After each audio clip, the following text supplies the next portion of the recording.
can stay right here, we will play until somehow you can find a slightly different frame of mind.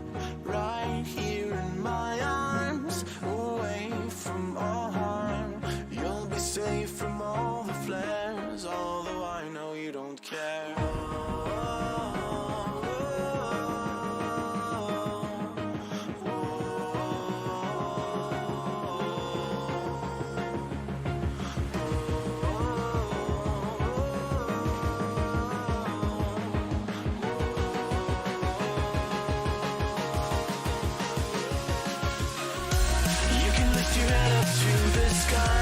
Take a deeper breath and give it time. You can walk the path among the lines with your shattered frame of mind. Or instead you could always stay. We can wait right here and play until somehow you can find a slightly better frame of mind.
Take a deeper breath and give it time. You can walk the path among the lines with your shattered frame of mind. Or instead you could always stay. We can wait right here and play until somehow you can find a slightly better frame of mind.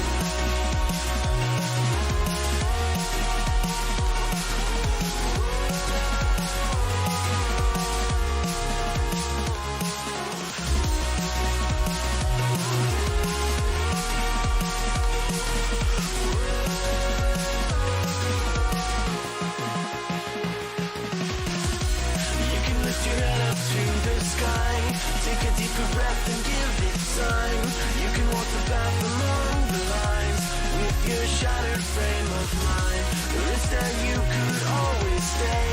We can wait right here and play until somehow you can find a slightly better frame of mind.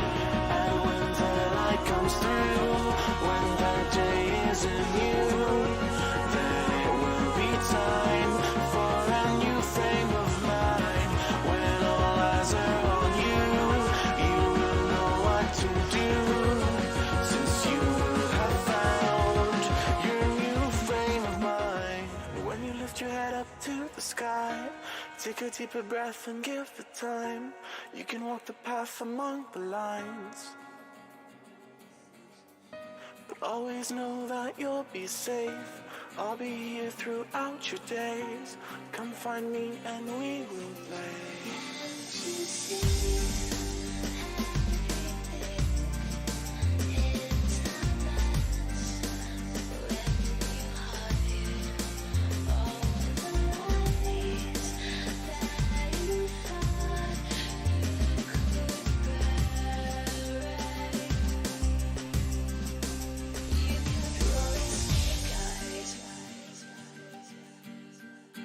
You kept rolling snake eyes.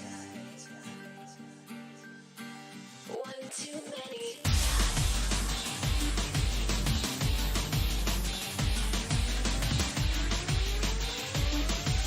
One too many times.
Tell me I like me, tell me you're feeling me. Come over, why don't you sit over here? You're making me quiver. I see you watching my figure. I know you want this, no you don't need to be scared. Come over, why don't you play with my hair? You're making me quiver. I see you watching my figure.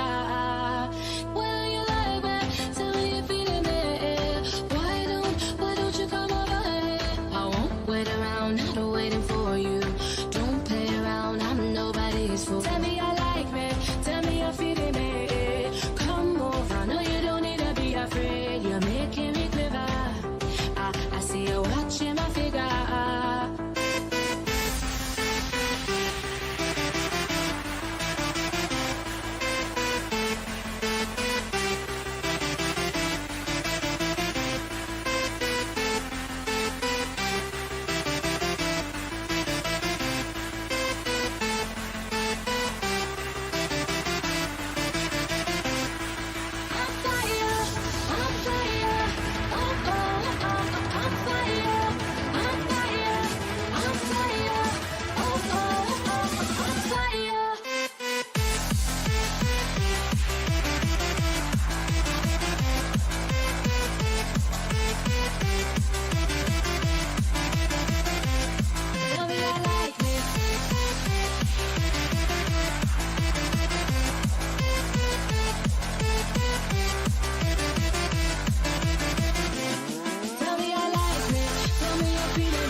I wish you a beautiful good morning, everyone. Meow, meow, meow, meow. Meow, meow, meow, meow. A beautiful good morning. There's nothing better than a sparkly Red Bull in the morning. Nazuria actually chatting in the offline chat. Jesus Christ. Good morning. I don't know what's going on with my viewer list. It's really, really hard to really tell exactly who's real and who's not. Like, look at this. Who are those people? They just appeared yesterday. Who is Styx Final Fantasy 14? And probably that's a bot. Especially he's like Final Fantasy 14 Styx.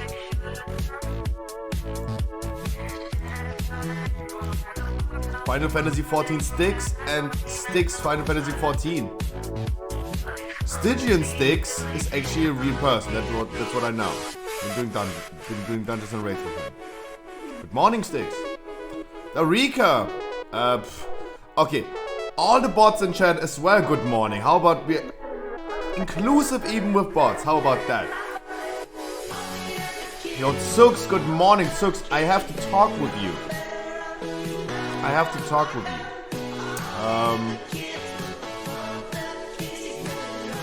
Okay, Warsoft, the Trek Gatestar, Waffle Butter, Vio of IRL, Underworld, Uncle Spawn, Darika is real, good morning.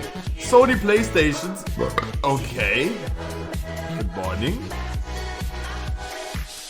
Shaipoof, Sensational Jazz, Nerdy Dreams, Nazuria, Lurking Miku and Lana Ray, Ladybug, Kylie is here, good morning Kylie, we just talk with each other.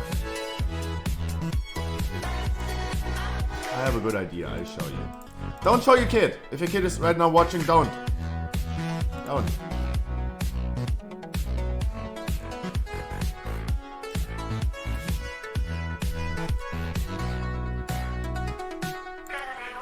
Look at that sleepy Eevee. Look at that sleepy Eevee. I compensate your inconveniences with this.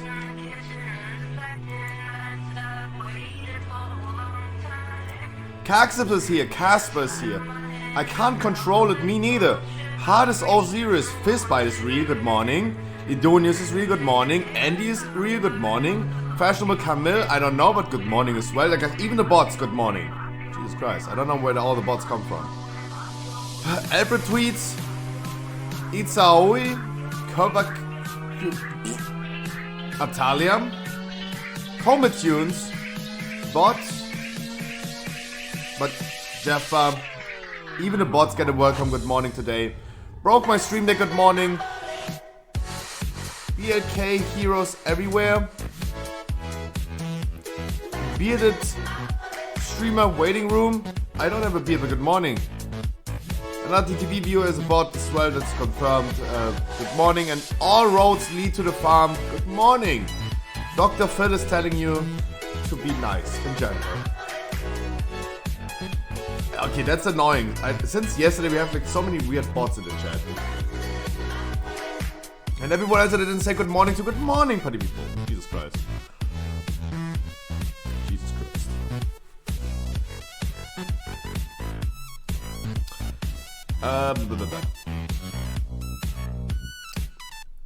Yeah, we have main raid today. Yeah, I have to stream the main raid as well. I have to. I have to. I have to. I cannot imagine we wiped the whole day yesterday. My name is Gone. Killer Coast, good morning. Killer Smith as well, good morning. My Dixie. True. I would just have fun with myself. That is the best fun you can have anyway. You're the best one to know how to pleasure yourself. Talking about having fun with yourself. Exactly, Nazuria. Exactly. Before we start into World of Warcraft, everyone go ahead.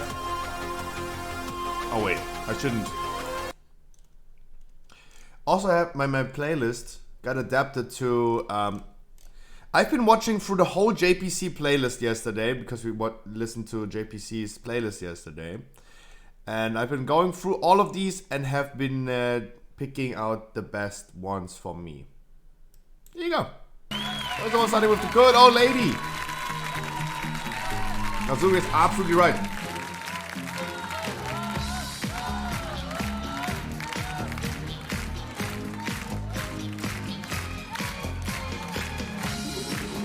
peau douce, dans mon bain de mousse, je m'éclabousse, j'envie. Mon poisson bouge, dans mon bain de mousse, je l'en touche, je lui dis.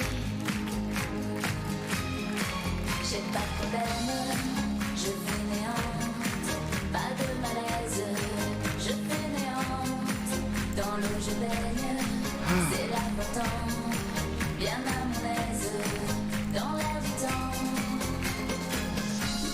j'ai la peau douce, dans mon bain de mousse, je bulle à l'ombre des bons. Waking up so early is so annoying. And I have a bunch of work to do. Wow. Waking up, I have a lot of mail, I have a lot of calls, and actually I had a lot of work to do. Wow. I have a lot of mail.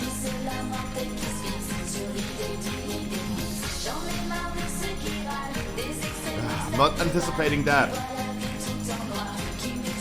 I got a call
we're gonna craft a Covenant Legendary on belt that is automatically changing the Covenant that you have. Like, it is like,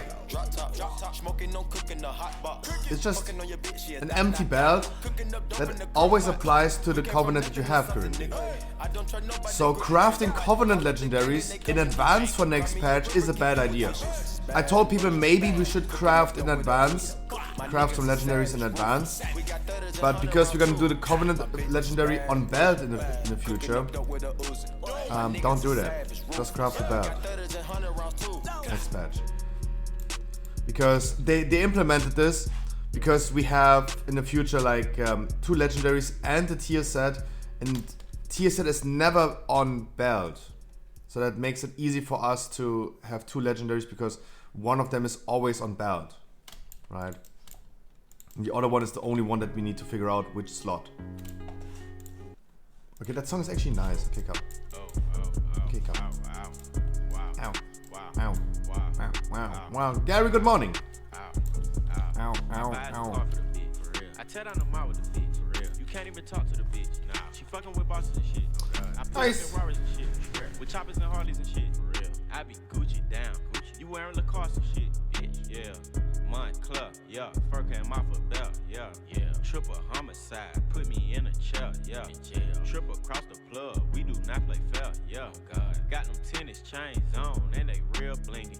Draco make you do the chicken head like chingy. Walking Neiman Marcus and I spend a life 50.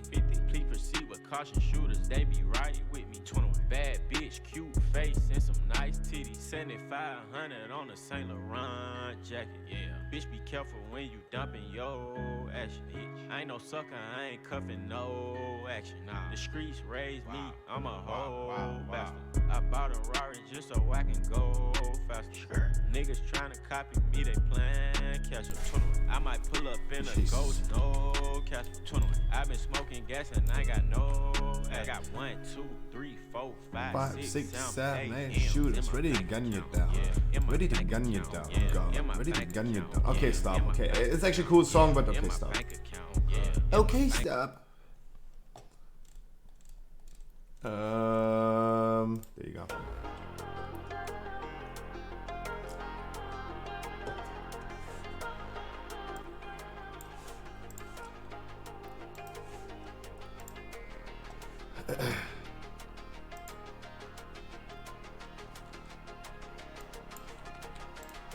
I'm like a fly attracted to light.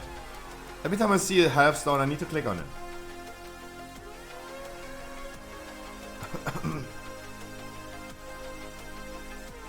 He was getting food, when I understand right. Wait, what?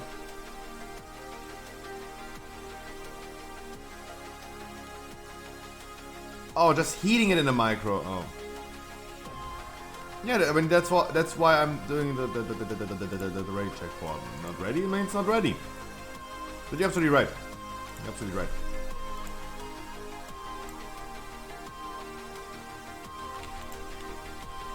Do we even have a Night Fae?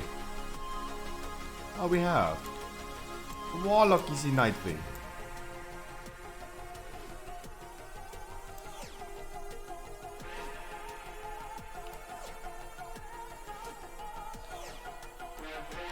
Had my exams today. Oh, you said that. She started crying about you?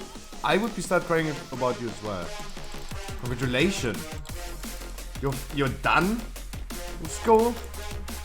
It's finally over? That would be awesome. Congratulations. Congratulations.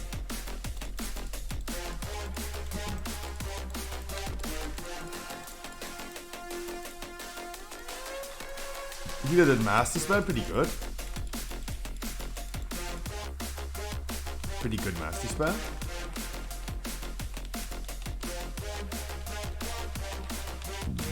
Guys, we have main raid today. I have to stream it. I'm currently thinking about doing a long stream at some point this week. Doing like a 14-hour stream, 15-hour stream. I probably have to do that.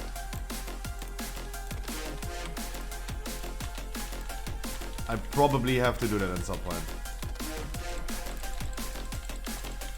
Friday, yes, 14 hours. Yeah, it would be definitely Friday. That's for sure. It would be Friday. If I do this. So tomorrow. Morten Roger, moin, mach ich der? Yeah, currently thinking about doing a long stream tomorrow. Preferably. Preferably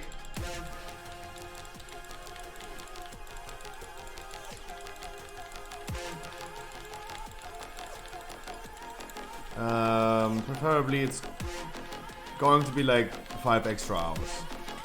So I would be streaming from like 2 fucking 4 a.m. in the morning.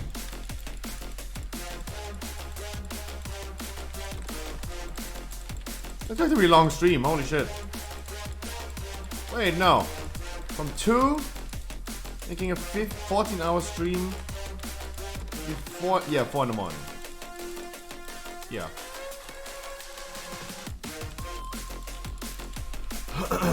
The plan would be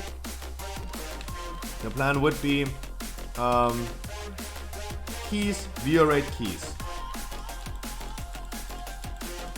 Yeah. 12 hours plus 2, yeah.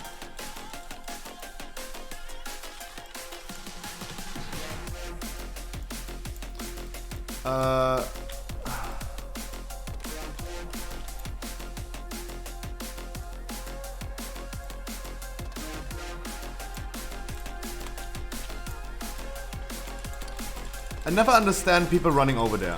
I never understand why people are running over there to the Tormentor. Someone has to explain to me, why do people run over there and always skip these two to run over there? What is the purpose of that? Isn't it the case, as Inspires, that we're gonna use cooldowns right now? We use cooldowns right now on the pack that really matters, like those 2 guys. Then we go to the Tormentor, reset the cooldowns, and gonna do the boss. Isn't that the case?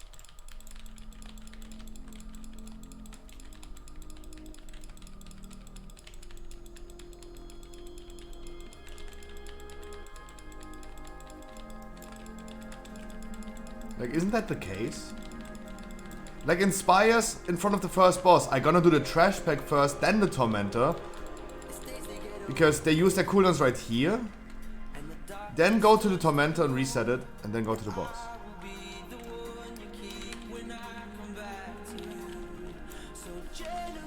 Yeah, I mean, I know that the purpose is like cooldown usage. The question is, isn't it smarter to do the pack first? They use their cooldowns there. And then go ahead. Even me as a boomkin, I gonna have my cooldowns ready for those 2 guys. Use them on those 2 guys. Have 2 Tormentors that we're gonna do. And then I have my cooldowns ready for the boss again. Right? For me as a boomy, the best cooldown usage that I have is doing exactly this way. Hartley, good morning. Wait, Hartley, it's your birthday.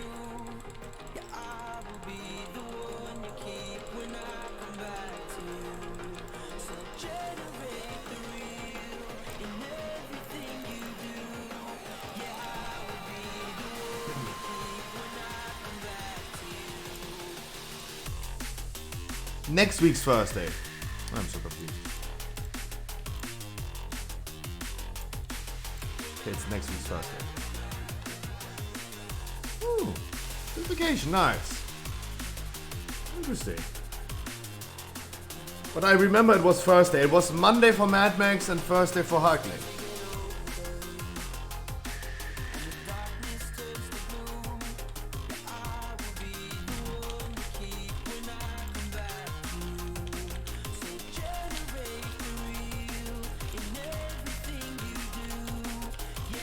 But no, of course, guys, the cooldown usage for Boomy it doesn't really matter.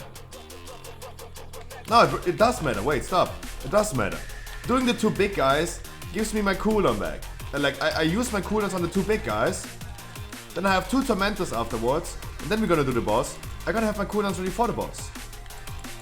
That's exactly the reason why I think like it's stupid going to the Frost Tormentor first, then do the 2 trash packs. Like as a boomy, what is my option?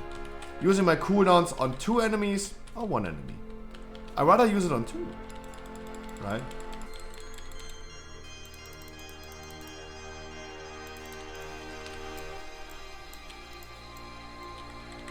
Like, of course, I could also go ahead and just single target blast the Tormentor, but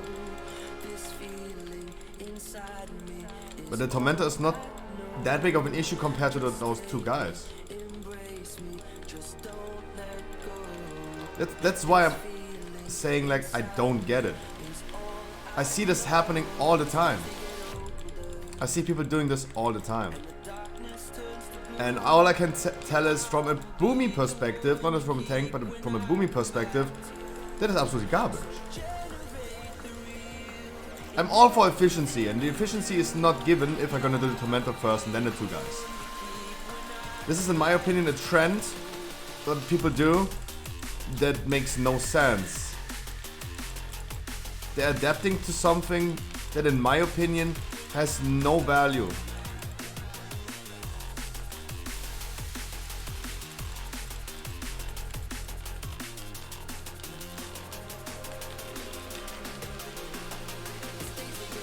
That's the thing.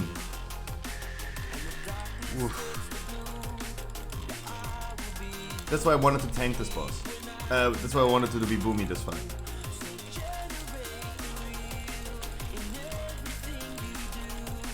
Yeah, if it's a bad anima power.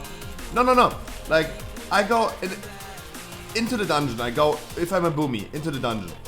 I use my cooldowns before the pull timer goes. Unload it a little bit on the first trash pack.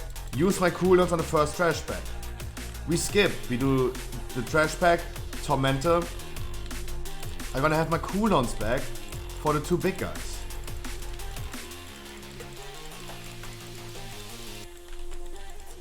I'm gonna have my cooldowns back for the 2 big guys. After the 2 big guys, I use my cooldowns on the 2 big guys. You have 3-minute cooldown, that's different. Other classes had also 3-minute cooldowns.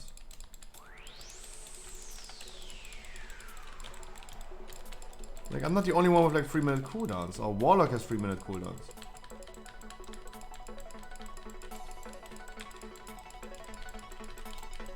Yeah, no, of course, yeah. You're a warrior. You do your thing every pack. Of course, do your thing every pack. Yeah, sure. That's a little bit different. You have the easy talk. Using my cooldowns on the 2 big guys, then resetting my cooldowns on the Tormentor and the Tormentor.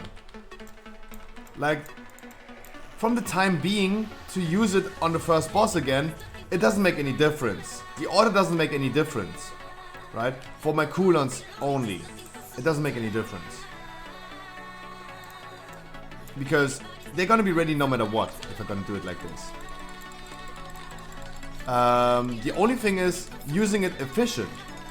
And I don't see the issue with the Frost Tormentor or in other, like the other weeks when it rotates with Sogodon, using it on Sogodon, compared to like those 2 big guys. Those 2 big guys are causing more issues than Sogodon or the Frost guy alone, right?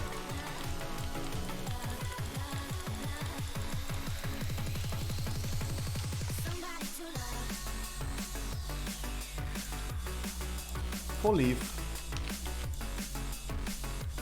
Full flower.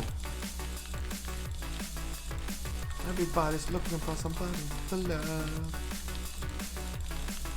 So for the usage itself, for the cooldown to be ready again, it doesn't make any difference because the order doesn't matter. It's all about time, not the order.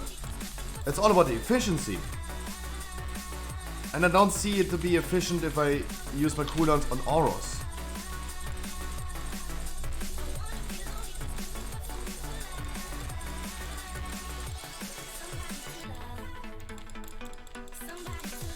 That's the thing. I don't see it to be efficient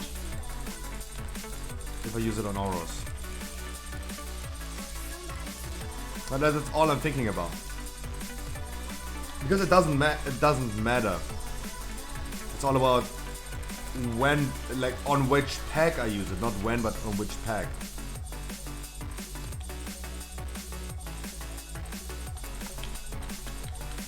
Empty flow. Okay, front.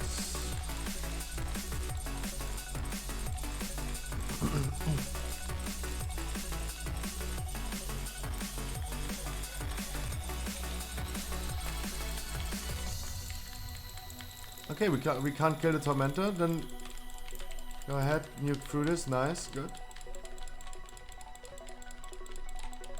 It makes more sense with 2 mobs, of course. Yeah, I think so as well. And yeah.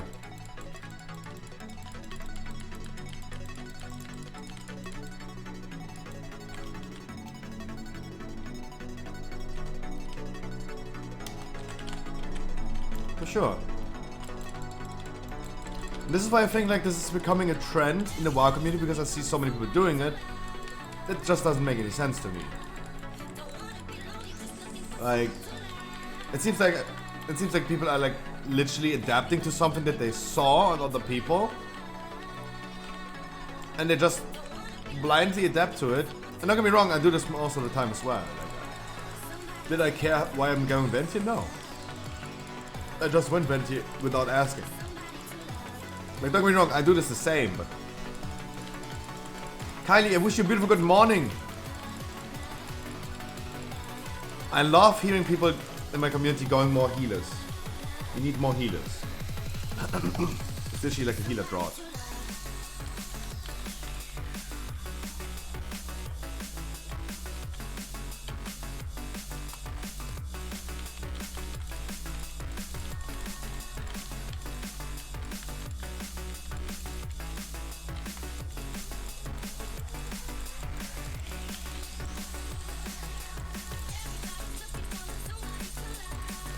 My neck today really hurts.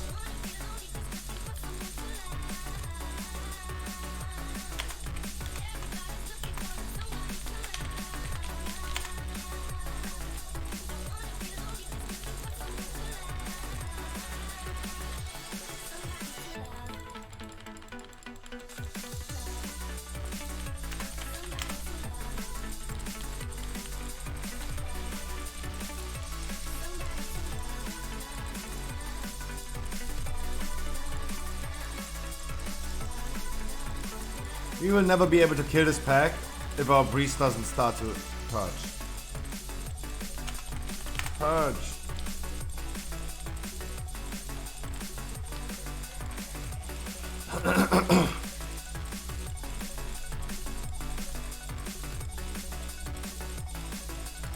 A little bit late, but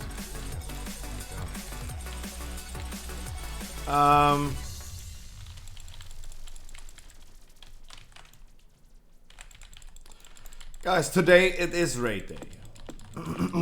Demon Hunter can eat it as well? No? Sorry, I'm old school. I only know that mage and priest and shamans can purge. I'm not, like, I'm certain that a priest can. I cannot tell exactly if a Demon Hunter can.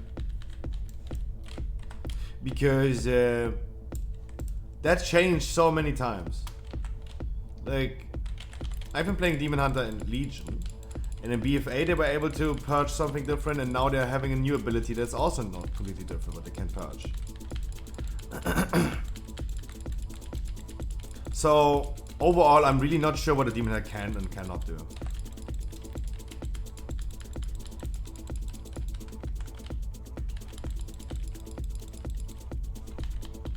That's my issue. I really don't know.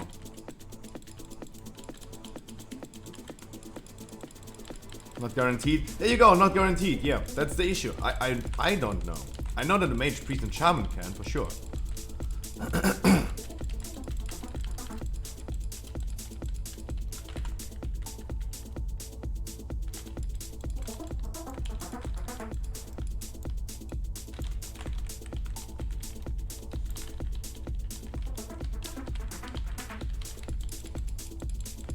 That's the only difference.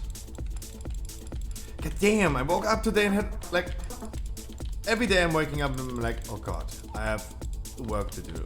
And boom, I got some work to do. Holy shit.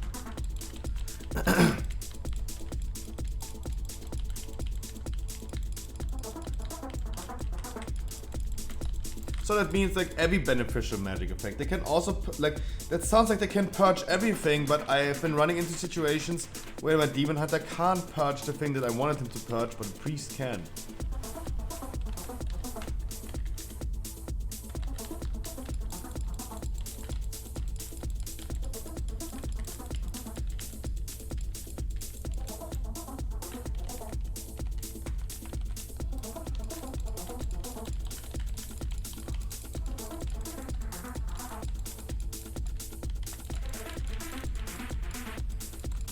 Guys, we're gonna be talking today about the patch 9.2 raid bosses. We talked about the first 5 bosses yesterday, and we continue talking about the remaining 6 bosses today, hopefully.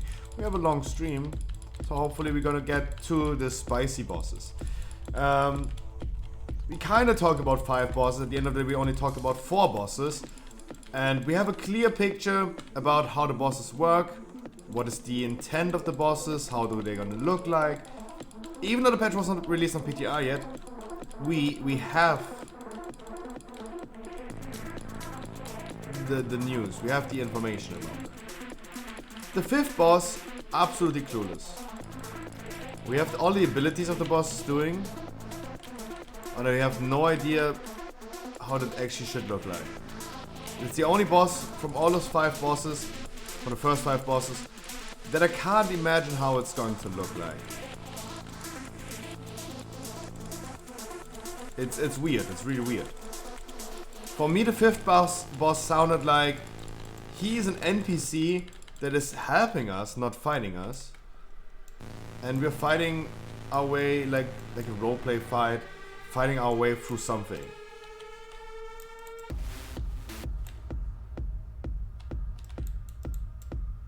And I mean, the thing is, I tried to make an example of like how this could look like.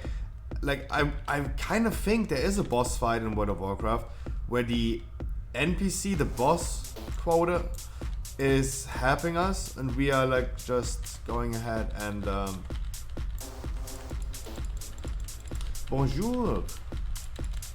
By the way, guys, Mr. Sweetie, did your cards arrive? Lidonius, did your cards arrive? Like, is this something that I told people to please tell me so I can like kind of know what's happening. If not today, that should arrive tomorrow, but that's kind of long. If they get sent away on Tuesday, they should arrive today or tomorrow. Latest tomorrow, right?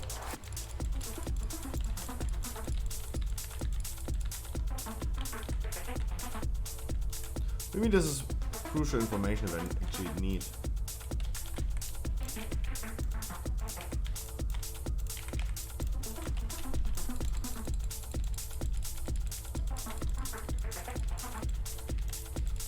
Guys, watch out for the things on the ground. No, we figured something out. We disabled some payment methods. We just disabled some payment methods.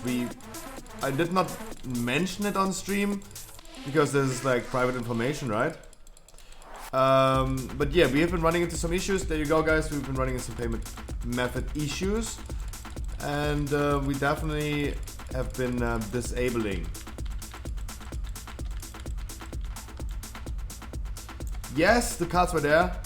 Oh, nice, nice. When they're already there, that's awesome. That's awesome. Well, thank God.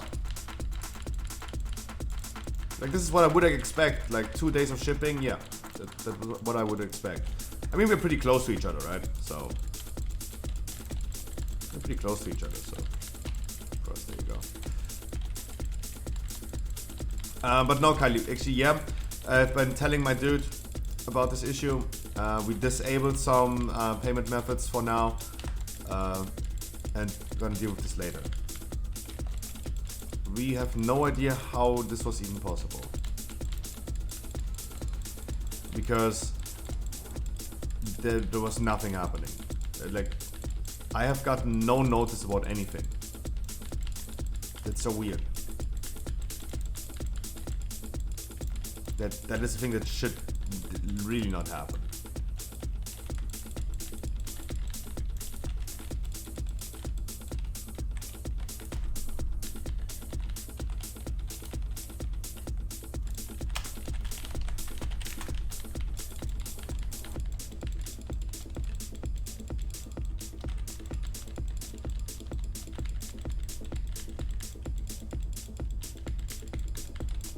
No, but the only thing that I said on stream today was, I have already an idea how I compensate for that. I showed something on stream that I'm gonna give you. Yeah, but it seems like we're not there. It's okay, you'll just be surprised. Just be surprised.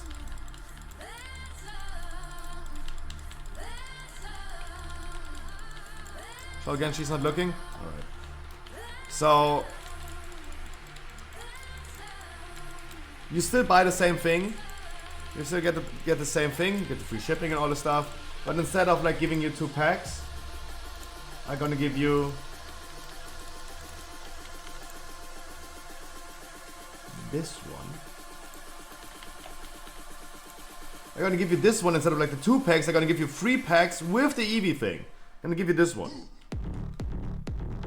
Look at the sleepy Eevee. Look at the sleepy Eevee. Because she likes Eevee. That is so stereotypical, by the way. That's so stereotypical. Like, I knew she gonna like Eevee. Like, sorry, but it's yeah. It's a stereotype. Yeah.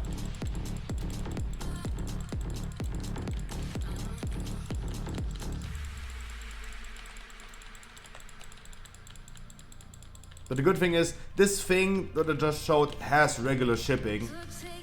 And so you're gonna save shipping and the other like extra thing.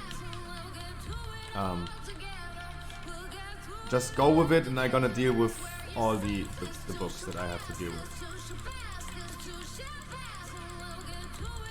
Like, we stick to our plan.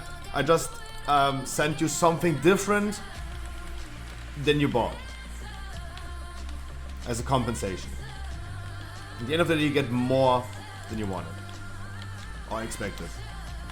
That's at the end of the day, you still get the thing that we agreed to, with a little extra on top, even more. And I think like she's gonna like that, because I know, like, of course I was looking through my cards, I was looking through the things that I can give people in general. I was like, that Eevee is so, it's stereotypical for oh wait, I have to be careful what I'm saying. Yeah, but Eevee is definitely fan favorite. In general, Eevee is a fan favorite.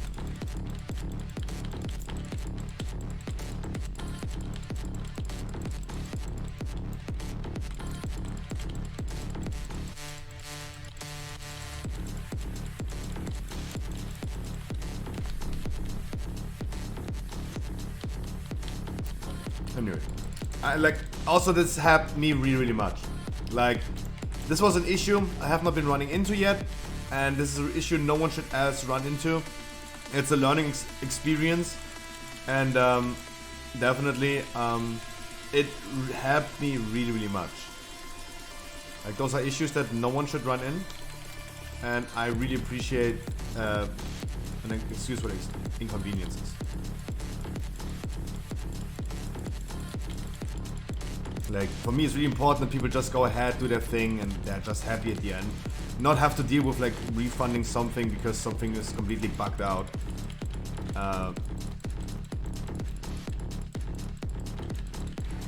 That is not what I would call a good customer experience.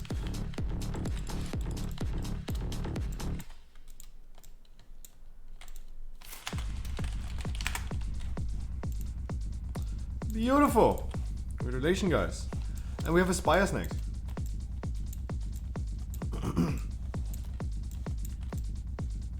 I told you I liked Mew and looked at me and said we can no longer be friends. Oh, Jesus.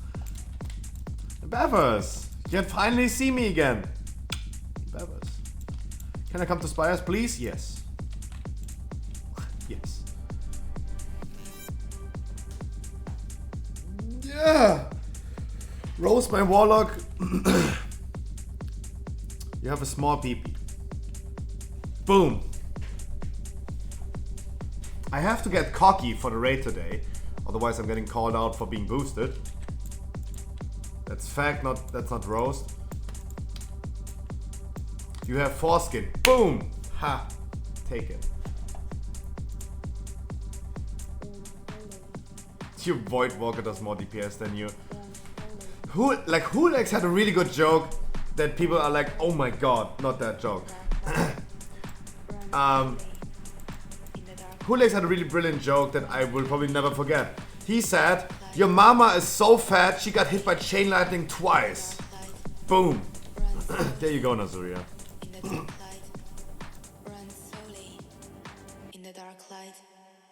True as well, yeah, but foreskin is disgusting.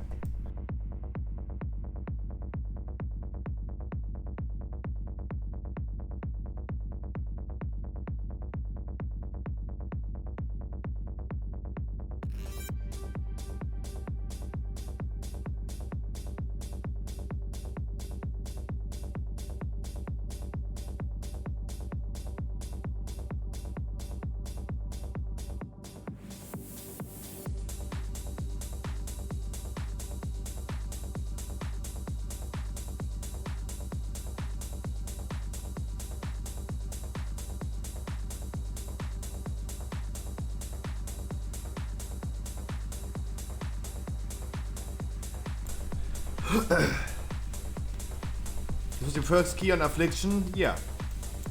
I mean, you did pretty good. But you also had like really high item level. It's not your first key as a Warlock because I saw you having score. Maybe you got boosted before. But you had 700 score, right? So this was probably not your first key.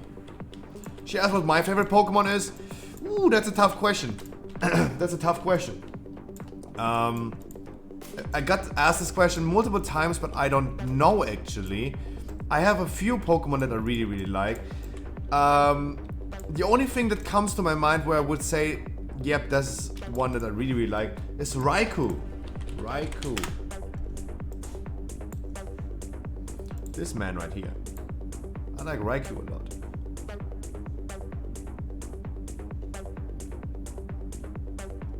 I love this card, for example, and I still don't have this card.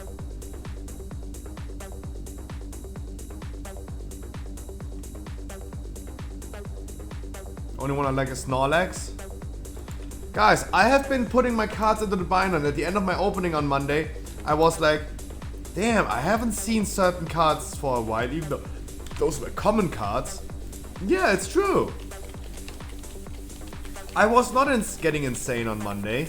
I was actually not seeing Snorlax more than once.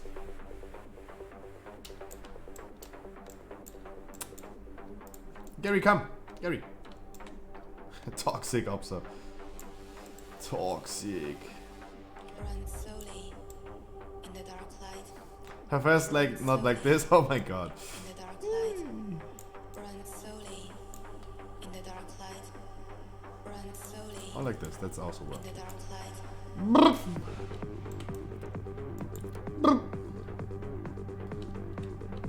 Darika, you're not getting score from Spires. You're 254. We have Harkley and we have you. You. Hopeful. She was hoping you said Pikachu. Pikachu is nice. Pikachu is awesome.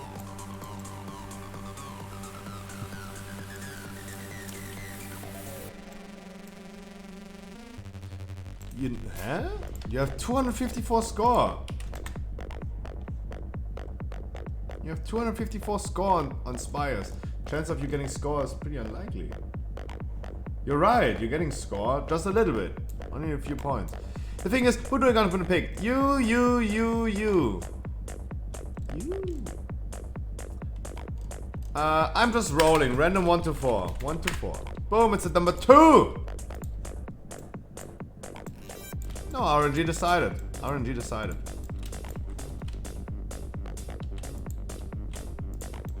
Number 2, you! Love when people post me keys.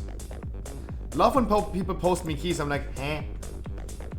What is the loudest goose in the world? Huh? I mean, congratulations of having a Spires 15, but how does this help me or benefit me at all?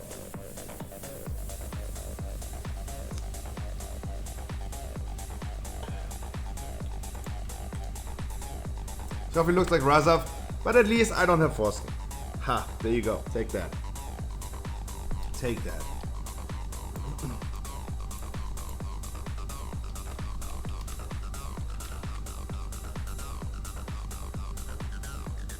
The shop link doesn't work? It does for me.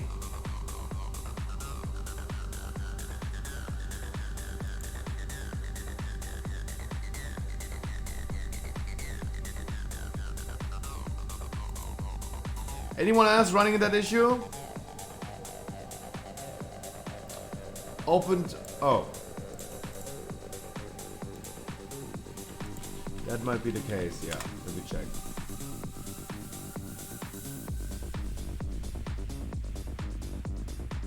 Wait, what? On the stream page? Not chat? Wait. You talking about this link? Talking about this link right here?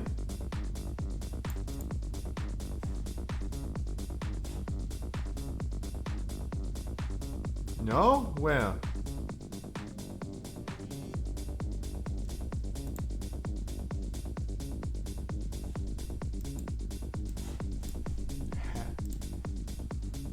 What did I type in there?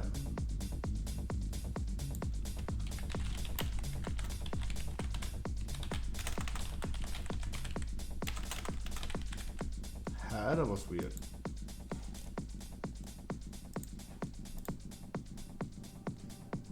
That's good. There you go. It should work now. Actually, didn't work. Yeah, there you go. It should work now. It works now. Good feedback. Good feedback. Good feedback. Thank you so much. That was really good. I don't know why did this was weird.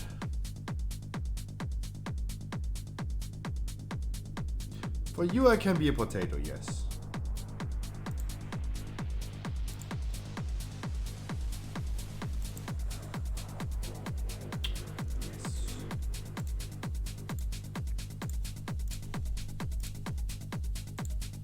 Being a potato always causes me to be lazy.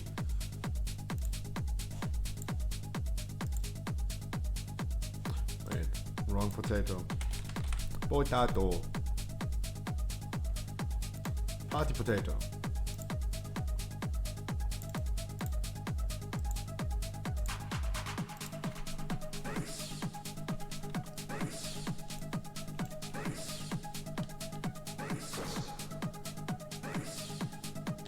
There you go.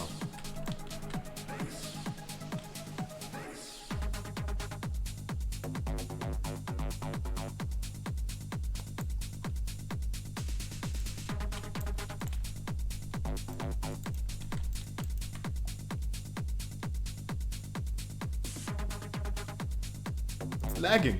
Why?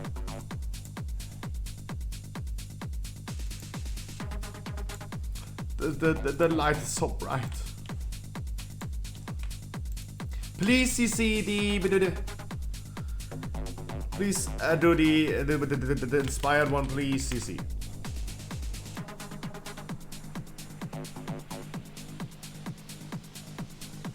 Please CC the inspired one. Andy.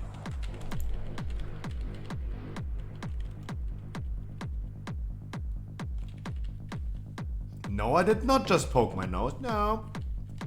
That's what I mean, like I start getting lazy. Because no one sees that. Kinda.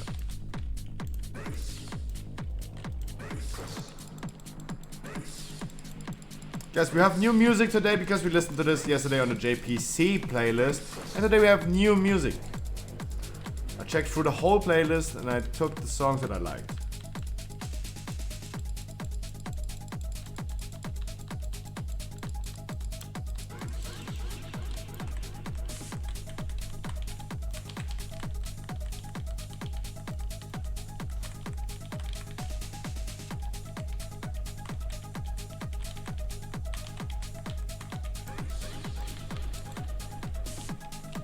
Go Red IL playlist. Too much music.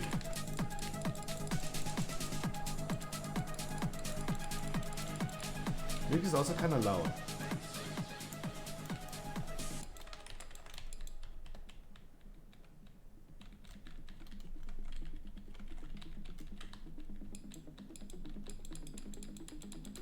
Isn't the sparkler dangerous for potatoes? Potato safe. I can only burn my peel. It's okay.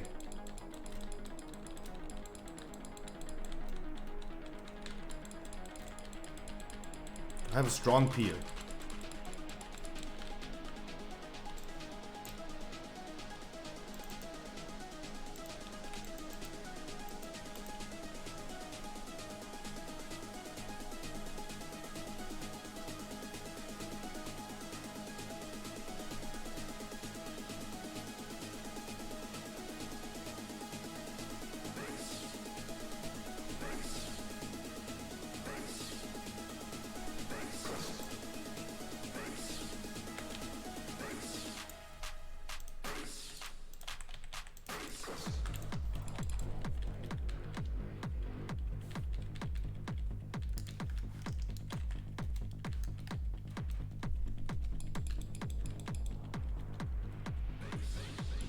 Oh, my neck hurts so much today. I don't know what I did last night. Why am I doing always sleep karate?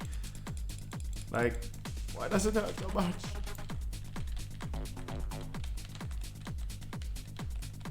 Guys, I have main raid today and I have to stream it. I might be doing... That's so cute. Oh.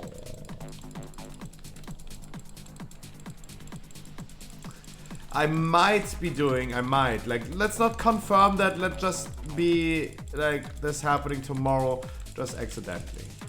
I might be doing, like, a long stream tomorrow.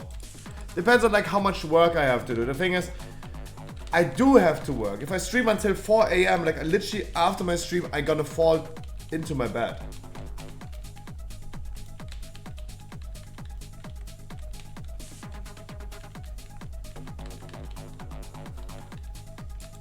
If I'm gonna stream until 4 AM in the morning,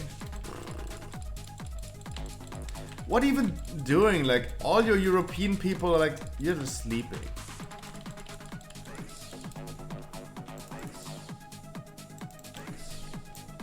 That's the thing, you're all sleeping.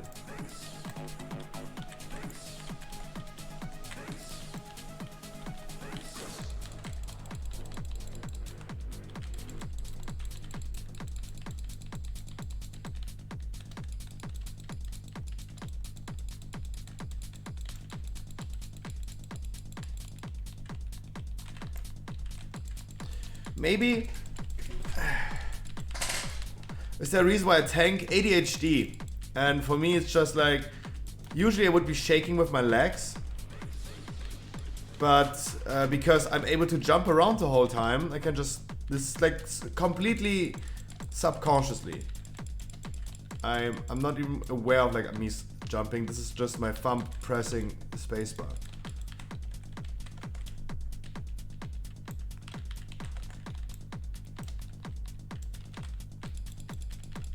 But yeah, it's a habit. There's no trick to it.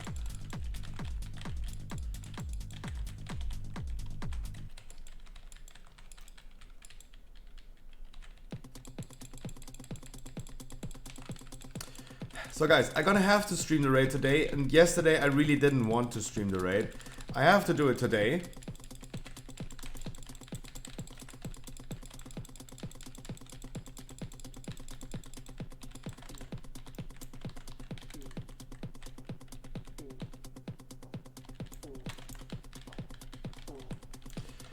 But I have to. I do have to stream the raid today. Again. Yesterday we have been wiping for 3.5 hours on Fate Scriber. I cannot believe that.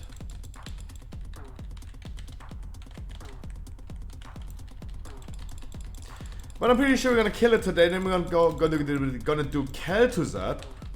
Hopefully pretty quick. The thing is, hopefully always means like it's not going to happen. But the thing is, I'm really excited to see Kel'Thuzad. Yeah, that's for sure.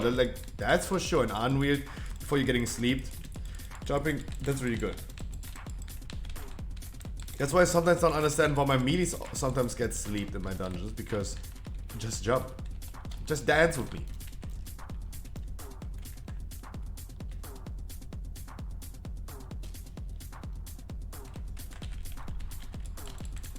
Dance with the potato. Dance with the potato. Wrestle with the pipples.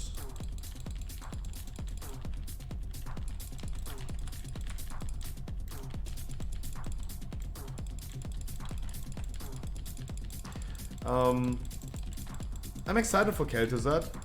We'll see how that works out. I think our third, aka second Boomy, is going to be here tonight.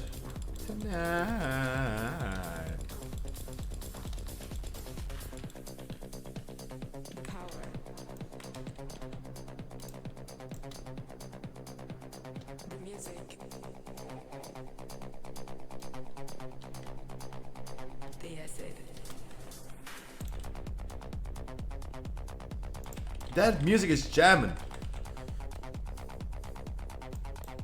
Guys, we're gonna be talking about all the raid bosses today. Let's slowly talk about the bosses that we already know from Sepulchre of the first one. We know about the information about the first 5 bosses. Giving a TLDR for the first boss, Sepulchre of the first one. Spoiler alert. But I mean, everyone is going to watch a guide anyway, right? So you guys gonna spoiler yourself anyway.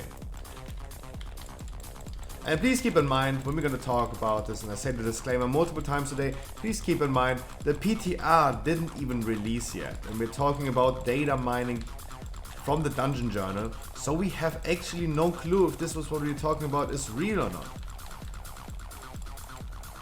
But they already, like, Blizzard has a basic idea about the boss fights.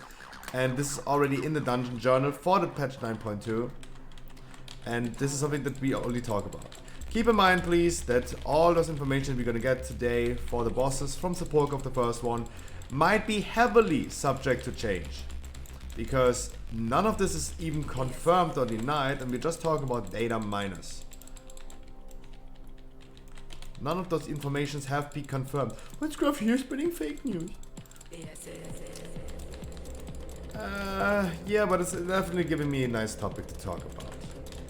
We have the first boss, TLDR for the first boss. It's Solitary Guardian is the name of the first boss. This is a dude that is stuck into the wall. He's not tanked. He's doing his beam that you just have to dodge. And he's doing a big explosion. And that big explosion needs to be, you need to go into a safe zone. So where's the safe zone?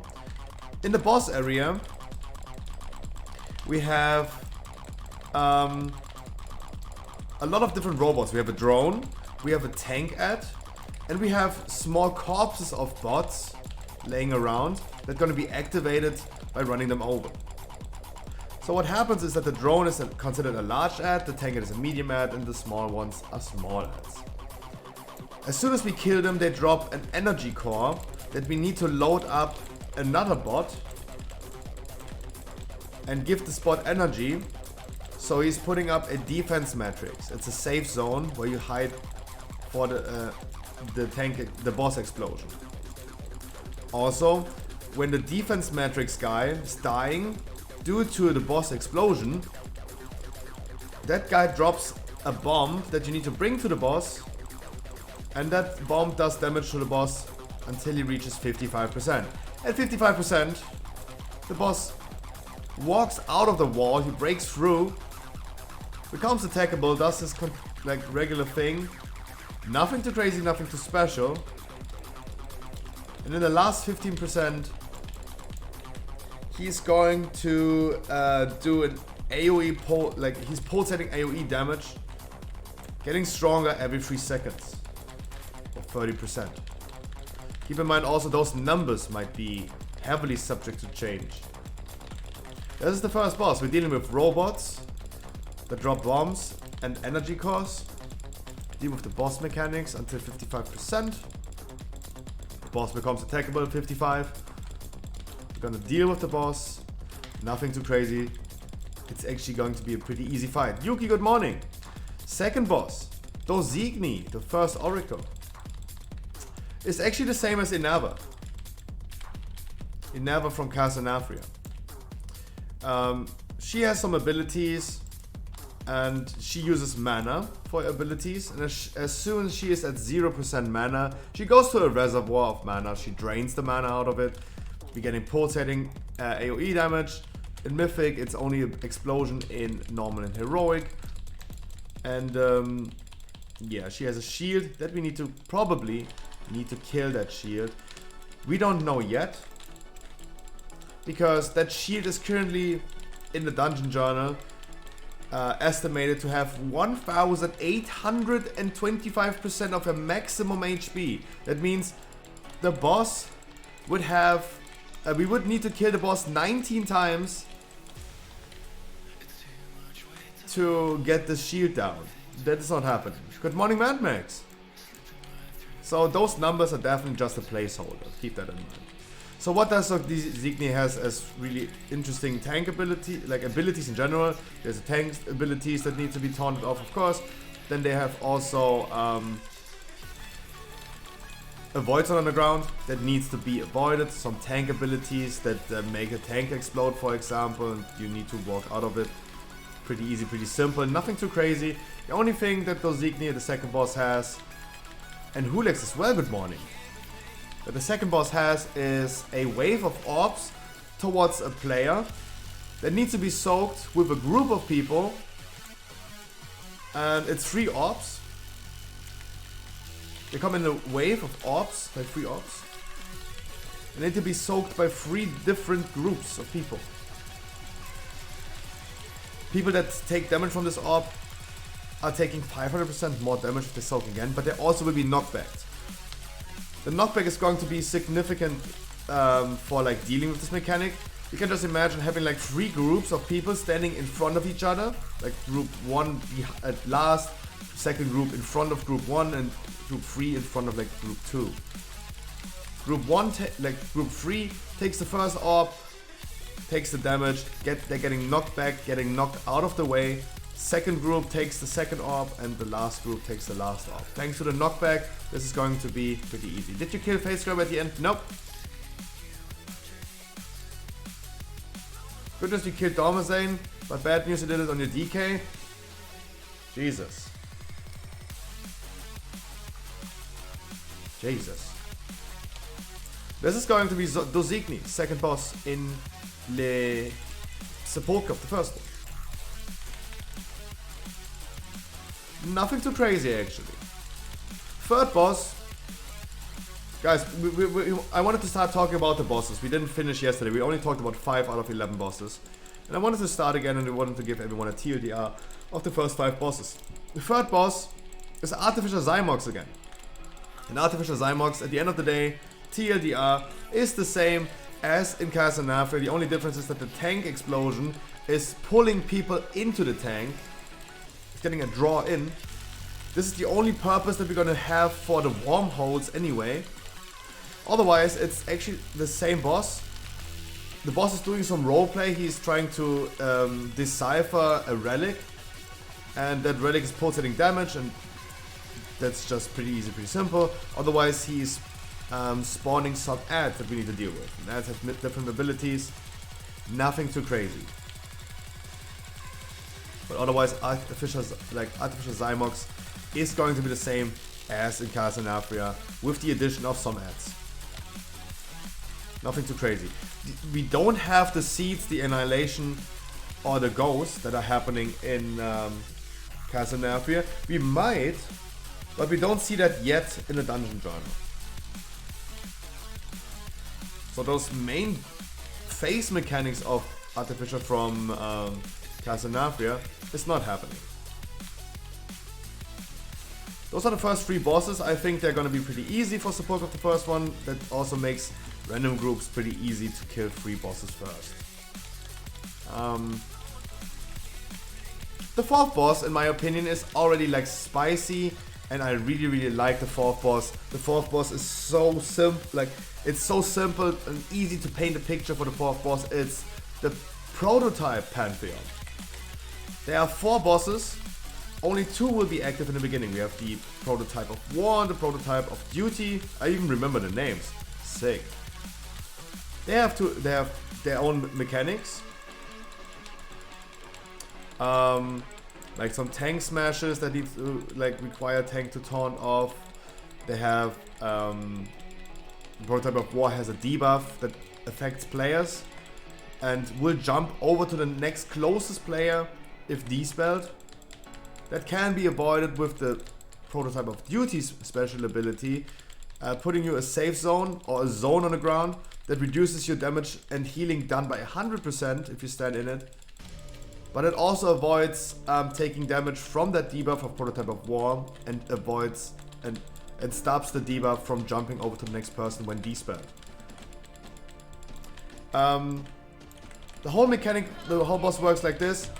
You have 2 bosses, and as soon as one of those bosses, not both, but one of those bosses reach 50% health, they go into intermission. They jump away from the battlefield. They jump away. They did we combat res? No. They jump away. We have an intermission that does pulsating AoE damage and needs to be healed off. There are void zones on the ground that need to be dodged, like a rain of void zones that we need to dodge, and some balls spawning. Balls spawning, like especially like everyone who did Fate Striver yet at all, like you know balls, right? Just dodge the balls. Or like this boss right here, dodge the balls.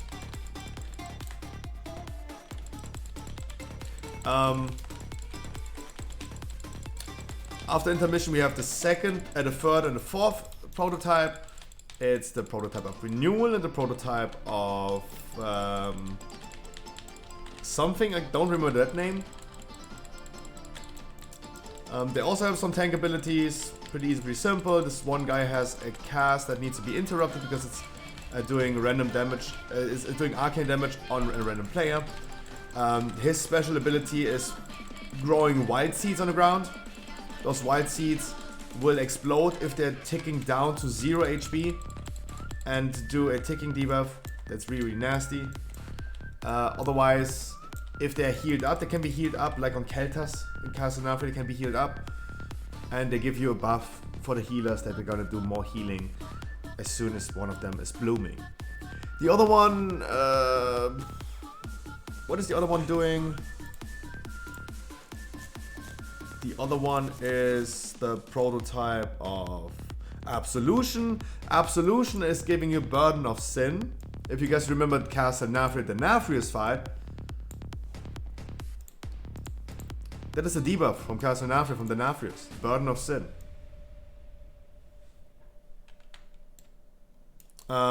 Every stack of Burden of Sin is doing more damage. You start with like 6 stacks. They're doing just a little bit of damage. There's, as it seems, no way to reduce your stacks, but there's only a way to gain more stacks compared to Castle Nafri, the Nafrius fight. You're not deleting those stacks, you only have a chance of getting more stacks. So at the end of the day, it's just a ticking damage. You need to avoid taking more damage. He's spawning a projection of the Nafrius that surges forth in multiple directions. It's like just a beam, like this guy right here, like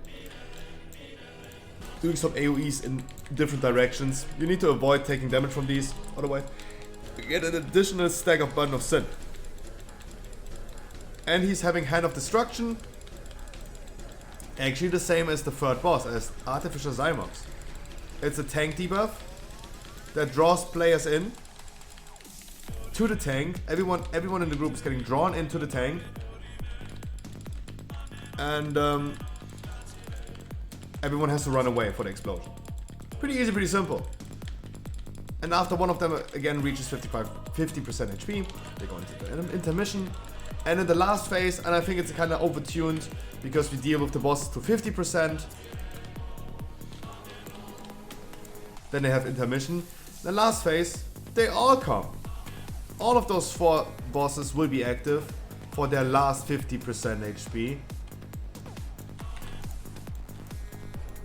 And yeah, we're gonna deal with all of their abilities. They are not losing out on an ability, they all do the same thing. The tank debuff's gonna be an issue for sure. There's a lot of like chaos going on because all of the mechanics happening. Sometimes you probably need to hide but also heal the seeds and all this stuff. It's going to be chaos and supreme destruction. I really like this boss. This is the 4th boss, the Prototype Pantheon, and the 5th boss is the only boss that we're not really clear and we're not able to paint a picture of like how the 5th boss looks. The 5th boss has some abilities, but it seems like we're fighting ads instead of the boss. We're dealing with some modes of energy flying around that shall not be destroyed or shall not be, like no player should be standing close to them. But for our current information we have from the data miners, we do not have enough information about how this boss is actually going to look like. I cannot paint a picture in my imagination how this is going to look like. That would look really confusing. So this is the only boss right now that I really can't tell much about it.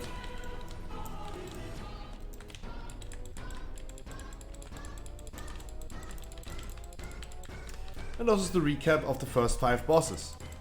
Really good that I can remember all of these, because it's already like reading a guide for me. Right? And I did this yesterday and I did it today. And the more I repeat that for myself, I just have already like more knowledge about the boss fight before it even started. Right? We still have like 4 months. I know we're pretty early. But for me it's like really important to rant and talk about how I imagine those boss fights, how we imagine those boss fights, and maybe for people that are planning to re-roll, to figure out like what could be a good option to re-roll to. And me as a druid, I can already tell like first boss is a heavily, in the first phase, is going to be a heavy AoE fight. You have multiple ads, the robots. Most likely it's going to be spread cleave. That means Boomy is going to celebrate the shit out of this.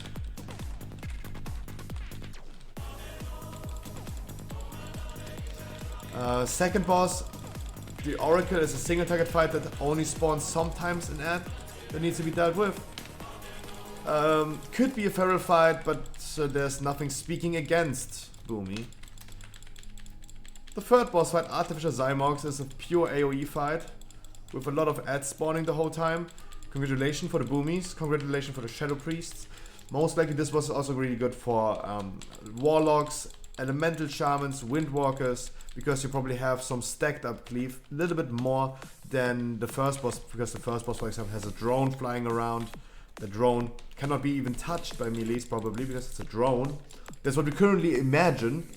This is not confirmed, but we imagine that this drone is like only being targetable or attackable by ranges.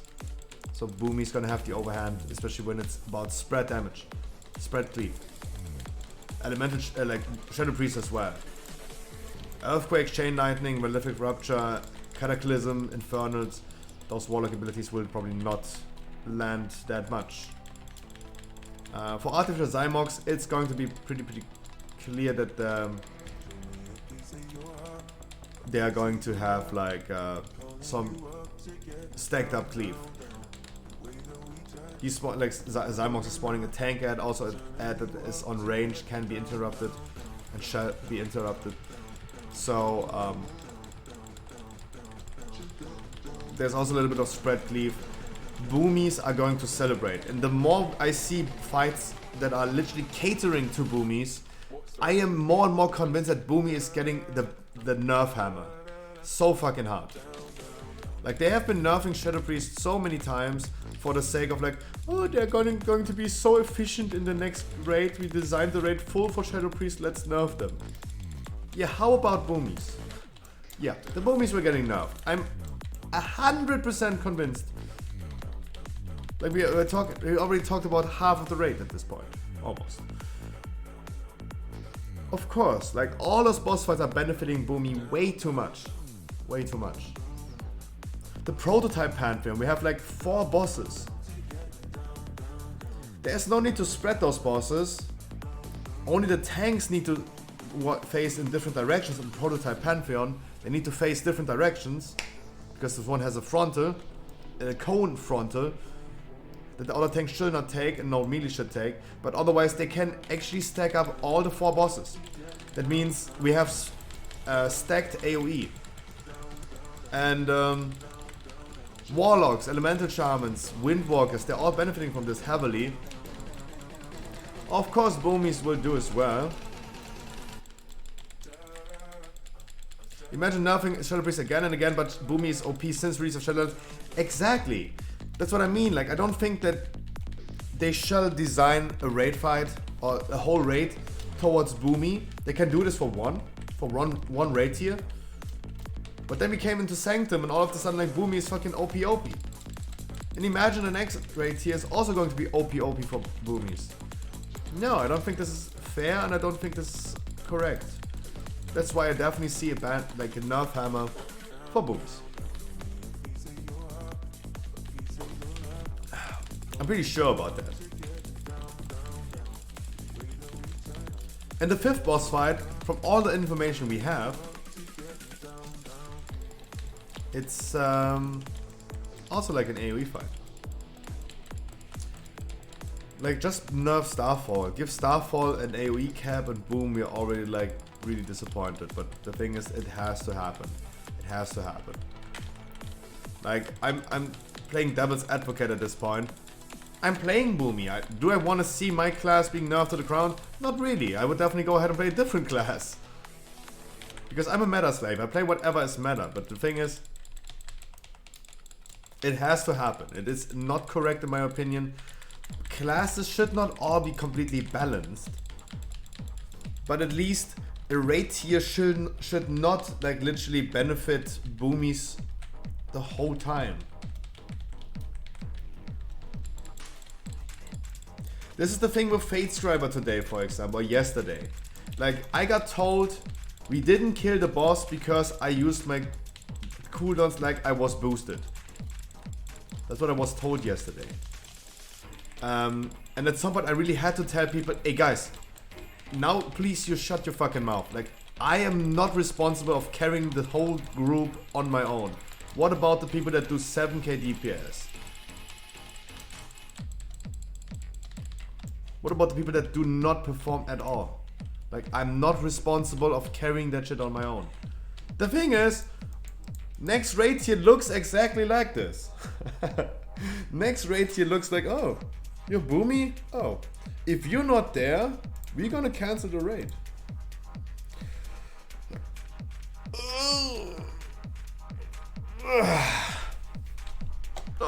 Try hard! Damn it, wow, this was literally last nanosecond.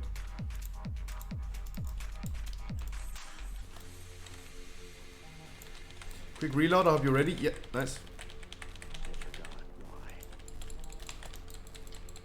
Yeah, I'm a tryhard.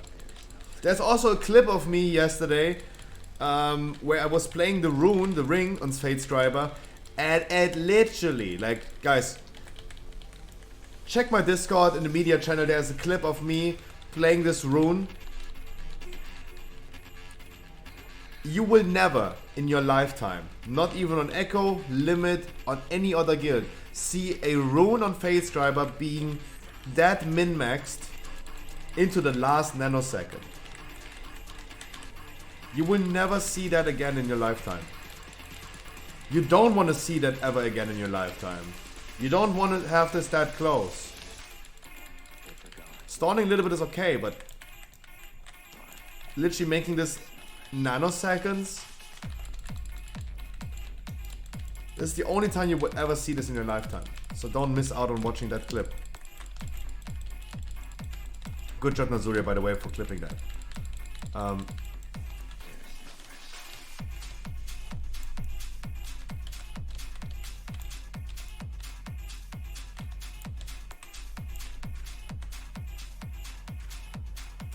You will never in your lifetime ever see such a close.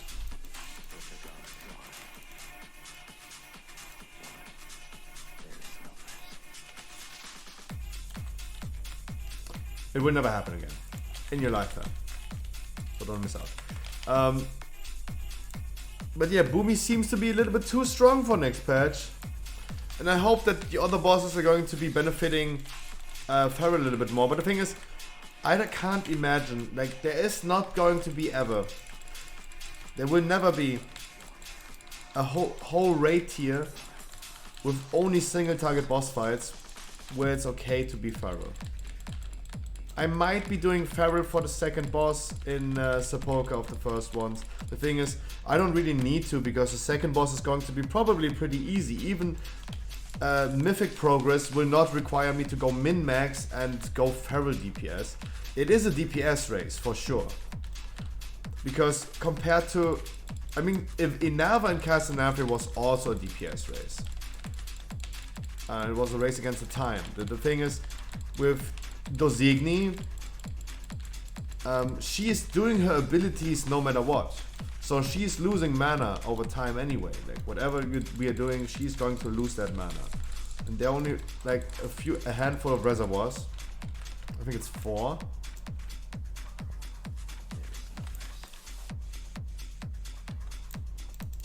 And she will drain them.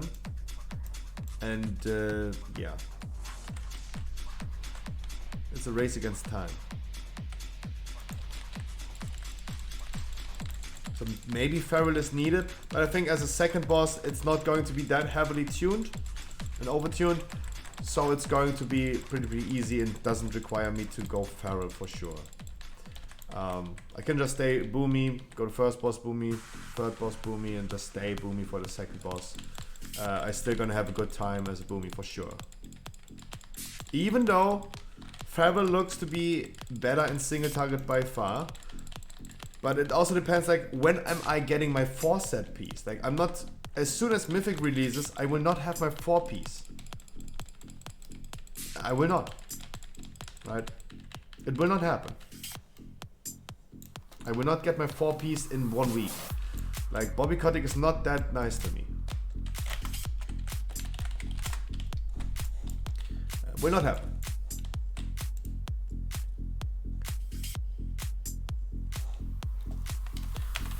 Much Lopez. Okay, let's hope that the next key is a good key.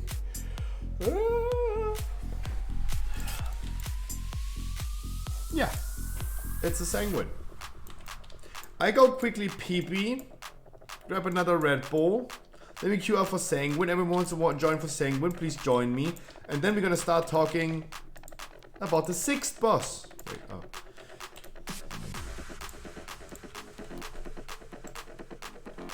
Yeah. We're gonna be talking about the 6th boss of Sepulchre of the first one with the name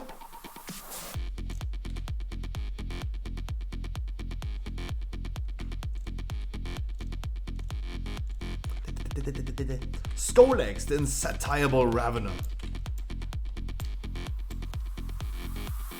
No, it's everyone. Look, even our Windwalker Monk only 6.8k. Like, if this was Halls, he would have been.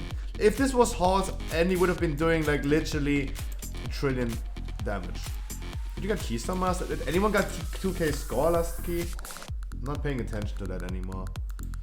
Maybe we're already at like 300 Keystone Masters and I don't paying attention. No, you don't. No, you don't.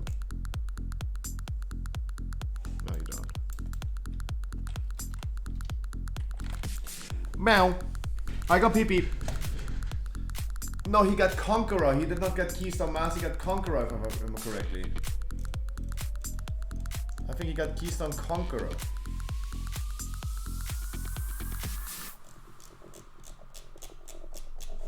Guys, I got PP, you got PP, then we're gonna do Sanguine. Meow.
Meow. So the whole day today is so weird. Like, I got so much mail, so much work to do. Everything's kind of sus. Wanted to call DHL and all of a sudden, like, the whole DHL system breaks.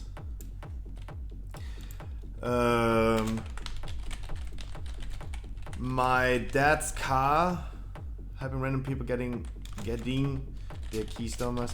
My dad's car was not surviving the yearly inspection or the bi-yearly inspection, and it did still the total damage.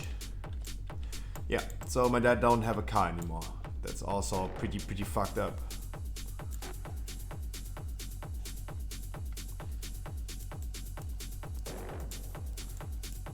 Oh, congrats on killing Sylvanas. We killed Sylvanas a long time ago, my dude. Almost like 3 weeks, right? Thank you so much. You're late to the party, but at least you're at the party.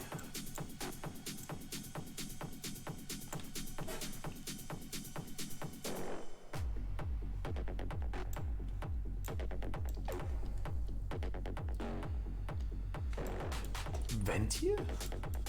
The fuck?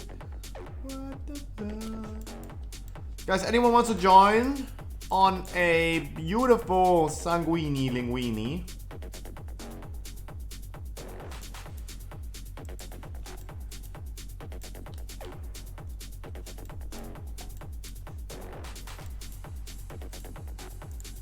Anyone want to come? Come on, ladies. Come on, ladies. One more fish.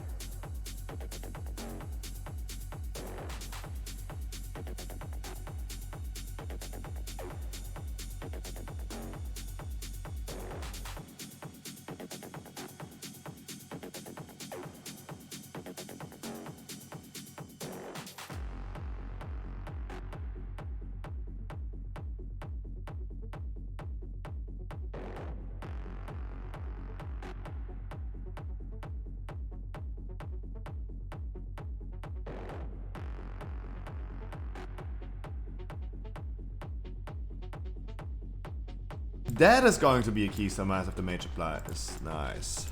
That's going to be a Keystone Master. Bomba.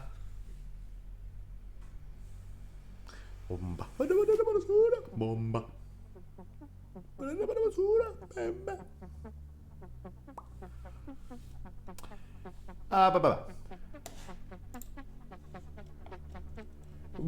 Cold.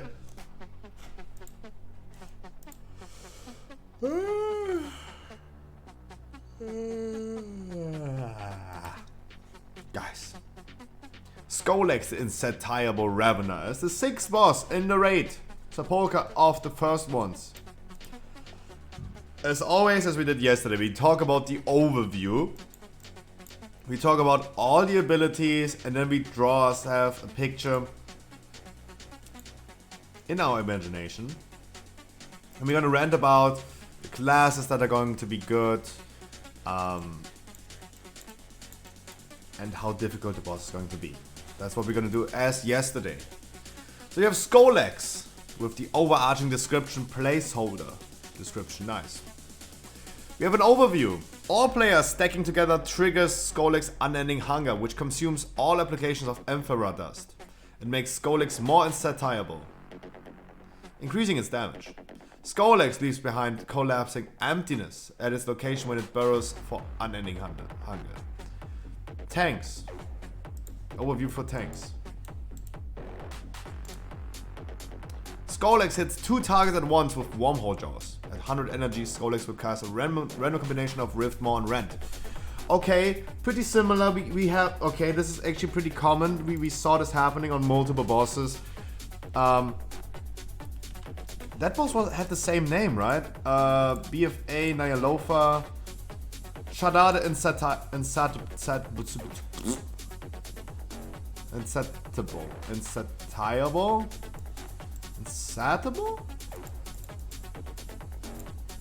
I've been saying this word so many times I can't speak it anymore. But we had this already. Pretty similar, that they have almost the same name and do the same thing. It's like a tank smash, they need to taunt off this. Also, he's doing the same thing as Sludge Fist, he's hitting 2 targets with a tank smash. There you go, tanks need to stand together. Dust Blast for damage dealers. Inflicts damage to the furthest targets at any targets within 10 yards. So this is probably an ability like that you need to stand on range. The furthest people are getting hit. You probably rotate through. This is how I'm gonna imagine that. Pretty easy, pretty simple. Not too crazy. Requires coordination of the group.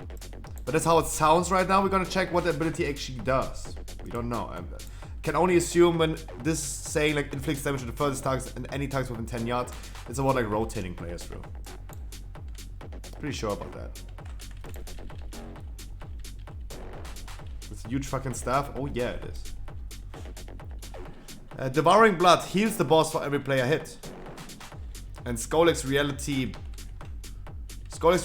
Boring Spit will cause players hit by Reg to randomly teleport. Okay.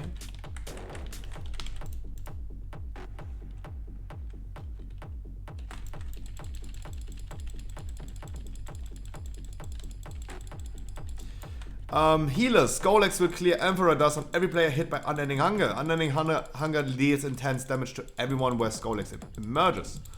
And Unending Hunger adds a stack of Insatiable to Skolex every time it triggers. So, playing mechanics does a lot of damage. That's what it meant. We talk about the abilities. Hopefully we have also like multiple phases and we can see multiple phases. Unending Hunger of the boss. Skolex burrows under the raid to devour it, leaving behind collapsing emptiness at its initial location and inflicting physical damage to all players where it emerges, consuming the Emperor Dust and knocking them back.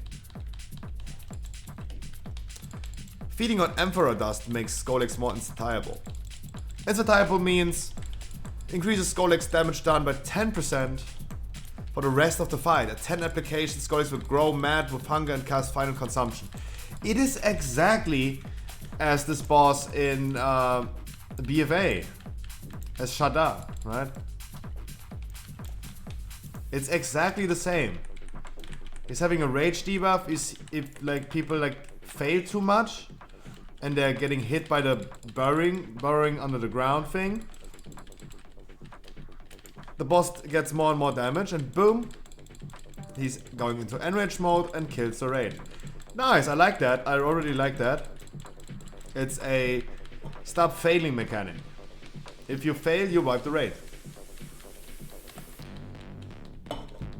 Collapsing Emptiness is where he burrows down, where he digs down into the ground.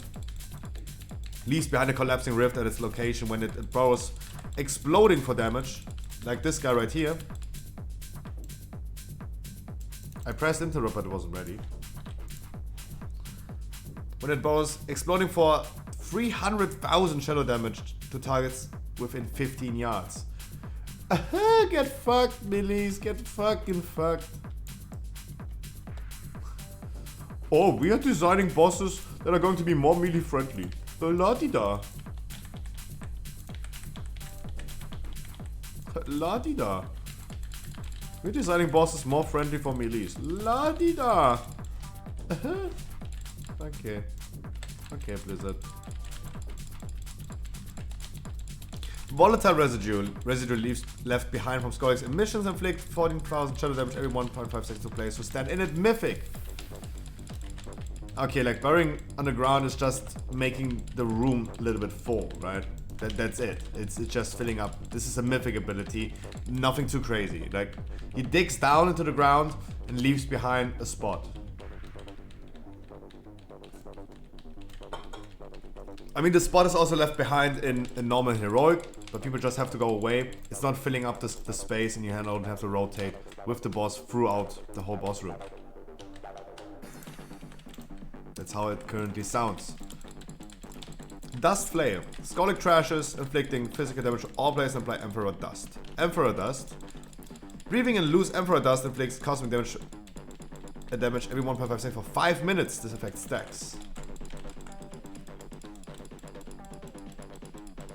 Okay, it's applying a debuff to all players. So the boss is doing damage. That's an explosion the boss is doing. That gives everyone a debuff for 5 minutes. And this effect stacks. Let's say he's doing this every 30 seconds. Boom, he's doing it. It's an explosion that needs to be healed off. And boom, it applies a debuff that's taking damage. That debuff had some relevance because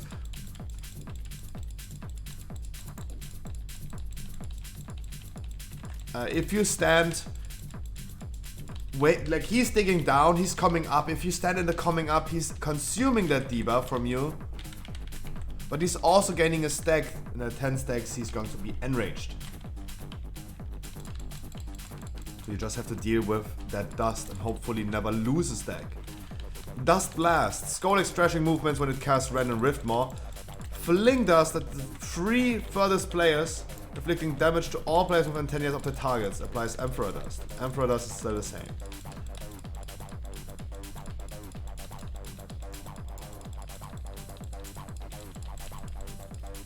So we have Rend and Riftmaw. We have not talked about this yet, but those are the 2 tank smashes. We have similar bosses with similar mechanics.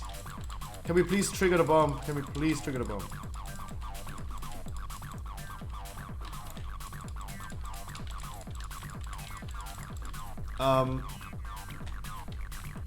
So there you go.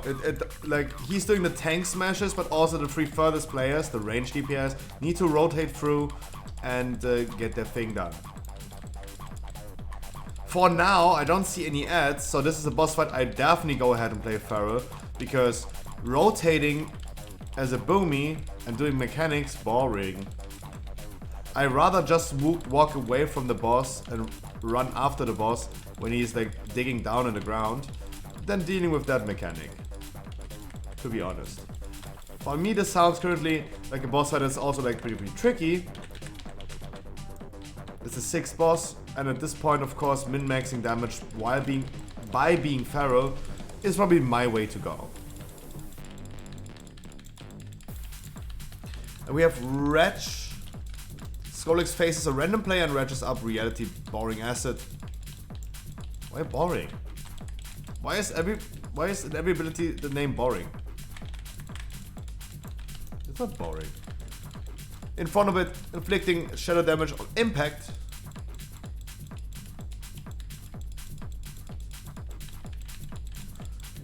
And shadow damage every 1.5 seconds, every 12 seconds. In addition, players will be teleported randomly twice while affected.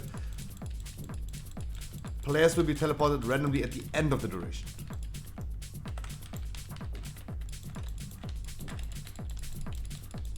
On Mythic difficulty, Wretch will leave pools of volatile residue.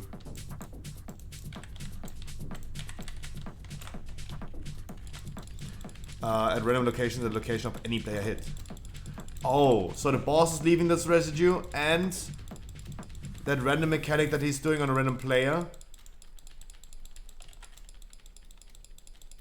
So he's kind of doing a beam from the boss. It's from the boss on, it's a beam that blasts to a player.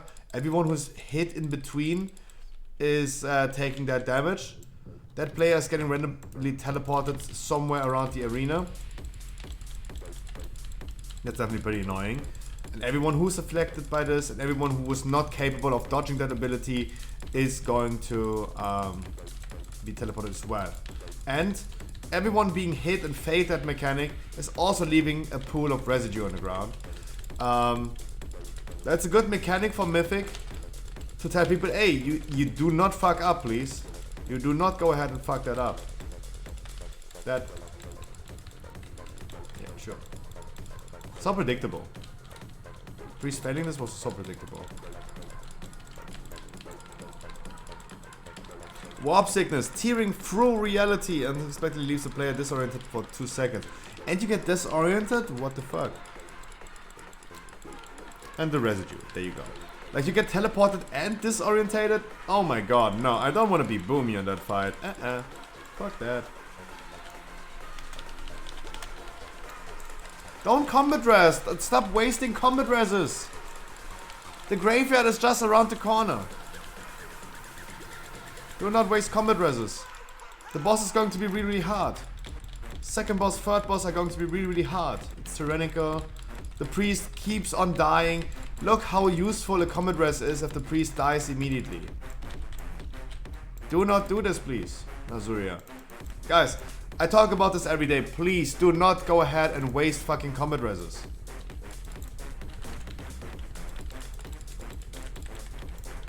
It's not useful combat resing someone and 5 seconds later he just dies again. We just wasted a combat res for nothing. So, combat res that I feel like we're gonna need.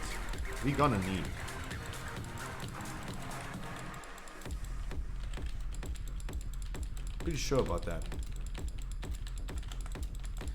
Also, Skolex has an ability called Devouring Blood. Skolex periodically flings blood from its wounds towards players with 20 yards. Within 20 yards? Okay, get fucked melees. Inflicting shadow damage to all players within 4 yards of the impact. Additional shadow damage every 1.5 seconds. Reduces health by 20% for 18%. On Mythic difficulty, Devouring Blood will leave a pool of volatile residue if it hits any players. Oh.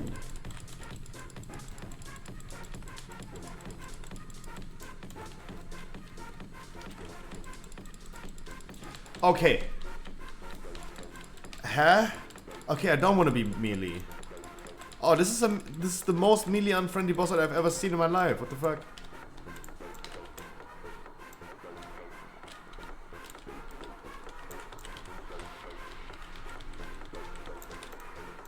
This is literally the most melee unfriendly boss I've ever seen.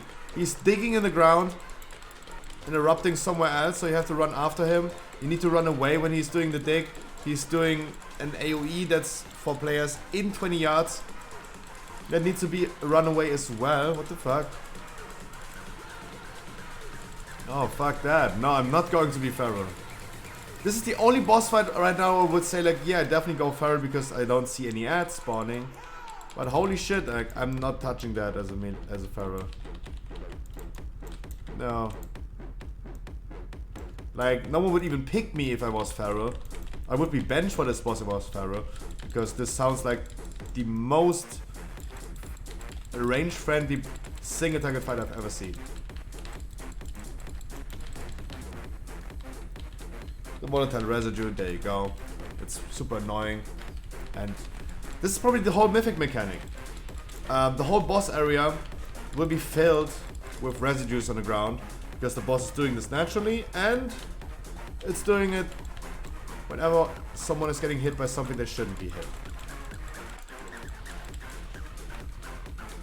Then we have the tank smashes Rand and Riftmaw. Scarlet rends the flesh of all players in front of it, inflicting physical damage on impact and physical damage for 25 seconds over 1.5 seconds. Scarlet breaths rift tearing energies on all players in front of it. Shadow damage increasing damage taken by Riftmaw by 500%. Wormhole Jaws is the tank smash that's hit the next closest player within 10 yards for physical player damage. No players are in range, the primary target will be hit. Okay. And Destroy is the AoE that the boss is doing when no targets are within melee range. Ooh. So the boss has an anti... So if you're not standing in close of melee range, or there's no tank on it, and no melee is close to it, he is just wiping the group with 374,000 shadow damage to all player whenever no targets are within melee range. The boss is doing an explosion as soon as he is reaching 10 stacks of his debuff. Okay, for this boss it's actually pretty clear, pretty easy. Give me TLDR, Scruffy. Okay, the TLDR to this boss. It seems for now that this boss is unmovable.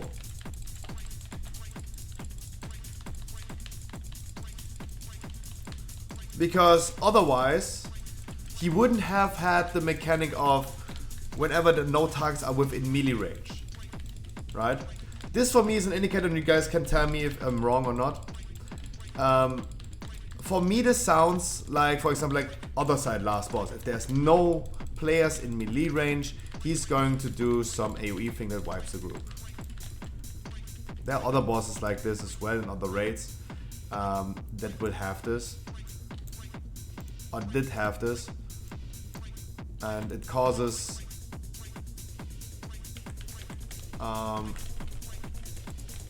this for me sounds like the boss is not movable. So this is going to be tricky then, because the boss is like digging into the ground,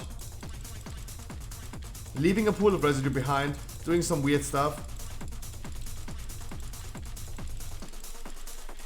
And he's digging into the ground, emerges somewhere. It has to be actually baited by the ranged players. And this requires a lot of movement, as it seems, because they have different abilities.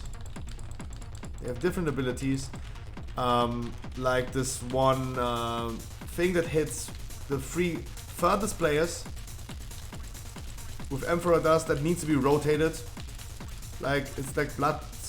What is the boss called in Burning Crusade, Black Temple? Gurtok, Blood Boil. You have like players taking the Blood Boil, and then you rotate them through. That's what it sounds currently. He's doing a beam, he's doing the dig where he's digging in the ground. And he's doing more and more physical damage, more and more damage to all players, all the time, over time. It sounds more simple than it actually is, in my opinion, because the abilities in itself sound pretty simple. But the thing is, if we consider this boss to be unmovable, it requires high coordination of the whole raid group to position themselves, because we have this residue spawning, and we need to be really mindful how we're gonna place the boss and where we let him emerge from his burying under the ground. We have to be really mindful for that. And so he's like being tanked with the tanks. The tank are dealing with the tank hits, turning it away from the group and all the stuff.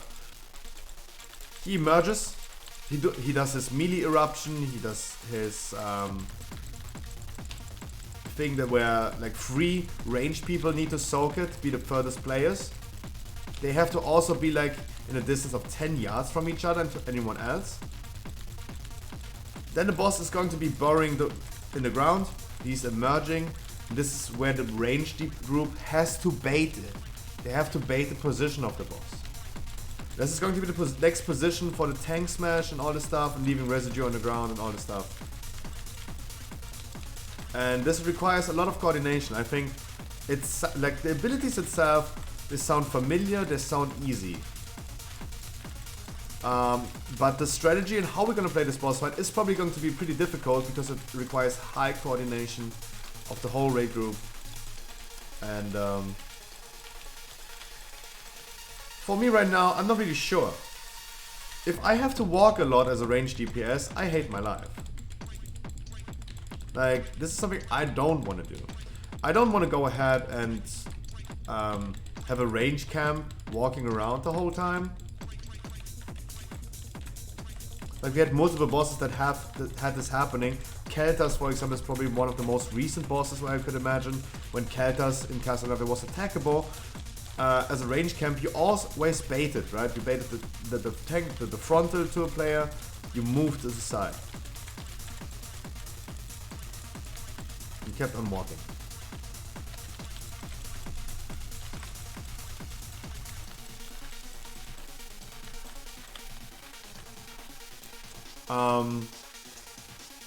But the thing is, he has a lot of like melee explosions. The thing is also, the melee explosion is going to be 20 yards, where melees have to go away from the boss 20 yards to not get hit by the melee explosion. That only applies to people that are in 20 yards or closer. So what happens is that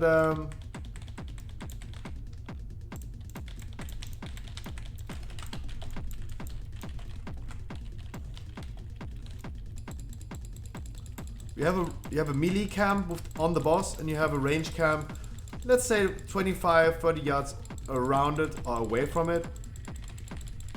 And then they go ahead and bait the position of the boss and walk this boss by his burying through the boss arena.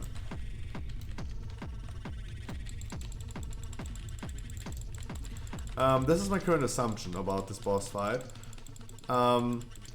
Melee is gonna have a hard time because the boss is burying through the ground. Congratulations for your store, Tiny, and thank you so much. I'm really proud of it as well. Thank you so much. Cheers, my dude.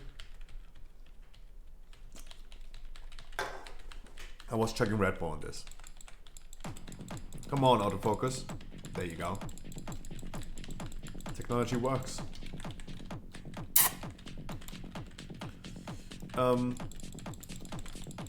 But if the range camp in the bury is only 20 yards, or like let's say 25 yards away, and even the ranged people have to move, it doesn't make a difference if I have to move as a melee or I have to move as a range. A little bit less as a range, because I still can cast while kind of walking and going away, right? As a melee, I just have to go away.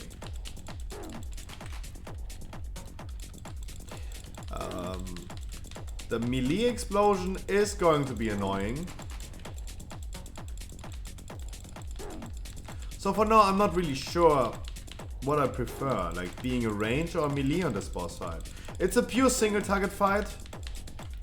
We have to consider this is a pure single target fight. And I'm pretty sure that Feral is going to be having the overhand. Even... Is it autofocus? No, my cam to autofocus. My cam to automatically focus, but I was blurry for a second when I was drinking Red Bull.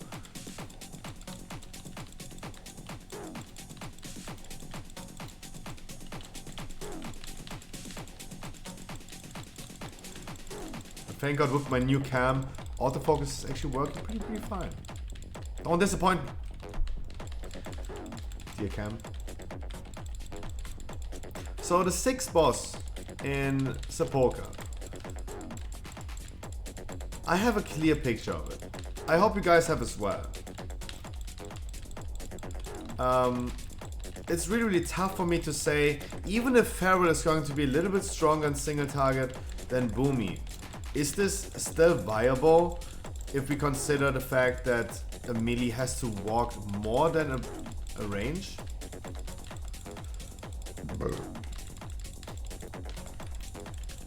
Like, I think like more movement for a melee causes me to...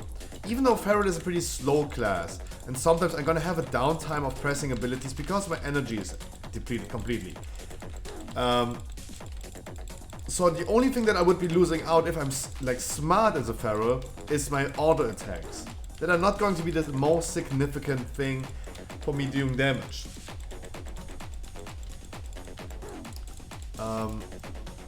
So I'm like kinda in favor of a Feral right now. But this boss fight requires a certain amount of range DPS. It will require over the course of the whole boss fight. It might be a 4-minute boss fight only, like it might be a really quick one because it's a DPS race.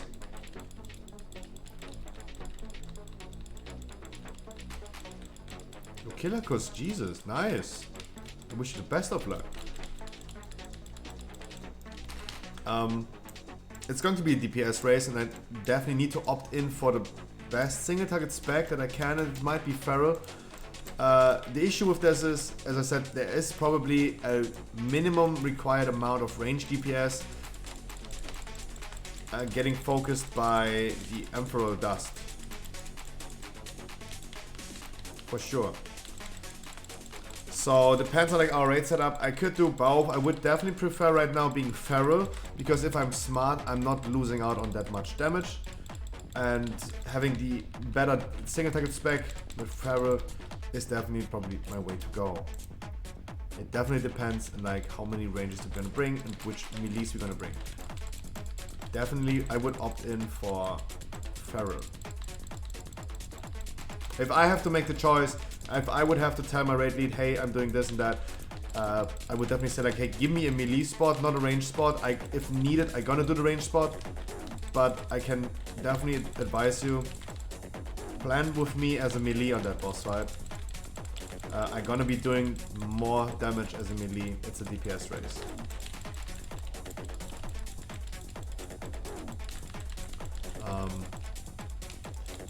Because it's even more and more clear to me that Boomy is getting nerfed, right? The first 5 bosses, they're all like benefiting Boomy way too much. And I think at this point Boomy is getting nerfed. Even though we're not benefiting that much from a second legendary. So we're assuming right now that Boomy is getting nerfed. We're assuming that the second legendary for like Boomy is not as efficient as Boomy is not as efficient with a second legendary as a Feral does benefit from a second legendary, and the tier set bonus for Feral just sounds way stronger. So we're gonna see a clear advantage for Feral's next patch for sure. Because I really doubt that Blizzard is going to nerf Ferals. It's an underrepresented spec, and it's definitely in their duty to make Feral great again. So people are gonna play that spec even more frequently. Let's wait for the tank, for the explosion, so people do not fully follow.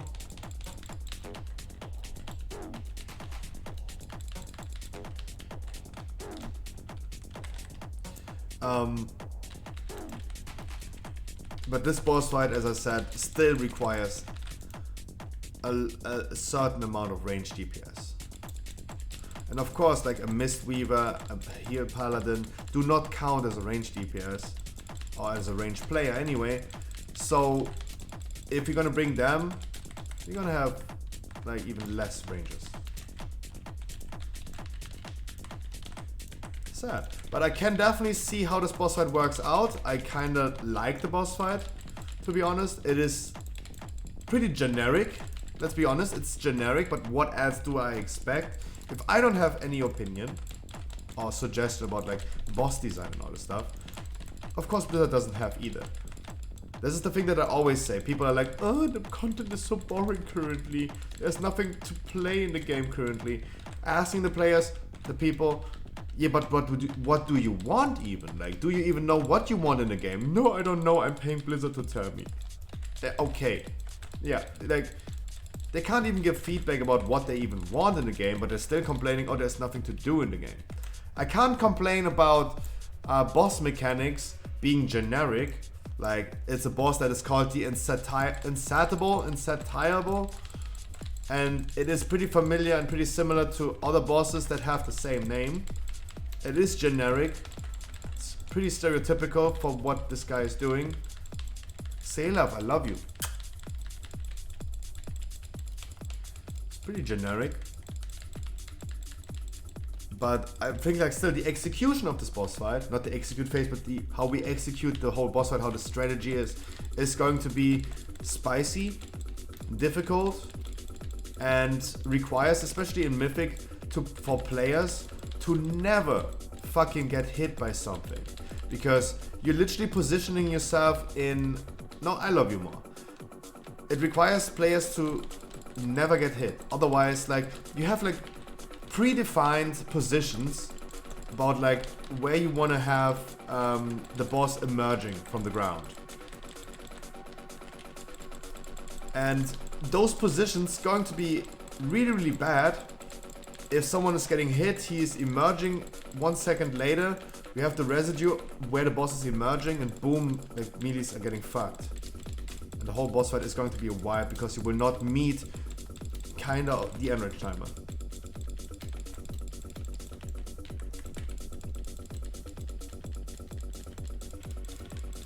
This boss has actually multiple enrage timers. Like at 10 stacks of his enrage, he's going to be casting Final Final Destiny, whatever it's called.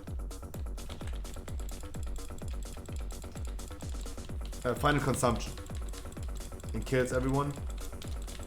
That requires people to not get hit by abilities. Even in normal and mythic, and normal and heroic, this is going to be the case.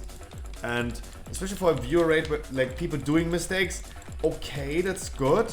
But the thing is, people's individual mistakes, even in normal, can cause a raid wipe.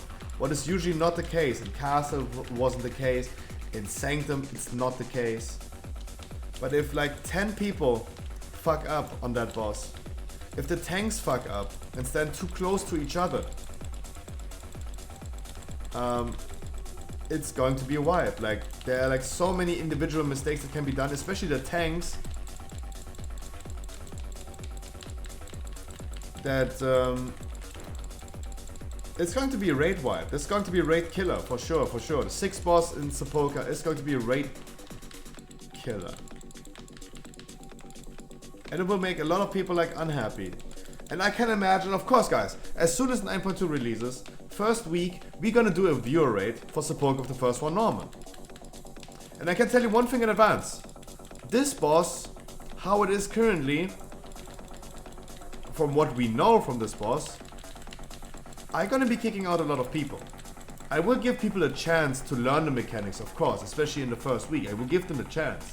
But if someone is like repeatedly getting hit by an ability and causes the boss to gain stacks, and at 10 stacks the boss is in an enrage and wipes us, then I will have to remove those people. For sure. This is what's going to happen. Thank God we have multiple combat reses.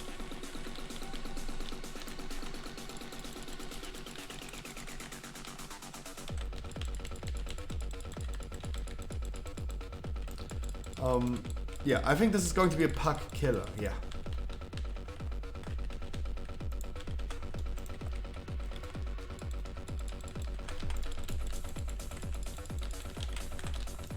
Pretty sure about that. Do I like that? In general, no. I don't like having a boss fight that literally kills pucks. Like, Fate Scribe in general is pretty easy, but Fate Scribe Heroic, for example, kills many puck groups. If they have curve, and everyone is required to have curve, and multiple curve probably, yeah, Fate Scribe can be pretty easy because everyone knows how to play the rings. Not even in my normal raids, people know how to play the rings.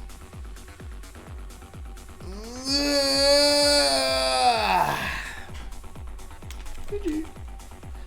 Much Lopez. Easy +2. Easy +2 because Sanguine Depths is way too easy. And the next key piece, Mists. Halls, nice. I like the halls. Nice.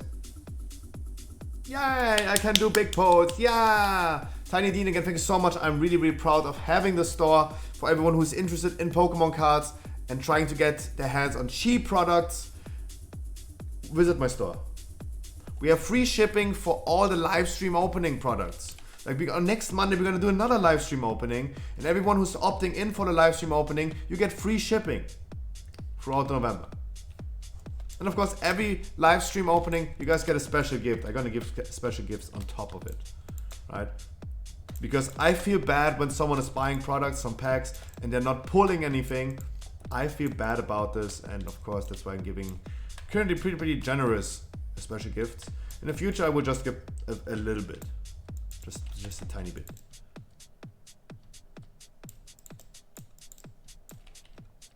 Meow.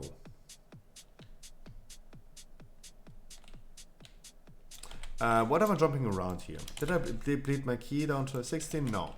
Halls is the next key, guys. Guys, it might be the case that I'm gonna be doing a long stream tomorrow.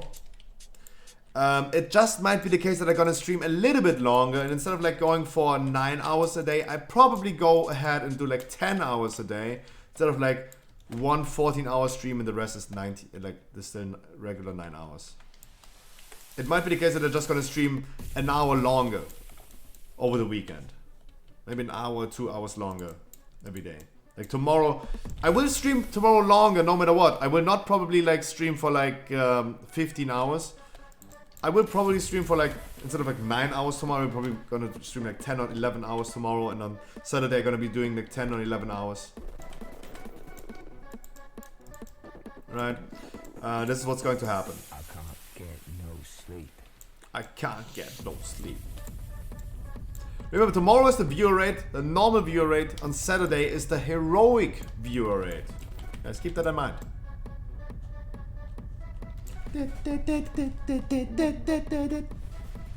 Okay, Halls, the next key. Hello, Barrels of God. Helping random people getting their Keystone Master. I can't get no sleep.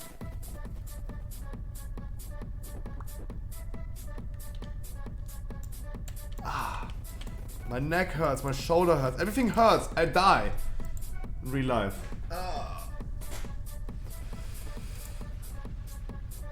Autofocus, nice.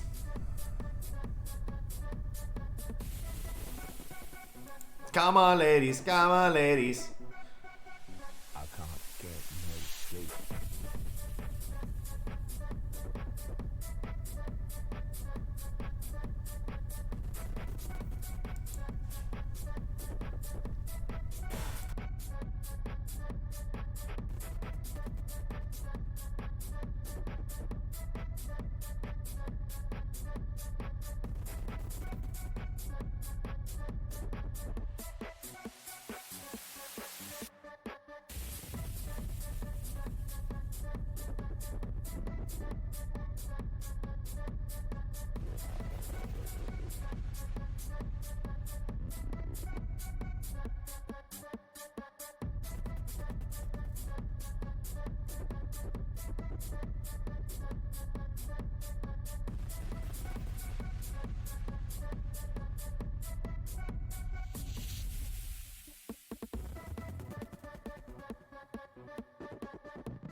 Bloodlust first pack, second boss, last boss. This goes also to Gary. No sleep.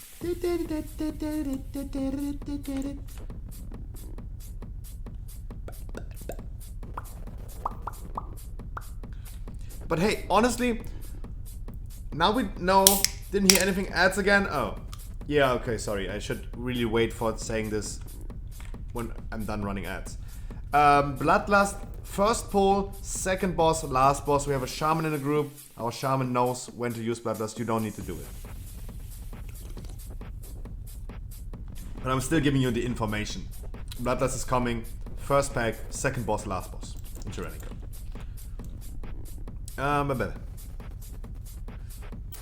Guys, we have now more than half of the bulk of the first one. It's done. We talked about it. 5 of those 6 bosses, we know how it looks. This one boss is like still a mystery to me.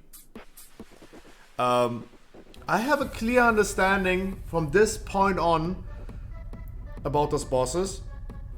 I think, of course, for me it's streaming content, right? Talking about this thing is for me streaming content. I don't think anyone else has been really like looking into the bosses yet and talked so much about the bosses yet. Please keep in mind, the information we talk about is heavily subject to change. That is a disclaimer. It's subject to change. We're talking about data mining, not even PTR, but data mining. There might be missing information, there might be some numbers bad and weirdly tuned. And everything is subject to change. And also, there might be a lot of informations missing. There might be abilities missing that we haven't talked about yet. And we can't see because we don't know.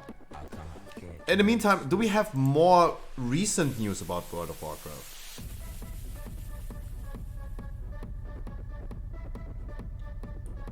We have new mounts. Blizzard under DDoS attack. Warrior tier set appearance in Shadowlands patch 9.2. Okay, let's show this really quick. This is really generic, fitting the theme of Zeref Mortis. That looks ugly. Boom. Straight up. That looks disgusting. Oh, my neck kills me today. Disgusting sad. I can't get no sleep. Disgusting.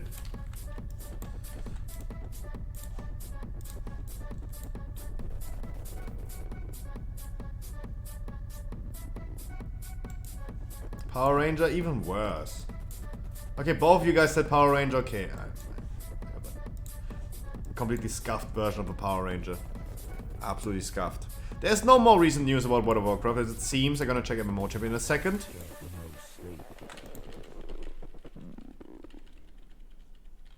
By the way, I'm Venti. I'm gonna take the bets. I'm Venti. I'm gonna take the bets. Oh, Xelaf is going to love me for the first pull. Monks will love it. Interrupt this guy, please. Skull needs to be interrupted. It's the only one that needs to be interrupted. Please interrupt Skull. Please interrupt Skull. Please interrupt Skull. Hunter interrupt. Still open. Hunter interrupt is still open. Hunter interrupt is still open. Hunter interrupt is still open. Shaman interrupt will also work. I only need to be Skull to be interrupted. That's all I need. Oh my god, Scruffy, you're so toxic. You asked for one interrupt. Yeah, true. True that.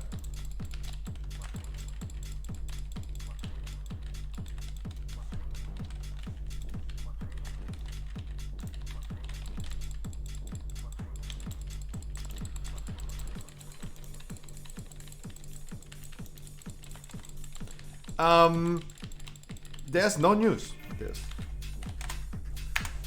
Do we have any news on MMO Champion? Pilgrim's Bounty? No. There's nothing new. Guys, remember it's Thanksgiving event in World of Warcraft if you want to grab on the turkey shooter toy. You have to do dailies. That's why I'm not doing it, because I can't be asked doing dailies.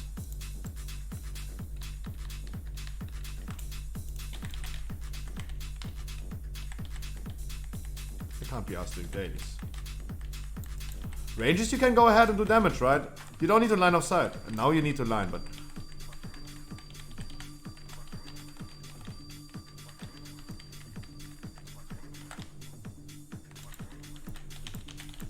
What do you think?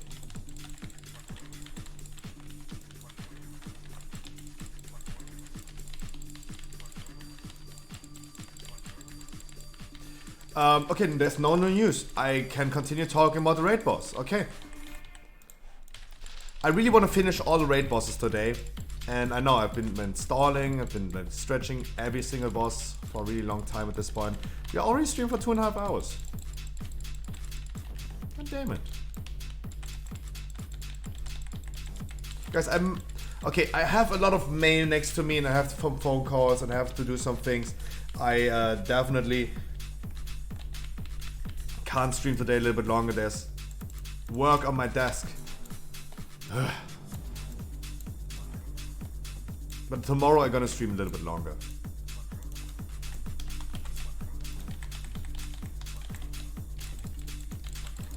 Tomorrow I will be streaming a little bit longer.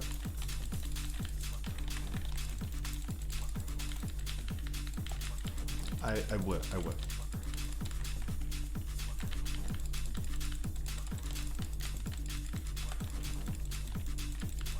I really like the fact right now that I'm, even without cooldowns, not even losing aggro.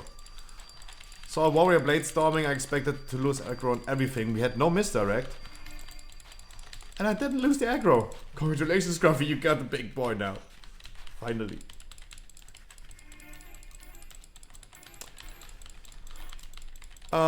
We have next bosses coming up, guys. We have Halondros, Anduin Rin, Lords of the Dread. Lords of the Dreadlocks. Locks of the Dread. We have Rigilon and the Jailer. Those are the bosses that we still have to talk about. Coming today. Brought to you by your boy Scruffy.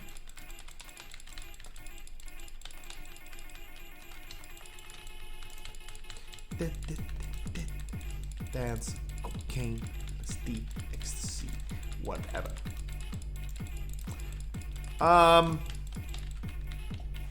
Halondros the Reclaimer has a really, okay, not really long. The overview for Halondros the Reclaimer. The overview, talking about this boss. Halondros creates Reclaimer pylons that assist in its sacred purpose of gathering Emperor. If any orbs of Emperor reach Halondrus, an Emperor eruption occurs. Upon reaching 80% and 45% health remaining, Halondrus will cause any remaining pylons to shatter before it descends further into the caverns to discover a new location brimming with Emperor. Okay, we're chasing this boss. He's going into more and more locations. That's cool. It's cool. Can't understand what he means. Tanks. Halondrus' light shatter beam inflicts massive damage to everything caught in its path. The Reclaimer's Pylon's fractal shell absorbs a massive amount of damage. Touching another player afflicted by light charge removes the effect but triggers a light burst. Damage dealers. Halondrus inflicts damage to all enemies with Earthbreaker missiles. Removing a Reclaimer's Pylon fractal shell causes it to emit fractured energy until destroyed. And healers. Halondrus inflicts damage to all enemies with Earthbreaker missiles. Removing a Reclaimer's Pylon fractured shell causes it to emit fractured energy until it's destroyed. Halondrus will inflict heavy damage to the raid with Waking Steps while it moves to its new location. Oh, so the boss is moving and traveling forward. The boss is traveling, moving forward. And in the meantime, while he's doing this, he's trampling and is doing a good amount of damage. While we're purchasing him. Not purchasing, pursuing. Oh my god, I can't speak English. Guys, I only need this guy to be interrupted.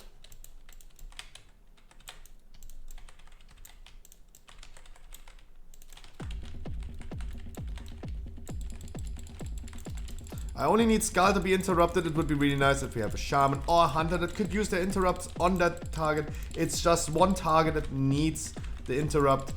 It's not too difficult, it's not too hard. I'm not asking for too much. The Earth Elemental is doing like some weird stuff over there. I don't have interrupt ready. Oh, okay, this is starting to get on my nerves actually. Like, why is this always so hard in halls, having only one target to be interrupted, and it never happens? It's the same as in Necrotic Wake when we go after the bridge, after the invis skip. There's one target that needs to be interrupted, and it never works. That's actually getting annoying. I did it both times, but yeah, but pretty late in my opinion. Like, we pulled, then we need the interrupt, and then it's coming close to us. Not like 20 seconds into the fight. Then we have the Earth Elemental standing there and just keeping it away. It's like, yeah, it should be in the AoE immediately.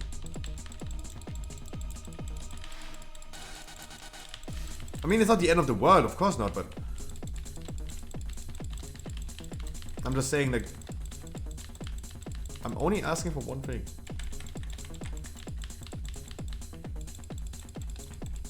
So this is the overview of Halondrus. Let's see the abilities. Stage 1, the Reclaimer. We have stage 1, we have stage 2. 2 phases for the boss fight. It seems like if you have 2 stages. Wait, what did the overview say?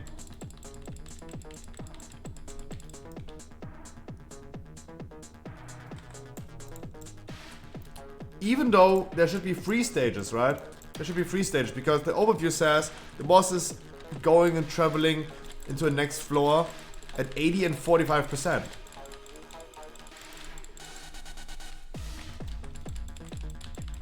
Okay. So stage 1, at least, it's saying stage 1 for this one. It might be stage 2 at 80%, we don't know yet. But stage 1, materialize obelisk. Halondrus materialize multiple obelisks that begin to collect Emperor. The obelisk is materious monolith that gathers Emperor. That obelisk, or those pylons that we talked about, that he's like draining energy from. The fractured shell, the obelisk protects itself with a shield of swirling cosmic energy that absorbs 6 million damage. Losing its fractured shell causes the obelisk to begin emitting fractured energy. Fractured energy is inflicting cosmic damage every 1 second to all players. Dematerializes, the obelisk violently dematerializes, inflicting 300,000 cosmic damage to all players. This is deadly. Dematerialize means that the boss is transitioning into the next phase. Question mark, not exclamation mark, but question mark.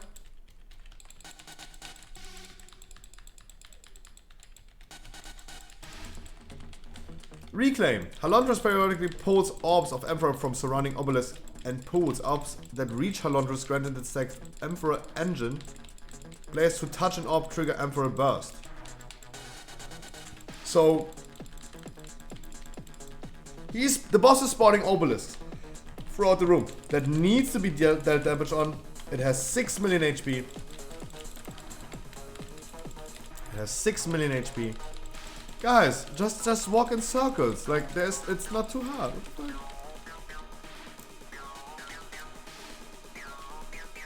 Walk it like I talk it. Warrior, walk it like I talk it.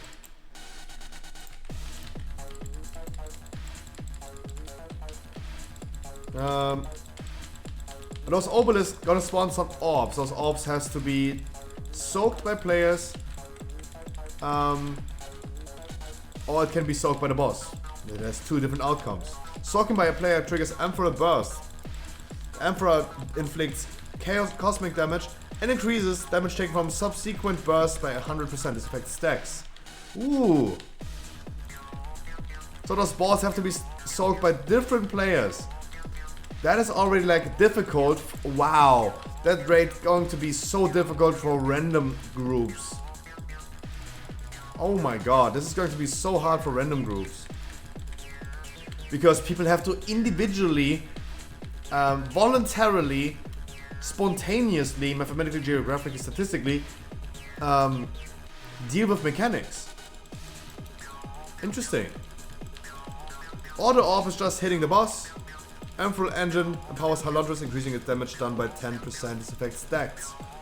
It doesn't say how long it's gonna do this, so that means it's going to be a guaranteed wipe if the boss is taking orbs, or at least too many orbs. This alone is already, in my opinion, like a pack killer. Because it requires people to... Guys, 1 interrupt. The Reaver is the only target that needs to be interrupted. And no one did. A Shaman Perch would be nice on the Reaver on Skull.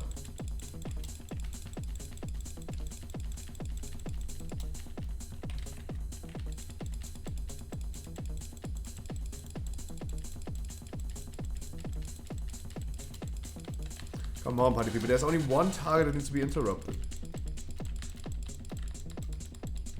Oh no, we did pull the inspired one later.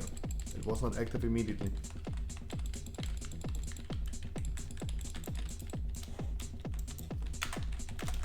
I kinda started disliking halls at some point. Somehow halls not that fun anymore. You do not need Invis Potion to skip this. You do not need. You wait for this bad right here. You need to wait for the bad. Misclick pot. No, you click pot, but you can't go Invis Potion and then go ahead and use your mount. It's not working. Exactly, Kylie. Now you need to rest. Mass rest, please. Come to the stairs and mass rest. I hope this is 100 yards. Why do you release? Oh man. Yeah, I start disliking halls. I really start disliking halls at this point.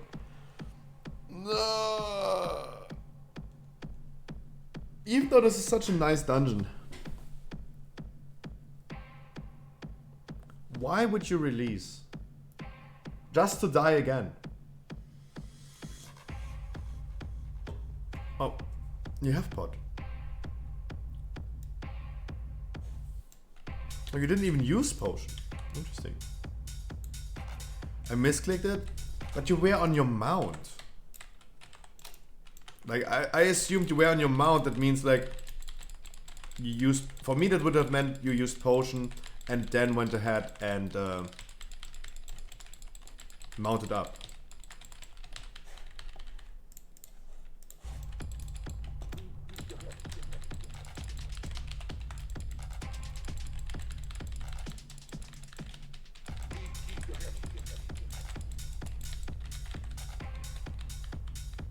Oh, I didn't even decurse, sorry. I was like watching the YouTube music for a second. Sorry. Yeah, Kylie, continue despelling yourself. I gotta despell the person with the debuff, I'm sorry. That was my bad.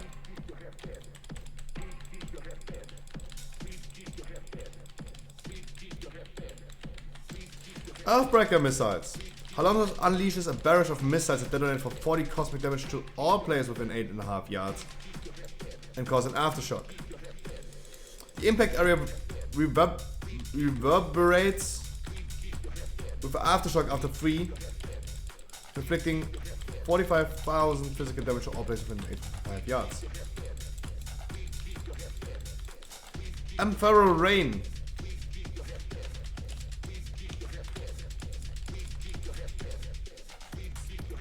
The shimmering cliffs occasionally rain Emperor into the sands,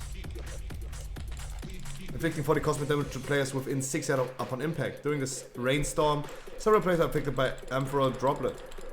Upon expiration, it creates an Emperor Pool. Touching another player afflicted by Emperor Droplet removes the effect and creates a single Emperor Pool. Oh. So the environment is just raining some Emperor on us. And you get a debuff that is doing nothing actually, but at the end of the debuff, it's causing a pool of some shit spawning. What you should do is touch another player and trigger this manually on a location that you want it to be dropped. And it only creates one pool, not two pools, as it says. That is interesting actually. Xelaf, you know that you can roll out of the jump. Come on, dude. Almost 2.3k score, come on. You know you can roll out of this. You don't need to get hit by the jump. Especially you as a monk, you just have to roll. A demon hunter, I would understand that he says, oh, I just used all my fell rushes in combat.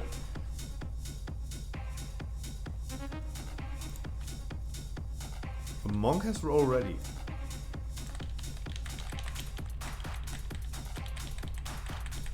Then we have tank abilities in phase 1 for Halondros.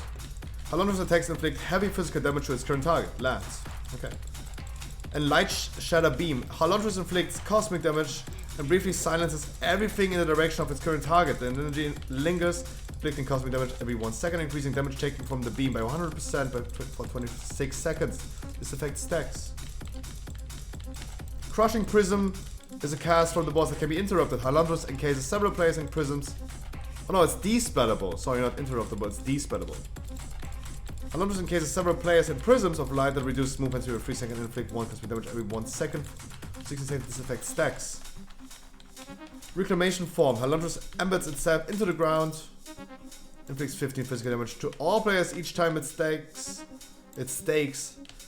a leg into the sand and begins to emit Emperor Pool.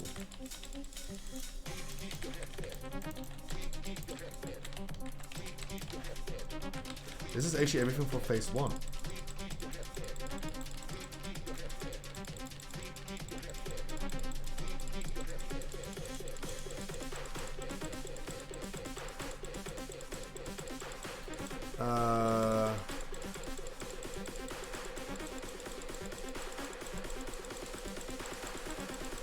Can't really think about like what this ability means. Is he walking around?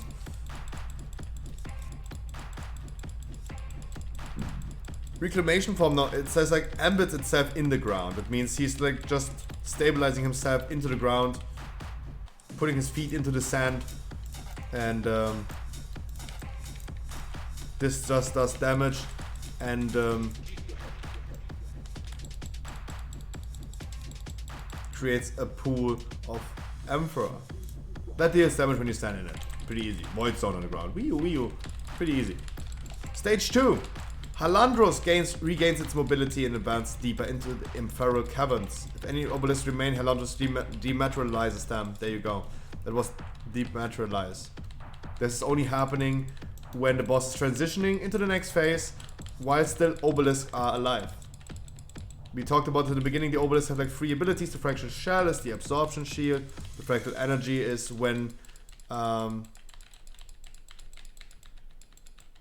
as soon as the obelisk is going to be killed. So it spawns an obelisk. It needs to be killed before we transition the boss. Also, we have the obelisks are spawning some orbs that need to be soaked, that they shall not reach the boss. There's no duration for the debuff, so you should definitely like switch around and soak those orbs.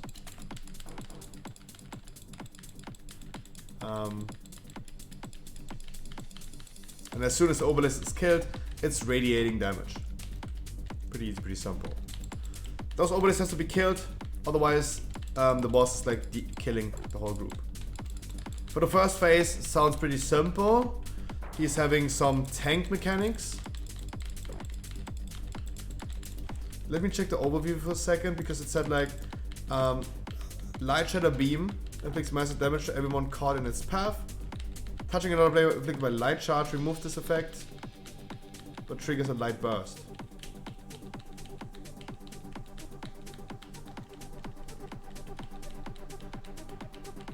This debuff can be, okay, the tank debuff can be depleted when he's touching a person with Light Charged.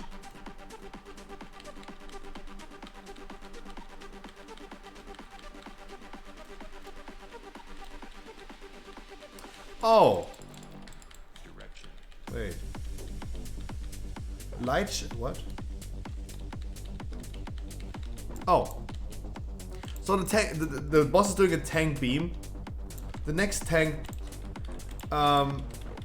taunts, takes the beam as well.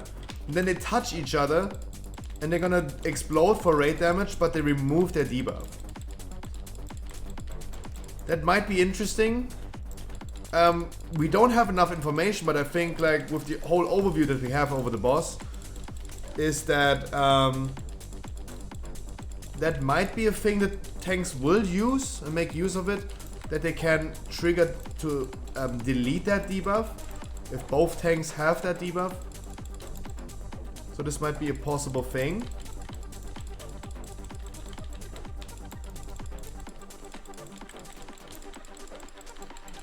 Interesting, really interesting. But otherwise, first phase is just like dealing with the obelisks, with the pylons. They're gonna do more damage. It seems to be a damage race because the more pylons he's spawning, the more orbs we have to soak, the more AoE damage we're gonna do. So it's also going to be kind of a DPS race, especially because it seems like the obelisk, the pylons, have 6 million HP. That's a lot. And they need to be dealt with the boss and bringing the boss to the next stage. Currently it says 80 and 45%, but we only see 2 stages in the abilities currently. So we don't know if this is happening after 80%. Like, let's say the first 20% is just tank and spank and dealing with the mechanics of the boss. And then at 80% we're gonna start getting some obelisks. This is what I would think about right now, but it's not confirmed. This is what I currently assume.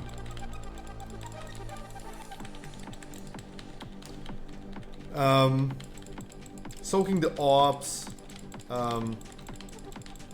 dealing with some debuffs that drop some pools on the ground that just needs to be correctly dropped away. It's pretty easy, pretty simple at the end of the day. You have a debuff, you bring it out to the edge of the room, like Shriekwing for example. You have a debuff, you're gonna bring it out really far away from the group. I don't think this sounds too difficult or something completely new. And this is actually the whole phase 1, that's actually it. I think it's more likely just being a DPS race. For now, we also know we have obelisks, we have pylons spawning with the boss together. Congratulations to Shadow Priest, congratulations to Destruction Warlocks. It sounds to me that they're gonna have a really good hand on it, because you will not tank the boss close to a pylon. You might do it a little bit and benefit like monks, for example. But you still need a distance so the orbs from the pylons are not getting into the boss. Can we have a blood loot? Nice. Awesome.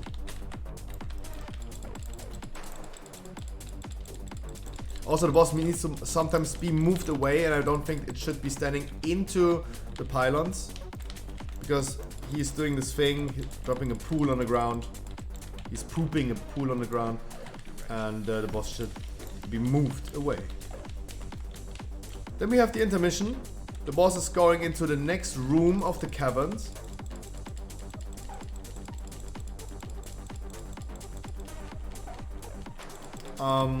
While he's running away into the next room, he's trampling. Ah, cramp! He's trampling, doing damage on Bipper. We have information about stage 2. In stage 2, Halandus regains the mobility and advances deeper into the Emperor caverns. If any obelisks remain, Halandus dematerializes them. Quaking stabs, of course. Halandus stabs cause the elf to tremble, inflicting physical damage to all players with each stab. Each step of him, not us, I think. Wait, last dungeon we got a Keystone Master, by the way. Last dungeon we got a Keystone Master. That's what I mean, like I'm not paying attention to that too much lately. Congratulations to the guy that got the Keystone Master last group. I really need to keep on track with these, otherwise like we have already like 300 Keystone Masters and we're not keeping on track with these. And we're gonna go with the full cycle. Spires is the next key. Jesus.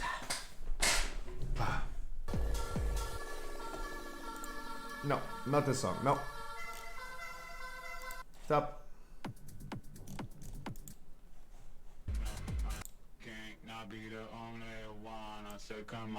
I can't stop moving. Scruffy, I'm boosted. Mechanically, yeah, you are. Oh, you did good damage. Sure, Nazuri, you can, sure.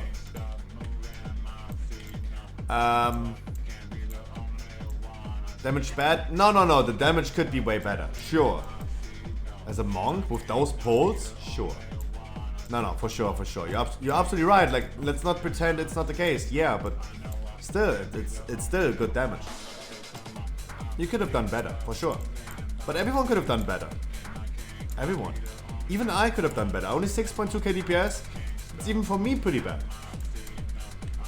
Guys, I go quickly AFK, gonna be right back and I'm gonna do a Spice of Sketching next. Let me deplete the key down to a 16.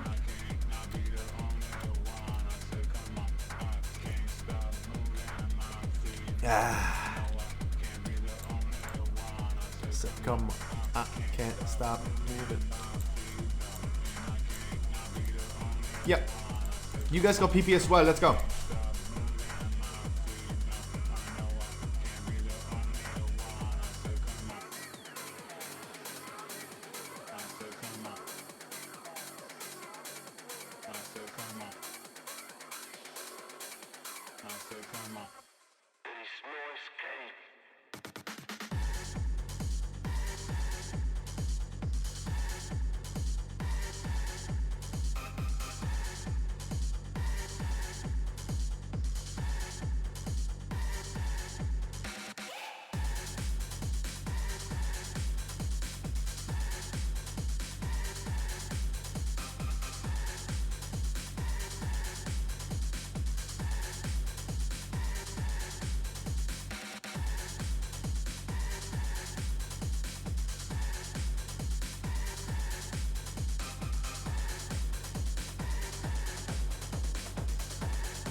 Good morning. And even good afternoon. I got a sandwich as well. I was hungry.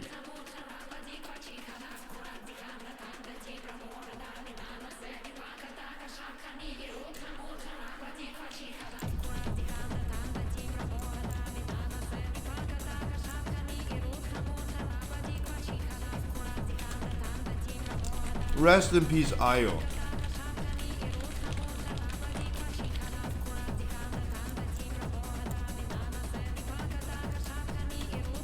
Said that he died.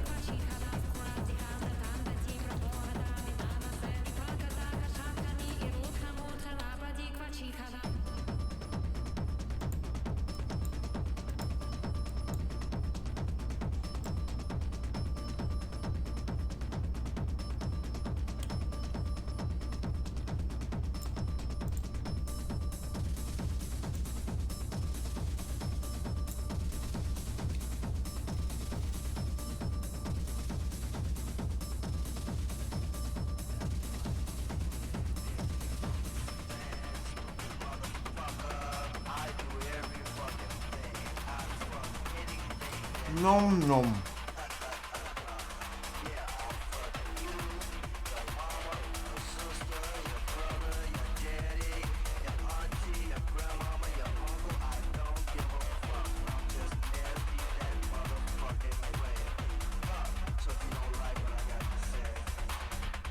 Hey, the music is not wrong.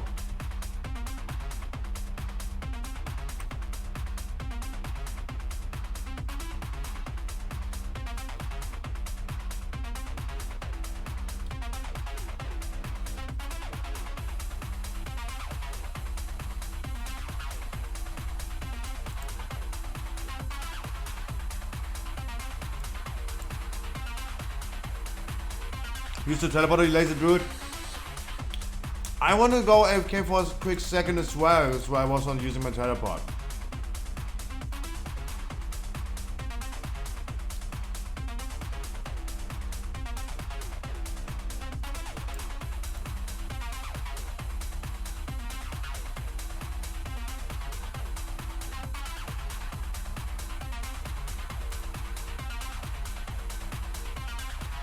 Huh? Sugar Korean, who cares? Do whatever you want to do.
The priest is absolutely right. Spam your interrupt, but people.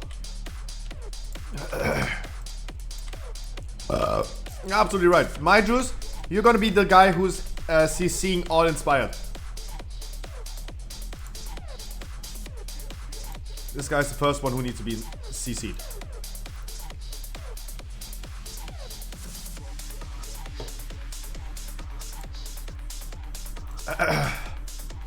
Mad Max, I see you came online. You want to do some dungeons with me?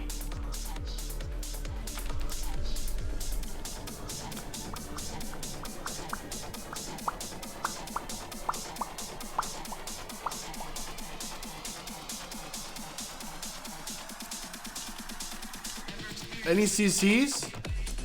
Any CCs? Any Demon Hunter CCs? Any Demon Hunter CCs? Holy shit. Holy shit.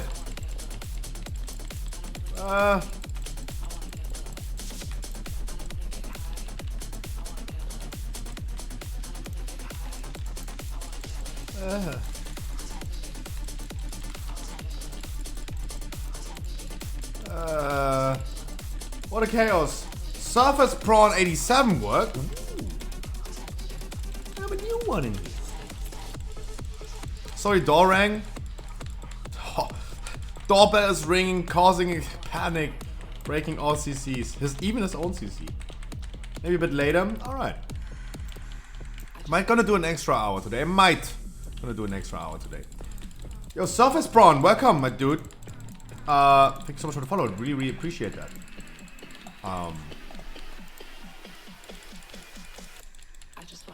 What can I tell about me? I'm a potato. Wait, no. That's not everything.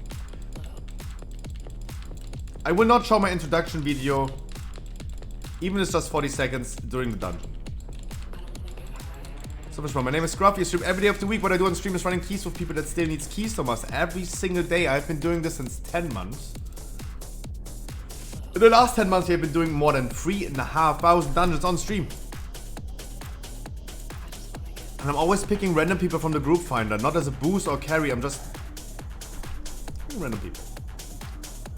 He's German, so technically he's a potato. Jesus.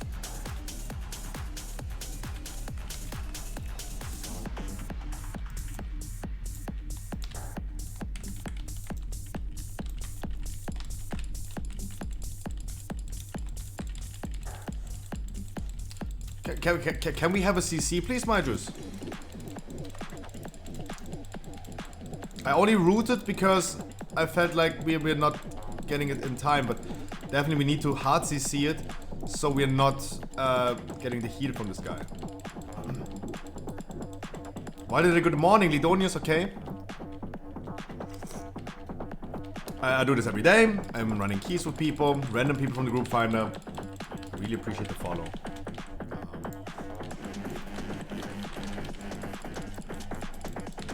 I don't know why we broke the CC. Why everyone is too overhyped in this dungeon right now. Can we calm down for a second?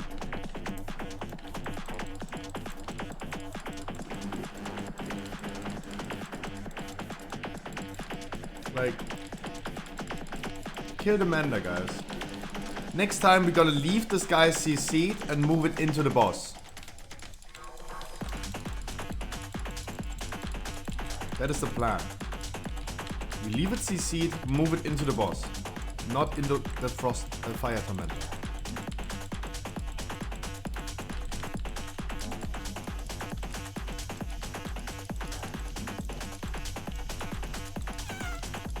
Also, we're gonna do a VO raid tomorrow, guys. Remember, if you have an all 213 item level and a legendary is enough to join my normal VO raid. On Saturday, we have the heroic VO raid.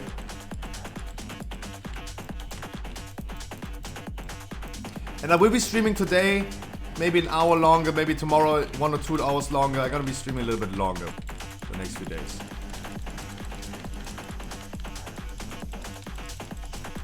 Depends. Like if I'm too frustrated today after the raid, I'm not continue streaming. Just do my work. Also, as an introduction, guys, remember I have my own store for Pokemon cards. You can participate in my live stream openings every Monday. You get free shipping for the live stream opening for the rest of November.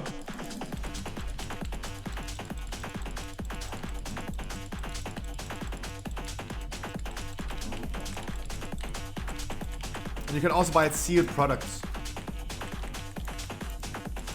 Azuri, do damage. Do damage. Don't post in chat. I appreciate you doing this, but do damage.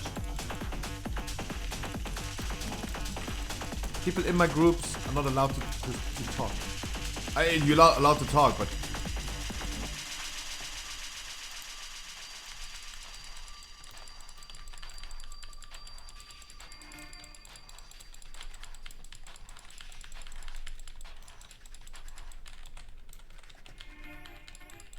I can do, there you go. Astrocat, hello, hello, hello. A beautiful Thursday. Guys, tomorrow is Friday. Last day of the week. And then it's weekend. What we've been doing right now was talking about Sepulka of the first one. We've been talking about the raid. We were going through all the bosses from the upcoming raid. What's Kurzarbeit in English? I don't know. I know what you mean, but I remember you said they have Kurzarbeit, but short-term work? I don't know, like short-term work sounds like he's having a job for like only 2 weeks.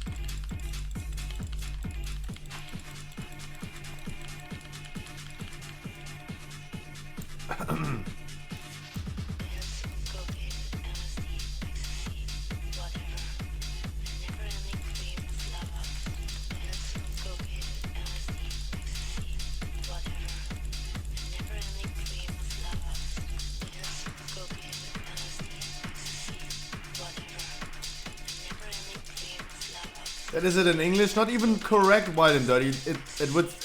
You would have to say it. I have much time for WoW, not many time.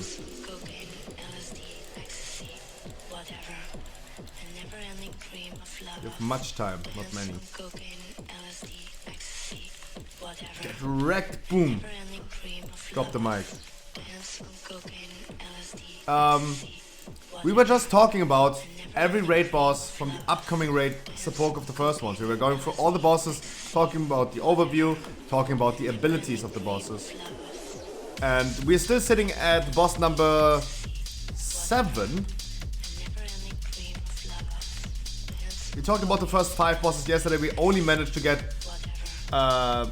we were talking about...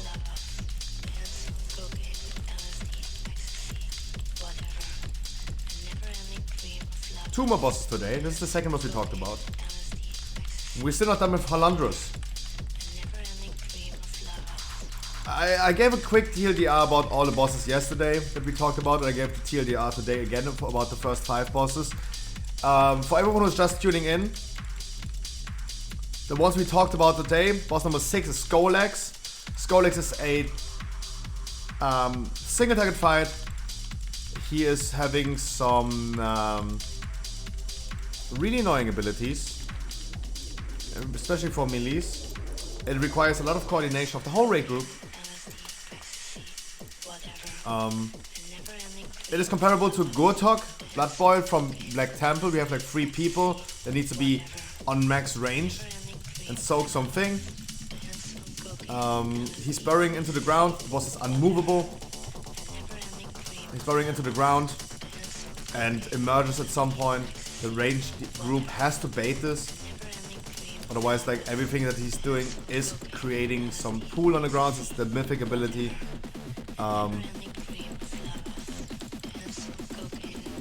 Was going to be enraged if he's getting, like you're getting debuffs for all the things that he's doing. He's doing the tank smash, like Shadar for example, that needs to be taunted off.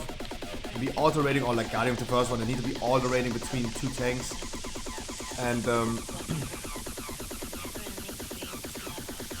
while he's doing this, he's giving people more debuffs. And as soon as he's like getting those debuffs away from you, by you standing in some things that you shouldn't stand in, he's getting more and more doing damage. And at some point he's going to wipe your group. Not too crazy, not too difficult, but it requires a lot of coordination. It requires people to be flawless, because especially in random pack groups, even in normal, this boss can cause some wipes. It's going to be a pack killer, because everyone, in my pack groups, everyone is allowed to do mistakes. As soon as we're going to do our first Sepulka of the first one raid, I require people to not wipe us. Like if like 10 people do mistake, or they have like multiple stacks, that gives the boss also multiple stacks, that would lead to a wipe. This would be the first time that in normal the boss would cause, like mistakes would cause a full wipe. Individual mistakes. So this is in my opinion already like a pack killer. Nothing too crazy, nothing too interesting about this boss fight. Is full DPS race, you need to bring a certain amount of range DPS. That's it. We were talking about Halondros, the 7th boss of Sepulchre. We have not finished this boss yet. TLDR, from what we know from the first phase, the boss is transitioning into different phases at 80% and 45%. It seems like in the first 20% of the boss fight, the boss is not doing much, but his regular tank abilities. At 80%, he's spawning obelisks, some pylons. Hani, good morning. He's spawning some pylons. Those pylons need to be killed before transitioning to the next phase. They have 6 million HP. They're shielding themselves for 6 million. That needs to be cleaved down. As soon as the pylon is dead, it's pulse hitting damage. It's also like kind of a DPS race.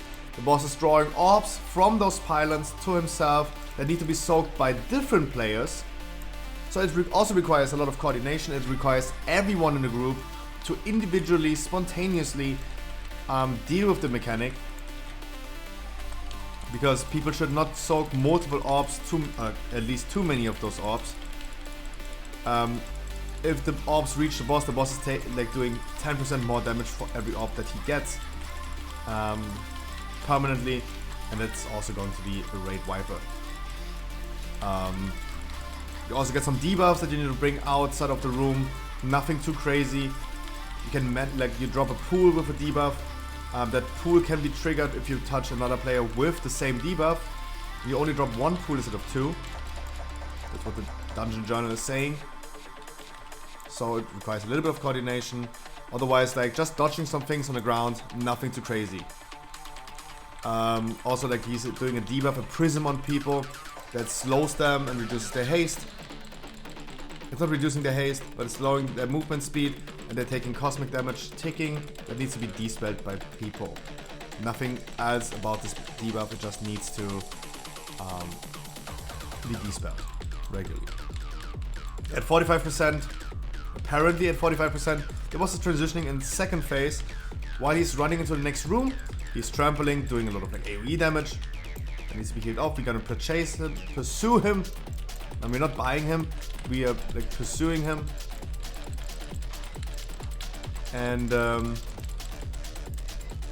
need to heal off the damage. We're gonna follow him. Being in the last room of the boss fight is stage 2 that we haven't talked about yet. What are the abilities? Relocation form is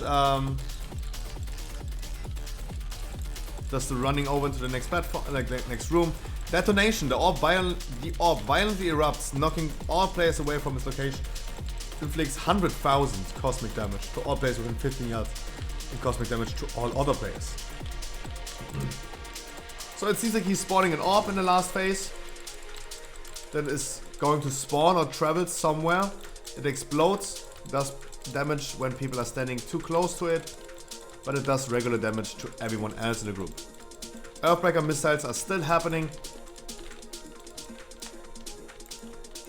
Earthbreaker missiles are still happening. It would be nice if the priest could... I don't know if the priest is hearing me, but don't grip me away. I'm doing damage. Like, the angel didn't even spawn. We were still doing damage. Like, you wouldn't, you would not grip away a DPS from doing damage, right? As long as we're in combat, like, there's no need for grip. Earthbreaker missiles are still the same thing as in phase 1. Just some things that erupt, need to dodge that. And Crushing Prism is the same thing, needs to be dispelled. The dungeon journal is not talking about the pylons in the last phase. It's currently not talking about it. So we don't know if this is really true or not, that there are no pylons in the last phase. I still assume there are some, because otherwise the last phase would be pretty boring. There would be no interesting things. even though they talk about the same mechanics like Earthbreaker Missile. I reset the boss. Then we go to Tormentor. The Crusher Prism as well is also an ability from phase 1. For now, this boss seems to be really interesting. Nothing too crazy. It still requires a lot of coordination, especially in phase 1. Depending on like how phase 2 works out. Please keep in mind when we talk about the bosses from support of the first one, this is the earliest view we can have about the new raid. It's not even released on the PTR. Everything is subject to change. There are like probably some missing entries in the dungeon journal. There will be added information and added abilities for the bosses. I assume that in this last phase of the boss, Palondros, we're still gonna get the pylons that we need to kill, we need to deal with the orbs, probably deal with the debuffs as well. I highly assume that, otherwise this boss fight would be really, really boring in the last phase. Because there's nothing happening. So I'm pretty sure there's like some missing entries in the dungeon journal for stage number 2. But I highly assume that he is still continue doing so.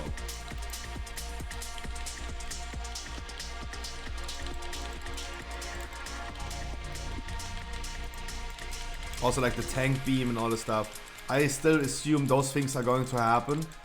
I think this are just like...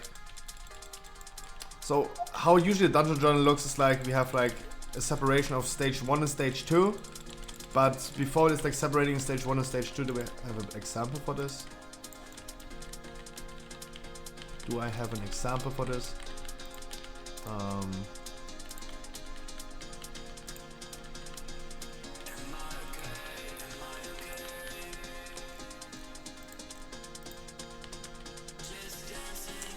No, right now I don't. Actually don't. There's also a thing like where I like believe the dungeon journal, the data mine dungeon journal is wrong. Because I think like it's...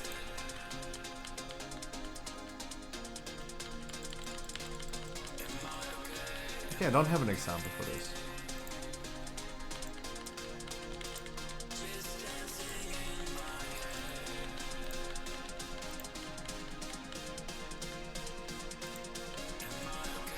I do not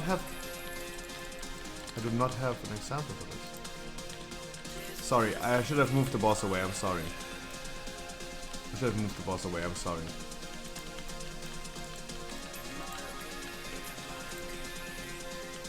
No, actually I don't have an example for this. Okay, okay. BFA?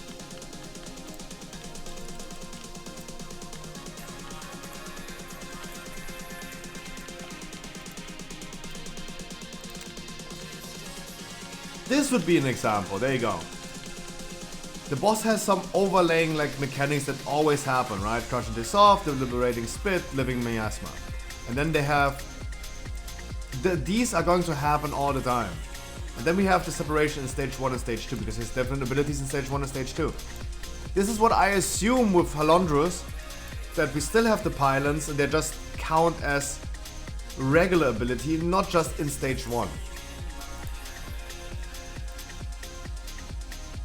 This is my current assumption.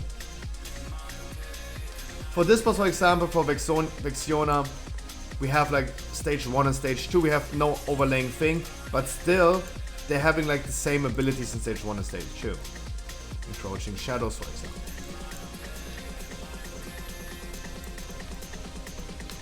So that's why I currently assume that Alondros is going to spawn the pylons in phase 1 and stage 2.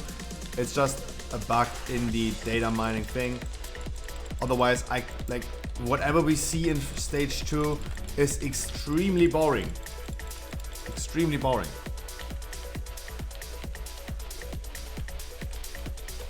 It might be the case that stage 1 is going to be really difficult. First of all, bringing the boss down, like the boss has 2 intermissions, 80% and 45%. And we're only currently reading about stage 1 and stage 2. So I think there's a lot of missing in the dungeon journal at this point. This boss is far from being done, but from what I can tell, and I try to use my imagination to see what is missing there, what is like, how could I imagine this boss fight to go. Of course, we're getting like new abilities like this bomb in the last phase, for example. That's like some abilities that are new to the new phases. Otherwise, glad to see you again, Loud Anfilos. I'm happy to see you again as well. Mwah. Happy Thursday.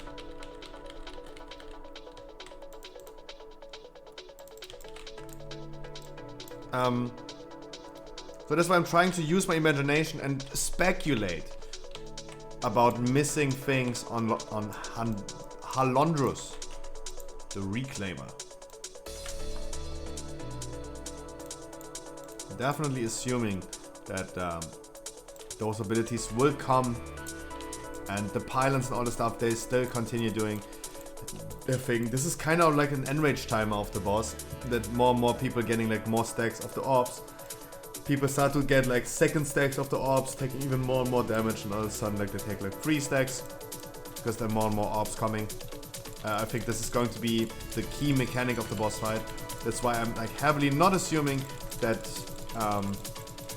in the later stages we're not getting any pylons anymore. From that perspective, we have a single target boss fight with a single target nuke. We need to go ahead and kill the obelisks.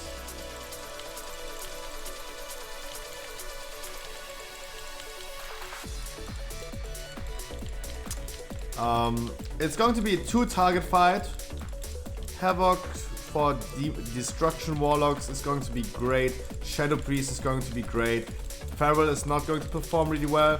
The boss will not be tanked close to the pylons, so I don't see like Arms Warriors and Melee Cleave being really strong on these. Still the heavy single target hitters like Assassin Rogues are going to be still great on these fights.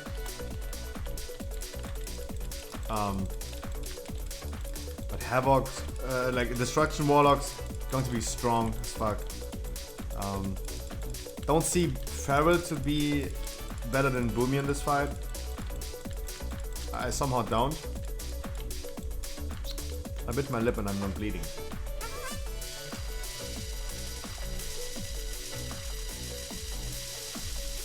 Oh, sorry, I was watching the music. Oh man, today I'm really distracted.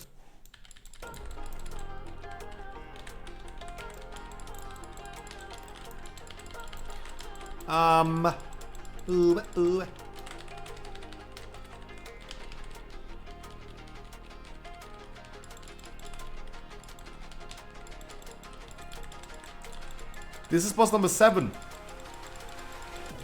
of Sepulchre of the first one. And for the first 7 bosses, I definitely see a clear advantage for Boomy. Too many ad fights. Too many fights with like a second cleave at some point. This is what benefits Boomies too much compared to Ferals. We need to see a significant Boomy nerf to compensate for the bosses being too good for Boomies in general. Next boss, I want to talk about the next boss after this dungeon right here, because the next boss is boss number 8 in Sepulchre of the first one, and it's going to be the last boss for the first week. Remember guys, the new raid has some timings when it's going to release. In the first week of the patch, no raid. Second week of the patch, we get normal and heroic raid. And we also only get 8 bosses out of 11. We will not be able to see the last 3 bosses in the first week of the raid release next year. As soon as Mythic releases, the last 3 bosses are going to be published as well. They're delaying the last 3 bosses for 1 week. And the last boss for the first week is going to be the Prince, the bitch boy. It's going to be the Prince Anduin. It's going to be boss number 8, the next boss we're gonna talk about. And compared to like Artificial Zymox and the Prototype Pantheon, they're really cool bosses. From what we know right now about the boss fight in the raid, I think they're really cool bosses. But of course, I want to see what the bitch boy has to offer, right? The King of Stormwind. Heritage of Varian.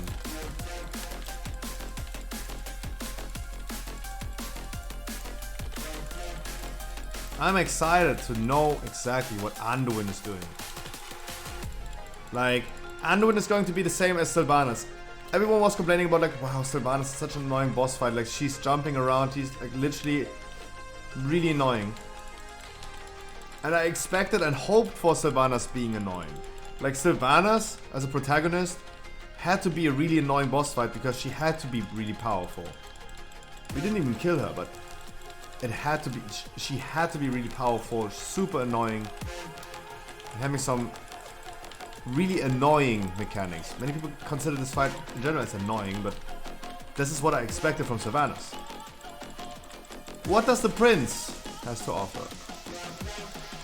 Because I expect, like, of course I expect a lot from Anduin, but the jailer is going to be the last boss of the raid.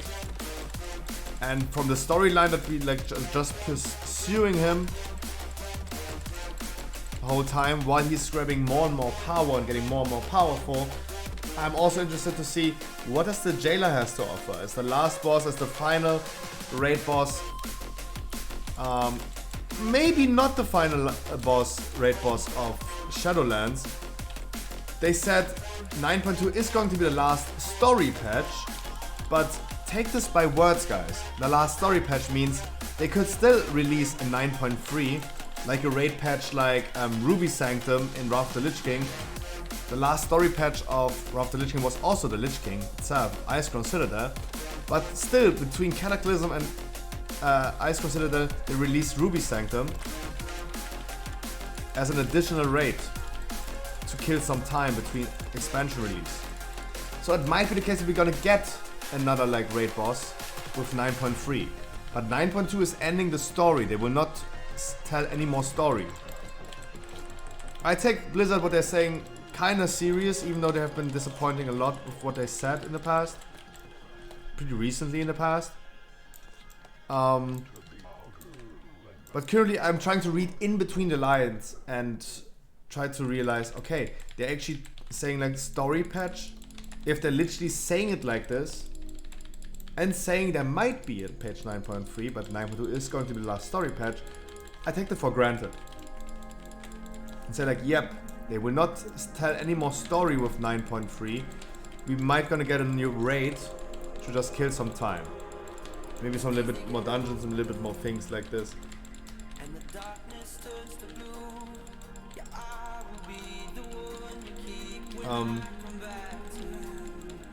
But for the story patches, of course, the jailer is going to be really, really interesting.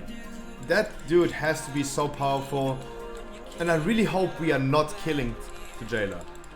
I think this man has become too powerful over time in Shadowlands that it should be the case that we're not capable of killing him. He is too strong, he's too powerful for us. That is my assumption. And this is what I'm hoping for. And we're gonna see about this today, we're gonna talk about him today, for sure. Like, we're already at boss 8.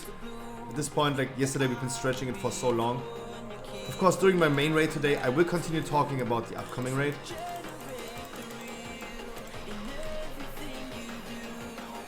Of course, I will continue talking about it while we're doing my main raid today.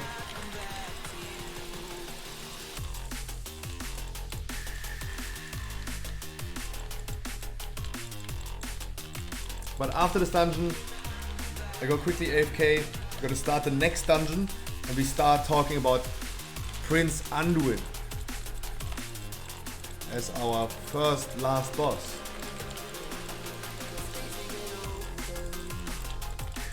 The first really interesting boss. There's currently no knowledge about like what loot they're dropping.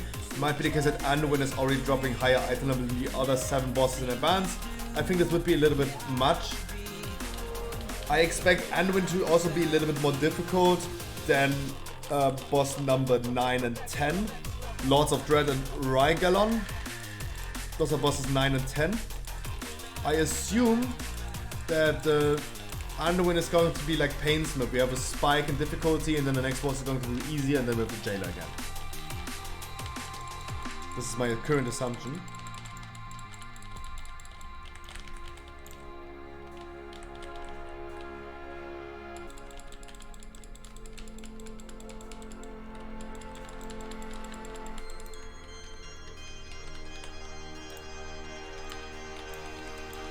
That's my current assumption. And I'm really interesting. Like, I'm really interested. I want to see what has the Prince to offer. This feeling inside me is all I know. Just take me, embrace me, just don't let go. This feeling inside me is all We could Master Spell and Master Spell all debuffs. That would work. If he wants to heal this, he can heal this. He can also Master Spell if he wants to. It's definitely easier to just use Master Spell than healing everything up.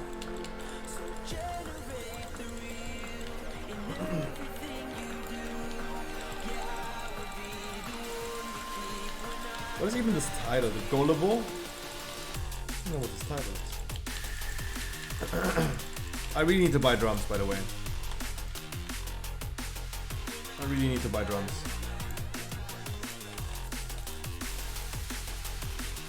GG, much love. Let me go AFK. Please someone remind me to buy drums.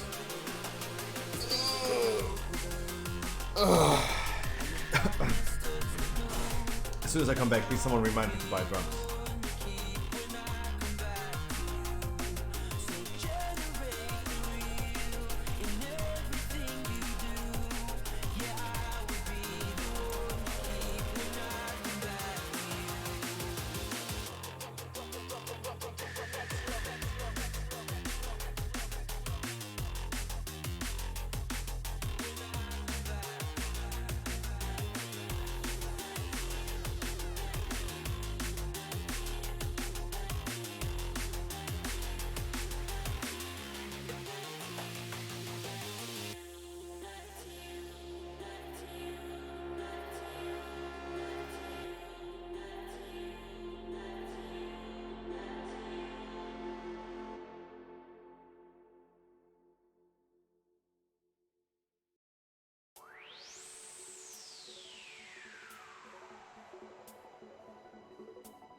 Everybody's looking for somebody to love. Don't wanna be lonely, just looking for someone to love. Everybody's looking for somebody to love. Don't wanna be lonely, just looking for someone to love. Somebody to love. Somebody to love. Somebody to love.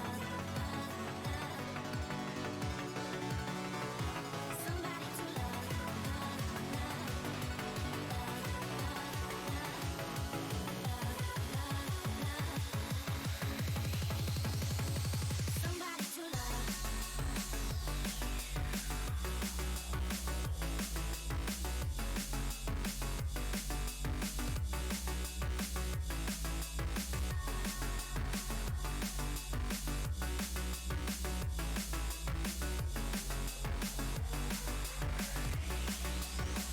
Someone please explain to me. I'm living in a pretty old house. I don't understand. When I open up my window when it's getting kind of cold in my room, the heater automatically goes on. And there's no device attached to it. I don't know where this is coming from and why it's happening. Like every time I'm trying to open up my window, to get some fresh air in, what you should always do, right? You should always open up the windows sometimes, have a period of time where you're gonna get some air into the room. That's what you should do to prevent mold and all this stuff. Why does it happen that the heater automatically goes on?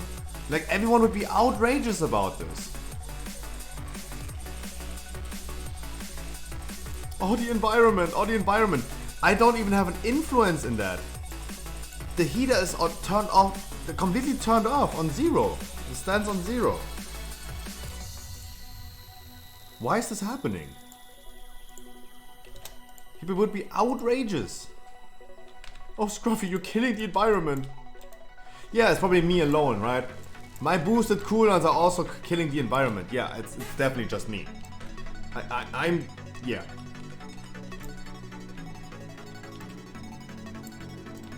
Don't get me wrong, like I am completely honest with you guys. There's nothing better than getting fresh air, having the window open, and still the heat on. Yeah, it's really, really bad for the environment. Don't do this, guys. But me personally, I still agree with the fact that it's awesome having fresh air, but still having a temperate room that is not too cold, not too warm. That is actually pretty cool.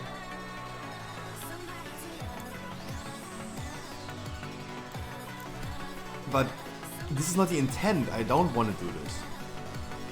But that thing is like literally forcing me to do so. That's what I don't understand. So I bought drums this time. Boom.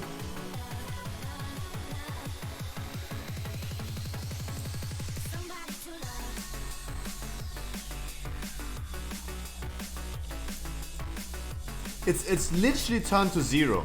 That means it should be clocked. There should no oil go through, right? It should be clocked at 0. Like, isn't that when you turn like the heaters, especially in Germany, like when you go from 0 to 5, it's just opening up the vent more and more, so that more oil goes through. So shouldn't it be like clocked at 0, and at 0 there's no oil going through? Isn't this how this works? I have no idea. I'm asking a question. I'm not saying this is how it works. I'm asking a question. This is what I would assume. But somehow it's on 0 and it just turns on the heater. Every time I open up the window is not linked. The window is not linked to the fucking heater.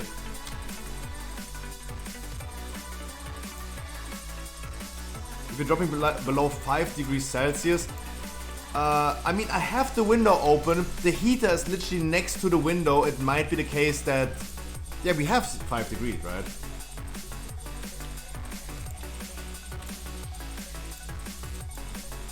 It's 5 degrees outside, right? Somewhat like that. Anti-freezing protection, okay. But in my room that I'm sitting right now, this is not happening. In my current now bedroom, back in the days living room, this is not happening. And no other heater in our house is doing the same thing. I'm having the only heater that's doing that. It's so weird. See, getting keystone mask as well. Wow! Oh wow! You get a double keystone mask after this key. Holy moly! Holy moly! I like that. 2 people getting their 2K score of this. Nice.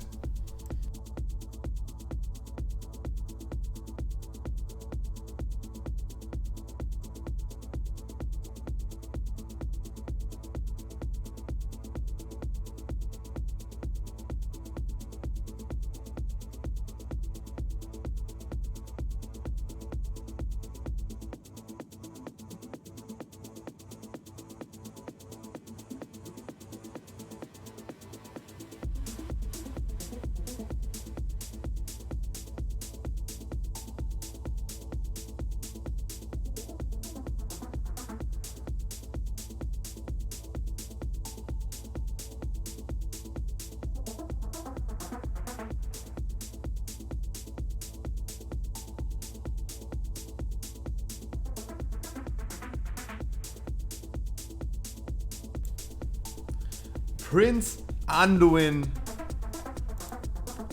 as a placeholder. Overview. Roll the drums, guys. Prince Anduin. I'm gonna talk about it in 1 minute. I'm gonna run a quick ad.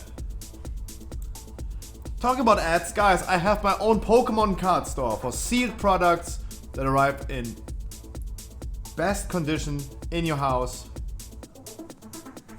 Not in Lutzbeck, okay. You can also opt in for a live stream opening next Monday. You get free shipping for the next Monday. We have celebration packs for $5.99. Unbeatable. Where I'm coming from, you're getting celebration packs for $8.90. Literally 50% more expensive than I can offer it to you. Even that store should come to my store and buy it from me. Right? Because they're gonna sell it for $9. They should buy the packs from me.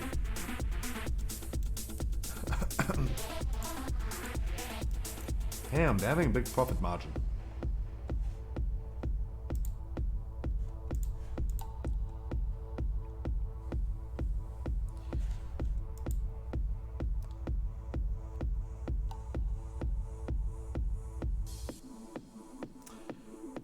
The ad is over.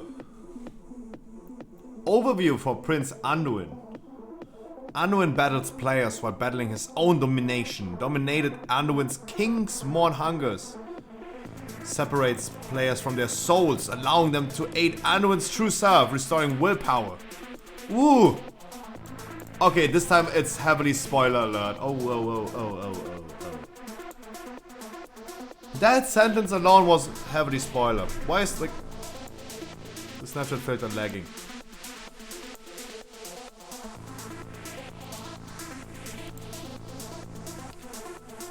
Yo, Tivas, good evening, good afternoon. There you go. Like this sentence alone about Anduin tells a lot about the fight and about the story of the fight.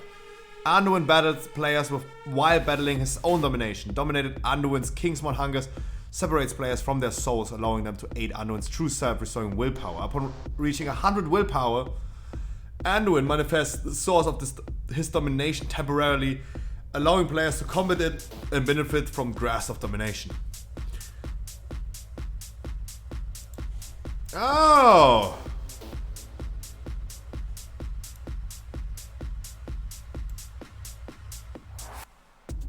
Overview for damage dealers. Seek out the opposite sign when afflicted by blasphemy to remove the effect. Defeat monstrous souls quickly when they reach low health to prevent necrotic detonation. Defeating Anduin's doubt and Anduin's despair restores willpower to him. For healers, seek out for the opposite sign when afflicted by blasphemy. Restoring Anduin's hope grants willpower to him. Befooled barrier consumes the healing of players standing in the area. Tank, Dark Zeal will stack until Anduin attacks a different target. Soul Reaper inflicts substantial physical and magical damage. Okay, just for the overview of Anduin.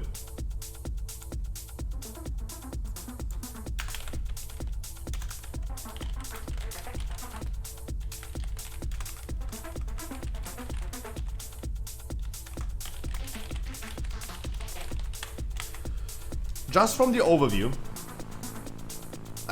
I have drums, but hey, take that. Thanks so much.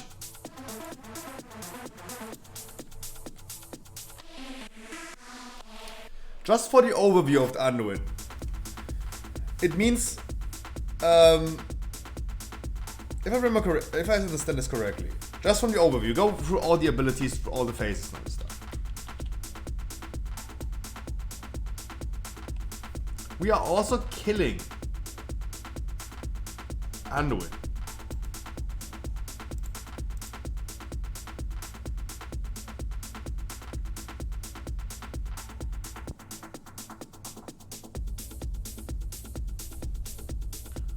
We're fighting both the real Anduin and his dominated Anduin.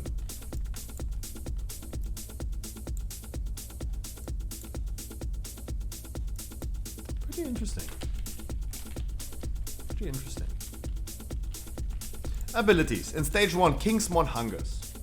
Willpower. Aiding Underwind restores his willpower upon reaching 100 energy. Underwind manifests the source of his domination temporarily. Kingsman Hungers, the ability. Rends the souls of his enemies that's missing an off.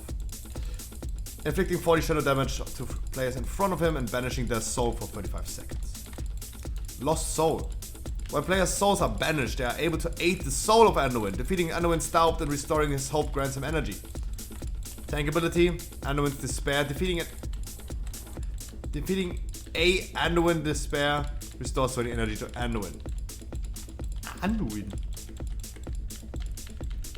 Despair means the Amalgamation releases a blast. What?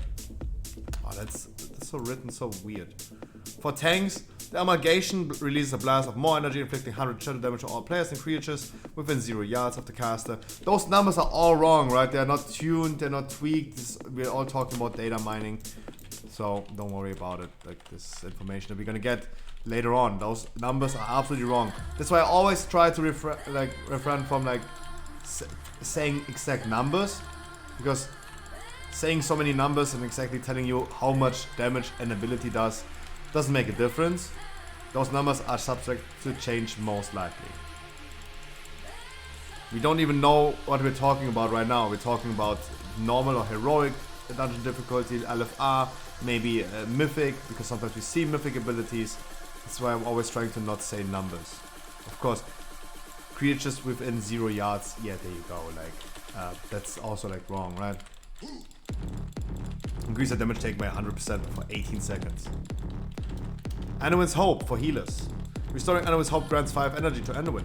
Anduin's Hope is afflicted with a malignant ward that absorbs healing received, heroic and mythic difficulty. Oh. And Anduin's Doubt. Defeating Anduin's Doubt grants Anduin 5 energy. Blasphemy is a deadly ability throughout the whole encounter. Anduin intensifies the light of darkness within several players, marking them with overconfidence and hopelessness for 6 seconds. Coming into contact with the opposing mark neutralizes the effect on both players. After 6 seconds, marked players explode, inflicts twilight damage to all players within 8 yards. Coming into contact with an unmarked player or a player with the same mark also causes this explosion. So you have 2 debuffs, Blasphemy. You have to connect to players. So this is an ability that requires a weak aura. 100%. This is a thing that will be dealt with a weak aura. 100%. Because you're not allowed to go together with people that have the same debuff. That means you cannot just run all into each other and hope for the best. There's a weak aura probably assigning people. Or maybe there's a mark or something like that. We will see about this. But this is one of the mechanics of the whole fight. Befooled Barrier. Anduin summons a Befooled Barrier that inflicts twilight damage to all players and creates a barrier that persists for 25 seconds. 75% of healing received by players within the area is redirected to the barrier. Up to a certain amount of healing received reduces the size of the barrier. So players have to go in there, have to get extra healed, so they're reducing the size of that barrier.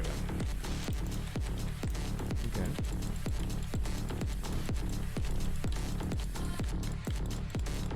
Upon expiration, the barrier explodes, inflicting twilight damage and tainting all players, absorbing a certain amount of healing received based on the size of the Befooled Barrier. There you go, this is the reason why we do this. Not because the barrier looks pretty stupid when it's just standing there. It's exploding and giving us the same heal absorb on all players. Interesting. Cool. Wicked Star. Anduin sends forth waves of dark energy, inflicting twilight damage and extra twilight damage every 1 second for 6 seconds. Players, it passes over. An instant resource 10% health and an additional 5% health every 1 second for 6 seconds to allies it passes over.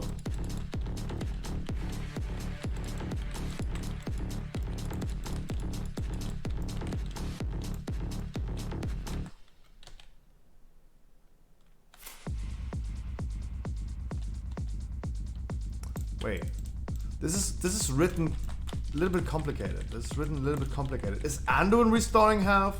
Or are we restoring half? It wouldn't make any sense that we take damage and then we restore half.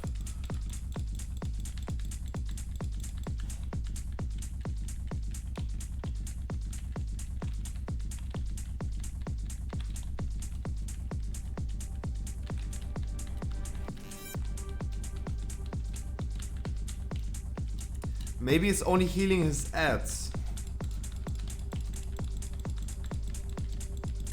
Oh, no. Yeah, to their ads. True. To their ads.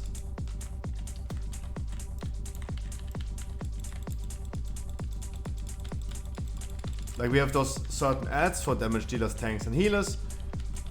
And this Wicked Star is doing damage on us, but on his allies, it's restoring health. Interesting.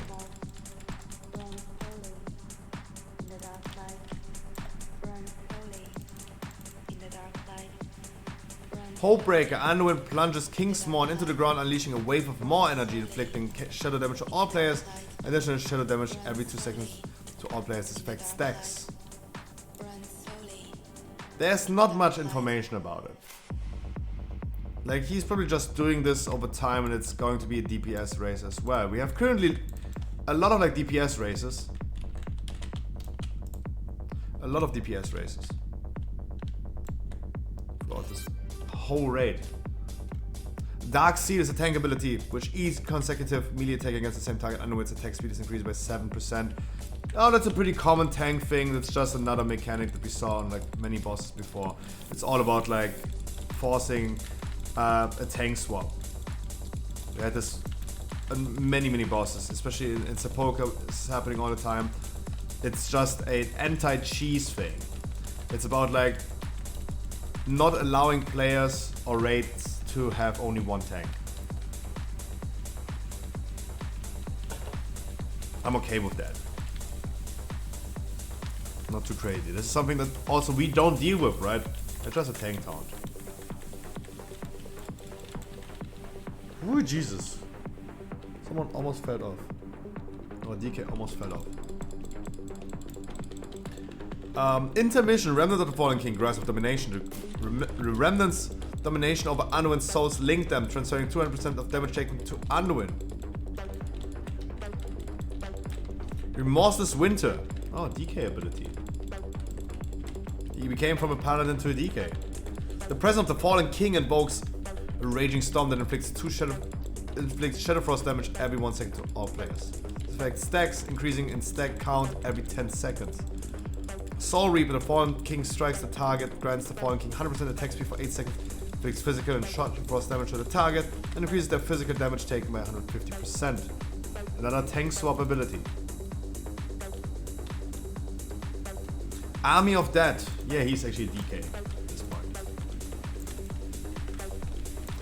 Fiendish souls flood the area, attacking enemies of the Fallen King. Imagine you have to kill those ads. Imagine. You have to kill those ads. What happens? You bring boomies. But because they're probably going to be stacked up, you can also bring every other AoE class. I think everyone who's doing AoE is going to benefit from this. From my perspective, of course, I'm rooting for Feral Druids. I want to be playing Feral Druid more than I do right now. And it is currently absolutely impossible. Absolutely impossible.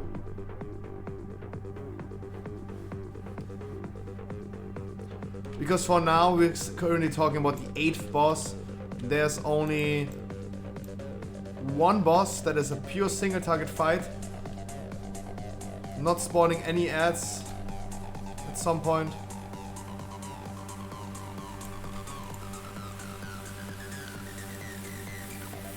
So what that means is, yeah. And even that one single target fight might not be even beneficial for Feral Druids. That mage is lost.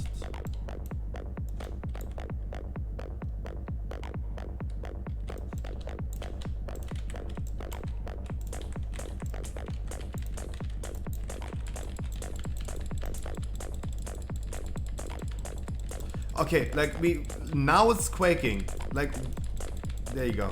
There's the rest.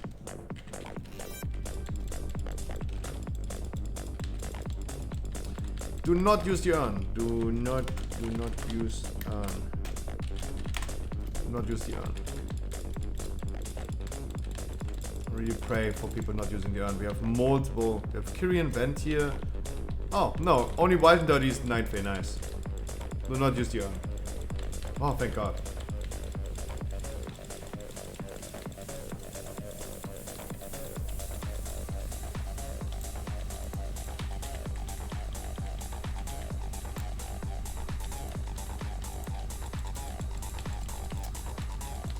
Monstrous Souls. Necrotic Detonation. An abomination that detonates upon reaching low health, taking shadow damage to all players and reducing the effectiveness of healing and absorption effects by 100% for 10 seconds. Unraveling Frenzy. Abomination's rage causes it to unravel the cast against 5% increased physical damage done and loses 1% of its maximum health every 1 second. Those are the Army of Dead, by the way. We're still talking about the Army of Dead. Necrotic Claws. Leaps towards the target, inflicting physical damage to all enemies within 8 yards and reducing effectiveness of healing and absorption effects by 1%. They're jumping around like the ads in the beginning of Mist of Turner Scythe. That's the exact same effect. Soul Explosion. Upon death, the soul blasts the target, inflicting shadow damage to players standing within 4 yards of impact. This is the same thing as in Theater of Pain, when the ads that are jumping around are gonna explode and die. They're gonna leave a zone on the ground that people need to avoid. This is marked as an heroic ability. This is not happening in normal. Do not use the urn. Do not use the urn.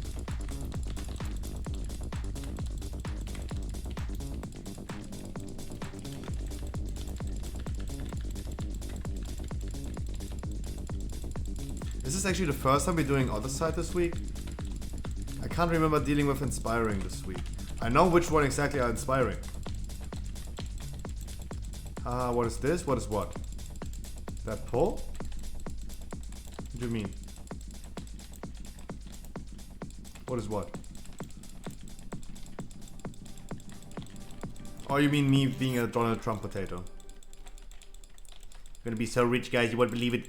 Gonna be huge, you're gonna be crazy, you're gonna be huge. You're gonna be so rich. I'm telling you guys.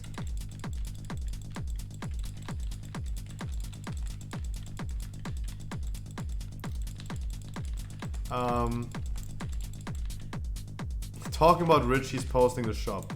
Nice, good one.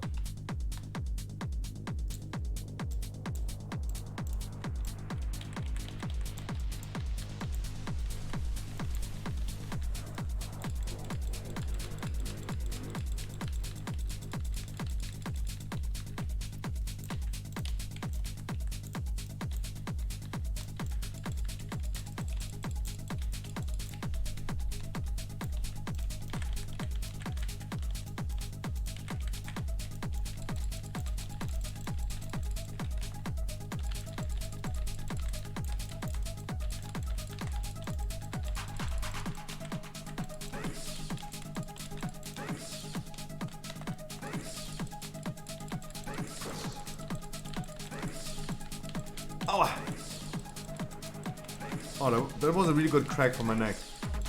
Nice.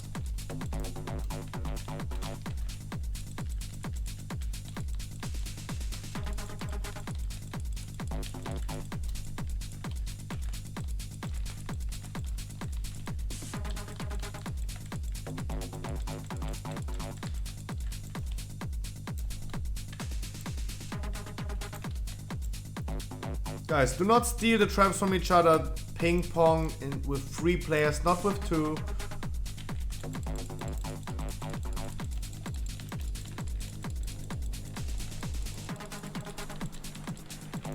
Why do I not like the mage? Somehow I do not like the mage. He's failing a lot, he died a lot. Couldn't even move in the gauntlet. Having RP macros. I'm not a big fan of people having those RP macros every time they're using an ability screaming something. Like, the fuck? Now he's putting the boss. I know he just wanted to get out of Iceland, but come on. Come on, like. You can't flex privileges if you don't have one, right?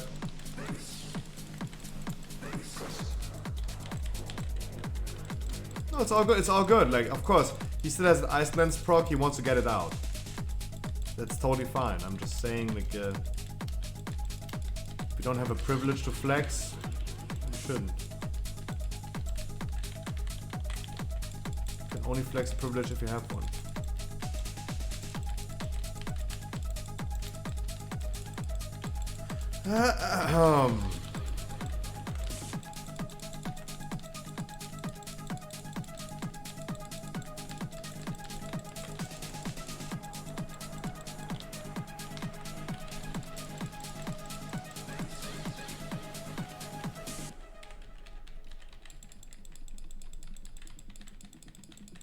Oh wait, I used my raw way too early.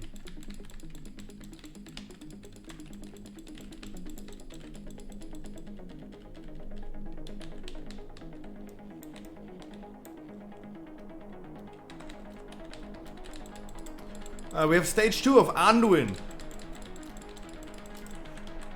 Willpower still. Upon reaching 100 energy, manifest the source of the domination temporarily. Kingsmon Hunger still doing the same. Lost Soul. Everything is still the same. Blasphemy still happening in stage 2. Before Barrier, Wicked Star, Grim Reflection is a new ability in stage 2. Anduin manifests dark images of himself throughout the arena that cast Psychic Terror. Can be interrupted. The reflection lets out a psychic scream, causing all players to flee and inflict shadow damage every 1 second for 8 seconds. Boomy fight! Like, imagine you're having like a spread cleave all of a sudden. Spread cleave. Anduin is, again, an amazing fight for boomies. Amazing fight for boomies. That's, in my opinion, sad. Hopebreaker is also still happening. He plunges his sword, Kingsmon, into the ground, unleashing a wave of more energy.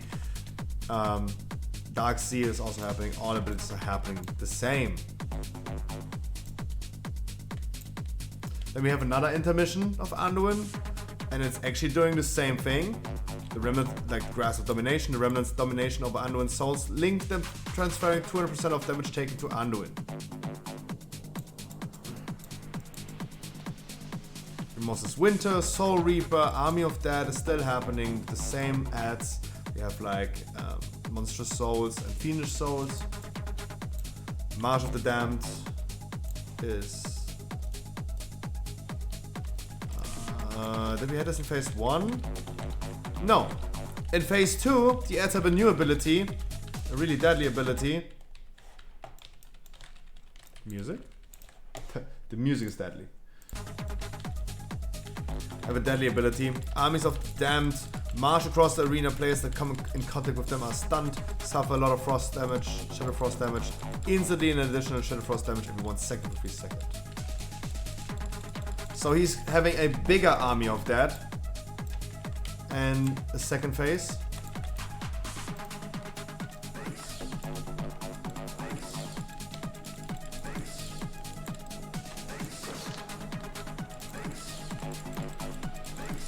Not just 2 different type of ads that need to be dealt with, also like with a wave of ads that can't be dealt with. They just need to be avoided. Just need to dodge. At the end of the day, it's just a beam. It's just a beam. Stage number 3, third phase. In a moment of clarity, Anduin summons a beacon of hope. Players that enter the area have application of dire hopelessness removed. Oh, he empowers all abilities in the last phase, reducing the size of the barrier and creating a Fragment of Hope. Fragment of Hope removes an application of dire hopelessness from players standing in the impact area. If no players are standing in the impact area, the fragment bursts, inflicting holy damage to all players.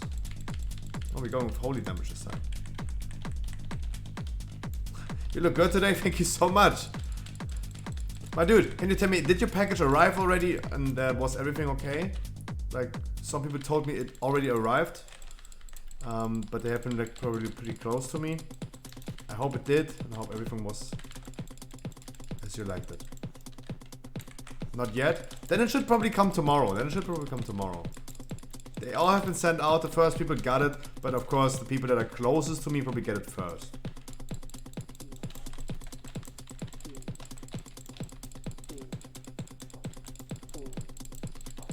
That's probably the case.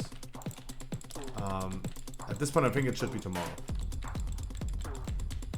Are we waiting for the next opening? Nice.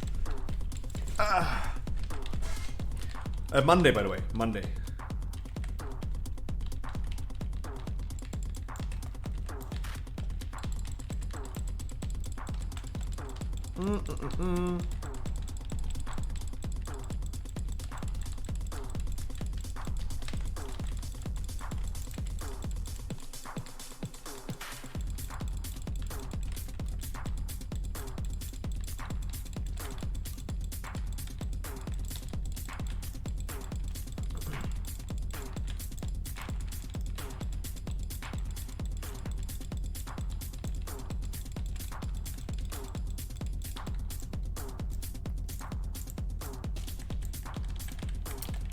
We have Dire Blasphemy. Instead of like having phase 1 and phase 2 Blasphemy from Anduin, we have Dire Blasphemy. Anduin intensifies the darkness within players, afflicting with dire hopelessness. Afflicted players suffer shadow damage every 1 second, and after 1 minute, afflicted players explode, inflicting a lot of twilight damage to all players within 8 yards. Coming into contact with another player afflicted with dire hopelessness also causes this explode. Empowered Hopebreaker.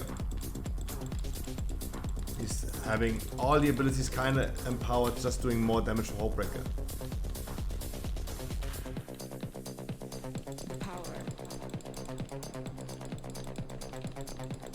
The Food Barrier is still doing the same thing. Needs to be healed away, that shield. Wicked Star still doing the same thing. Dark Seal still doing the same thing.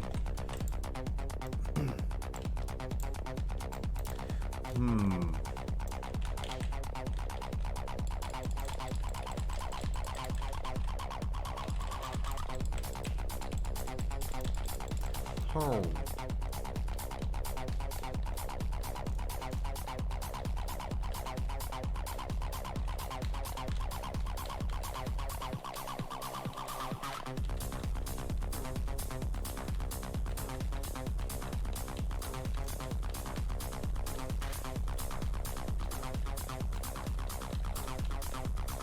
So the last phase does not have willpower, as it seems.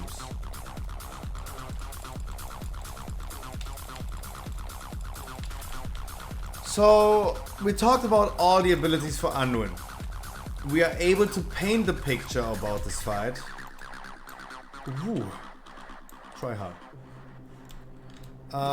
We talked about the whole fight right now. Let's try to recap Anduin as a boss fight.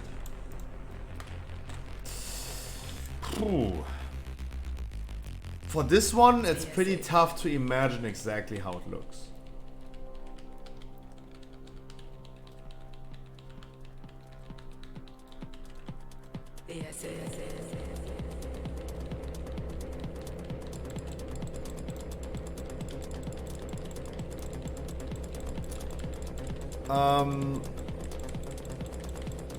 So what I assume right now is a TLDR for the boss fight. We are fighting Anduin. We're fighting right now Anduin.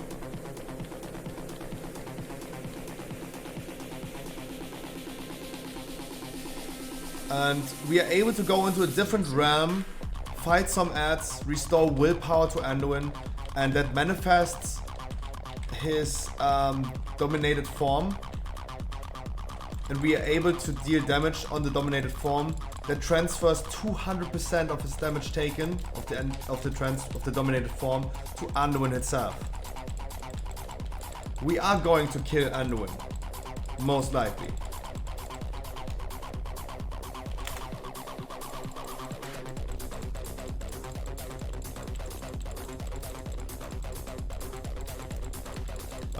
It doesn't says anything in the dungeon journal right now if the boss fight is going to end at 50% or something like this. This is something, it shouldn't matter. We're talking about when is the fight finished. That's what we're talking about. So how this works is we're having Anduin. We're dealing with Anduin. He's having some few mechanics that we're dealing with. He's having abilities like Wicked Star, Hole Breaker, Befooled Barrier, that people need to go under there and get healed. Otherwise the zone explodes and gives the heal absorb from the zone to all players. We have Blasphemy. Blasphemy is like a typical thing that we have seen in a lot of boss fights. You're getting like two different debuffs. Like one guy is getting Hopelessness and the other one guy is getting debuff called Overconfidence. And players with the opposing debuffs have to walk together to deplete their debuffs. They have 6 seconds of time. They have 6 seconds of time to clear that debuff, otherwise they're gonna explode to a lot of rate damage.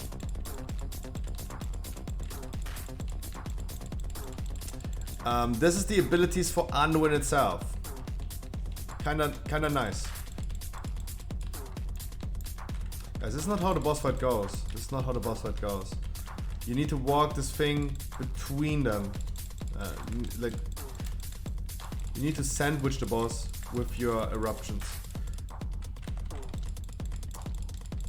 Yeah, I still have to think. I still have to think about like Monday what I gonna be opening up, because I personally need to open up something to stretch the content for Monday.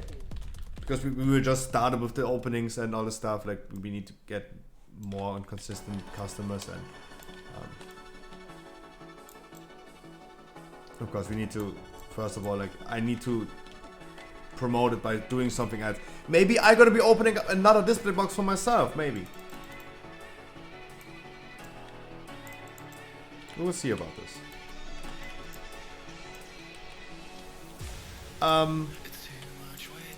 Let's continue with Anduin. We're talking about Anduin 5.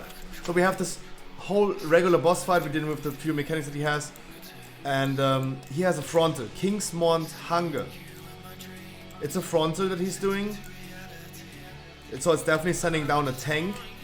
But it's also, depending on like what people you're gonna let stand in that frontal, you're gonna send other people down into a banished soul phase. And for every player there's an ad spawning. If you're a tank player, you have a tank ad spawning. If you're having a healer, the heal ad is spawning, and a DPS ad spawning. I kind of think there was a boss fight pretty similar to this. Oh, sorry, I wasn't paying attention to the inspired. Sorry. Oopsie. Sorry, I was reading. I'm sorry.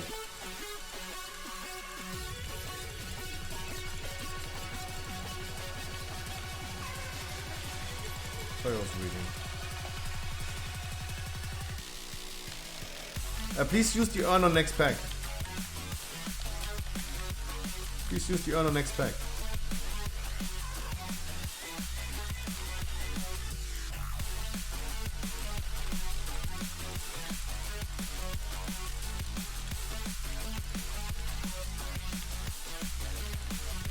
I hate the fact that the mage is like hurrying up so much. We have plenty of time, but he's hurrying up, he's pulling everything. I don't get it. All the time. He has no privilege to flex, so I don't really get why he's doing that.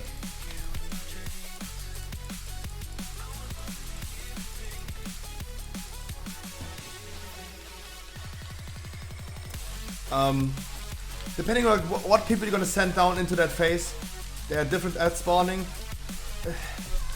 Interrupt? The mage is not even interrupting, he's pulling everything but he's not even interrupting. What the fuck? Man. Oh, where's my potato? Oh, I'm just chilling on my couch.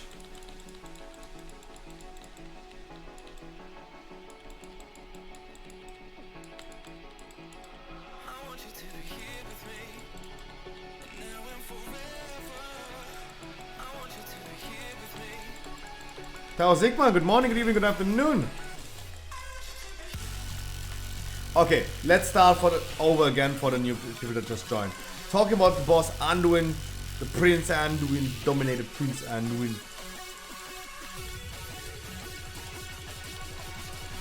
Dealing with certain boss abilities, we're dealing with like two debuffs that needs to come in contact with each other, not with players with the same debuff or players that have no debuff. It requires coordination. I think this is going to be a random pack killer as well. We have multiple bosses already that I think it's going to be a disaster on random pack groups. And I'm pretty sure as soon as we're going to do our first viewer raid in the first week of the release, it's going to be a disastrous raid. A disastrous raid. Like 2 weeks ago we did a heroic raid. And we told people to, on Remnant for example, you go to Moon with your debuff. That didn't even work. Like they had one job, only one job they had. Having a debuff, okay, you go to the Void Mark. It's pretty easy, it's not too crazy. I'm not expecting too much from people. That didn't work. And there are going to be multiple bosses in support of the first one that requires coordination, people individually like doing mechanics. And yeah, Anduin is going to be a pack killer. If the other bosses were not, this one is. Letting people run together with a certain debuff, that is going to kill the raid.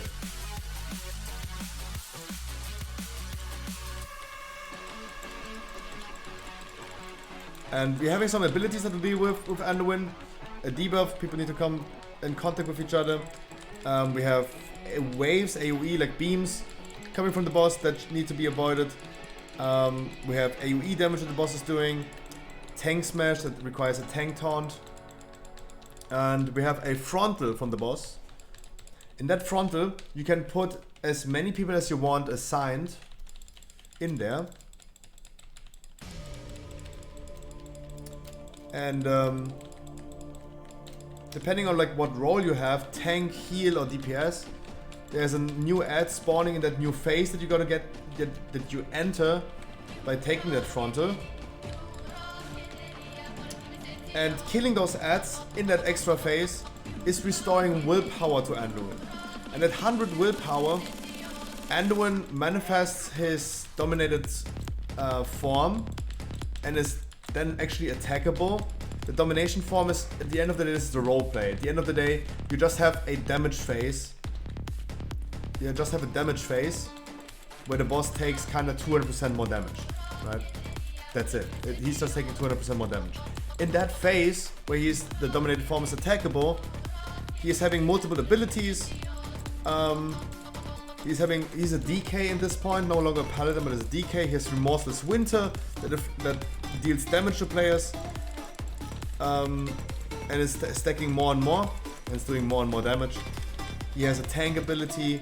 He is also casting Army of Dead, that casts 2 different types of ads. Nothing too crazy. One tank ad that's doing like a lot of damage and explodes. That needs to be focused down by the DPS. Like when it reaches like 10% HP, it starts a cast. That cast is not allowed to go off. That's how it currently sounds. And we have other ads that are just jumping around, like the small ads in Mist of Turner Scythe, or like in Turner Scythe or in Theater of Pain. They just jump around and explode as soon as they die. Rather like as in Theater of Pain, right? Nothing too crazy, nothing too crazy. This is the intermission. Dealing damage on the dominated soul gives Anduin 200% more damage. Like we deal damage on Anduin by dealing damage on his dominated soul. Stage 2 is actually the same. It's actually the same with one difference. We still have the frontal that sends players down. It's actually the same ability. It's the same boss fight in phase 2.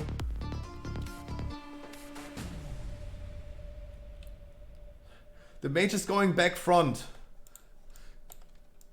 The mage is going back front. The only difference in phase 2 is that we're gonna have some psychic horrors, grim reflections spawning in the boss arena. They need to be killed and interrupted. They're gonna fear all players. Boomies are going to be happy about this, of course. Otherwise, the boss fight is exactly the same in the second phase with the addition of those extra ads. Then we have the second intermission where we're gonna fight again against his dominated soul. Against his dominated soul. Boss takes 200% more damage at this point. Or like not 200% more damage. We're still gonna do regular damage, but it's transferring that damage by 200%. on Anduin itself. The only difference in the second intermission is that the Army of Dead is spawning also a Marsh of the Damned. That means it's a Stampede. We have another boss, I think it was a Prototype Pantheon, where there's like a beam, kind of a beam that you need to dodge. It's like a wave of trampling, stampeding animals on Pantheon Prototype. This is the same with Anduin's Dominated Soul in the second intermission. An Army of the Damned march across the arena. Just dodge that thing. Pretty easy, pretty simple. Nothing too crazy. Nothing too crazy.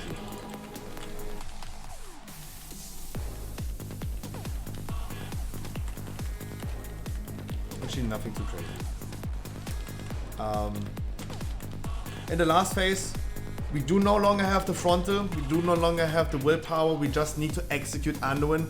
It's going to be a DPS race at the end of the day because we only get like 2 phases with his willpower where we do like extra damage on the boss. The last phase just has to be dealt with as it is. He's empowering all of his abilities. We have empowered Hopebreaker. We still have the same tank ability, Wicked Stab, Foul Barrier. Those are the things that are still happening. The debuffs that we have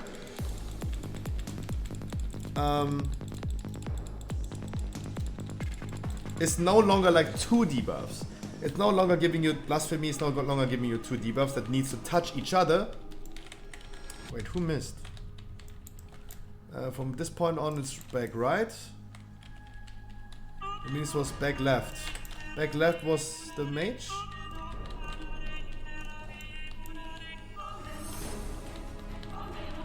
Yeah, the mage is so tired. That's what I mean. The mage pulls everything. He is like overhyped. He is making roleplay yells the whole time. He's hurrying up like crazy. But he died a lot. He made a lot of mistakes. That's what I mean. Like, it's okay to do mistakes, but don't try to be the boss of the group. Pull everything and demand us to do certain things if you don't have a privilege to do so. Like, he's failing the whole time.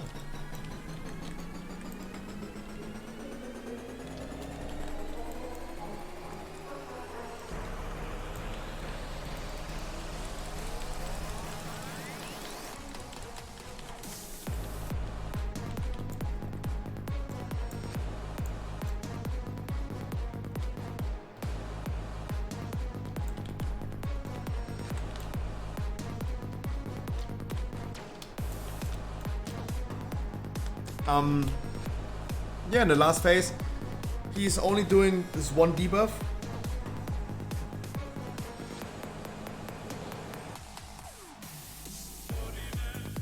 People with this 1 debuff are not allowed to touch each other. They're gonna explode up in 1 minute, so they need to also spread out. Also,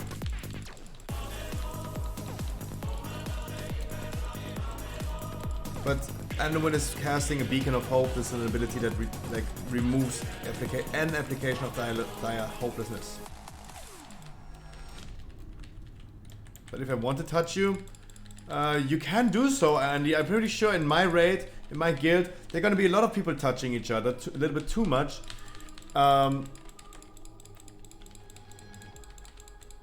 Maybe we don't even need to social distance anymore as soon as this raid comes out.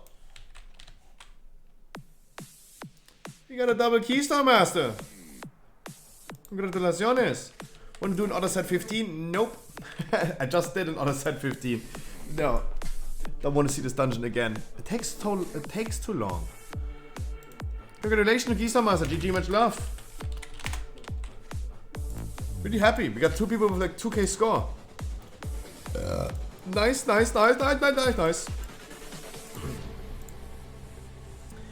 And in the last phase, Anduin is just going crazy. That's it. What do I think about Anduin? Feral versus Boomy? Don't even ask. Don't even ask. Like, thinking about going Feral next patch got so heavily destroyed. My dreams and my hopes got literally crushed at this point. There's only 1 boss fight where I should and could go feral, but this boss fight is going to be 8s for melees. Because the boss is doing like melee explosion, it's like people need to go away from this boss for 20 yards. 8s! It still gives me hope that I can do one boss, but I really hope to do multiple bosses. Multiple bosses as a feral. 8s! I have a necrotic wake key, so guys, I need to rely on your guys' keys. I need a donation by my chat. Someone need to donate a key to me. Oh my god, Scruffy, you're actually demanding donations? You can offer mists. I mean, Capitano offered me an other side key, but I don't want to do other side again, if possible.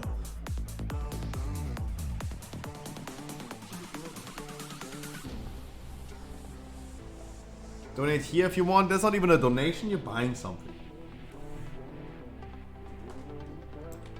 Look on Hunter. I'm lagging.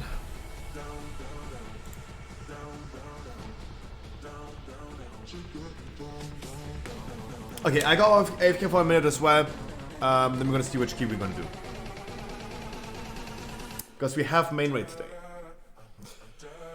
If my rain raid, guys, I'm gonna be streaming a little bit longer today, so might gonna do a dungeon or two after my main raid today, depending on like in which mood I am. If the raid is going good, kind of good, I'm gonna be doing some keys afterwards because I need some streaming time. Otherwise, I just head off and do my work. I have some work to do that I need to be done with tomorrow, or at least throughout the night, and this has to happen. Where is it?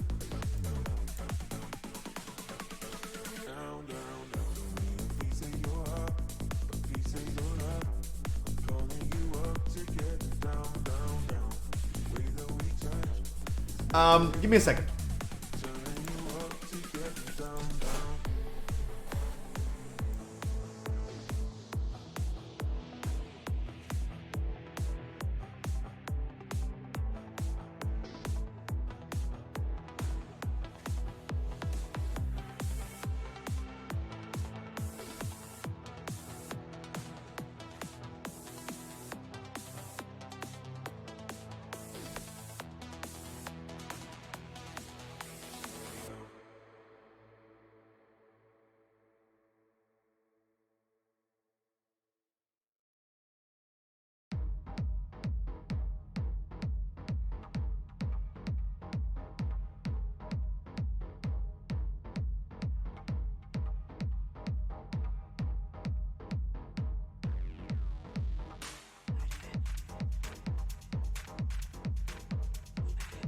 So, I have a clear picture of Anduin.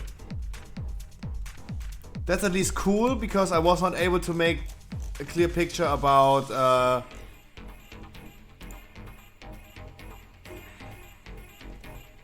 Lihuvim as a boss, the 5th boss. But Skolex, the boss that we talked about today from... Want to do the mist? Yeah, we could do the mist. Or maybe... Maybe no, let's not do the mist. No, let's not do the mist. No. Let's do other side again. Come. Capitano, come. Let's do other side. Searching a little bit of time. Searching time into eternity. Capitano, come. If you still want to. You tell me. The fuck is going on with my cam? They forgot why. Why? There is no mercy. It's freaking lagging when I'm in World of Warcraft.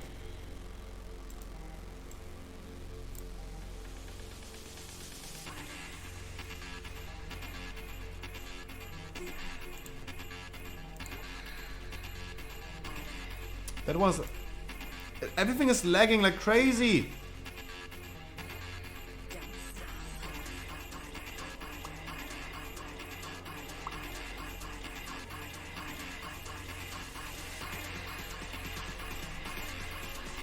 No, but it's right now lagging every time I'm in. They forgot why.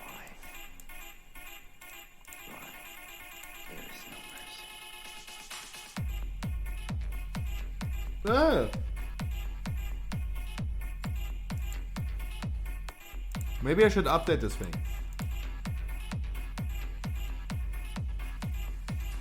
Yeah, but it shouldn't lag in front of the dungeon.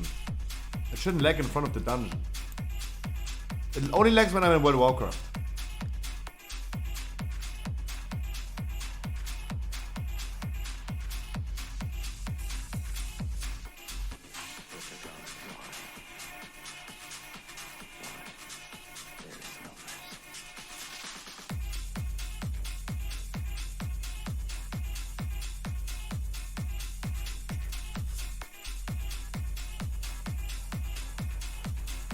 Weird. Only lagging World of Warcraft. Fuck that. Why? I need to go back to Oribos anyway. Let's see if it's lagging in Oribos.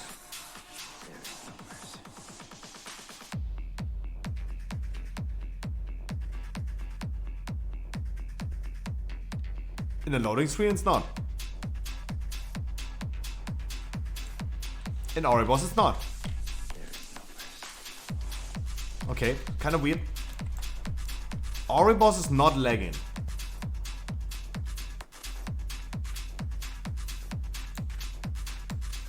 Nah, it's not. Like, I mean, the thing is, Capitano. Is El Capitano still here? Does he want to do his other side key?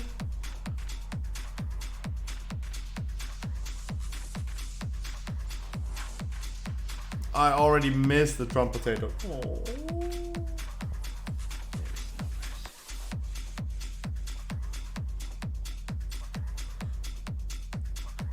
Yeah, but he offered it first, and like it would be kind of unfair if I go into other side right now after telling me I don't want to do other side, and then I still gonna do other side, right? So I'm trying to offer it to him. Gary, can you tell him, please?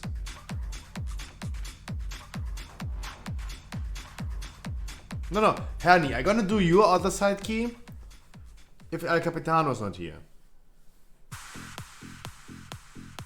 Of course.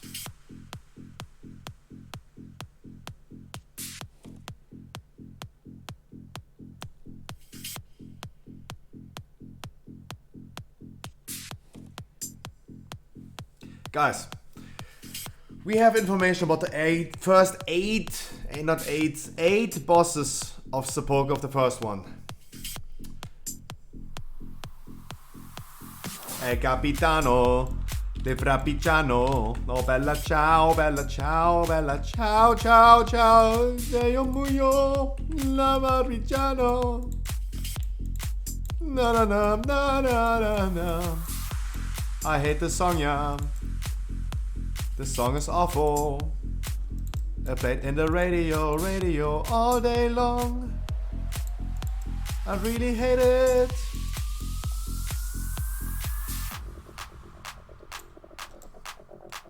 It is so awful. El Capitano. This is a thing that I will never forget when I see El Capitano. I will definitely think about that song. Oh, my brain is something, it's a beautiful place sometimes. My brain is a beautiful place. Kani, come, we're gonna do Yuki.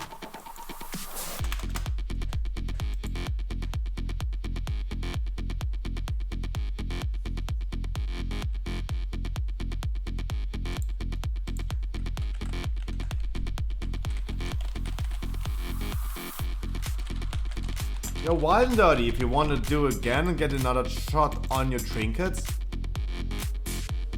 Let's do it.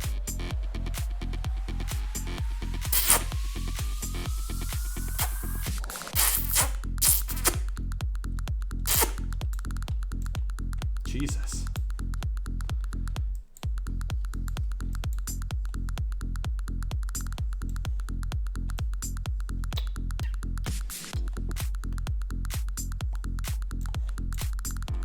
Oh, you're coming with Shaman Healer. I am so sorry, my dude. I need to bring the guy with the key in the group. I'm so sorry. I need to bring the guy with the key in the group. I'm sorry. I completely forgot that Hernie is a healer. I completely forgot about that.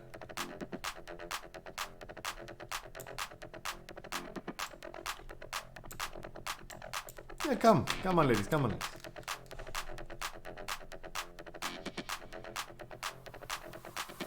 My boy, are you raiding today? Yes. But Mad Max, I might, don't quote me on this, but I might gonna do some keys after a raid today.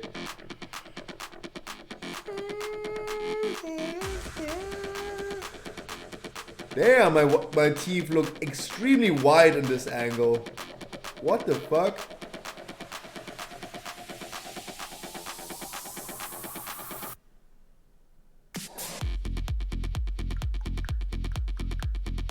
They look unreal.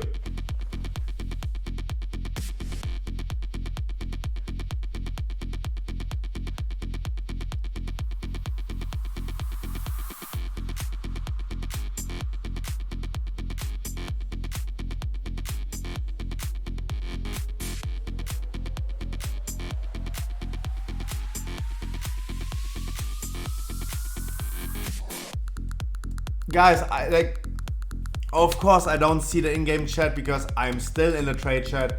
I just saw a few messages. Guys, do whatever you want to do. If we're gonna, I can either bring Wild and Dirty for a trinket. He is a feral. Then I would need a slot. Or you guys do whatever you want to do. I give a fuck? Absolutely not. At the end of the day, I just want to run other side.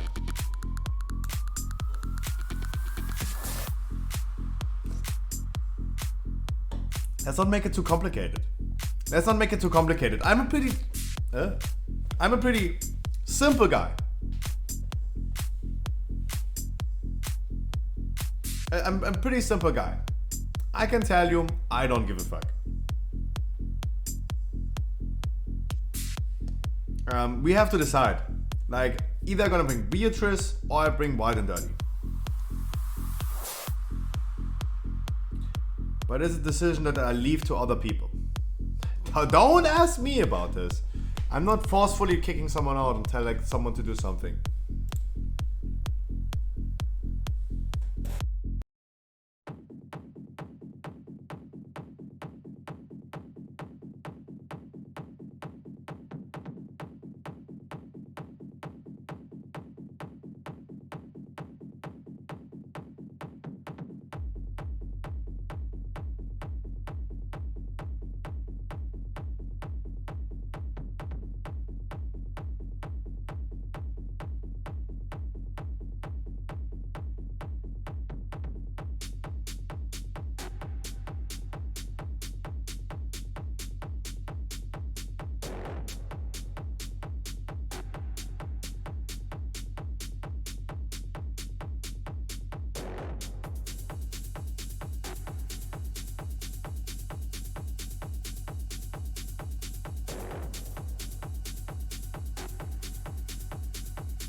Yeah, the priest is in chat.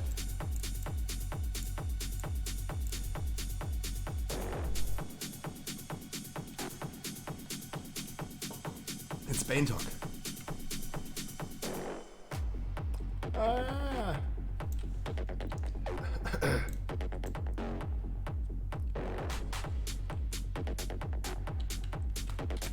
You will DPS? It would also have been nice if Bane talk would have said anything, right? At least, this is what I mean when I talk about, I remember, this is the example I need to give. Remember, my first Sanctum Domination raids, when we had to kick out people because they have been doing too low damage for killing Sylvanas at all. No one self-reflected. Everyone was like, okay, you either kick me out or I'm not leaving. Guys, Just figure some shit out.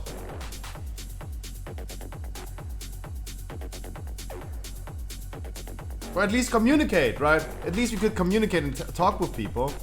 You could say like, okay, yeah, I gotta make spot, boom, gone, right? Just leaving. Not like letting me go AFK for like 5 minutes and then like still no decision is done. Right? Okay, sorry, not even just no decision is done. No communication is happening.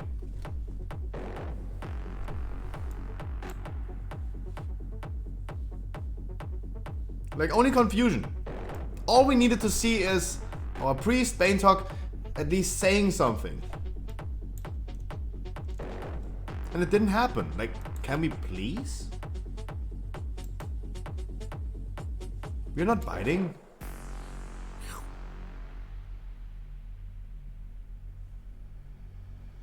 Yeah, I know. At this point we know that we go like this, yeah.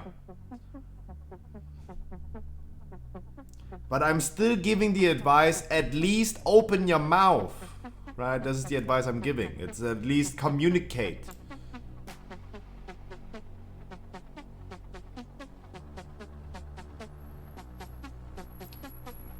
Yeah, you did. But Baintalk didn't. Our priest didn't. That's what I mean. Now Zuria said as well, like, if Beatrice is not in chat, take Wild and Dirty. Yeah, that would be the best thing to do. The priest hasn't said a single word. But it's here, for sure. Like, at least talk.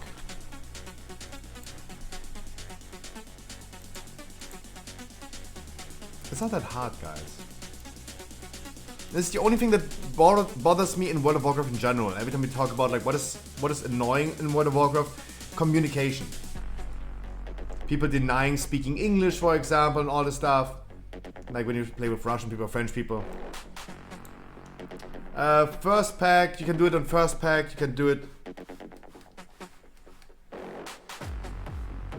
I was talking in party chat. We figured already out that I do not see party chat. That's what we already figured out.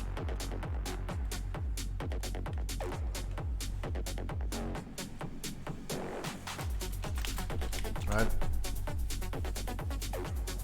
Me talk, nom nom.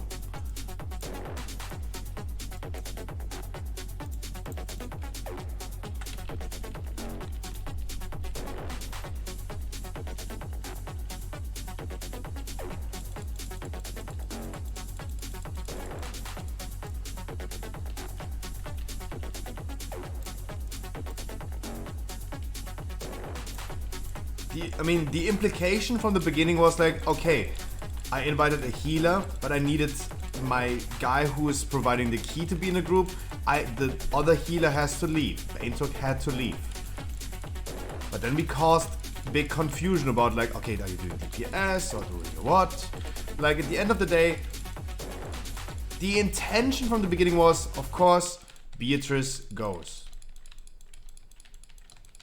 Has to make spot for the other guy who's providing the key that happens to be a healer. That is how it would regularly go. Like, I really don't like that confusion and no one is like actually trying to fully communicate.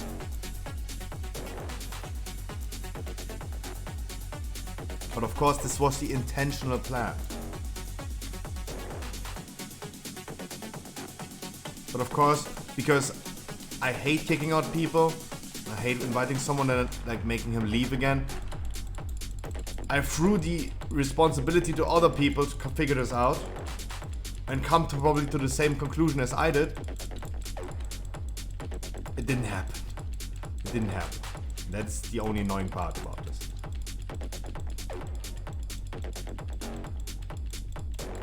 Like, it's not too hard, it's not too wide, it's not too crazy. It's not rocket science.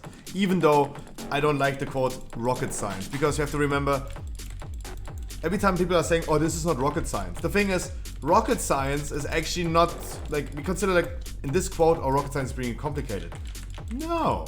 Like, this is a good example about the moon landing. Many people think like, oh, the moon landing was faked and was staged. The thing is, the footage that we have from the first moon landing in 1977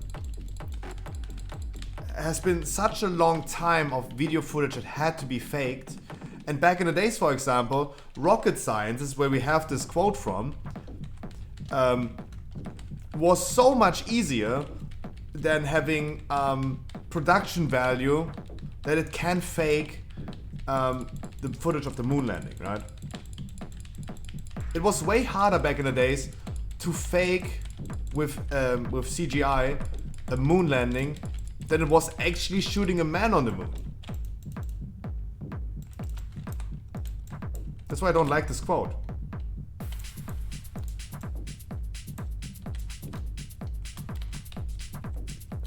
Of course, saying like, yeah, it's not rocket science is like what everyone understands. Saying like, it's not nanotechnology, yeah, okay. Yeah, that sounds kind of sus, but that's how it is, right? We've been shooting rockets for a long time already, before the first man on the moon landed. And in this perspective, we don't know if the moon landing was fake or not. The thing is, it was easier to shoot a man on the moon.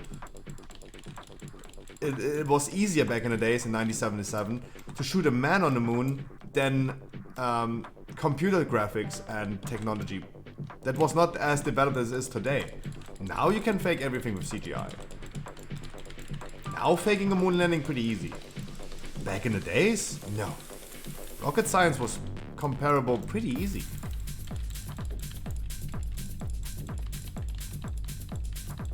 Yeah, with the tech we have now, it looks fake. Yeah, but back in the days we didn't have that tech. We don't know for sure if it was fake or not. I can't tell this. But I talked about this yesterday with another topic. One thing is just more likely than the other. Maybe they had the technology back in the days, but they kept it secret. Might be the case. That could be a conspiracy, that could be real. The thing is, one thing is more likely than the other. That's why I'm assuming the thing that is more likely compared to the other.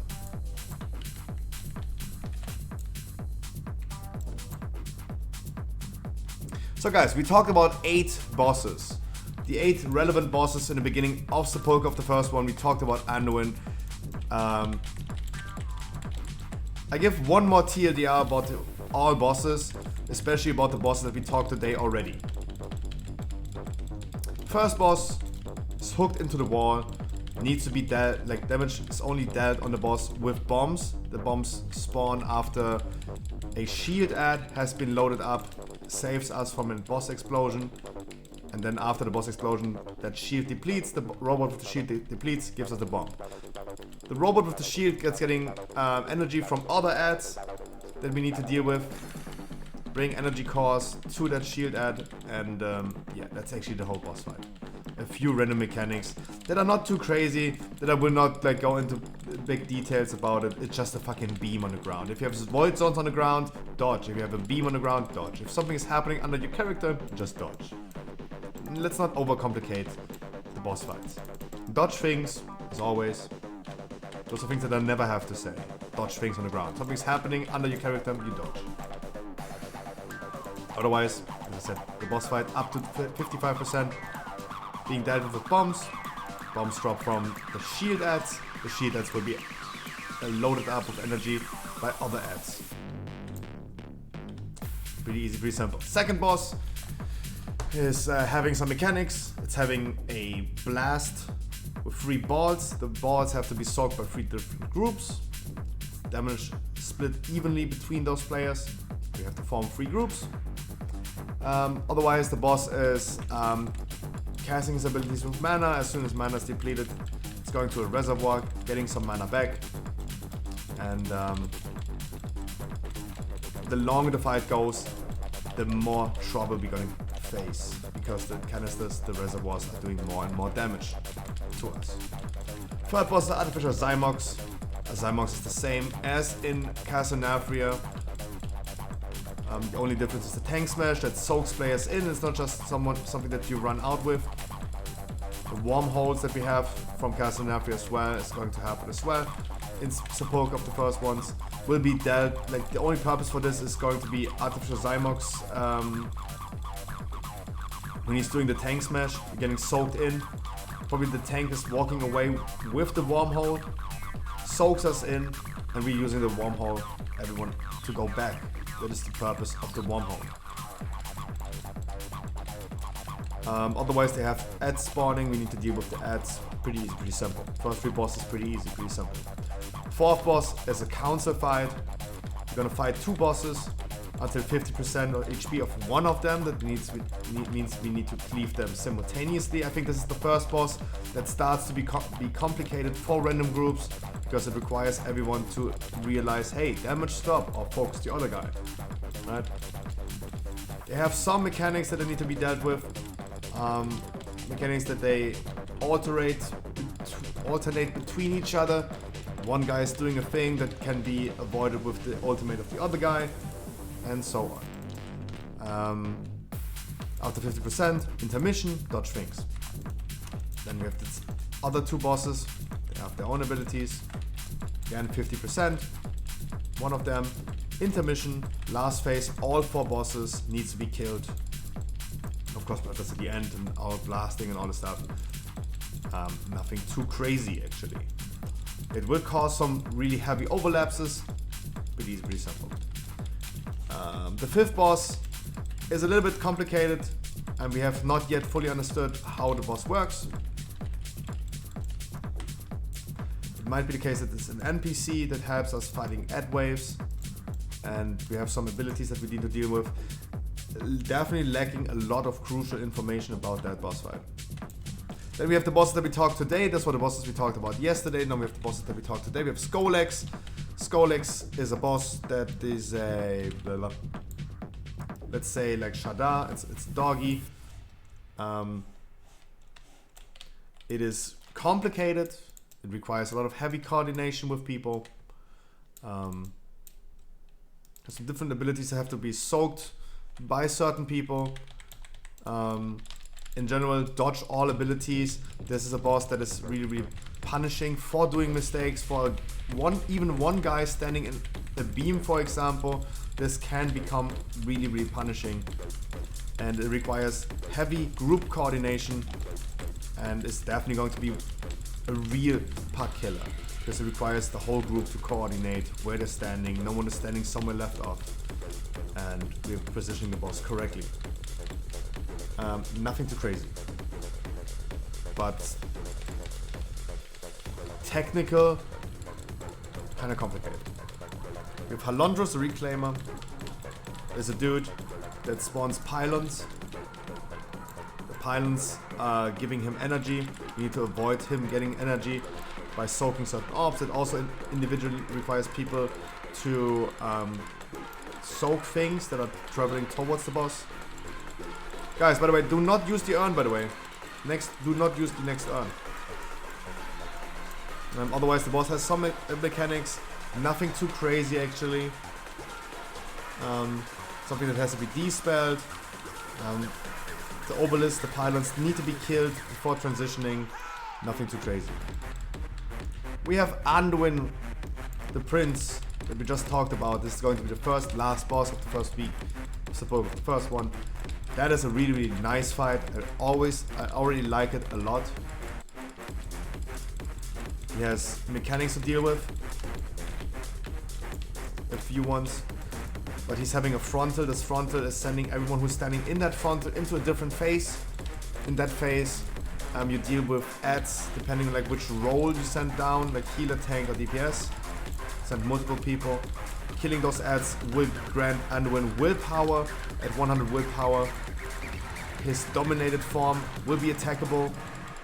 It's a DK. He's having DK abilities, Remorseless Winter, Army of Dead, that has to be dealt with. Also, the only interesting mechanic of the whole boss fight in general is Blasphemy. It's a debuff, 2 different debuffs. You have 6 seconds to stack with a player together that does have the opposite debuff. Let's say plus and minus. Plus and minus have to go together. Not plus and plus, but plus and minus. If you're touching a player that has plus and plus, it explodes. If you're touching a player that has no debuff, it explodes. That's the only hard mechanic about Anduin. Otherwise, a really, really interesting fight. and it tells a good story about the whole boss fight. We don't know yet if you're gonna kill Anduin. This is something that we don't see in the dungeon journal, the data mine dungeon journal. It might be the case that we're fighting this boss to 50% and saving Anduin. Might be the case that we're actually murdering the Prince Anduin. This is something, even though we talk about spoilers today, when we talk about those bosses, we do not have that information yet. But from what we see is, of course, we're restoring his willpower. That means we are fighting his dominated form. We're literally doing an exorcism of Anduin.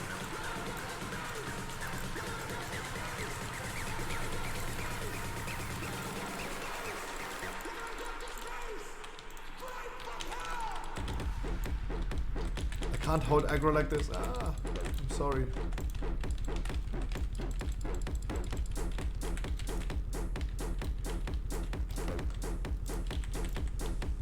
Sometimes I wish that Stampeding Roar would also increase the movement speed of enemies.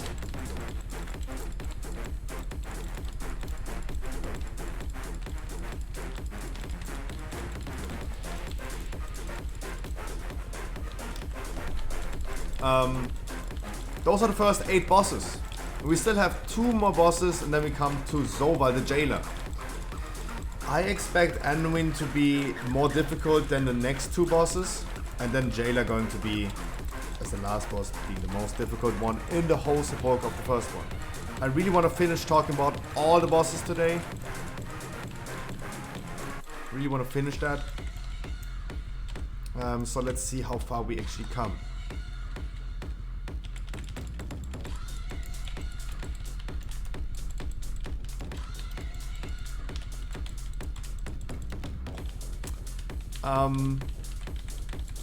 But for now, I really like the raid. From what we know, I really like the raid. I don't like the fact that Feral is going to be completely useless. And Feral and Boomy is having a way too good advantage for every single fucking boss fight. I hate the fact.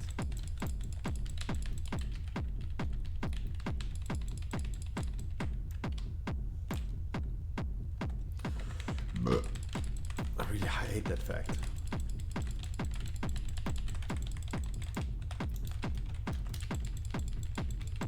I wanted to play Feral. I was rooting for Feral. But now we have like 8 bosses. There's one boss that is good for Feral, but it's just 8s for melees in general. Skolux is going to be 8s for everyone. Like, I think this boss is going to be juicy. Really juicy. I'm not a big fan of it. In general, I like the design of the boss, but I'm not a big fan of like how juicy he is. Definitely make sure we're gonna heal our warrior, because he's going to be dead in a second. And we don't have that many combat rests left over.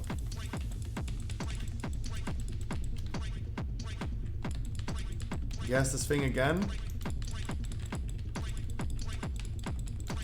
Remember guys, a warrior can spell reflect the explosion when when we go into the traps and fly up. The warrior can always a warrior can spell reflect that.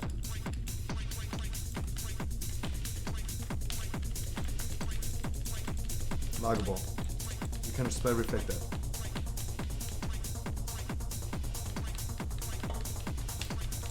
You never need to use a trap to go up. We ain't no combat rest anymore, but we don't also need to reincarnate, don't worry. All good.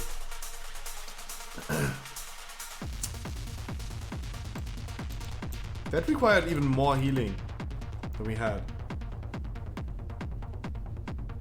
You can release, my dude. Guys, you don't need to rest. You don't need to rest. He just releases. Let's not waste that much time. Everyone has to raid today.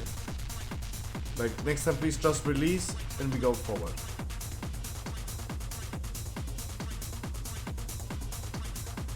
Would be faster. That could be faster, but yeah.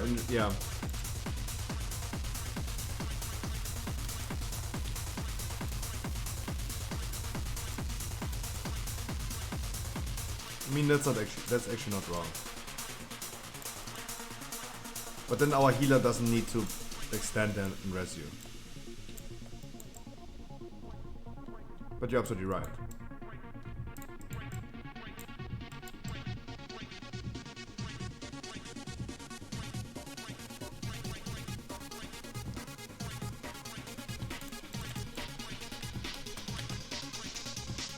Because now I would love pulling, right? And pulling this guy right here, when no DPS is here, is kind of like sad. I mean, Andy is here. Everyone else is kind of like slow.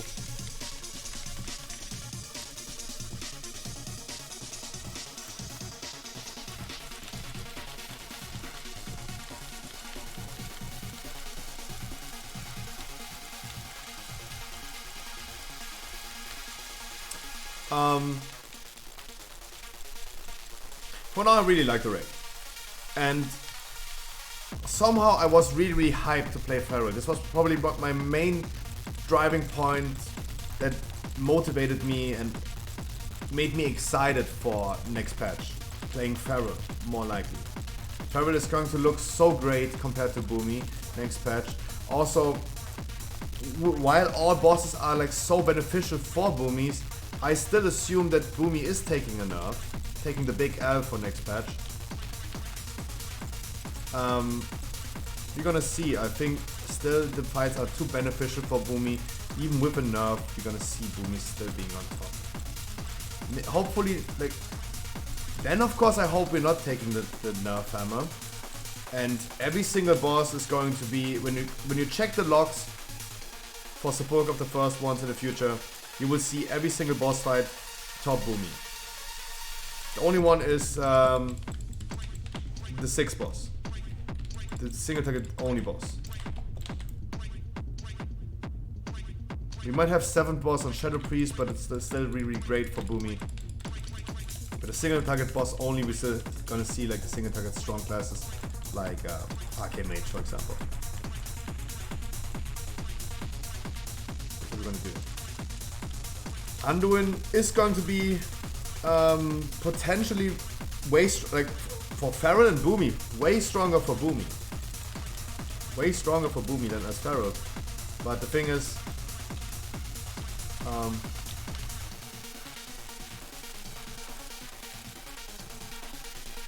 there will be probably other classes on top. Like if you have the army of that of Anduin spawning, you're gonna have monks blasting the shit out of this. We are gonna have fire mages blasting the shit out of this. There's some, like if you have a hectic ad cleat fight, like a boss, and then sometimes you have some ads that you deal with. Other classes are just performing a little bit better than Boomy. Boomy overall is going to be great. Also heavily depends on like when I'm able to use my cooldowns for the AoE. I mean, of course. Wait. The boss fight is going to be like the same as in Fate Scriber. I will use my cooldowns, of course, as soon as we're able to take... Like, when Anduin is taking 200% more damage, this is the moment a Boomy wants to use cooldowns, right? And that is the moment the Army of Death is spawning. That means, like on Fate Scriber, I'm gonna be blasting because I gotta have my Ventil cooldowns ready to go on that phase where we have the Army of Death happening.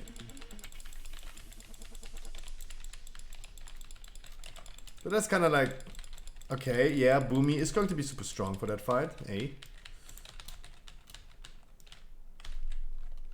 And no chance as a Pharaoh. No chance as a Pharaoh. For overall damage, no chance.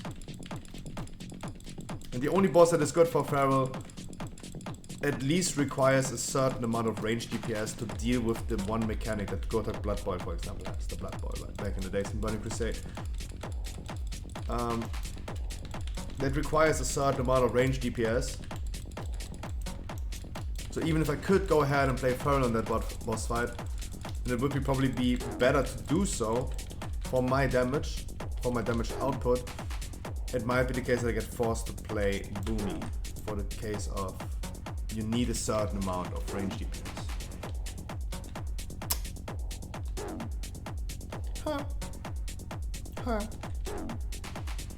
Yeah, I mean, it is what it is, right? It is what it is. Yo, Kenzo. Good evening, good afternoon.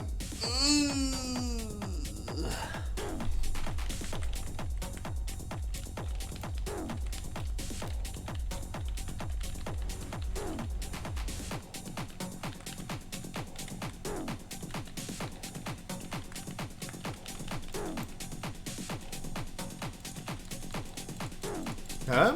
Didn't our warrior didn't, huh? Why don't you want to go into the beam?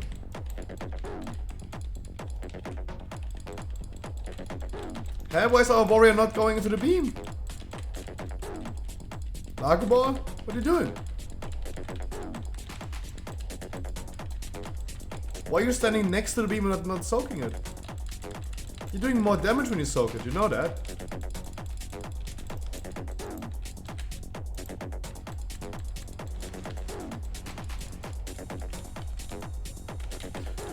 Okay.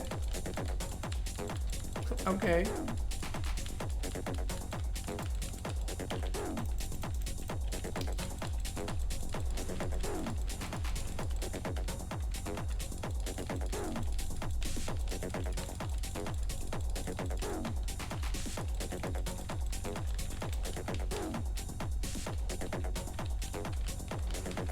Okay.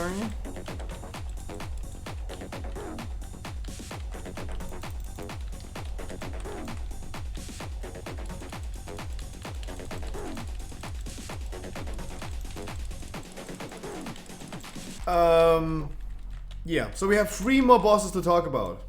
3 more bosses. We have Lords of Dread, Rygelon, whatever the name is. And we have the Jailer as our final boss. I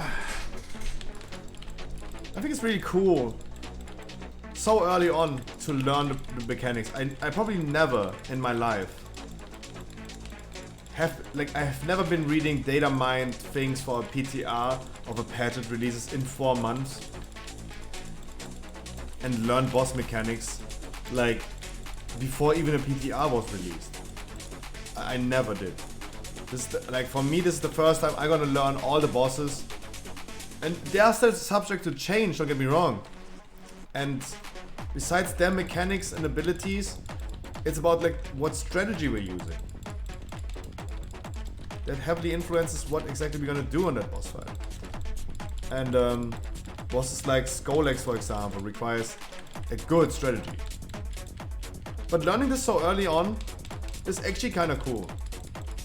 Like at this point we talked only about 8 bosses, but I had a lot of fun. Learning this so early on, it's kind of fun.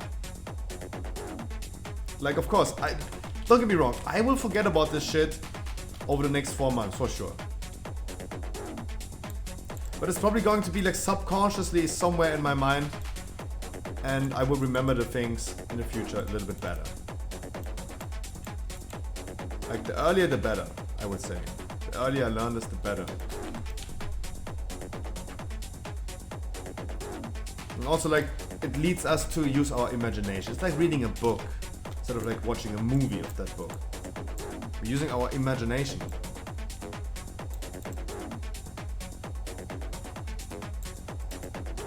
And I like this. I really, really like this.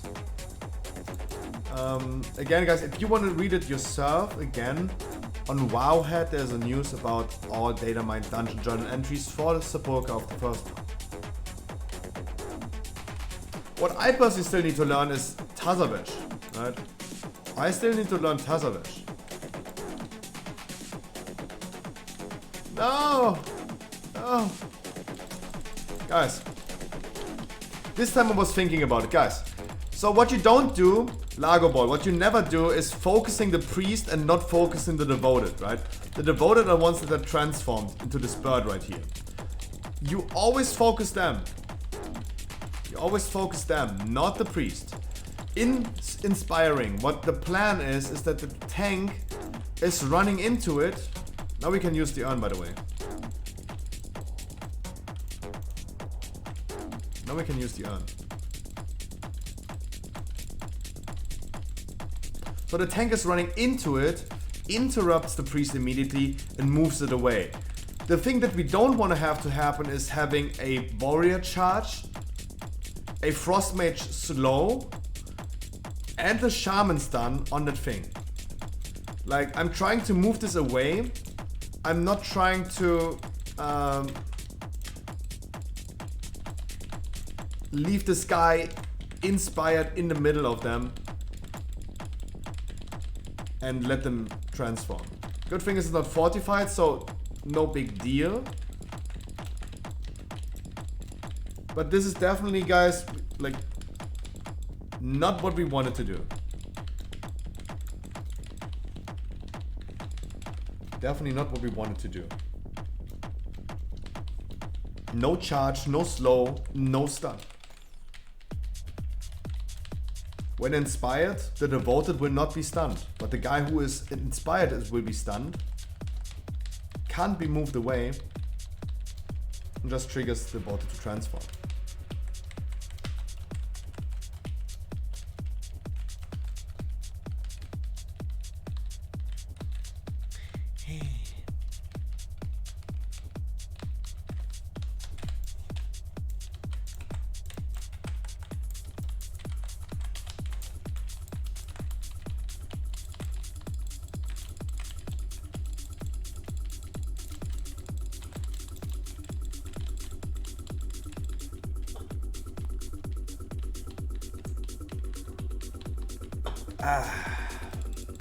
We have construction workers in the house again. That's kind of annoying. That's why I already have some backup Red Bull in here. Backup Red Bull.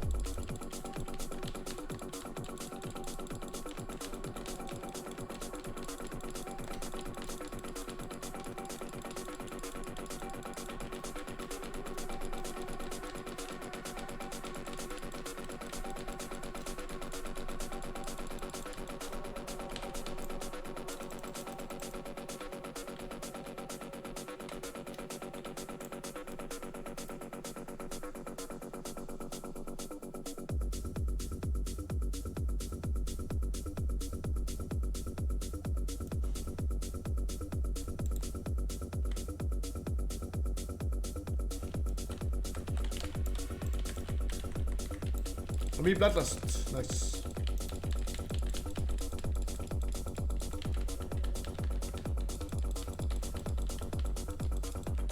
Guys, I have to bother you guys again today with a raid. We refunded the channel point prediction from yesterday. We refunded because we didn't kill Fate Strider at all. So we could never determine if I was going to be top 3 DPS or not. But we're gonna do the same prediction for today.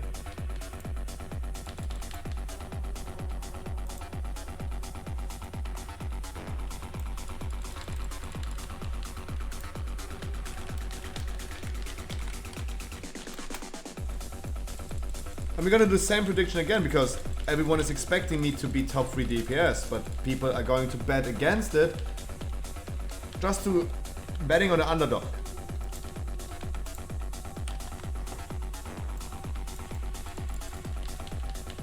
You guys have 20 minutes. I already started the channel point prediction. Guys, 20 minutes. Am I going to be top 3 DPS on Fate Scriber or not? And many people would assume, yes, you are Scruffy. But the thing is, I would bet on no because everyone else is betting on yes, right? Everyone else is betting on yes. And if I die, for example, what easily can happen, you're just gonna win big. You're just gonna win big.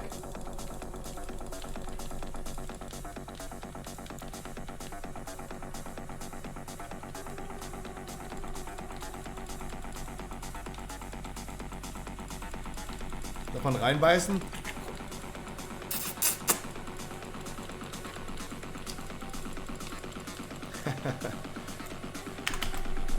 Front left with heal. Komm, my dude.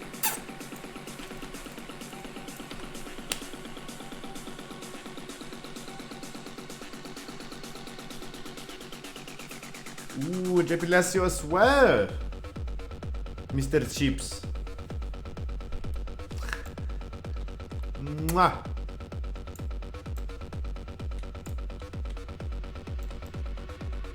And the mighty is well. I wish you guys a beautiful evening. Guys, yesterday and today we have been talking about all the raid bosses of the poke of the first one. We still have to talk about 3 different raid bosses. Still.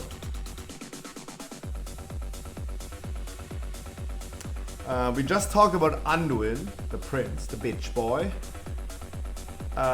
Really cool fights. I gave a lot of like TLDRs. Where's the Russian potato?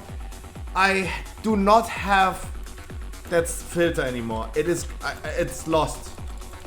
It's lost. I've been setting up Windows 11 like a few weeks ago, and I couldn't find that filter anymore. All I have is the Donald Trump potato, but I do not have... I'm missing out on a lot of filters. I can't find them anymore somehow.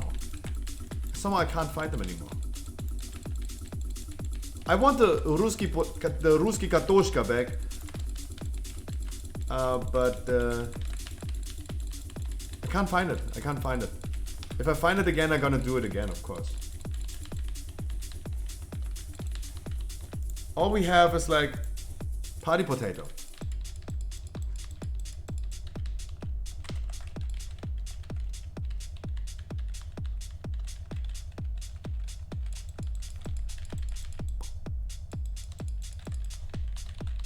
Russian potato better, way better. 100%, the Russian potato is way better. 100%. That's all I have. Ugh, bad streamer.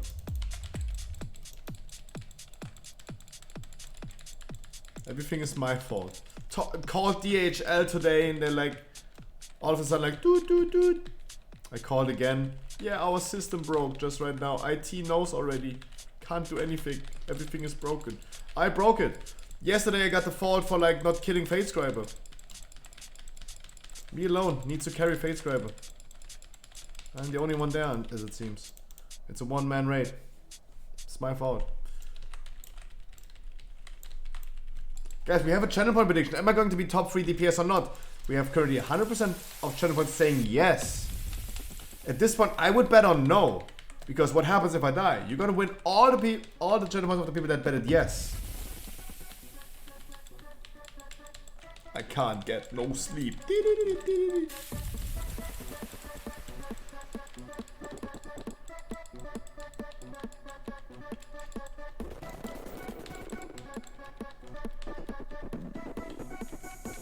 I can't get no sleep. I really can't get no sleep. I've been drinking too much Red Bull.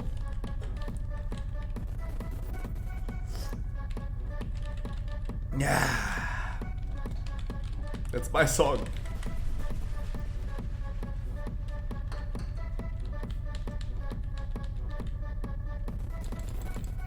Dying. I can't get no sleep.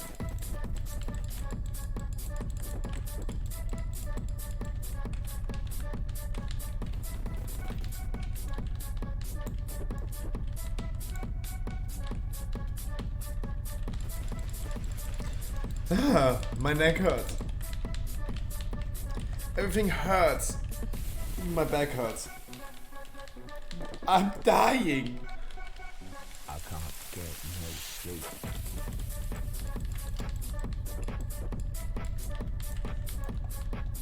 Okay, drink it or not. Here I come, you can hide.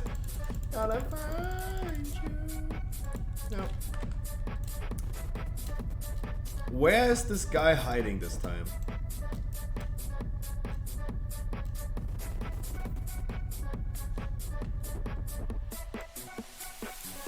It's on this side, right? It's completely over there, right? Oh no, here he is. Is this always random? I mean, okay, it's random which position we have. Maybe he has a pick, like a set spawn point, always in front of Mechagon, but it's random where we are. Wait, what? Did we deplete the key? Hanny, you told me this is a 16. Why is this a 15? I can't reroll many cards. Wait. I still appreciate the key, don't get me wrong. I still appreciate the key. Thank you so much. Love you. Love you. Gib Kuss.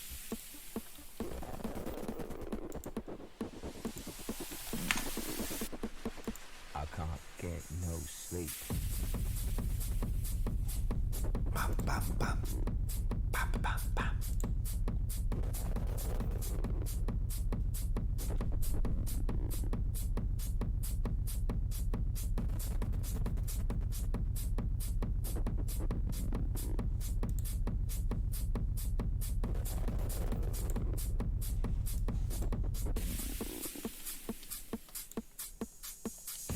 Oh, no, don't worry, don't worry. I really appreciate the fact that you gave me the key.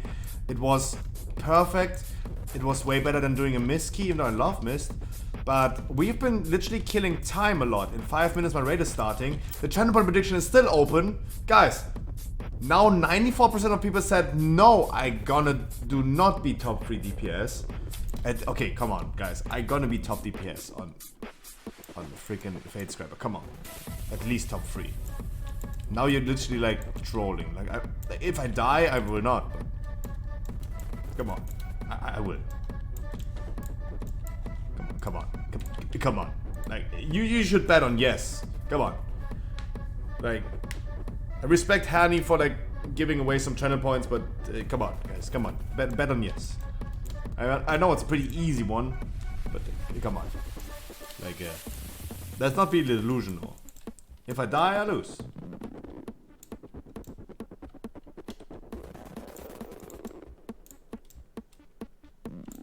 Like, guys, chance of me being top 3 DPS at least. That's come on, come on. I'm a Katoshka. Of course I'm gonna be. Of course I'm gonna be. I can't Get no sleep. Thank you again so much for the drums, by the way. Guys, thank you so much for the drummies. Where's the profession guy? I need somebody to love. Don't you need somebody to love? Don't you want somebody to love?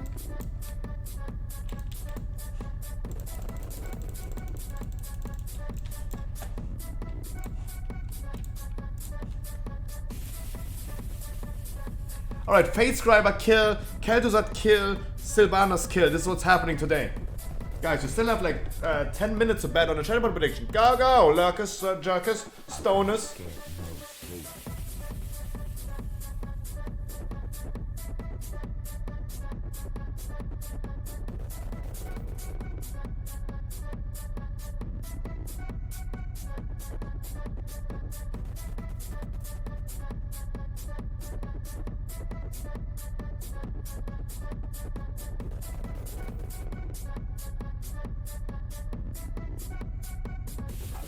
Get no sleep.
Das ist wie Goldhändler.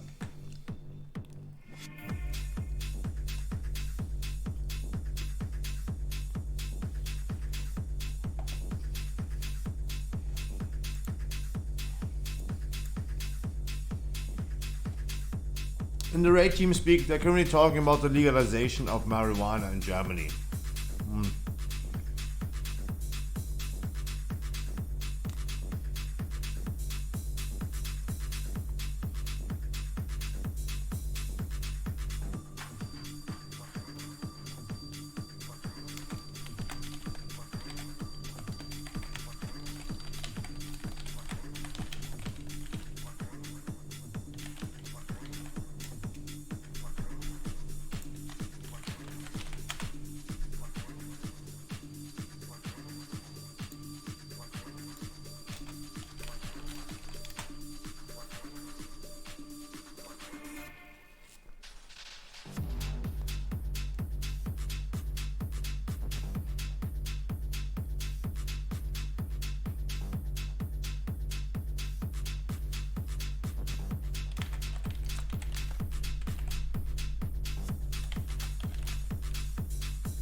I should have prepared. Guys, the channel point prediction is still open. You still have time to bet. If I'm gonna die on the boss, and you better know, I will not be top 3 DPS. You're gonna have a clear shot on like winning a big amount of points. I got intellect. I stick with intellect probably.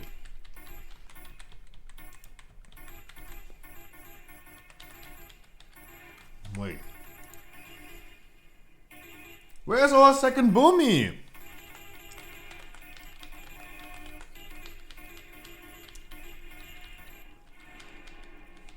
Zux is our third boomy. We have to say like Zux is our third boomy.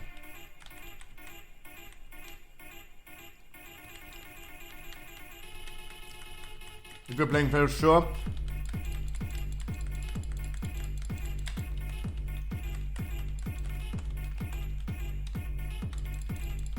True. I mean, true. But how about like I'm gonna be dead for the rest of the fight? Imagine like we don't have a combat dress. Also, guys, I can only give you one life advice. I know this channel point prediction is kind of rigged, but I tell you one thing. If you bet one channel point on no right now, and for the case that I'm gonna die anyway, bet on the underdog. Because right now we have like 42,000 channel points betted on yes, I'm gonna be top 3. But what happens for the case if it's not happening? Like everyone who still haven't betted yet, just bet a little bit.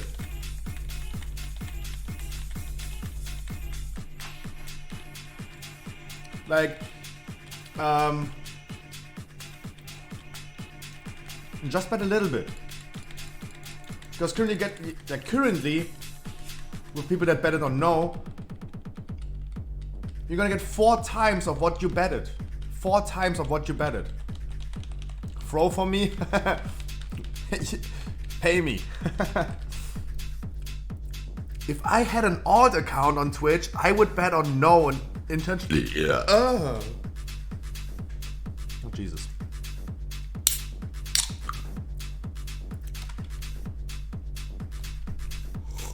There you go, I died for you.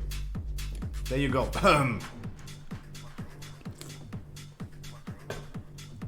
There you go. That counts already.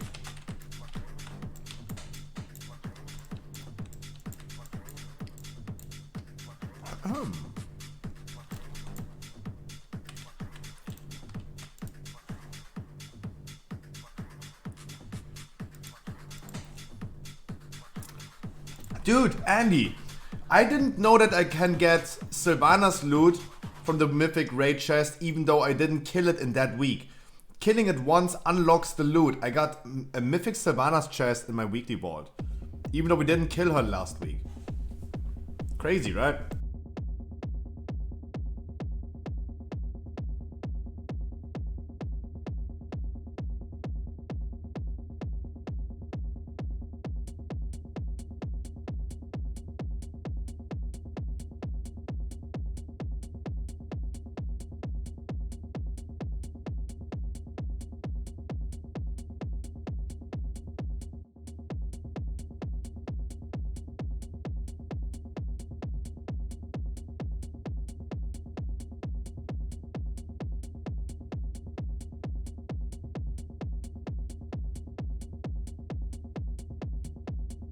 I'm not intending to flex that. I'm not intending to flex. I'm only saying you don't need to kill the boss itself in that week to get loot from it. That's something that I don't know. I'm just trying to spread information. I'm not flexing.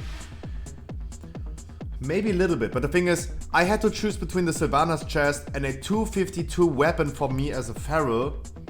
And it was a tough decision, so there you go. I'm not trying to flex because I didn't pick the weapon that I actually wanted. Because getting the Sylvana's chest, yeah, hopefully we're gonna kill her this week again. Yeah, everyone said I should pick the chest. The thing is, getting the chest is actually easier.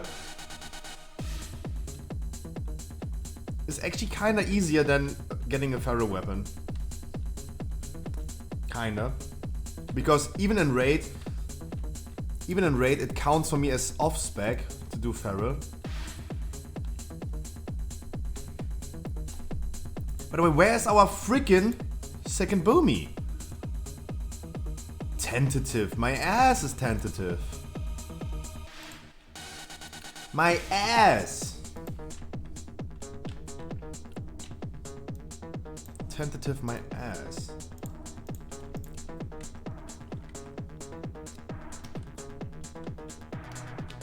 Because in raid, feral gear counts as off-spec. That means I do not have prior on this. Getting a 252 weapon is harder than getting that chest. That's why I had a tendency to go for the feral weapon. I agree, I should definitely go for more boomy damage because I'm a main boomy. And for the last 3 bosses where it really matters, I'm gonna be playing boomy. Fate Scriber, Kel'Thuzad, Sylvanas are gonna be bomby.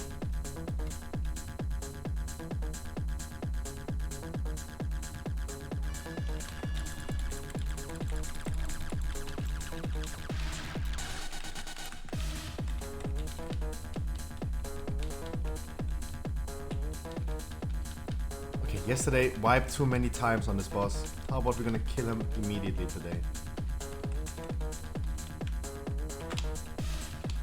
How about that?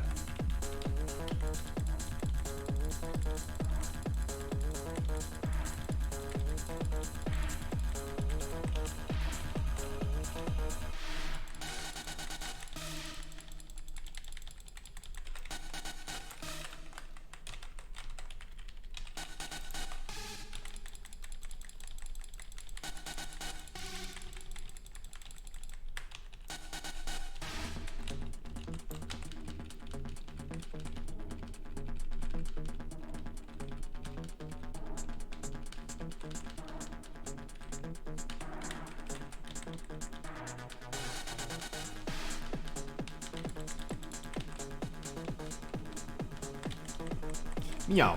But guys, we continue talking about support of the first one.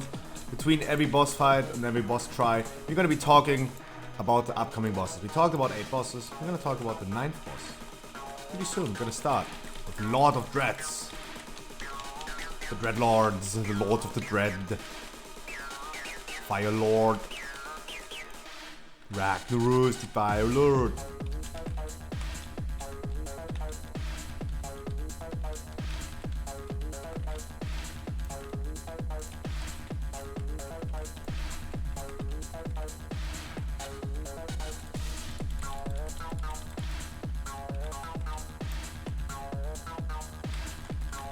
Don't give me the ring, please!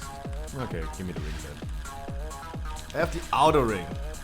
The outer ring, like, I'm getting trolled by this all the time, right? Come to me. Nice. Stop!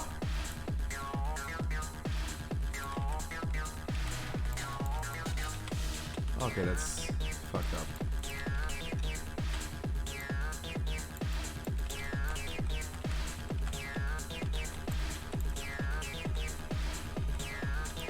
Why am I too slow for that thing? I'm too slow, what the fuck? What's happening?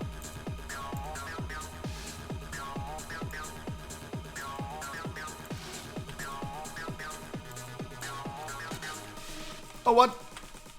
I didn't want to get it in. I did not want to get it in. I did not plan on getting it in that fast.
Damage is low.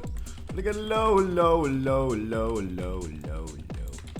Apple bottom jeans, both with the fur. The whole club is looking at her. She hit the floor, she hit the floor. Yeah, I mean, we're way too late, by the way. We're way too late. Transition should have happened a long time ago. But I mean, we have like 3 missing DPS. They make a significant difference.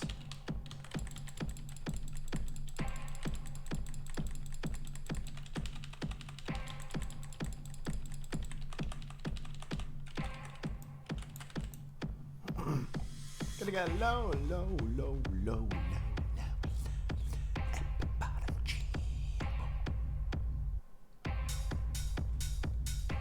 Matkatoshka. Matkatoshka.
Our mage this time is playing fire.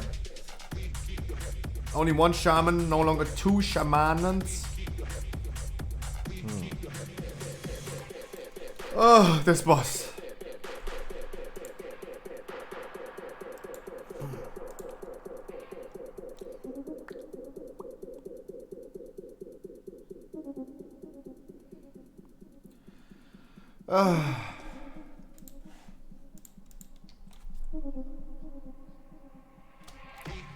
Meow.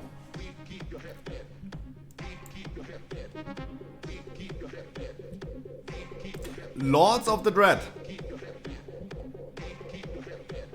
Mal'Ganis and Quintessa assault players with a combination of DK and Shadow Magic.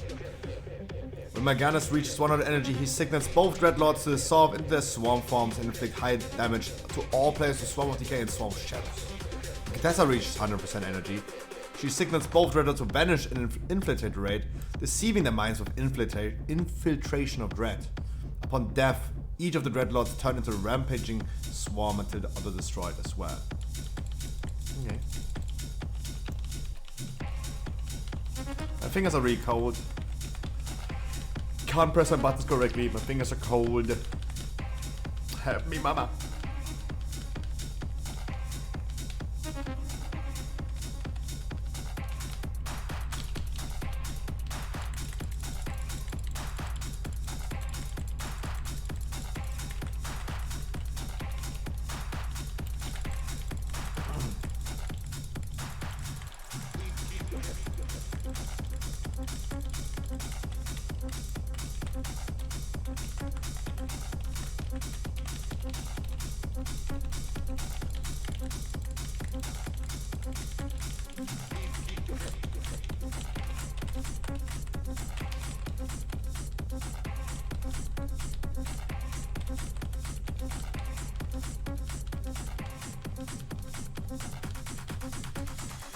Boop, bap, bap, boop.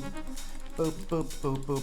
So from that overview of the 9th boss, Lord of Dreads, we have two bosses, Mal'Ganis and Quintessa. We know Mal'Ganis. Quintessa, I don't know. Like, I'm not too much into the lore of that.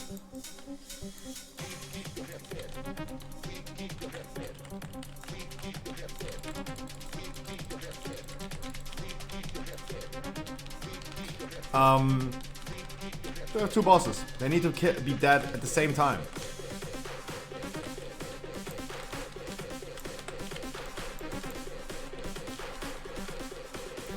I have the outer ring as well again. Where's my room? Where's my, oh, thank you so much. Like literally landing in front of me. Into the ball spawner. Into the fucking ball spawner, bruh.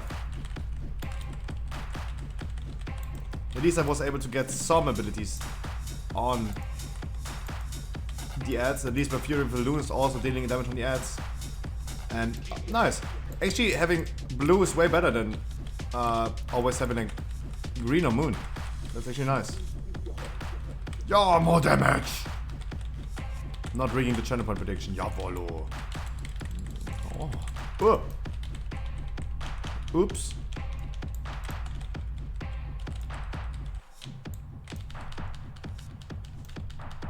Oopsie. Oopsie.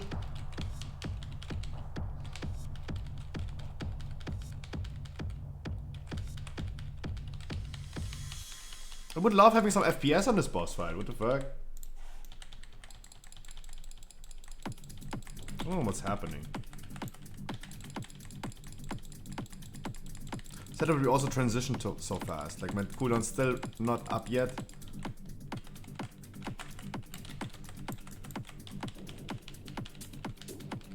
It's kind of sus.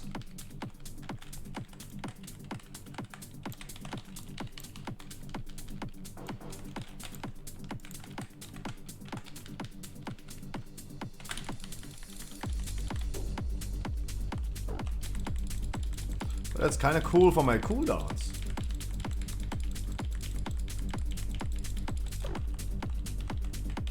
Kind of cool. With PI? Blasting? No FPS in the house? Wow, that other shaman is like pumping. What the fuck?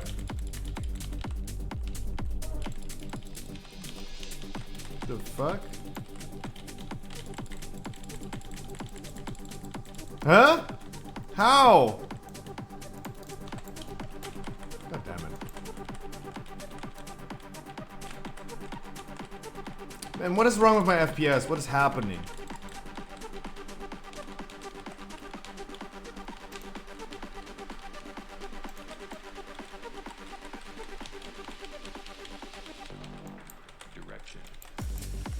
The fuck? Oh, that other shaman has been blasting. The fuck? The fuck? At least he has to play a ring. At least he has to play a ring, but he's so much in advance of my damage. He's so in advance of me. And still I have 2-minute cooldown. I still have 2 minutes. Nah, it's like 120.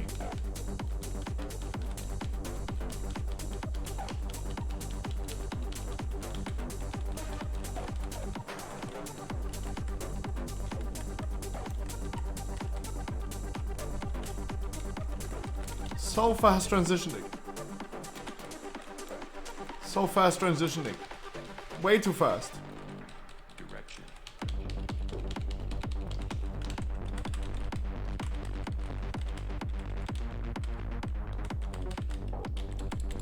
Yeah, way too much. 40 seconds. Huh? Okay.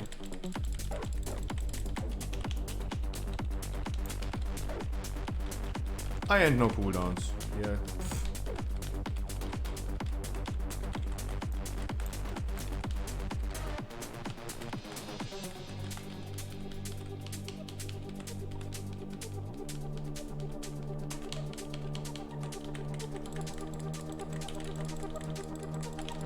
Oh god.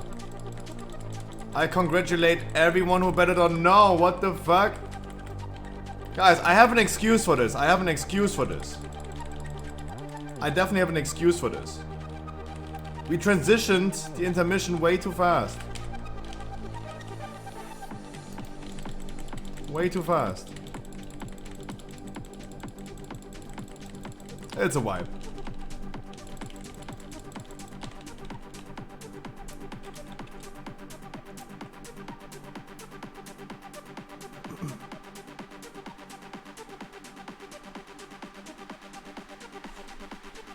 I would have an excuse. They're transitioning so fast in the intermission. We're not even done with killing the ads.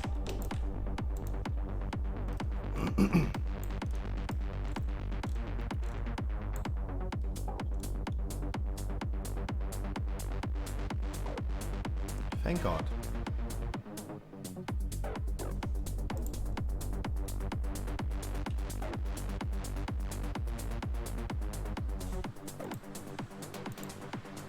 This time it's true. Ich. Weil wir 20, 25 Sekunden zu früh gepusht haben overall.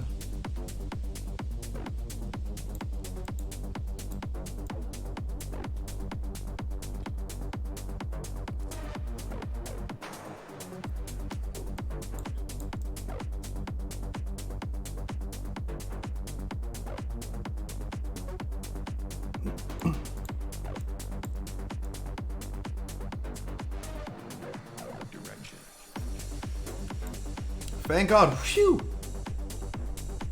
Now, this time, of course, my cooldowns were not ready. This time, of course, I blame myself. Yeah, if I had cooldowns ready, I would have been able to use it. They're saying the same thing in TeamSpeak right now. During the progress, we have been always trying to delay the last room. A very good morning, good evening, good afternoon.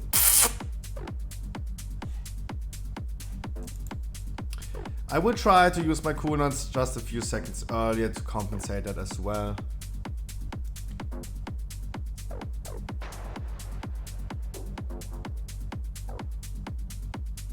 Like the thing is, if I would even use my cooldowns in the beginning of the fight, I would have still had 50 seconds. I still had a minute cooldown on my cooldowns. A minute when we entered last phase.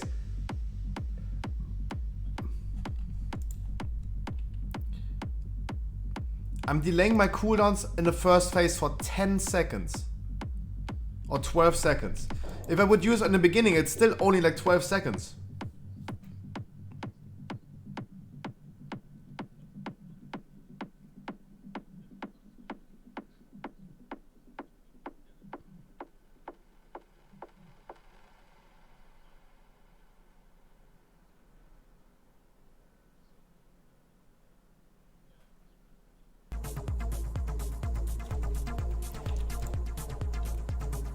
Meow.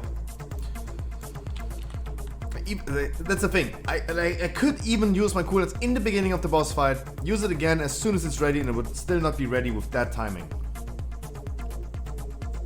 Even with that timing, I would not. I will use it a little bit earlier. Right now I'm delaying for like 12 seconds.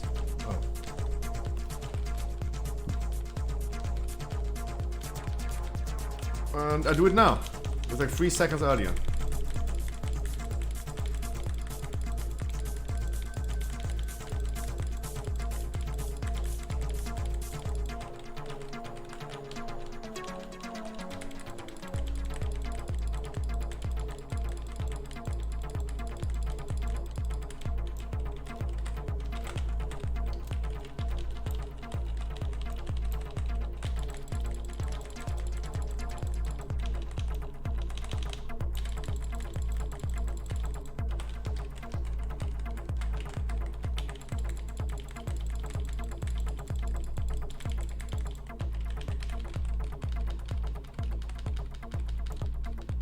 That's so fucked up.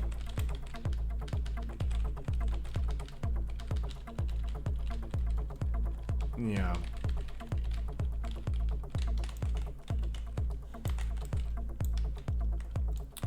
Elemental Shaman, too stronky. Too stronky. The question for the channel for the prediction is top 3. Top 3. And it can easily happen that it's not going to be top 3. That's what I mean, like it can happen.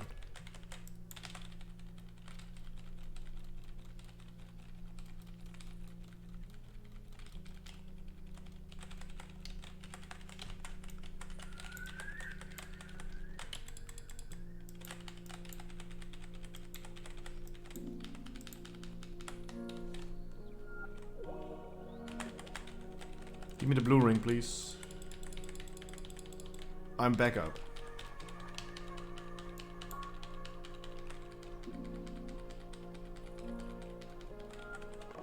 I'm only back up.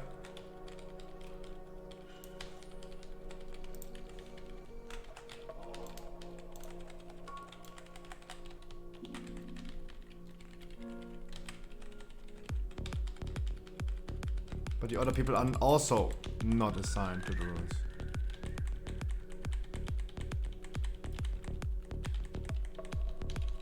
Meow. Meow.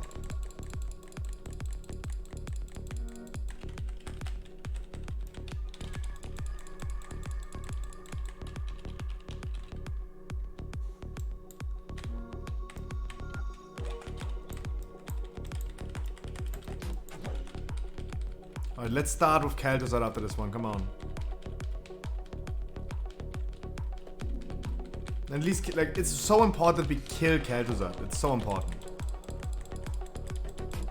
We missed already, like, last ID, killing Kel'Thuzad. We need to skip. We definitely need to skip.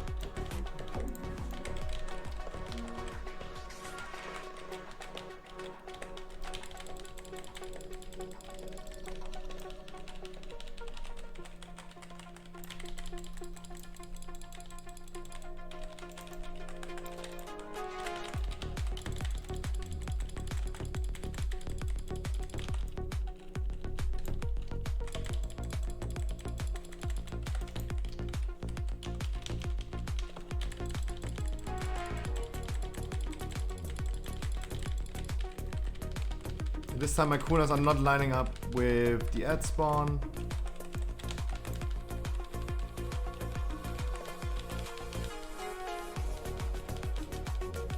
That's also like bad for the damage. But still everything is okay, everything is fine.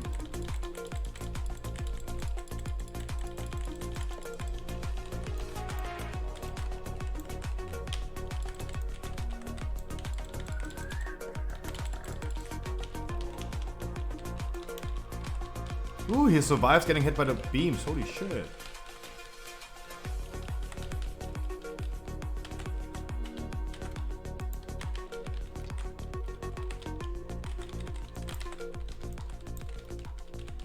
Oh, lolle.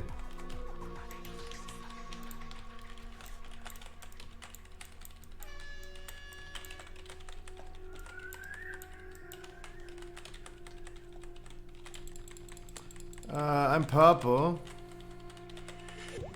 Purple Lamborghini, purple Lamborghini. All these dimensions, worlds, alternate realities, and they're all right on top of each other. It forks off into a new possibility.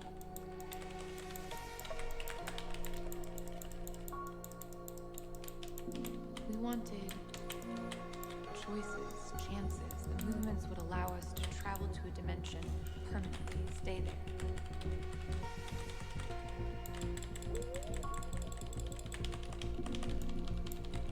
But look at my cooldowns this time. Look at my cooldowns this time. We wanted We still need to do runes. a new life. A new world.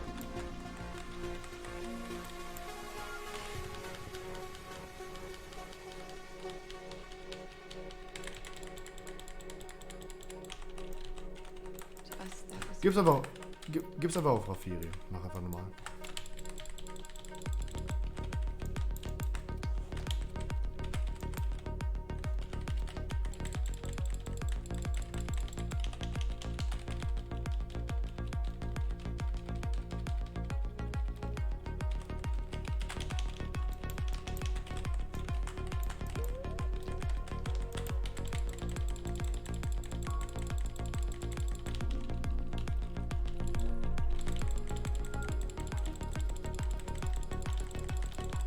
This is my moment.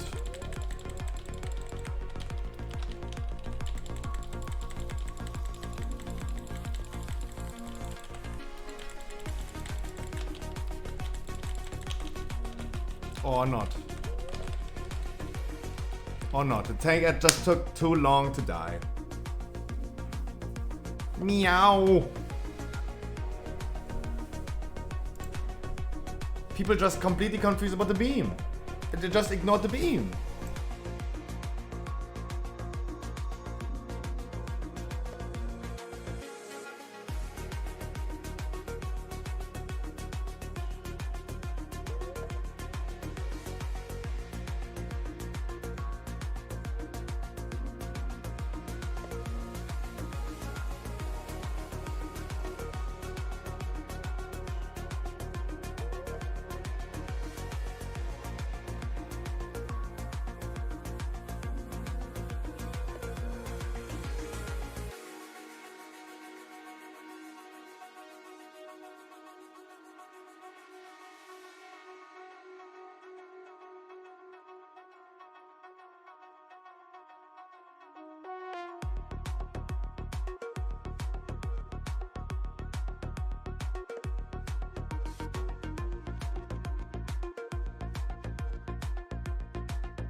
I am actually muted. What the fuck?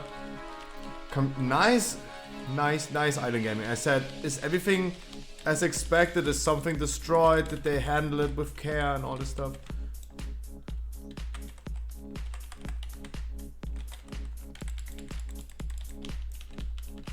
He's been muted for a few tries now. Yeah, I have been. Yeah.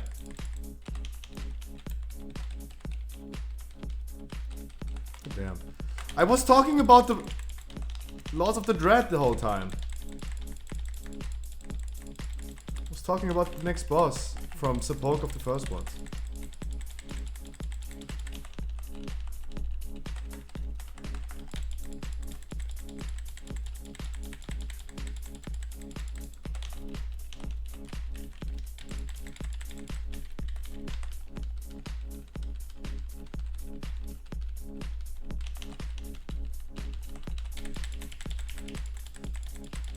Sounded interesting. Fuck you.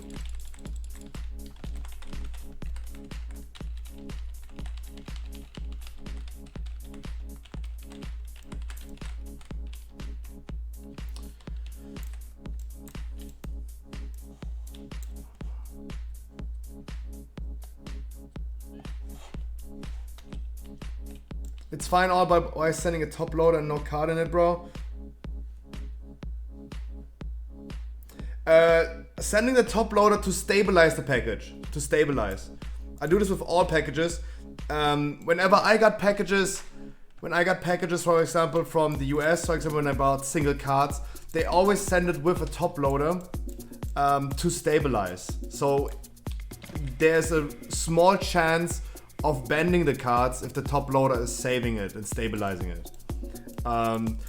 This might be overall a really, really expensive thing to do, like spending top loaders for nothing at the end of the day.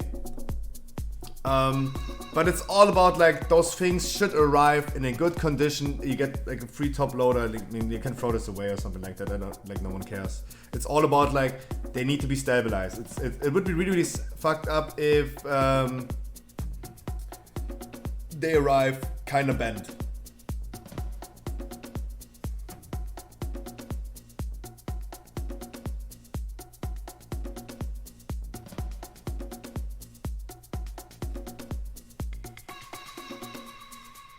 But I'm happy that everything arrived in a good condition. Nothing was destroyed. Everything was fine. Really, really good. Because you guys' feedback is really, really important. Like I had a situation today with Kylie. She bought something. And we encountered an insane bug that had to be resolved immediately. We definitely went ahead and disabled some certain payment methods because we've been running into some weird issues. And feedback is so important, especially in our initial phase when we're growing and learning. It's really, really good that DHL is doing what they intended to do. Also, like, I was kind of nervous because those were the first packages we sent out, right? We had like 6 different people that bought something on last Monday. And those were the small packages without tracking. And I always felt like, wow, those packages are super, super heavy. And then I put it on a scale and I realized, wow, it's only 200 grams. Like for me, 200 grams felt like a kilo or something like that.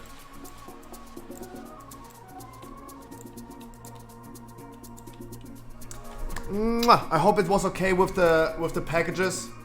You said you're gonna collect the packages. I hope I was able to.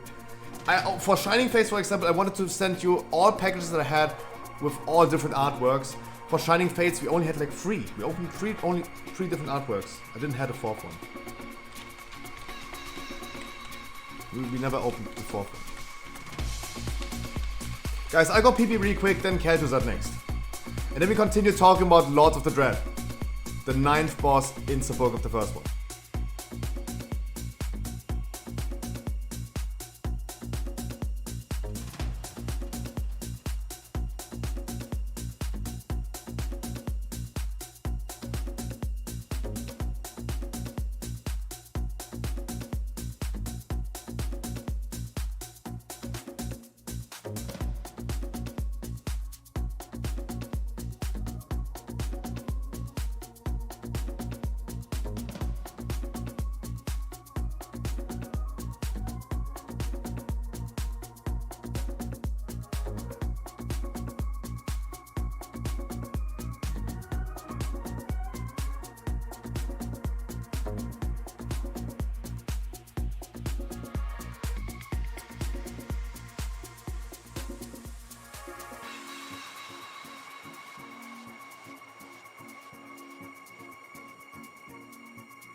Island Gaming, I'm really happy to see that everything worked as intended.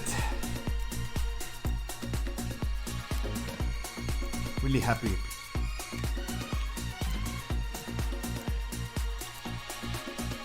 We're not doing this with 5 healers. We're not doing this with 5 healers, right? Guys, this is the first time we're ever gonna re-kill Kel'Thuzad after the nerf.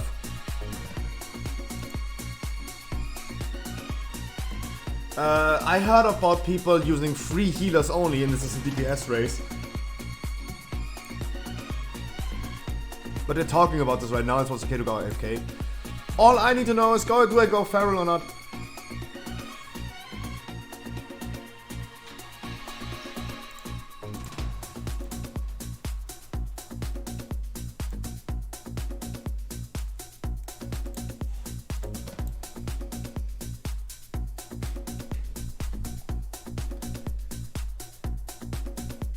And guys, I'm gonna get McDonald's. Yeah. Red Bull and McDonald's. Yeah. Yeah. Nice. It's better than soup from yesterday. Even though the beef soup from yesterday was beautiful. Heartwarming. We're still gonna get Mechas. Nice. Island Gaming, I'm really happy to hear positive feedback. I hope everyone was as you liked it.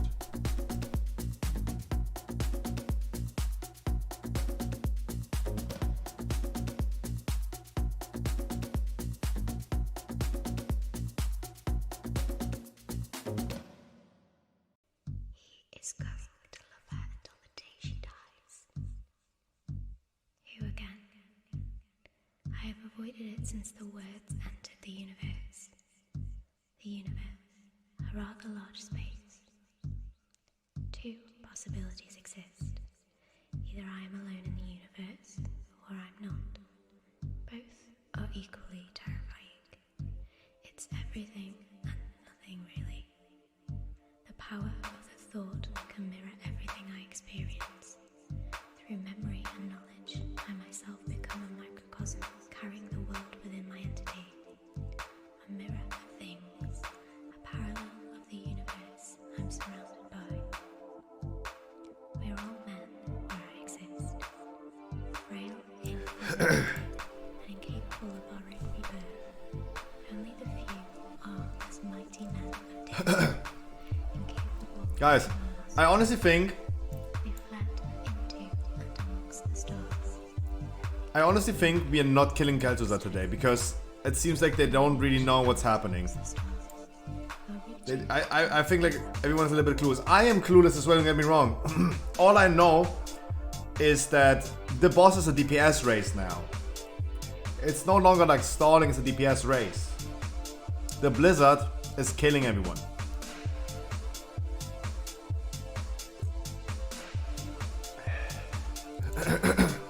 We have too many healers. And we need the single target DPS. I would definitely love going Cat, not Boomy. I think it makes more sense for the purpose that it deals. Of course, having one Boomy is also like a good idea. Someone has to cleave all the shit. Yeah.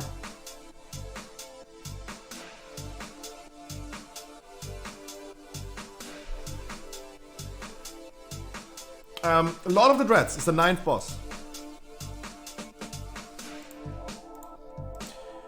Lord of the Dreads, Morganis and Kil'Nessa, 2 bosses for the 9th boss.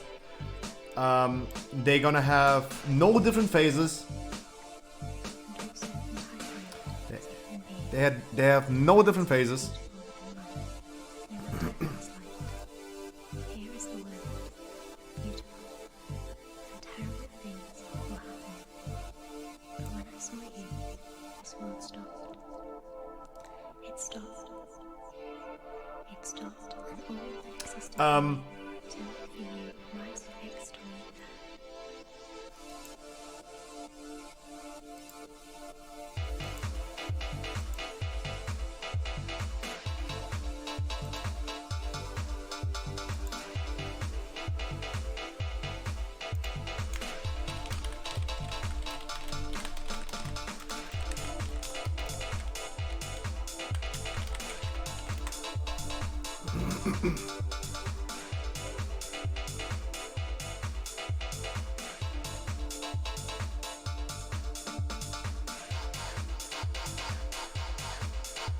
There's a lot of confusion. I have to throw some breadcrumbs.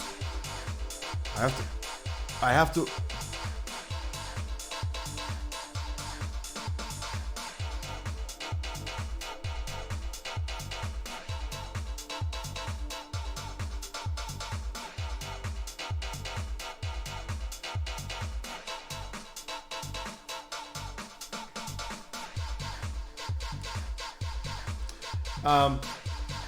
sorry, I would love talking about the 9th boss, but I have to listen a little bit of what they're saying. I throw them some breadcrumbs to put them on the right path. I have to go into the phylactery. The thing is, my cooldowns will not line up with the phylactery.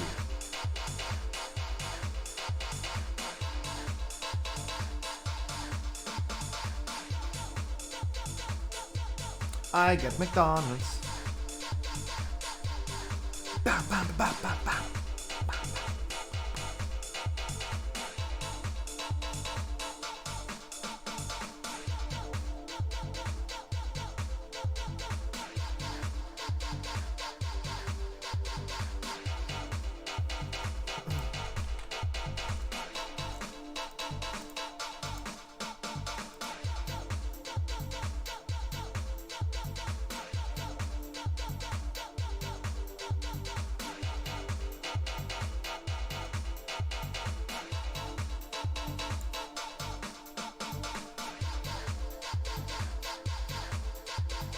Meow.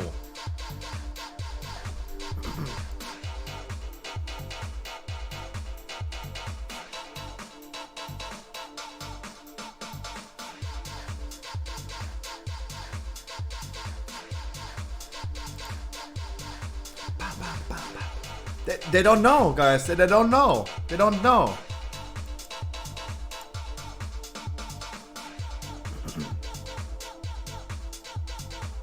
They don't know about this boss.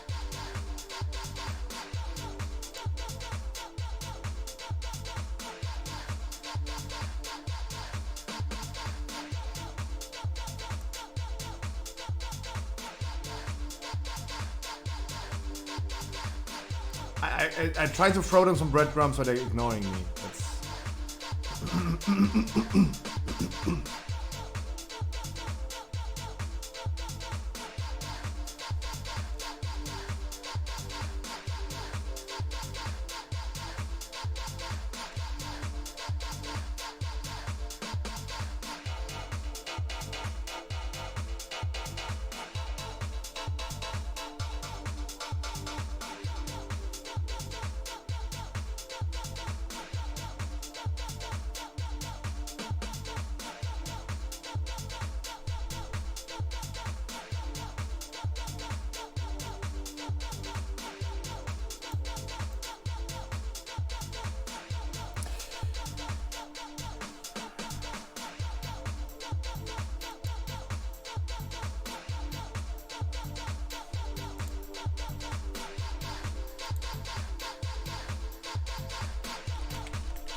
guys, they don't know.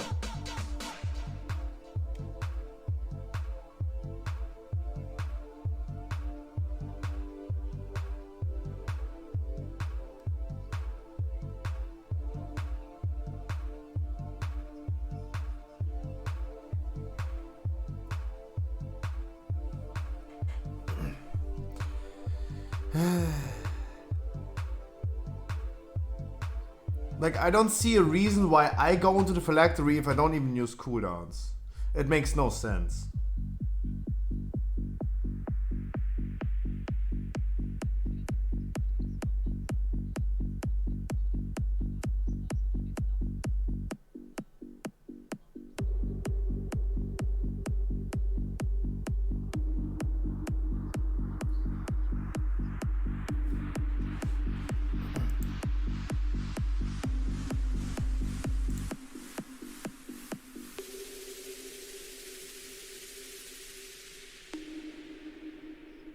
Hmm.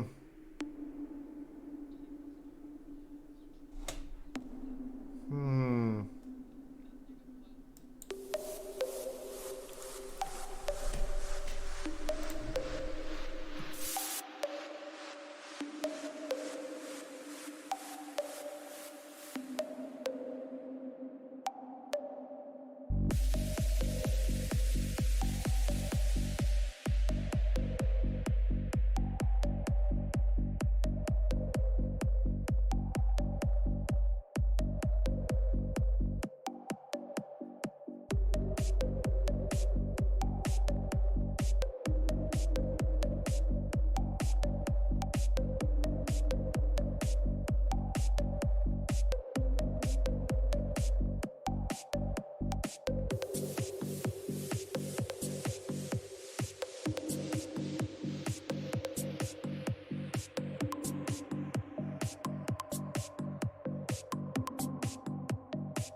Healing with agility weapon in 15.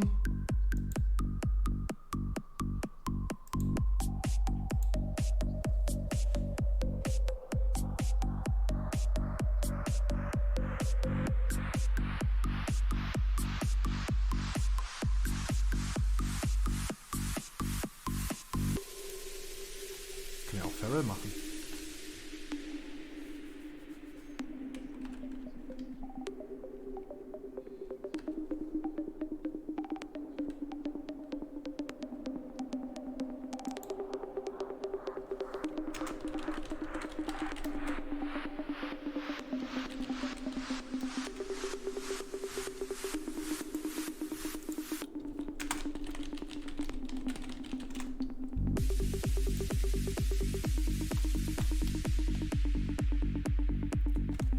Okay, okay, they have a clue. Okay, so it crystallized.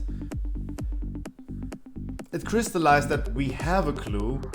I'm currently using my cooldowns in the first phylactery, in the second one. So other logs have like 2 boomies in the first phylactery. They have 1 boomy downstairs and 3 beastmasters, for example. And in the first phylactery, 1 boomy goes down, uses cooldowns. Second phylactery, another boomy goes down and uses cooldowns there. And no one is using cooldowns in the last one.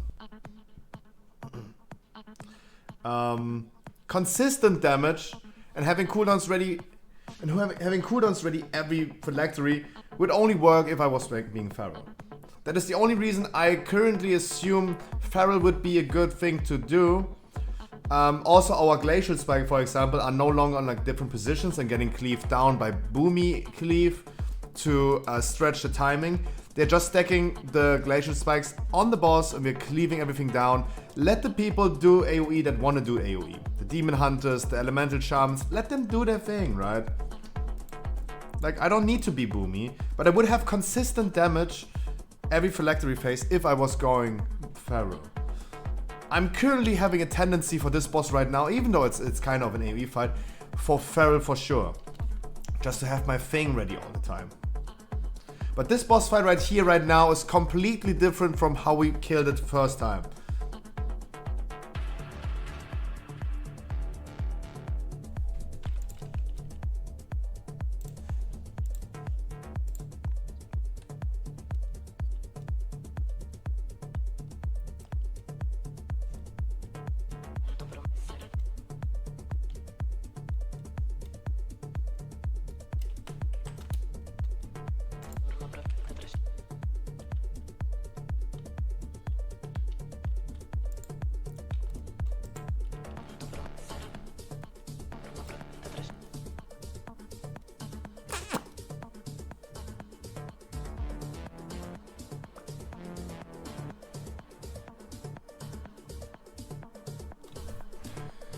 And I'm getting McDonald's today. And I'm getting McDonald's today. And I'm getting McDonald's today.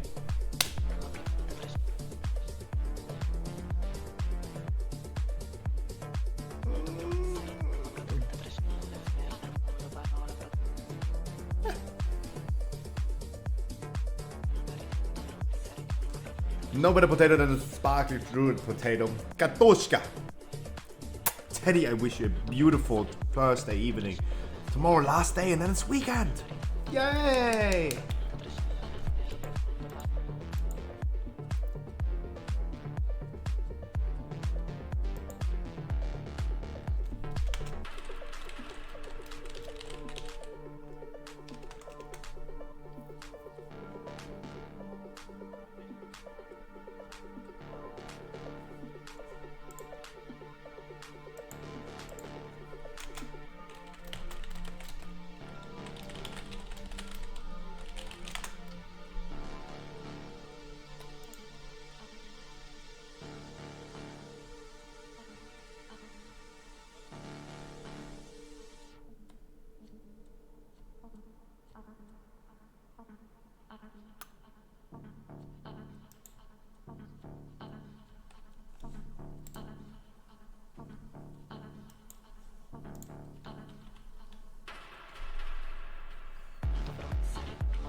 Okay, guys, this is the first time ever not the first time, okay, this is the first time ever that we're gonna do this boss right here, right now, with the whole nerfs. It is going to be a complete different boss fight.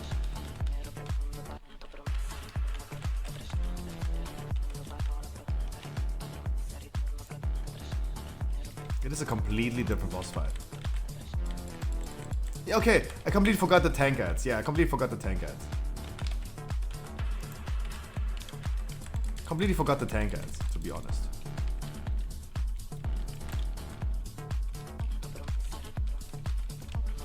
Let's see how impactful the things are. Boring! Oh my god, the glacier spikes are so boring. The glacier spikes are like literally boring.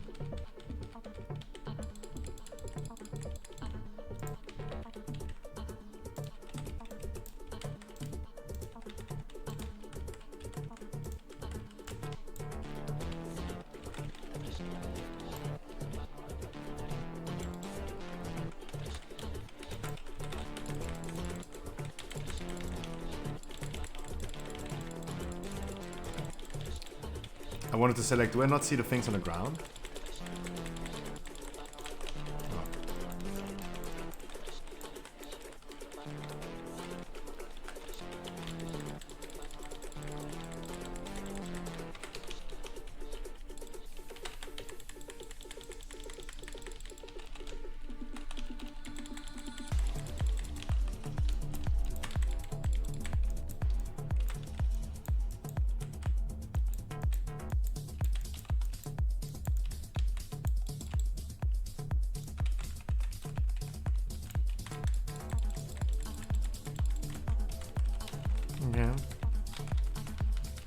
That was anticlimactic, and there's just no damage that I'm doing. Oh my god!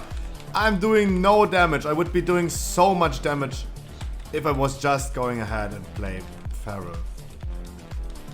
Like, my cooldowns were so wasted.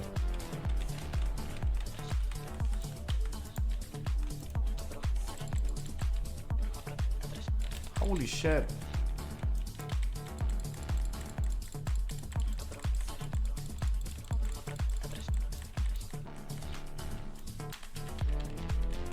Yeah, the tank spikes, the glacial spikes do not do any damage anymore. What the fuck?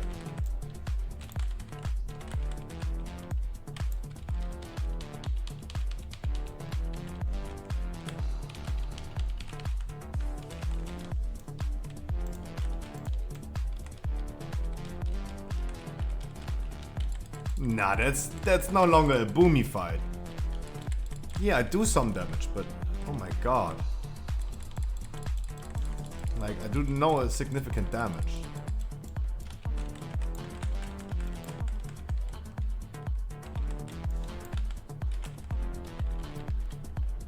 Oh god. That is extremely bad. And wipe. And wipe.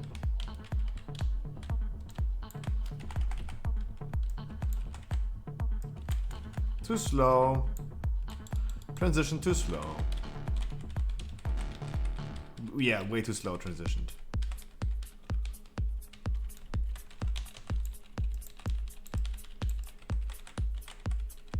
Yeah, just too slow. Just too slow. Like, the Howling Blizzard is something that is no longer able to happen. It's not allowed to happen anymore.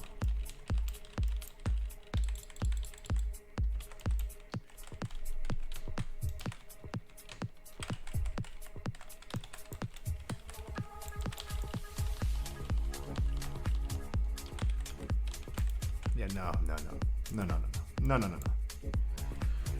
Work today, tomorrow, Saturday, and Sunday. What? Teddy, no.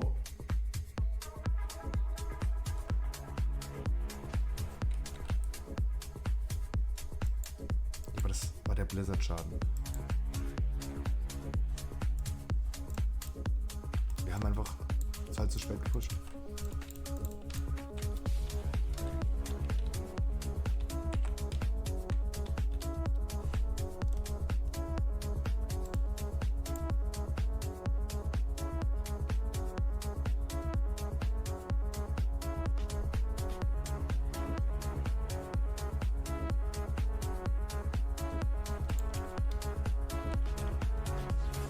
Can I please respec? Can I please go ahead and respec Pharaoh?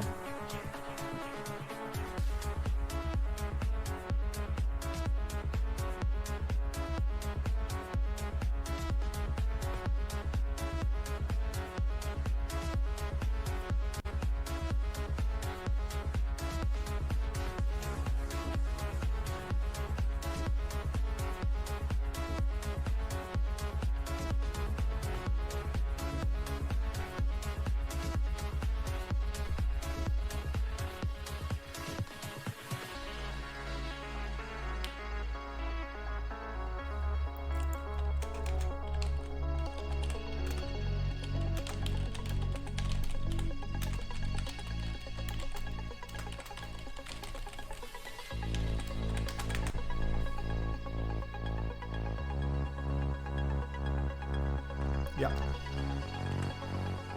Ich habe das Remnant mit meinen Cooldown geblastet, ja. Meine Frage ist, bei circa wie viele Minuten haben wir Bloodlust?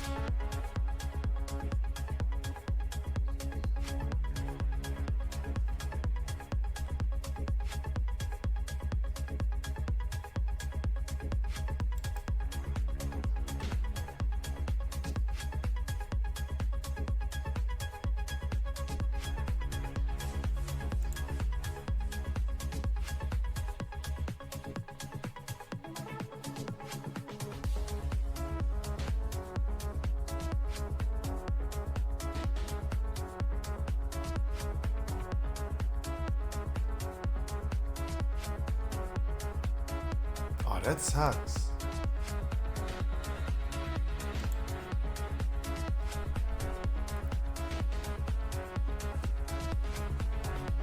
The timings of this book.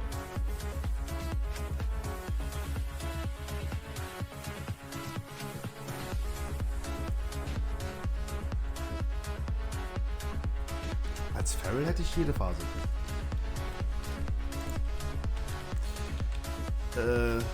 No, I have a really high tendency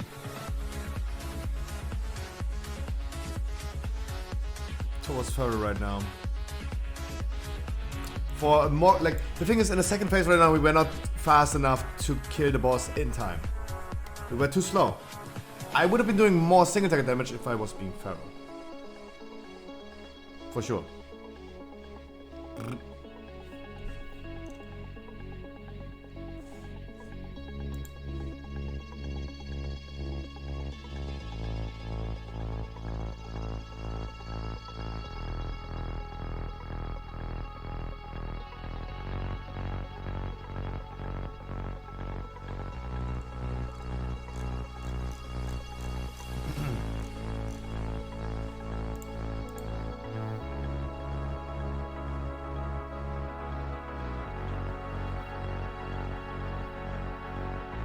Meow. Okay. The timings are absolutely weird. Timings are absolutely weird.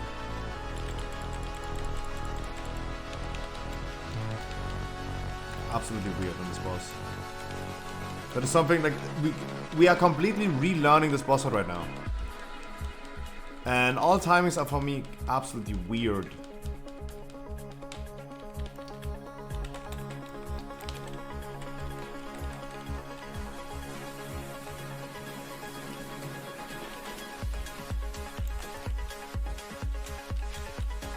Absolutely weird.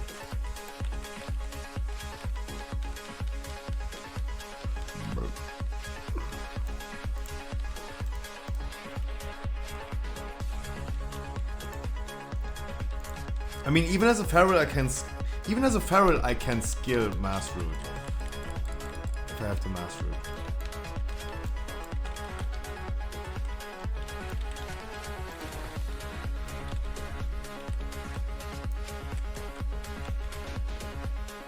Yeah, I mean, as a Feral, I would probably not do as much damage on Tankette or something like that.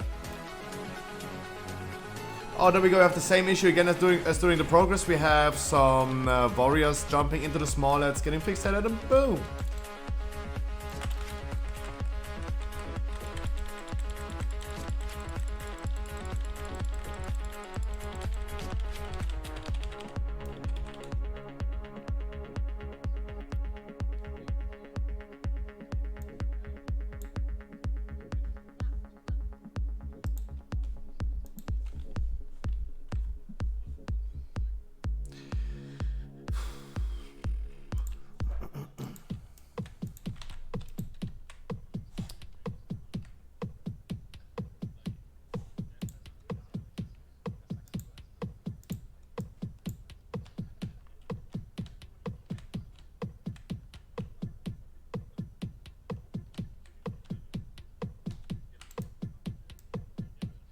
Losepok.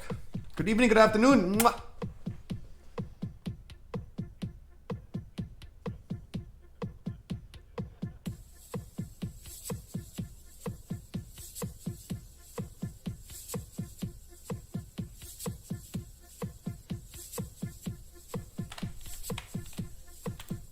Yeah, no, guys. Same warrior, same as during the progress, going ahead, jumping into the ads, being fixated, dying.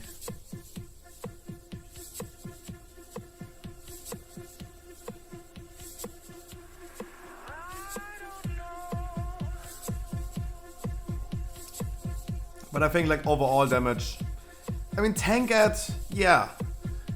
I wouldn't do that much damage on the Tankettes.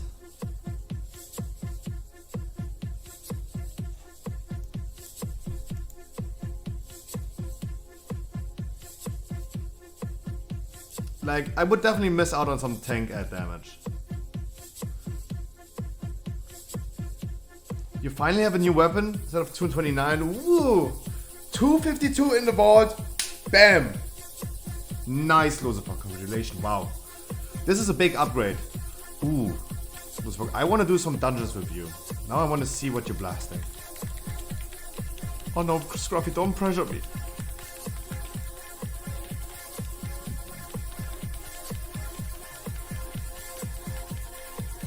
Now I want to see how much damage you're blasting. But this is a big upgrade for melee, such a big upgrade.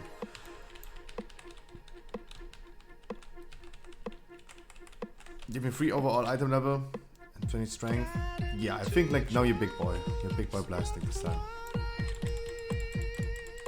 Don't feel pressured. Of course, like it's not going to be insane. Like lower expectations, and you can only be surprised in a positive way.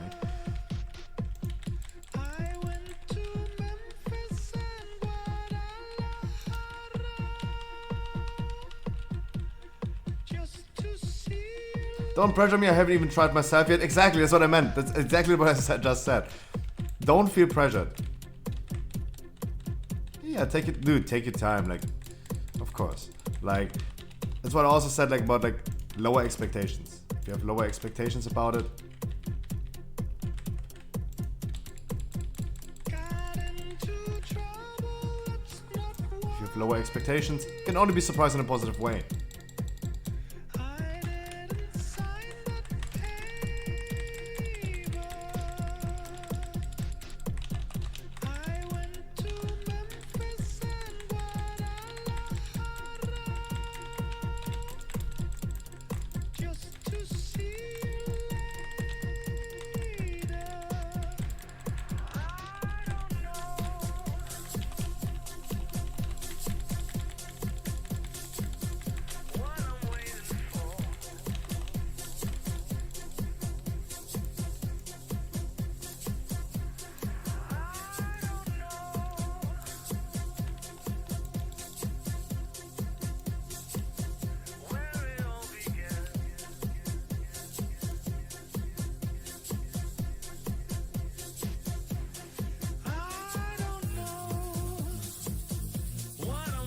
We went too fast.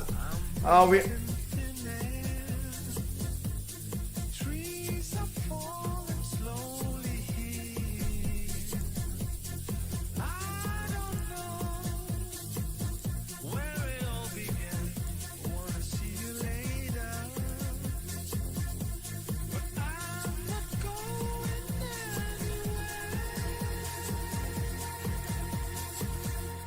Oh, they're discussing things that happened in the progress already. The same warrior dying to the same things, running into the ads, dying.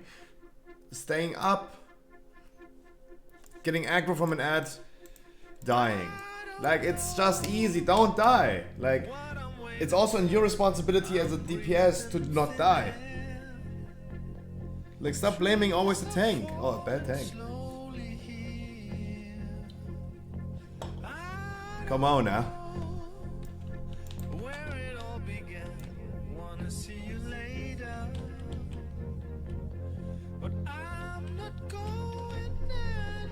Come on now.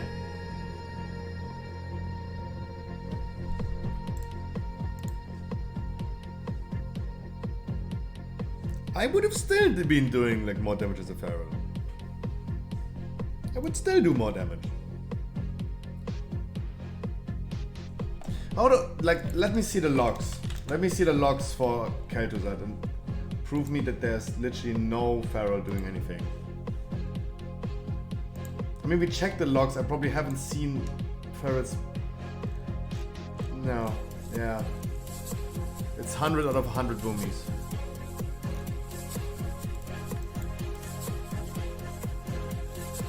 But I'm pretty sure on Kel'Thuzad that the boomies that are doing good logs, they're not going into the phylactery. I'm pretty sure about that.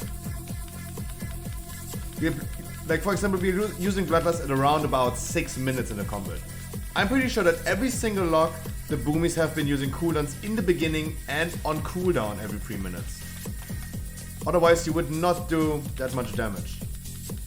I'm pretty sure, like, they're pumping like 15, 16,000 K DPS. 16,000 K DPS, nice. They're doing millions of DPS. No, honestly, like, I'm pretty sure they all have been doing like a completely different thing. They're ignoring the mechanics, otherwise they would not be top. It's not about, like, for me, it's not about like damage padding.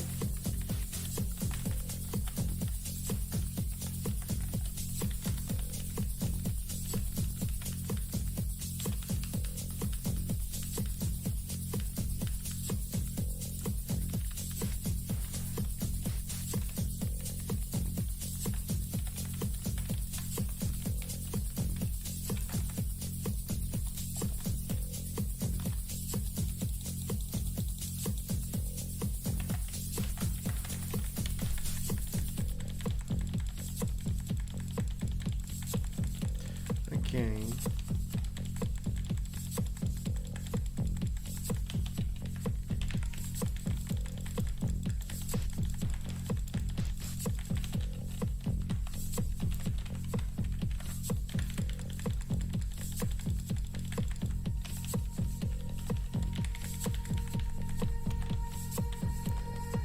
It's too much damage, too much damage.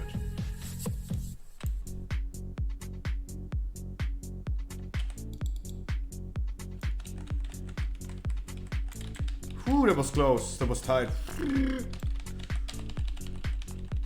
Yeah. With this performance and doing the cooldowns like this and all this stuff, you will never reach the top logs. So I don't think like checking logs for this boss fight is going to be a good measurement of like how to do perfect damage on this boss.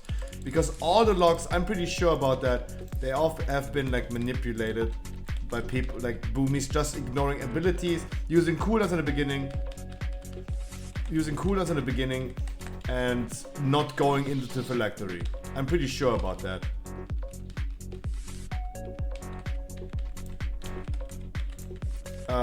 So that's why I really think like it's not a good measurement.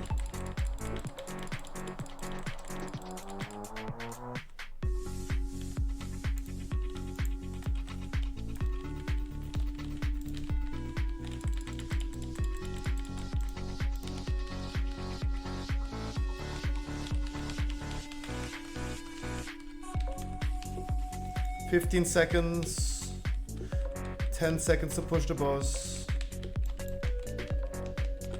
8 seconds to kill the boss.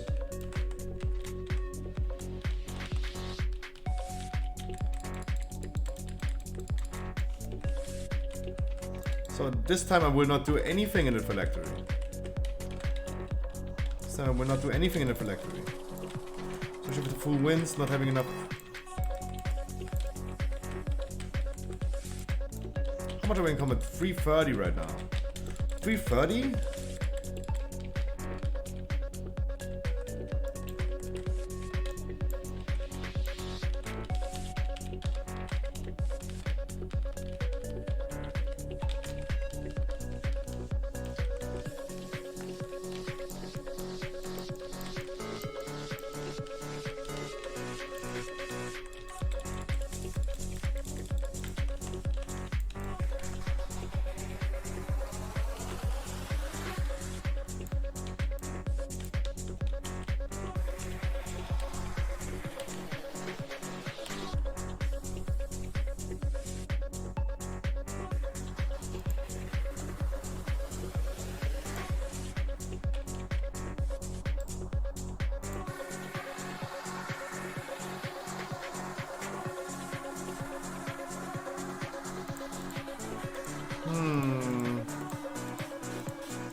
What I'm trying to tell you.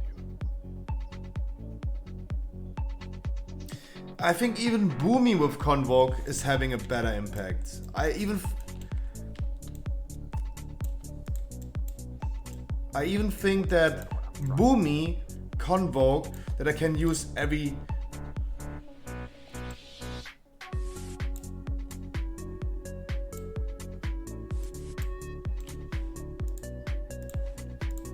Boomy with Convoke is going to provide more.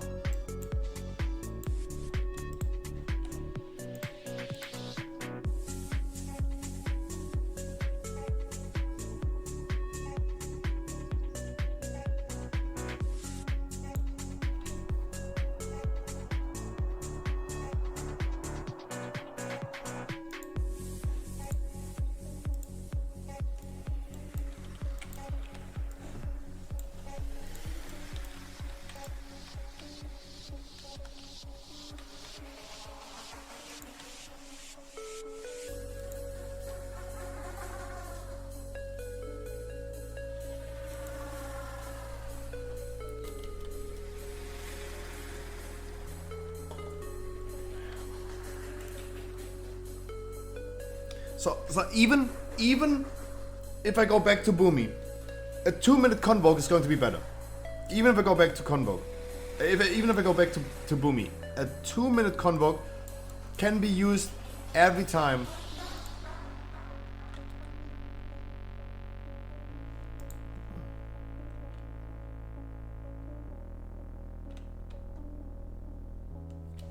Do you understand what I'm trying to tell you?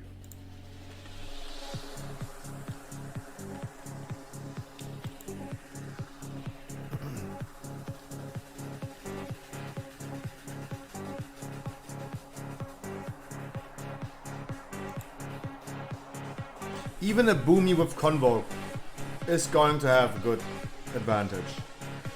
Because I cannot use it on first, I cannot use it on all ads.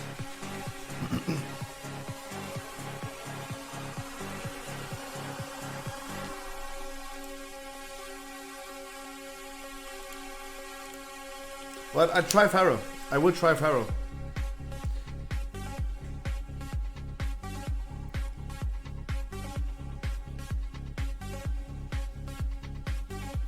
Meow. But now, meow. I'm a storyteller.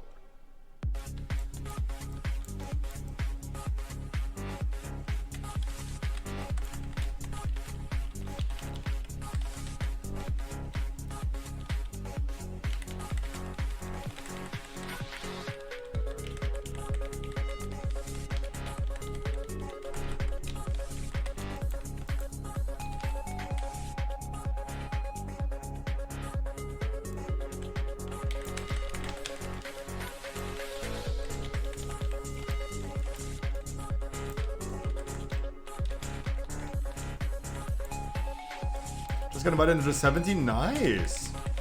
Hey. Now with your item level, you're blasting, my dude.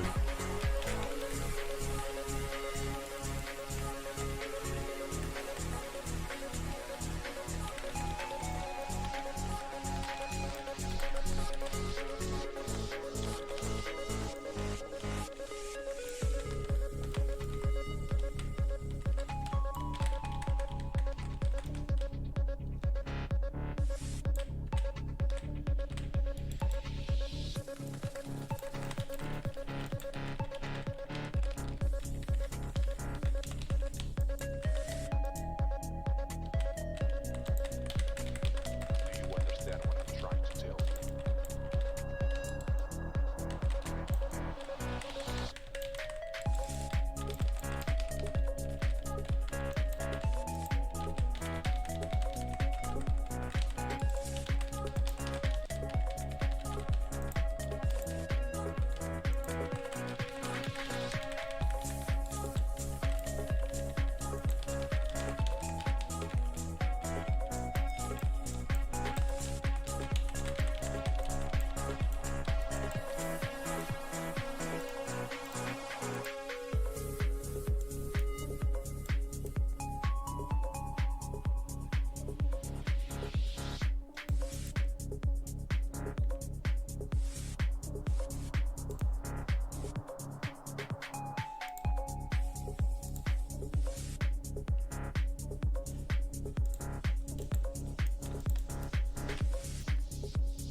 look at it. Look at my tank ad damage. My tank ad damage is not even that bad. My Kel'Thuzad damage is better. Like overall damage is definitely better right now.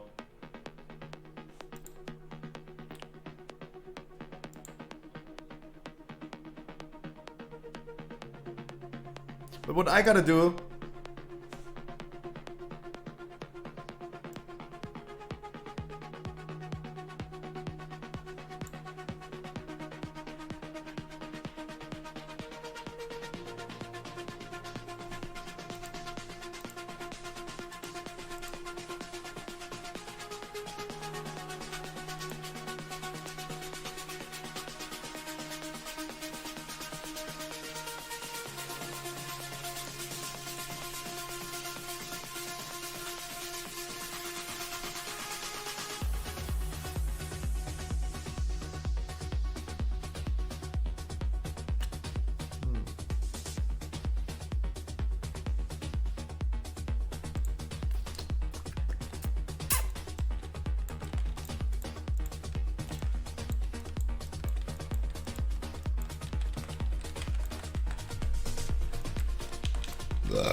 Okay, so this time I was not using I was using Convoke, of course. I'm not using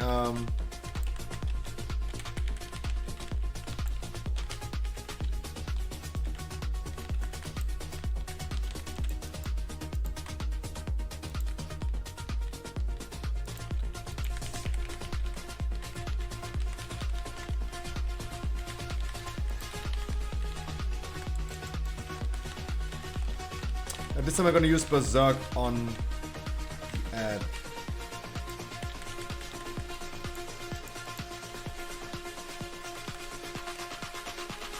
On the phylactery ad this time.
That was still a good Convoke. Beautiful.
Oh, that's so annoying. Being a melee in the phylactery is annoying.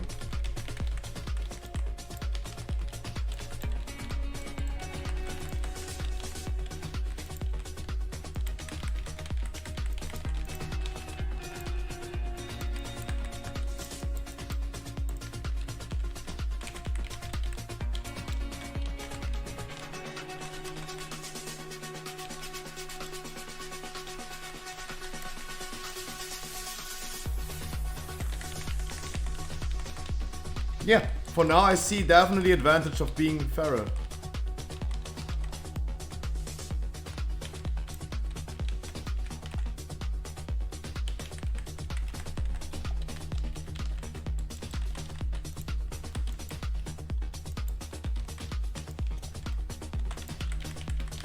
It was a fucked up convoke, by the way.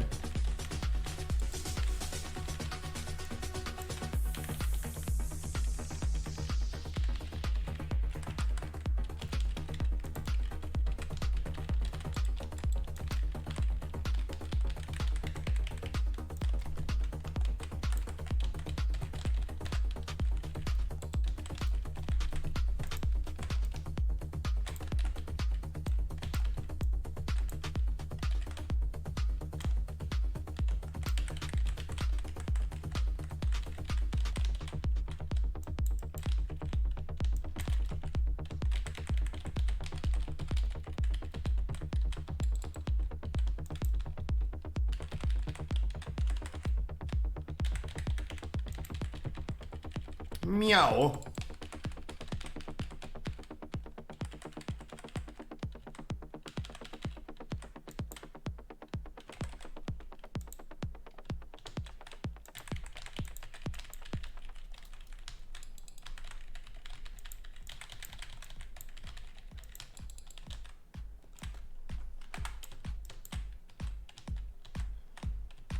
Toxic Blizzard.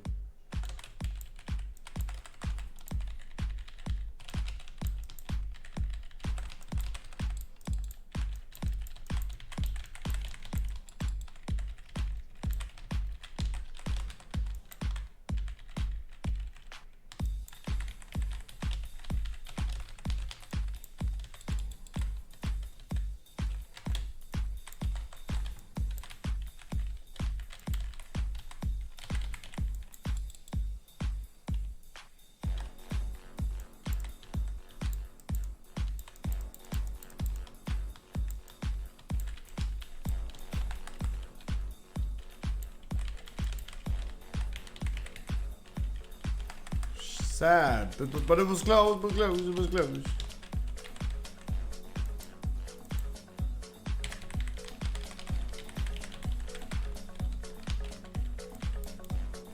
Jesus.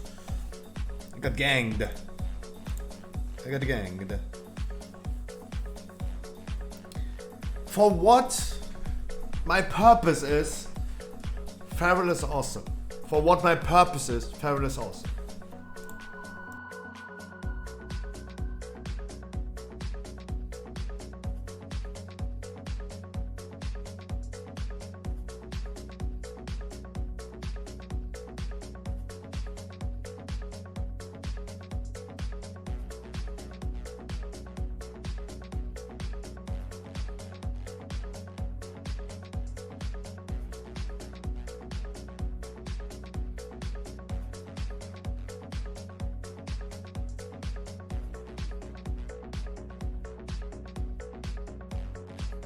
But actually, Kel'Thuzad is going to die today. Pretty sure. This one is not too crazy. Now we got all the damage done. Ich stell gleich einen Report. Wunderbar.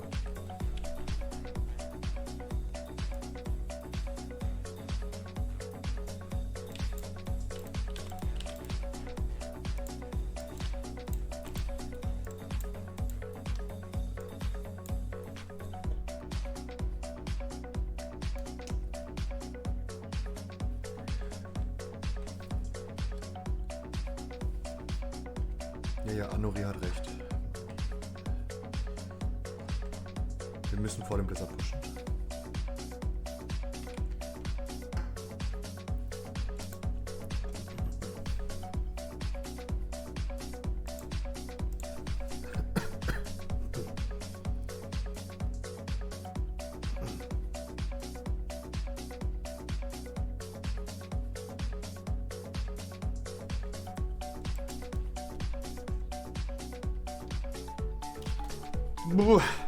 Cold.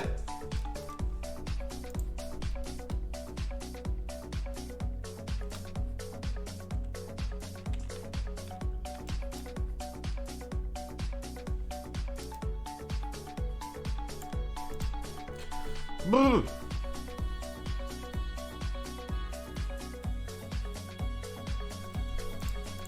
I'm gonna do the exact same thing as before. Berserk for the first phylactery and the last.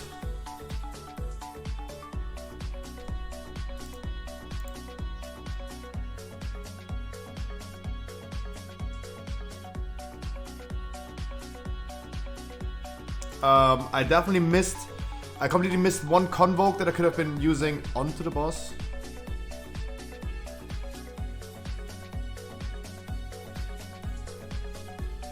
Nope.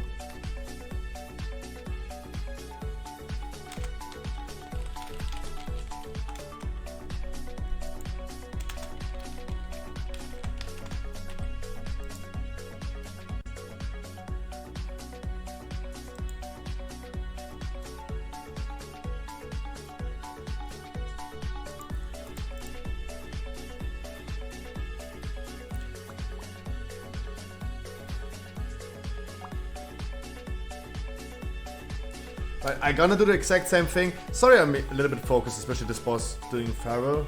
That is so new. That is so new to me. That is so new to me.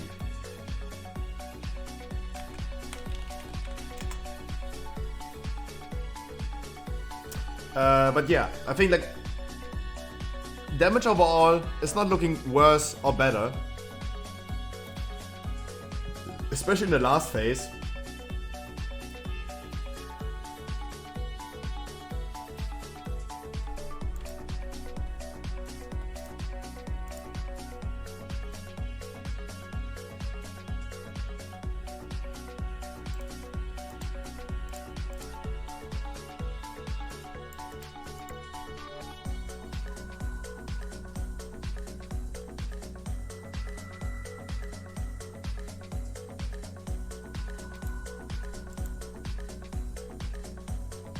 Meow.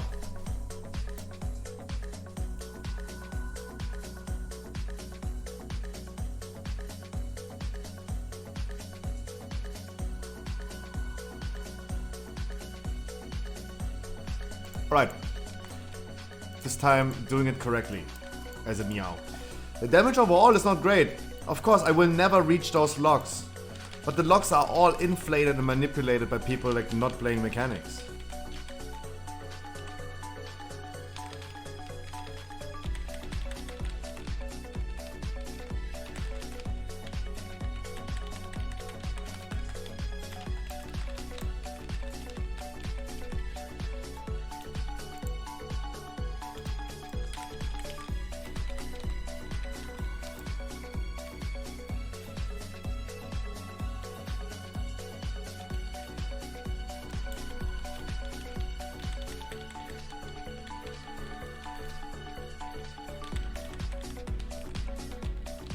I will not do overall probably more or less than Boomy with the purpose of doing the boss fight correctly as intended.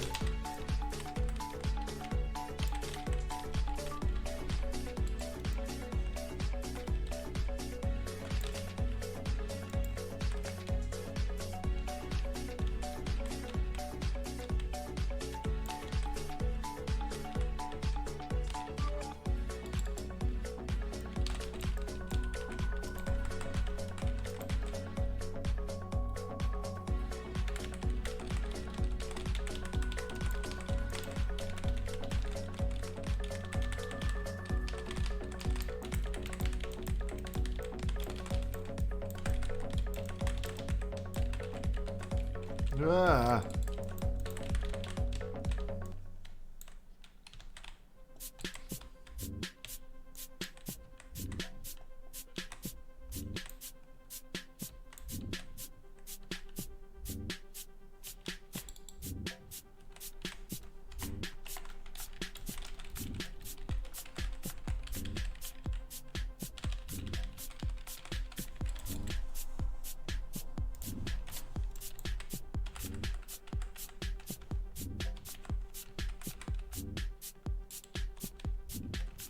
Ja.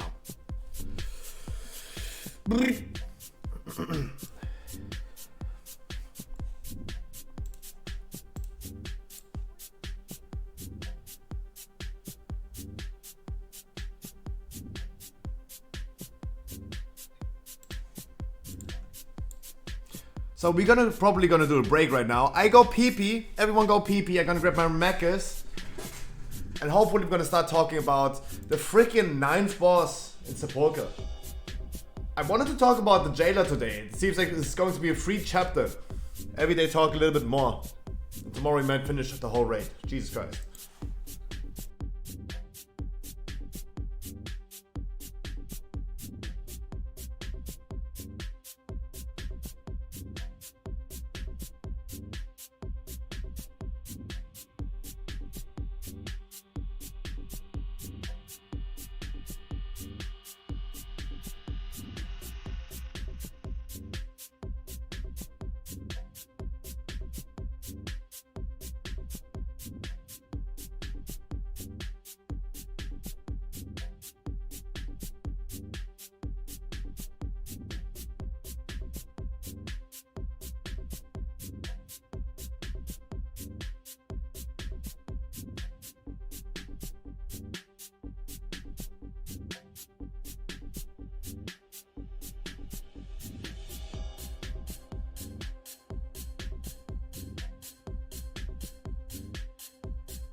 Alrighty.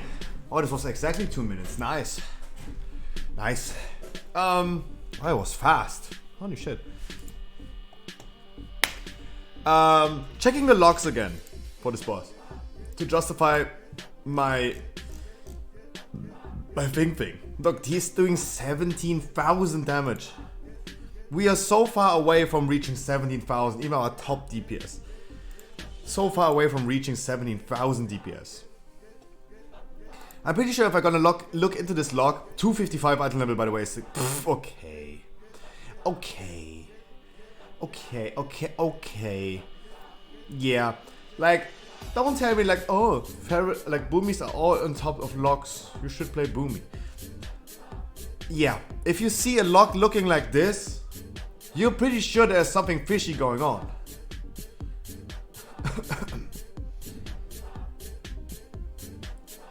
Like, look, the rogues are doing Remnant of Ner'zhul damage, Remnant of Kel'Thuzad damage. The boomy is not. The boomy damage. Yeah, there you go. He used his cooldowns perfectly. Not at the beginning, but late, like 10 seconds into the fight, so he can blast the ads. Let me check the summary. Oops.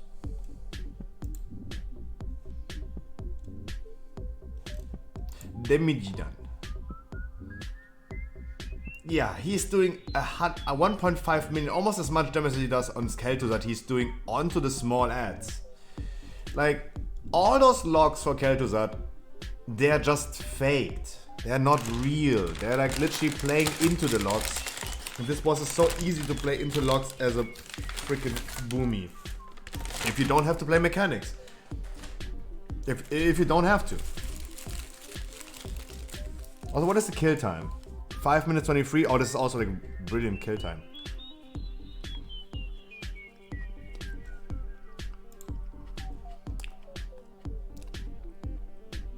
He's also using...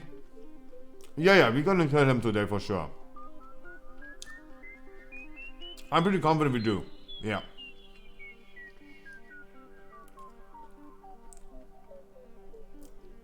He's just too easy.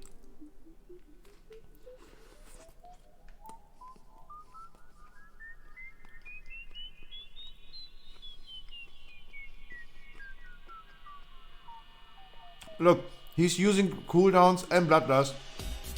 He's doing more than... Look at his damage. In this moment, he's doing 125,000 DPS.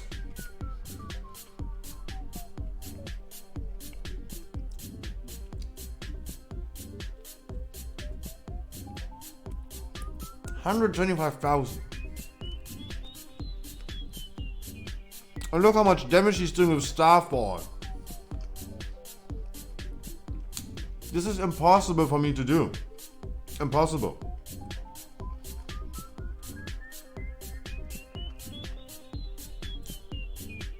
He's doing 40,000 DPS with Starfire. 45,000 with Starfall. No one does that. No one does that. This, all he's doing is like AoE cleaving.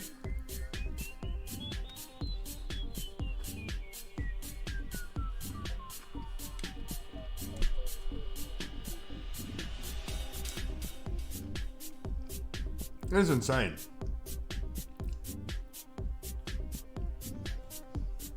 It's not possible for me to do so. Starforce, Starfire, Star Search. Let's take a look.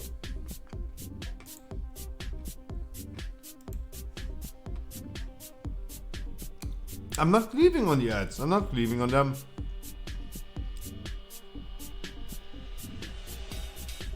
Sure, Starfire, there you go, but...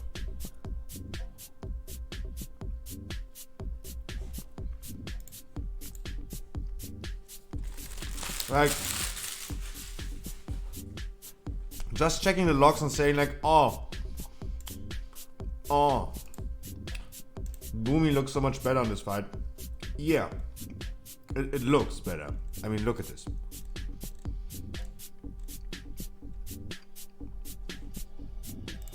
Even the 100th Boomy.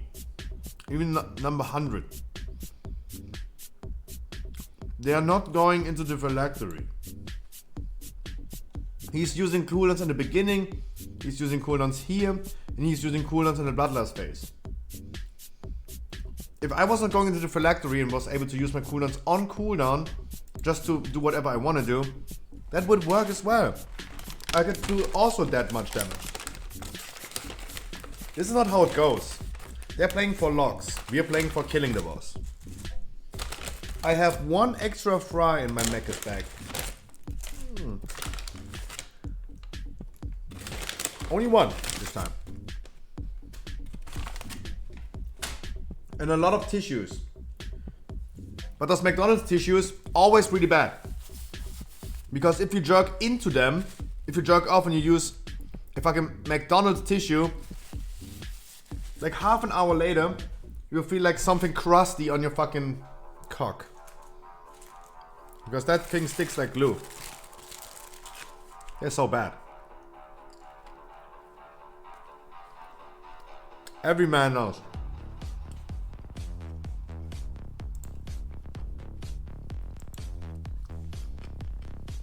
Oh, he's even using... Wait, is he going into phylactery? Oh no, but he's still using... He's still playing... Oh.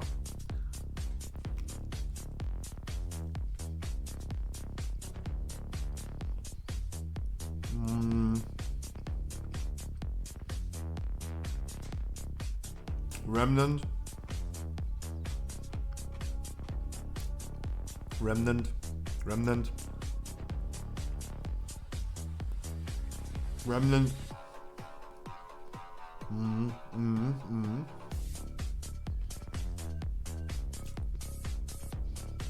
they're using also 4 healers. I really thought that we go with 3 healers only. I really thought.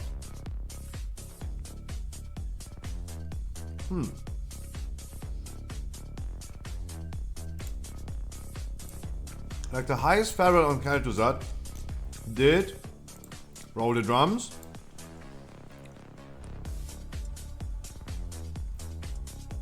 $12K.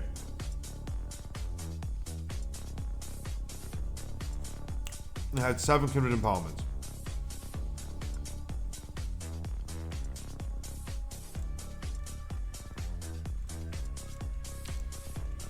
Actually insane how no one is using the quantum device anymore. Actually pretty interesting.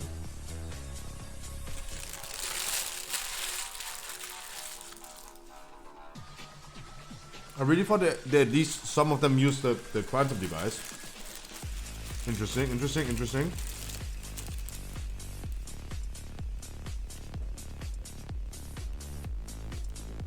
I mean, they're all using the pole arm.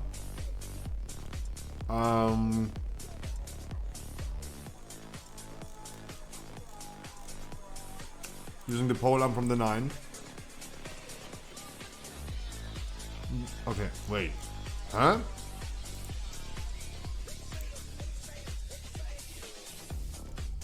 No one using the quantum device.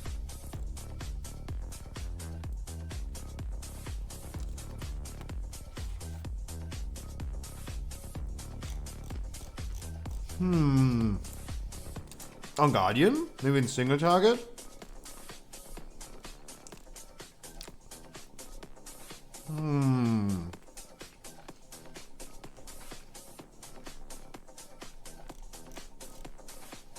Okay, okay.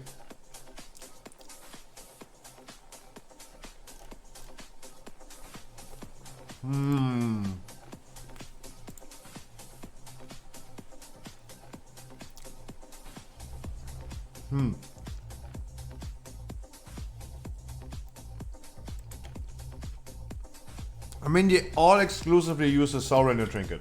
All exclusively.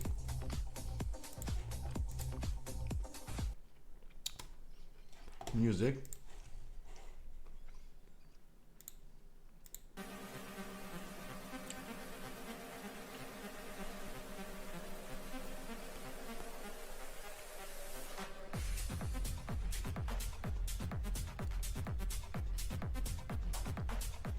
$11.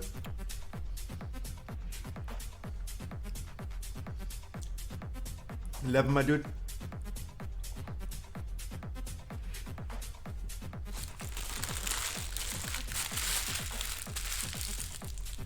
I mean, that trinket is pretty OP. 115 crit. That's a lot.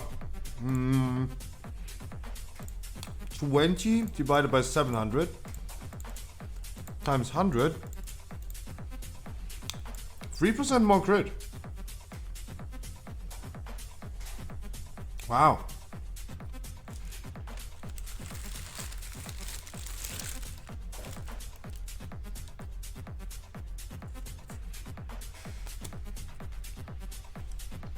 Damn, that chicken burger is like dripping. Dripping.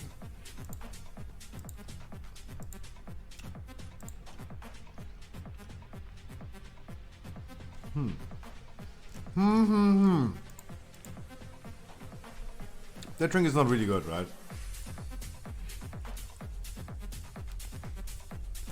So of course going for balanced loot.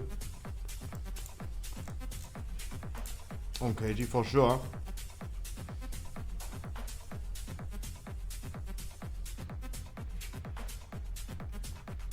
And hoping for this one.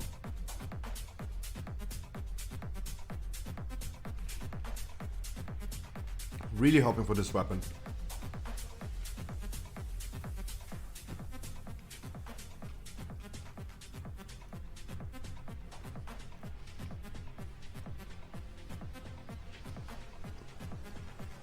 What happened, Andy? What happened?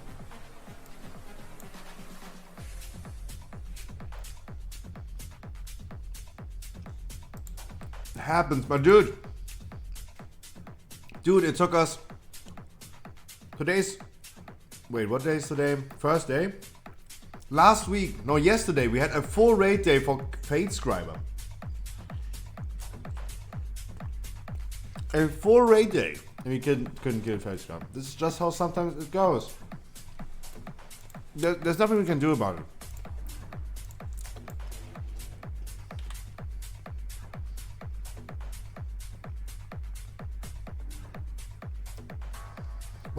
Why did I actually have more item level as a Feral than as a Boomy?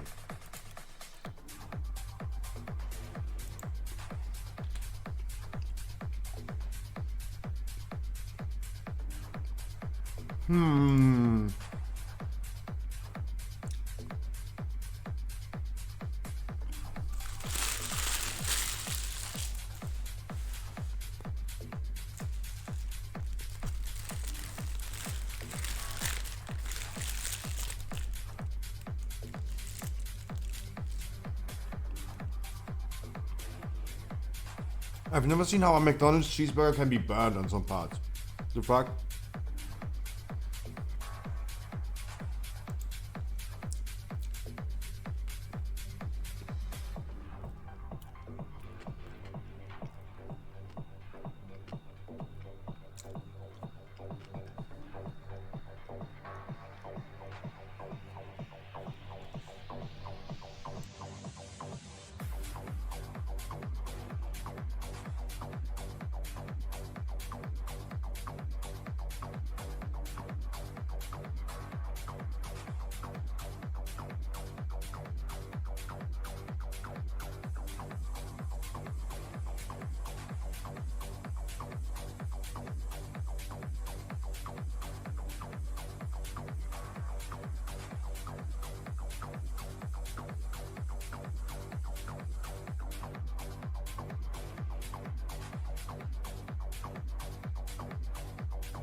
That was some good megas.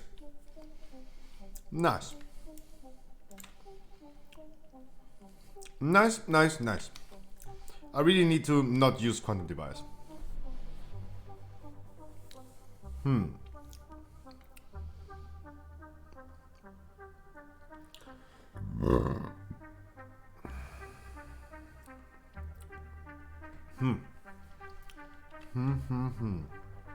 Foon.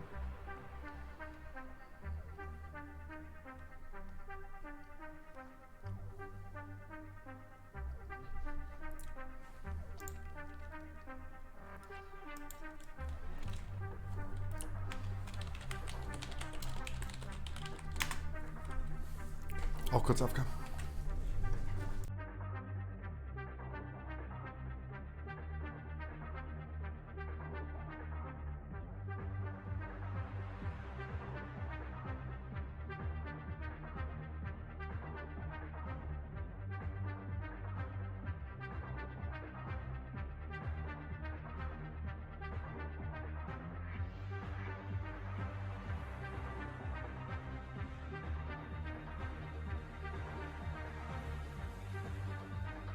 How Mama.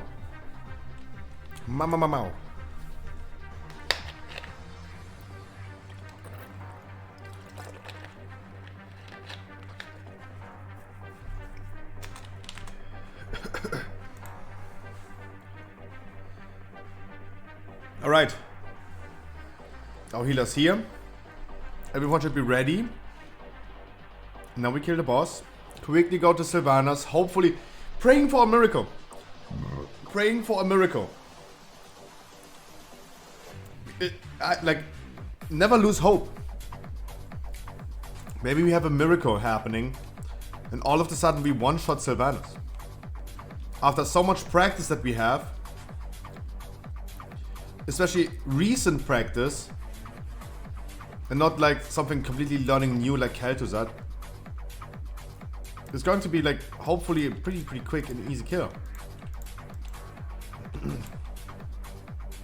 Hopefully, it can be. It can be. But all the other bosses are way harder.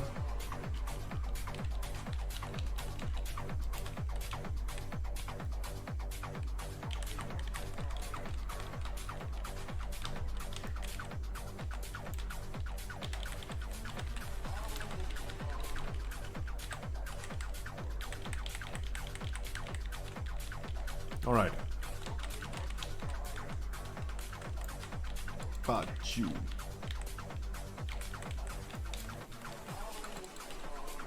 What the fuck? Okay, I'm not paying attention. Okay. Okay.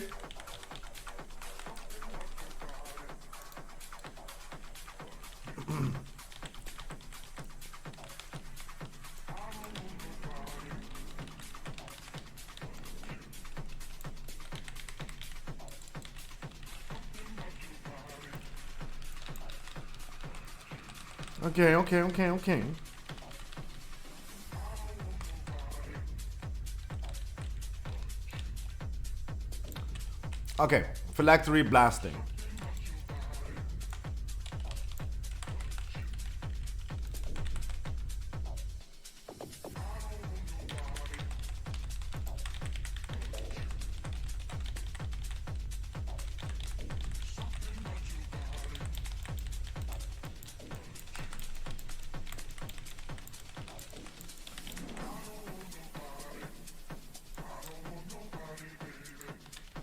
But you.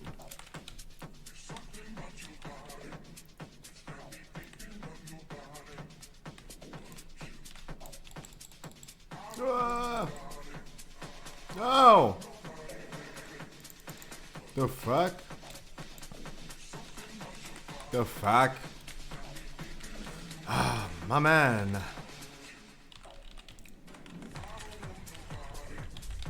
My man.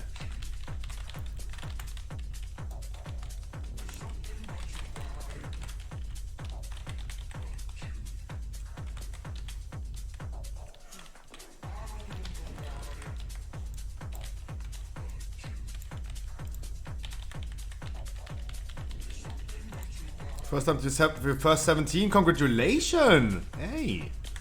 Blaster. Blaster.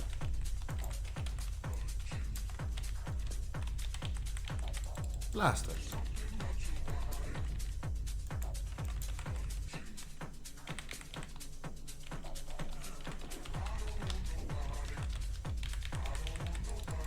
Big boy.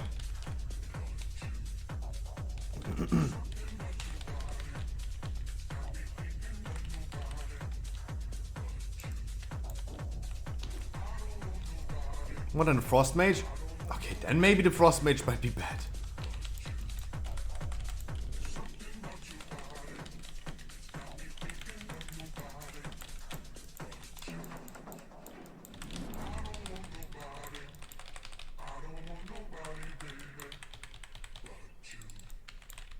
Oh, melee is so annoying. Especially when you're like me and you're staring at your action bars, because that's what I do as a Pharaoh. I have not enough practice to...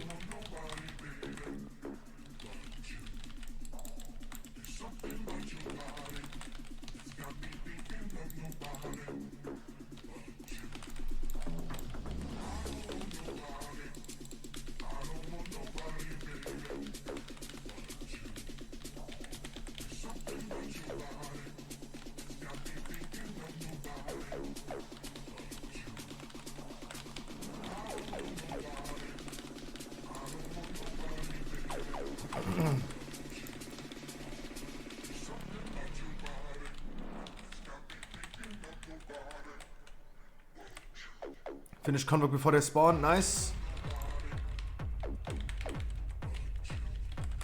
That's good.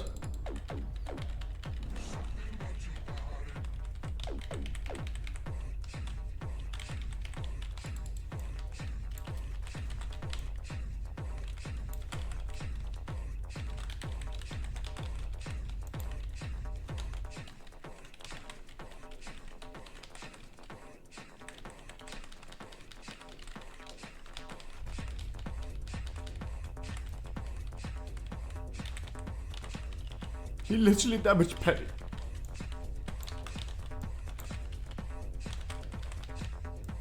Okay, nice. At least before the tank gets.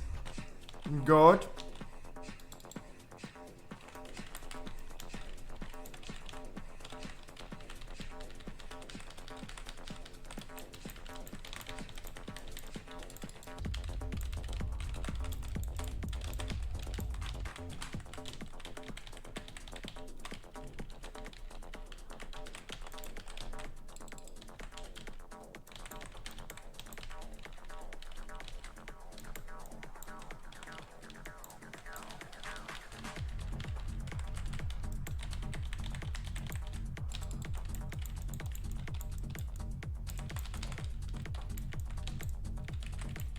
Mama.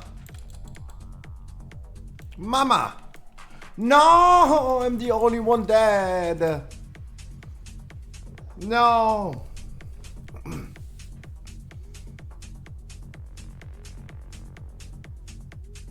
Hate being melee. Hate being melee. I'm gonna fuck him so up. Come on. Typhoon them. Scruffy AI, typhoon them. Typhoon them.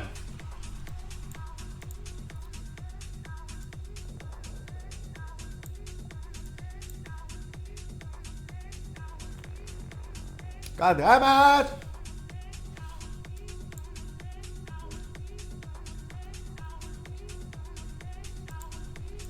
Come on, give me the weapon. Give me the weapon. I have not gotten any loot. Have I been dropping any loot this idea yet? Tell me. I didn't drop anything here. I didn't drop anything here. I didn't drop here. I did not drop anything of these. I did not of these. I remember I wanted this cloak, by the way. I did not drop anything here. On Guardian, I didn't drop anything. On Fatescriber, I didn't drop anything today. And I did not drop anything on Kel'Thuzad. And you know what's happening? You know what's happening? Out of 10 bosses in Mythic, I have not dropped a single item yet. You know what's happening on Sylvanas? I'm gonna be dropping the chest. 100%. 1000% I'm gonna drop the chest. 1000%. 1000% I'm gonna drop the... I dropped the chest and I will be able to trade it because I have it already.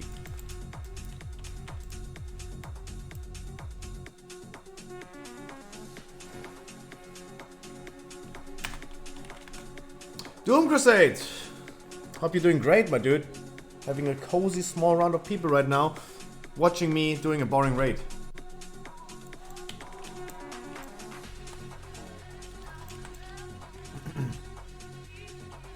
Doom Crusade, I hope you're doing good. I'm actually so happy and proud of myself right now. You should be happy and proud of yourself. 100%. Congratulations.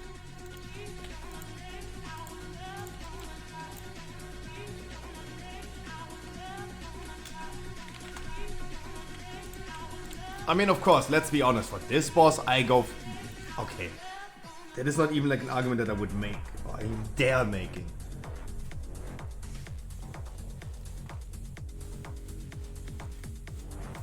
I have chicken sauce on my pants. Jizz in my pants.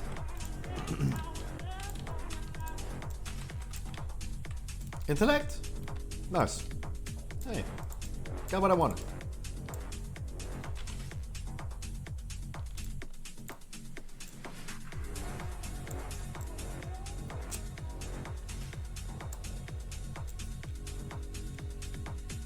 Oh, there's our Boomy. There's our Boomy. Oh.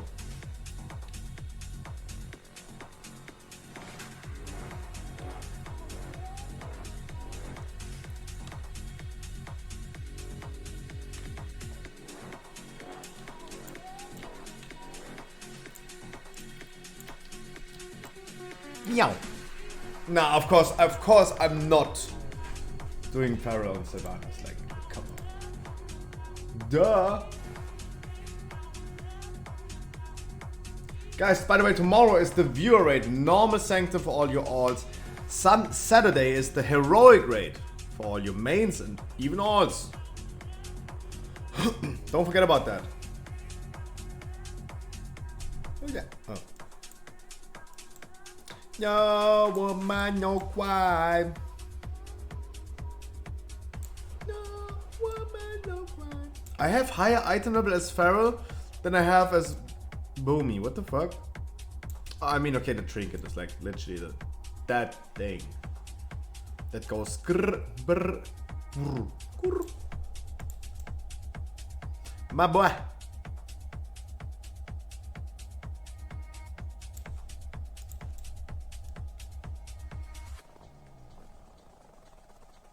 Guys, miracles can happen. Like, I'm telling you, miracles can happen. Do you guys want to bet on this? Do you guys want to bet on this? Killing Sylvanas today?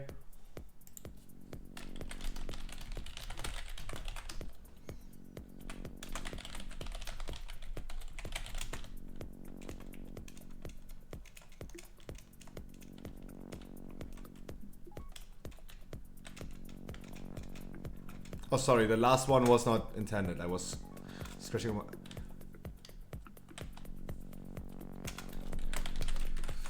Meow.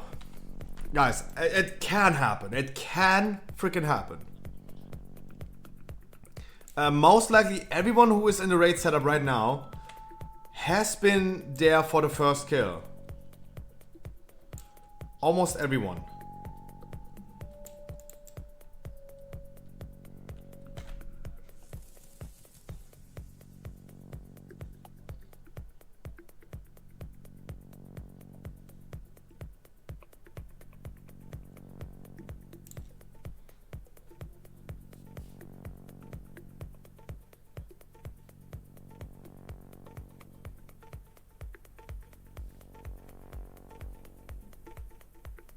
Meow.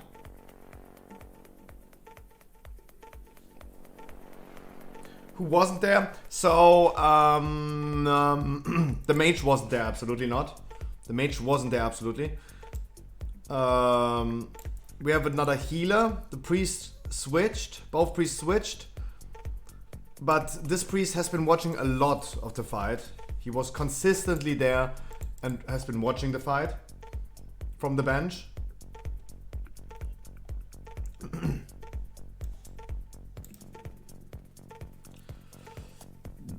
And Dizzle wasn't there all the time, but he has a few tries, and the warrior has been there for a few tries. Otherwise, like, everything is absolutely the same. Absolutely the same. Also, Akoda is back. Akoda's back. He's here. He's ready for doing the fight. That's good. Our second Boomy's there. I'm not on my own as a Boomy. That is good. That is really good. Guys, everything can happen. Everything can happen. It might be the case that we're gonna kill her right now because everyone had enough tries. It was so recent and almost 400 wipes that at this point we should be able to get to the last phase pretty consistently and hopefully gonna manage to kill her.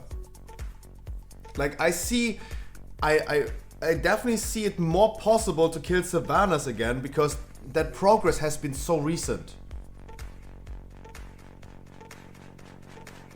And especially in that quantity. Kel'Thuzad, for example, was less than, I don't know, 80 tries. I think it was like, the progress was like 80 tries.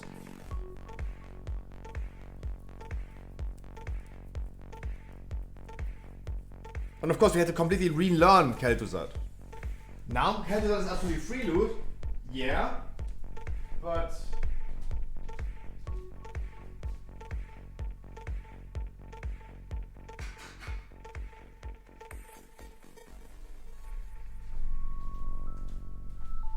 Meow. So I think there is a chance. Like, it's not completely lost and doomed. For sure not.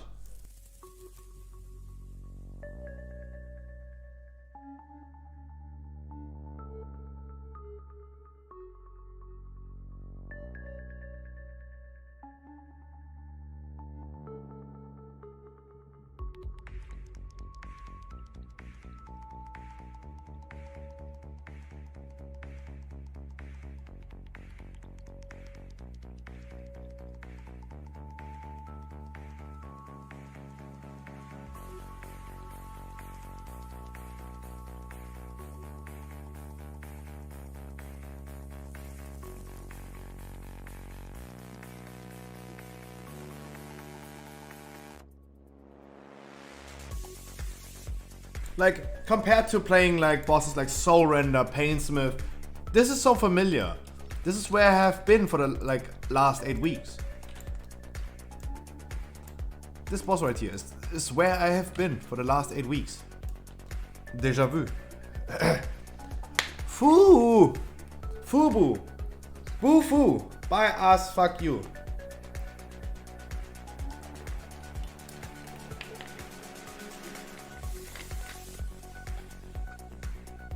Talking about this, do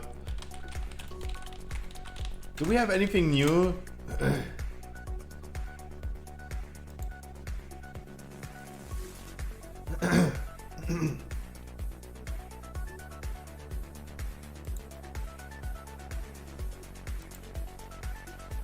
So yes, there you go.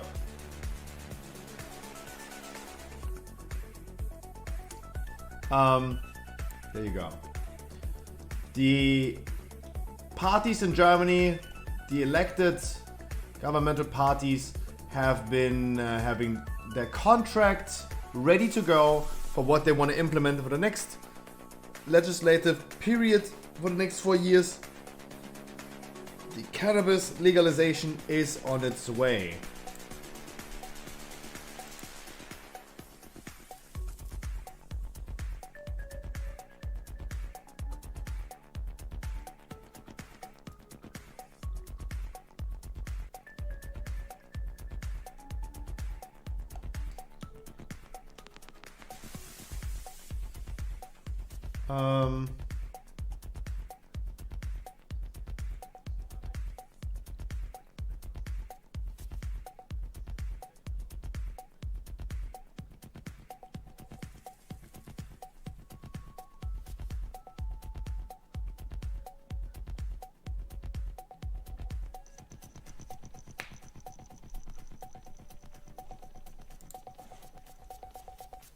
So we have news 11 hours ago. Is there anything new? Do we have any time frames?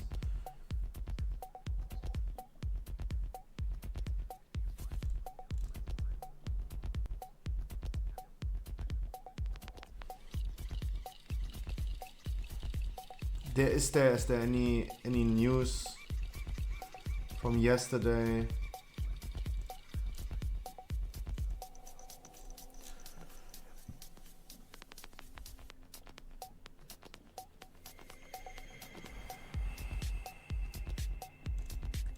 No. They're just saying they're gonna do it, but there's nothing planned right now of like having any dates or something like that when they're gonna start with that shit.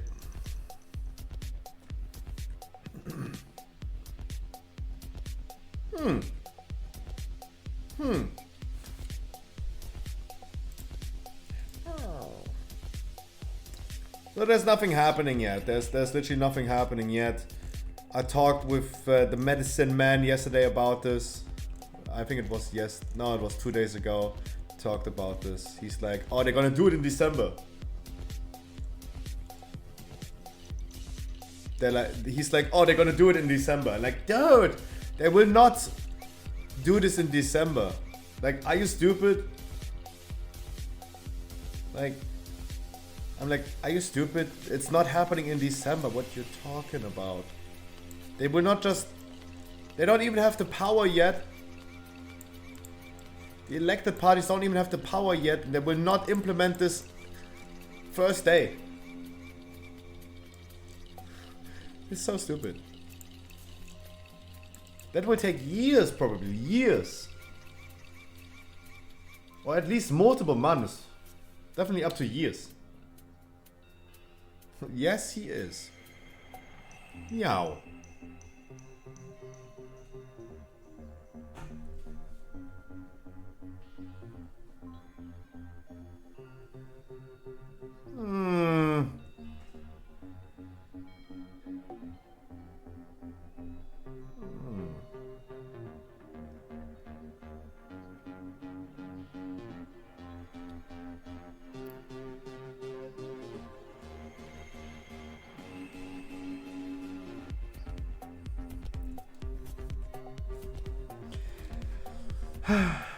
Am I going to be the world's first stone potato in this world? Maybe.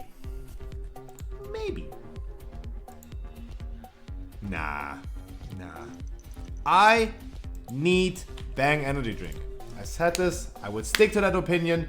I said it. I need a Bang energy drink legalized in Germany. By the way, okay. Actually, I need Rockstar Pure Zero. Because that shit has almost double as much caffeine as a fucking Red Bull. They're literally gonna make my heart explode. On stream. It's gonna be nice.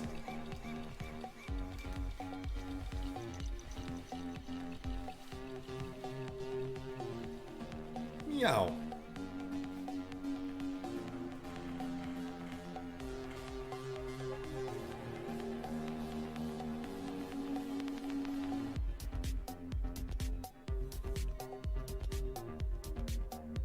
Doggy. Okay, guys, they're still talking about the boss. I don't know what to say.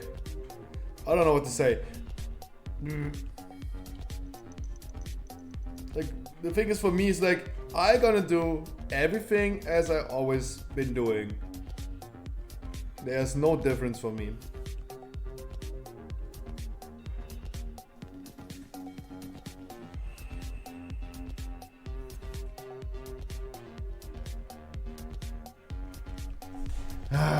What are you doing?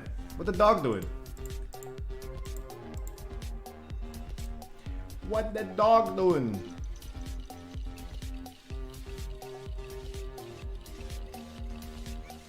What the dog doing?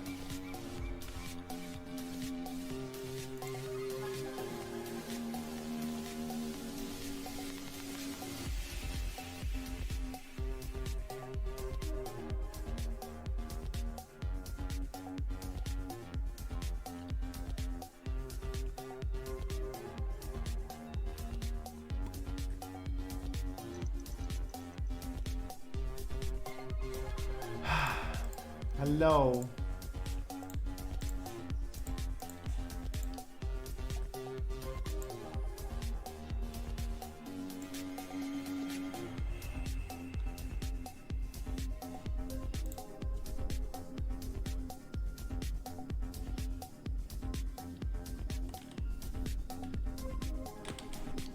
Do I have everything correct? Yep.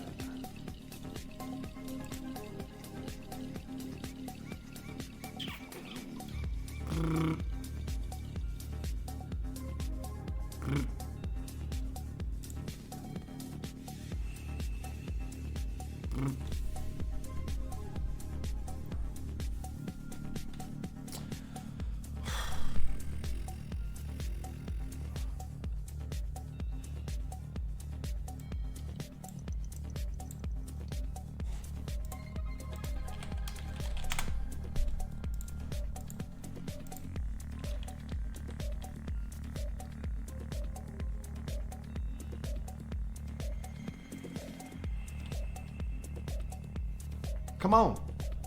Come on, motherfucker, come on. Come on, motherfucker, come on.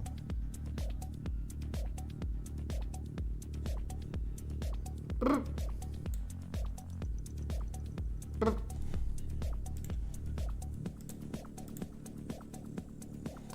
Brr. Come on. We just talked 15 minutes about this boss. I don't know how like time was flying by. I have no idea what happened, but honestly,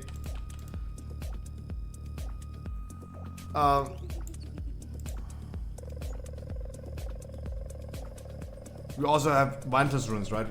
There is a chance. There is a chance. What is this emote? What the fuck? Where have you been subscribed, Lidonius? Zeugen Sativas? What the fuck?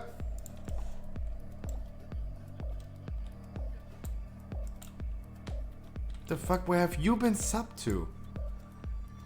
Watching some random stoners on Twitch.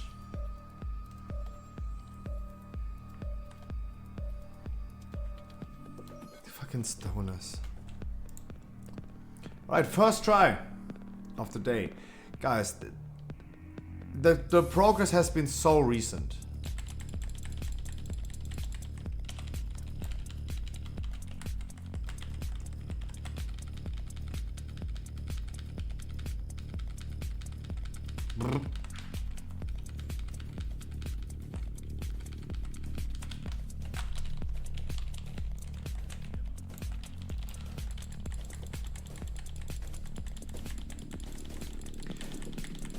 Literally doing the same thing as always. Like, this boss is like so hard on my muscle memory. This is the boss we progress the most. Right?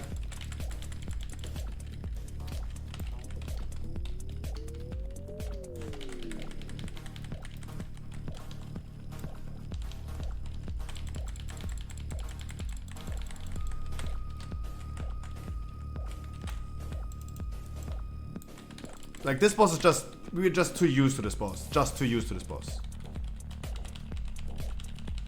That's why I see a clear chance of, like, killing her, actually, today. It is... yeah, whatever, right? Even though we have a few new people in here today...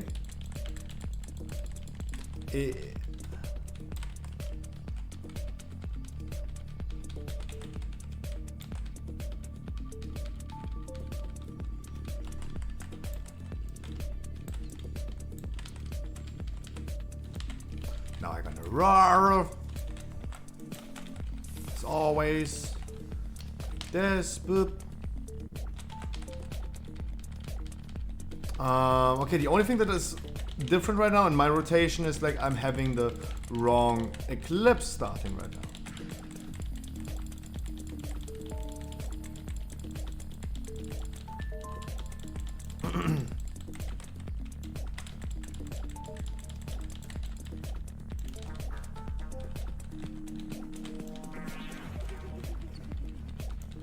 Like, this boss is like too familiar at this point. All around me are familiar faces. No, I'm not using fucking cooldowns right now. Fuck that, bruh. Fuck that, bruh.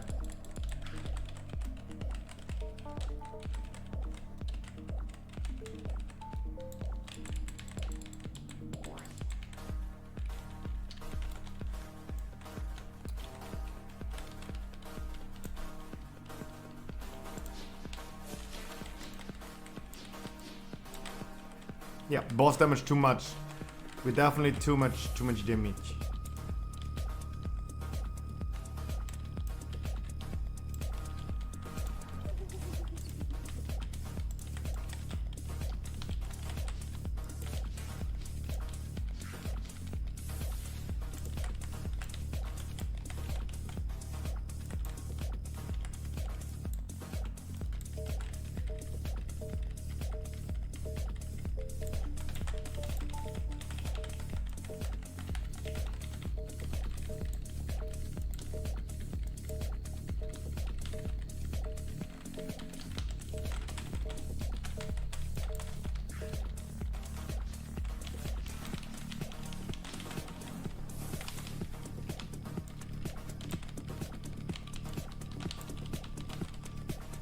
That boss is just too familiar.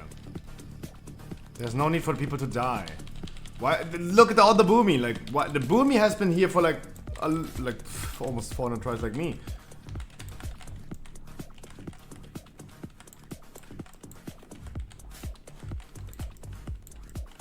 The come on, motherfucker, come on.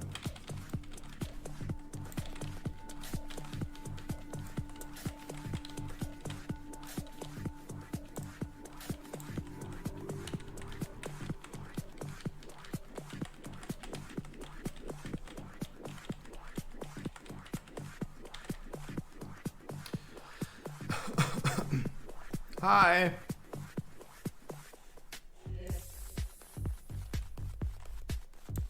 Meow meow. Meow meow. Meow meow meow. Meow meow meow. Meow. Meow meow meow. Meow meow meow. Meow meow meow. Meow. Meow meow meow. Meow meow meow. Meow meow meow.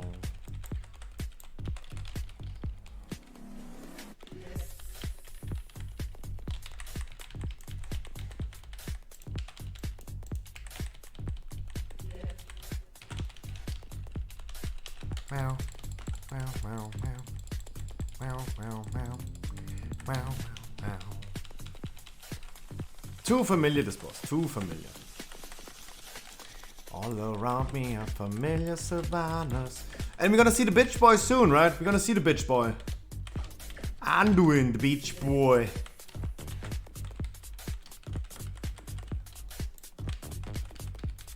Oh, almost.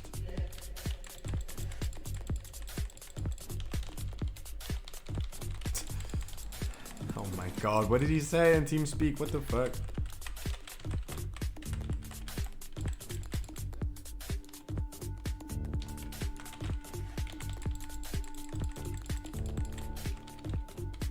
Meow, meow, meow, meow.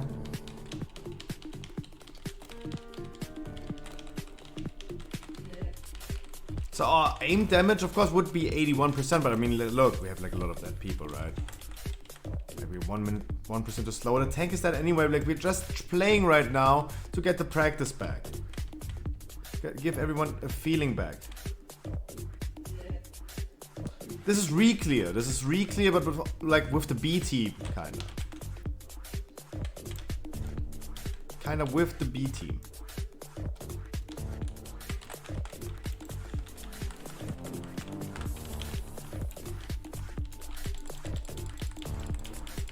With the B team.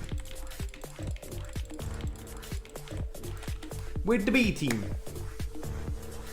It's not our first kill. It's our first re-kill. Our first re-kill. Becca, by the way. Good evening. It's our first re-kill. But with the B team.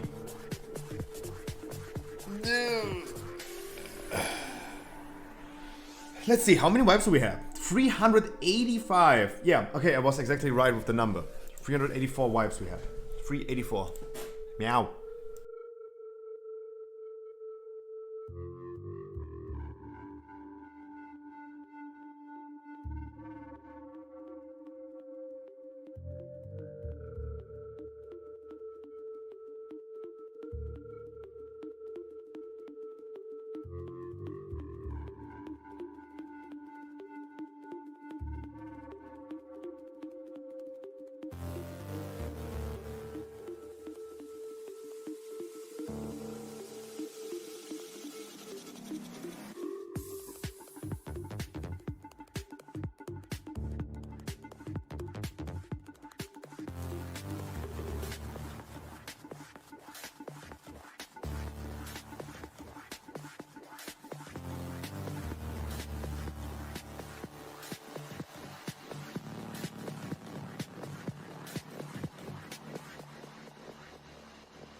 Meow. Yes.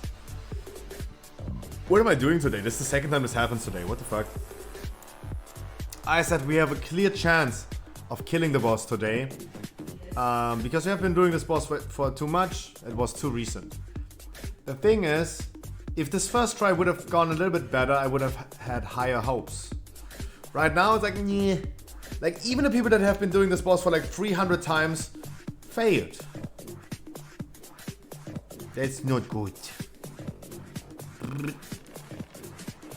Oxygen. Mwah.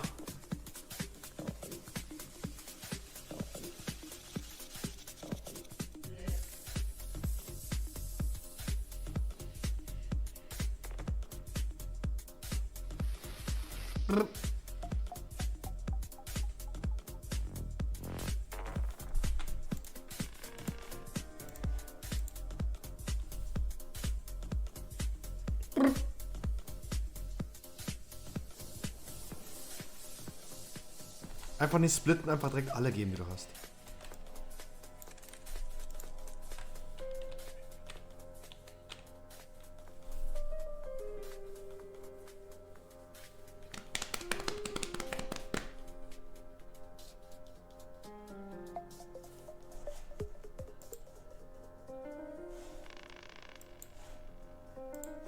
Oh, I wasn't even muted.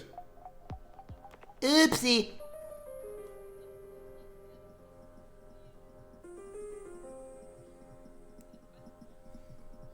There's a chance, guys. There's a chance.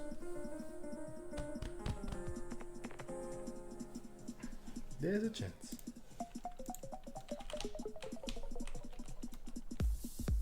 Any clip of the first kill? There might be a video actually. But I don't know right now if there's actually a video about it. I don't know. There could be a clip. I don't remember a clip. There could be a video. I don't remember a video. But there's probably a video from one of my guildies, not from me.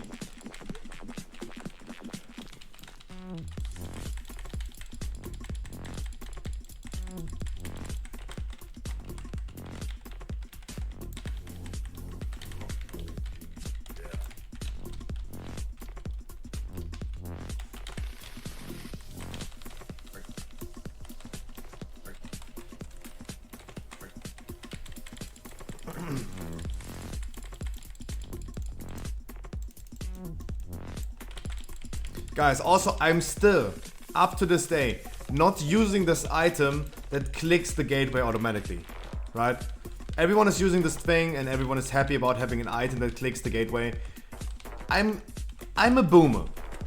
And up to this day I'm like, is it so hard to click a fucking portal? They all use like mouse over macros all the time. The only time I used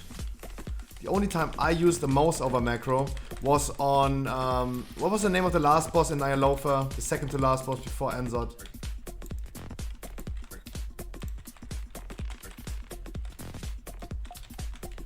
What was the name of that guy? Carpaccio of Enzotti. True. Carpaccio. True. Carpaccio of Enzotti. And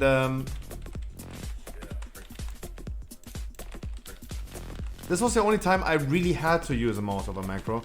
But over the last 400 tries on Sylvanas, I never used a mouse over macro. Because it is not that hard to click a fucking Warlock gateway. Like, no one can actually tell me that it's going to be that hard.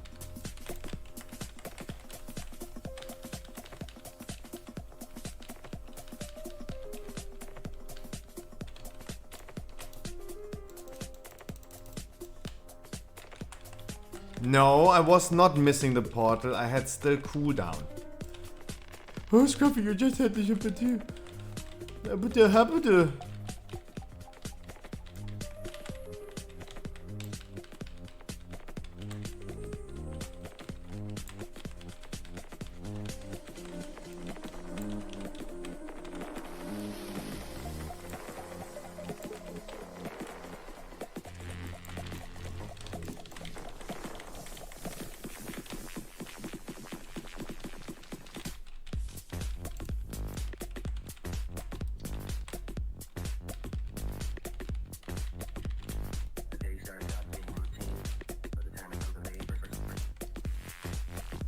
No, don't.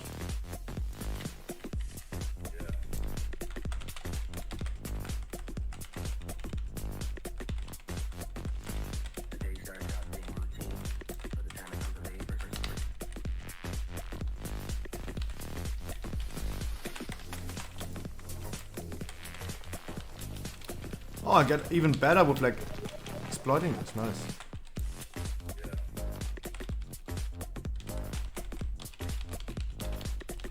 So, over the course of 400 tries, I actually learned, and like I always said, like I don't know how it actually goes, but I kind of know how it goes at this point. So if I disengage, as soon as the arrows spawn and grip me, and I'm still flying in disengage, and I make one step, I'm not getting drawn in by the chains. Don't report me, no snitches, chat, no snitches. But I think at this point I actually know how it goes.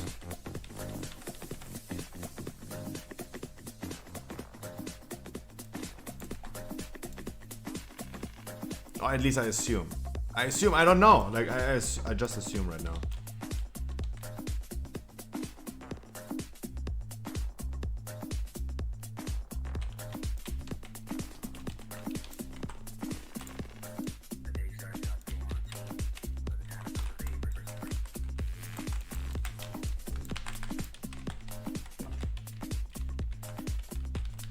Mal nicht sterben, Robert.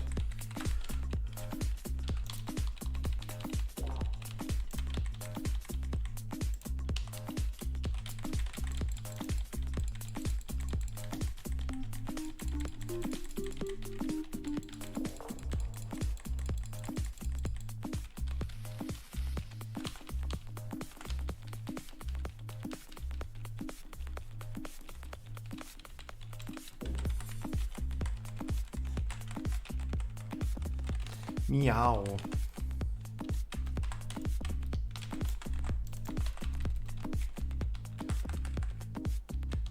Peak performance.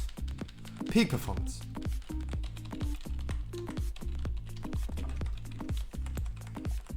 Reliable interrupt.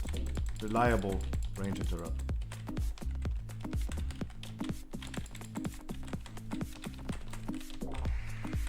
Always peak performance. That's what I also learned during the progress.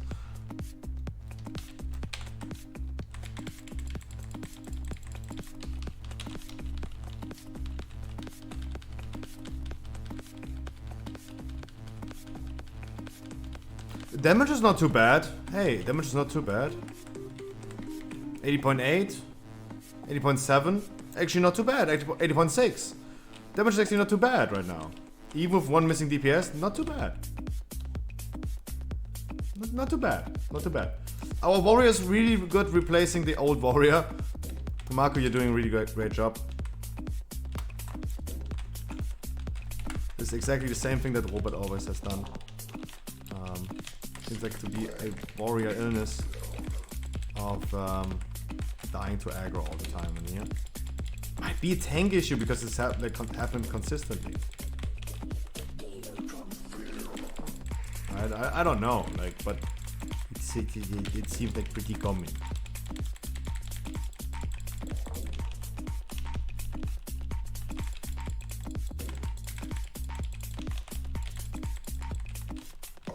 And the other, yeah, right side, of course, getting hit by the thing. Also pretty common. It actually exactly looks like progress. It's the exact same thing. They don't say deja vu. Yes, it is. It is looking exactly the same. Like, I've been doing this boss more than I've been doing Necrotic Wake, for example. I just know how it goes. With all the flaws. Yo! Music. Music. What the fuck? Why is this all muted?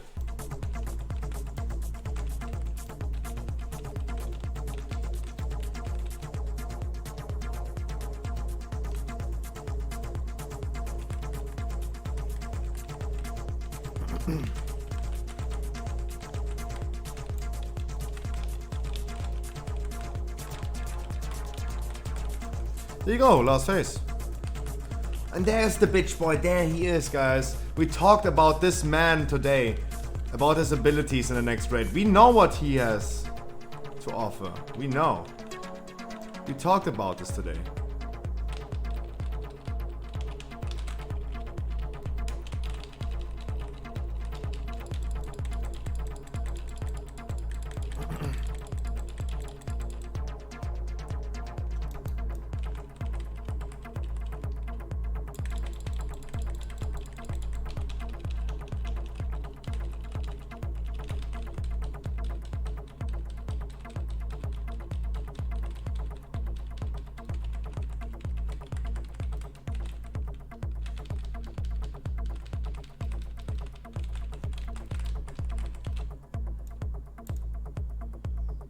Yeah, it's exactly the same.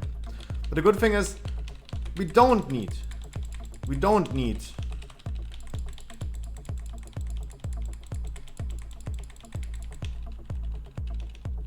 Like 400 tries on this boss.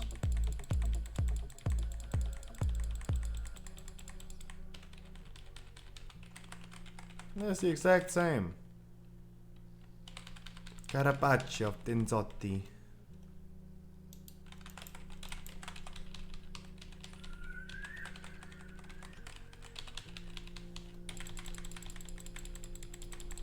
Carapaccio, Pensotti. Enzot was also a cool fight.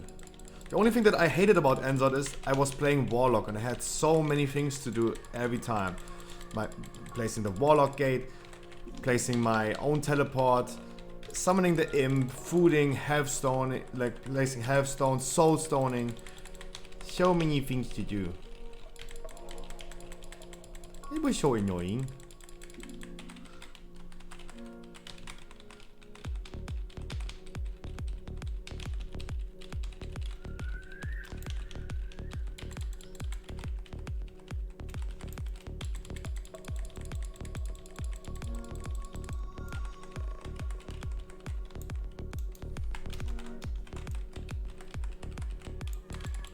The heal is kind of unstable, I think. Yeah, the heal is fucking unstable. The damage is also like a little bit unstable. Like we're 2% too slow right now. 2%. 2%. Boy.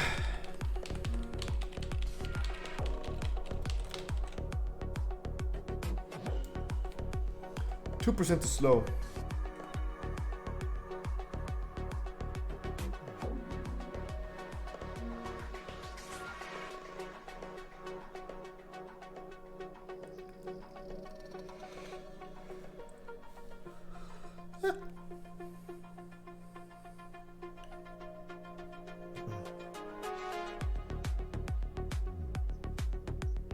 Yeah, there you go. Like this is actually almost a whole boss fight. Surviving this platform, the last platform is a little bit of chaos, but actually easier than the third one. Easy, like there's nothing much happening anymore.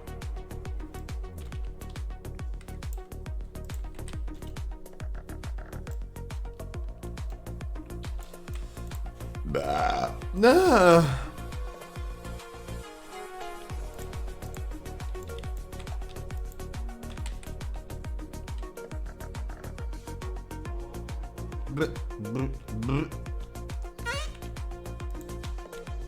Yeah, my brain is already like literally not functioning anymore.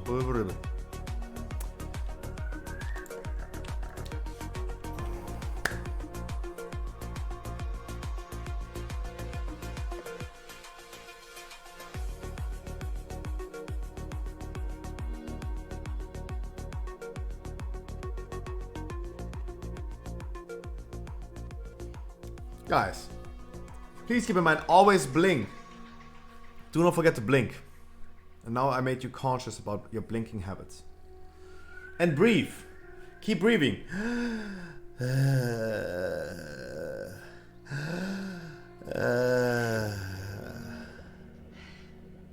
are all these dimensions. Just breathe. Worlds. Alternate realities, and they're all right on top of each other. It forks off into a new possibility. And yawn. Chat yawn. We wanted choices, chances. The movements would allow us to travel to a dimension permanently and stay there. Jesus. But hey, there you go. Second try, we already got like to 65%. Yeah. There might be a clear chance on like killing it today still. There might be a good chance of killing it on Sunday. And that would be awesome.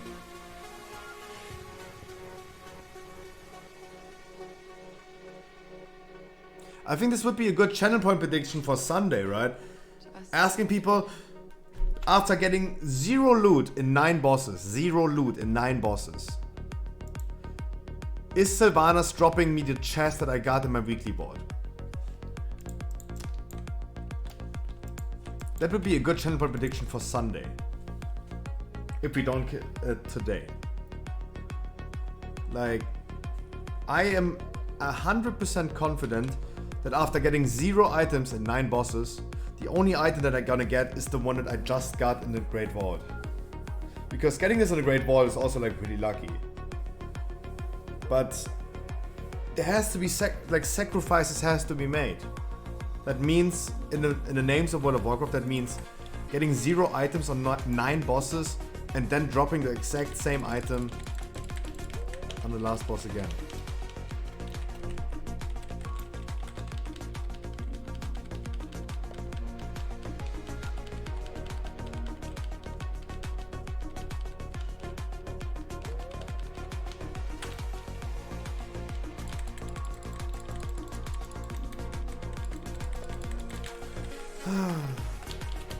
Because also tomorrow we're gonna continue talking about the last 3 bosses. Like, I didn't think like it's going to take that long to be a little bit distracted, and I'm absolutely not able to talk about what's happening and support of the first ones.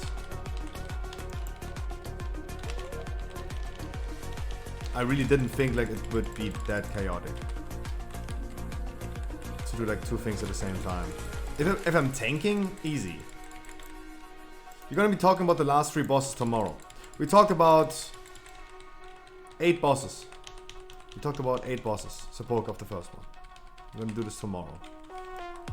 And we're gonna see if I'm gonna have it tomorrow. If I still remember the boss fights.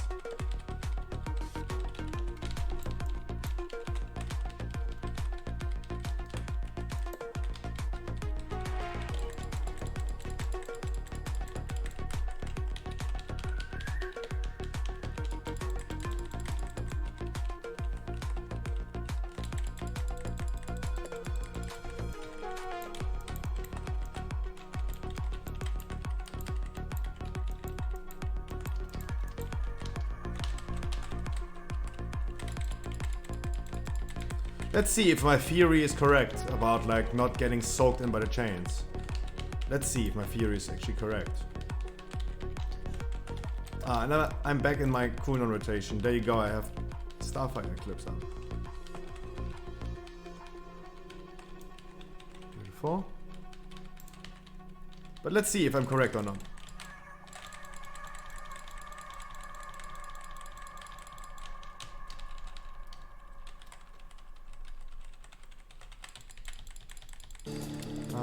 So at least this is the current theory, is if you're in the air when the chain is gripping you, by disengage, in the air, it will not draw you in. That's the current theory. Let's see if we're able to consistently can make this happen. This is something I never tried to do actually during the progress. I always try to not do it, or not intentionally do it.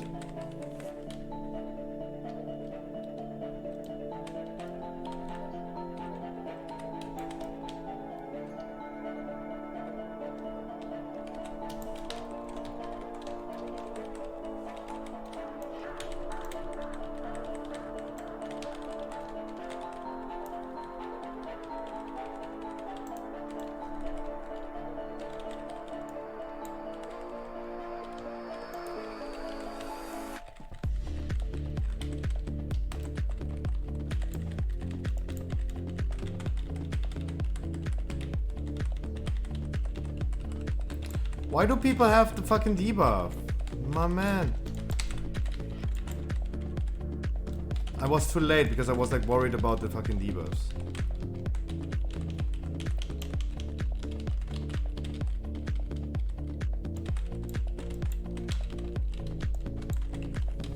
Yeah, the fucking heal debuff is so annoying, like, come on.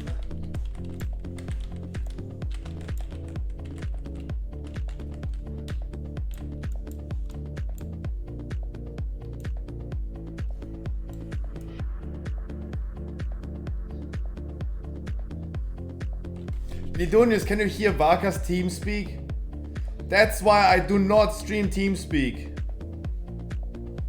That's why I never stream TeamSpeak.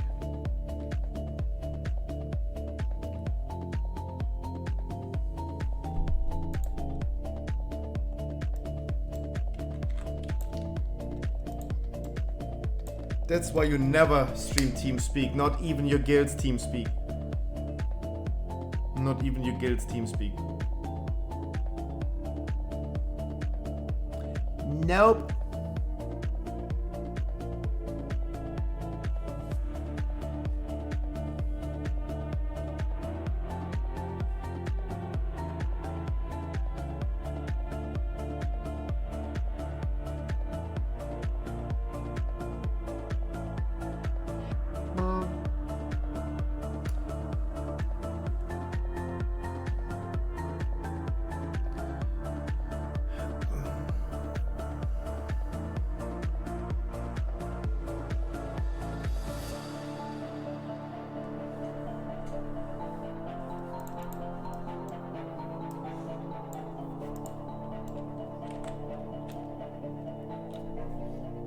Carapaccio. Carapaccio. Come on, and I want the mount. I want the mount from Sylvanas. Let's see, if you're dropping right now, what would I roll? Random 92. Oh my god, I just lost my roll. I just lost my roll for the mount. Fuck. I just rolled a 92. Oh man. Fuck.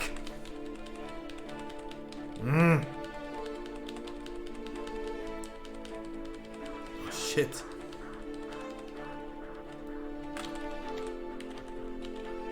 What buttons am I pressing right now? What buttons am I pressing? Please someone explain to me why I'm pressing my buttons so weird right now.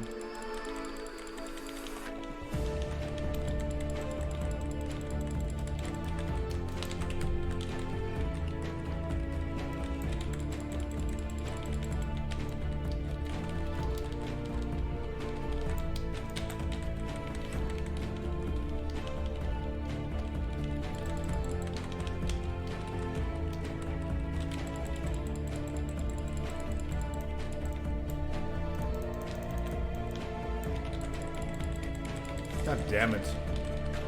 Just rolled a 92. Man. Okay, now when the mount drops, I'm gonna roll a 4. I'm gonna roll a 4 next time.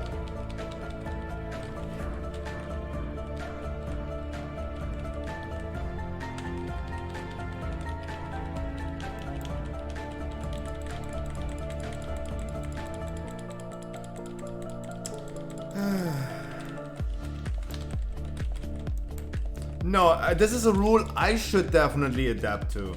For my rates, at least. Highest roll or 69 wins. But then you have people like Lidonius that roll a 96. A 96, not a 69. The highest roll. And then he accidentally rolls again and rolls a 69.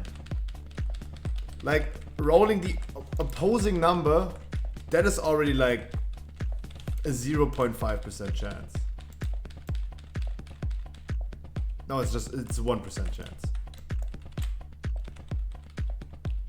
A little bit less than a 100. A little bit less than a 1.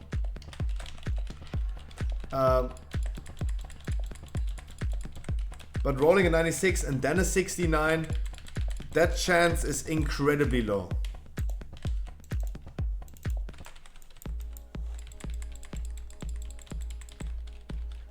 Hello.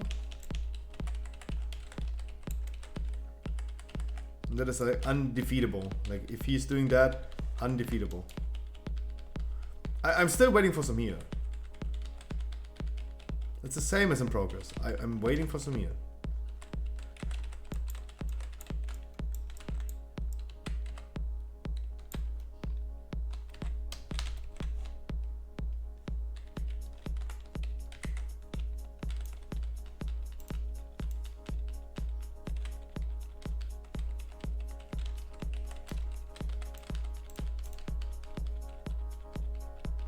Of course, my ad is the one that lives the longest, of course.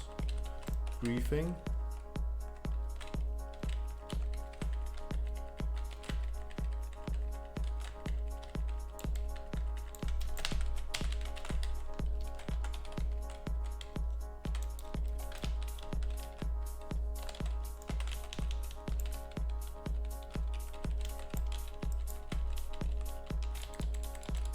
The push was a little bit too early.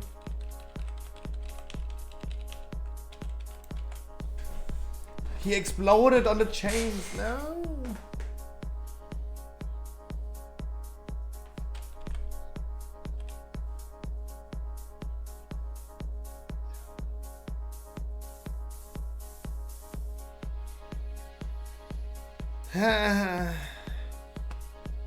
Okay, last try of the day probably, and last try is always a good try.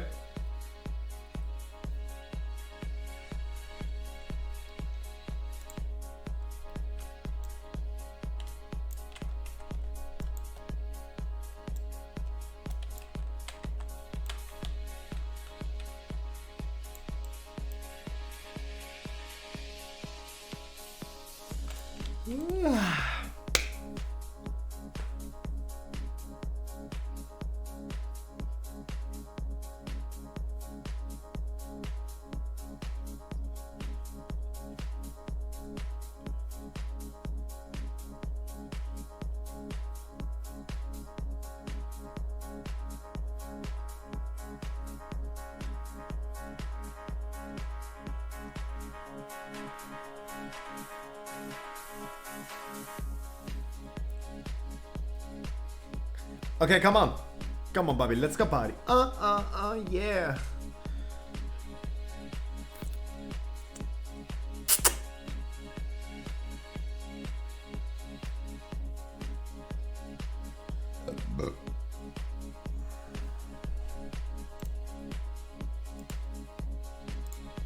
Come on. Last try. Most likely, it's oftentimes the case that the last try is the kill try. Come on, no raid on Sunday, please. No raid on Sunday. That would be so nice. No raid on Sunday.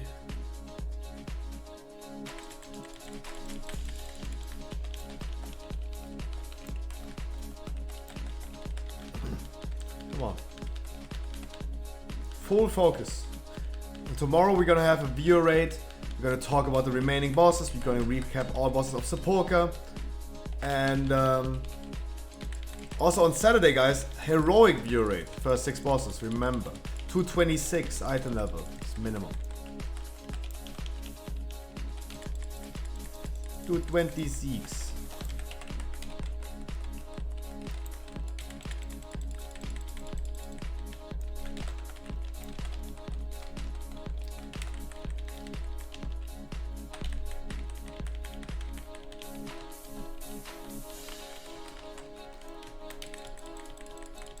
Come on.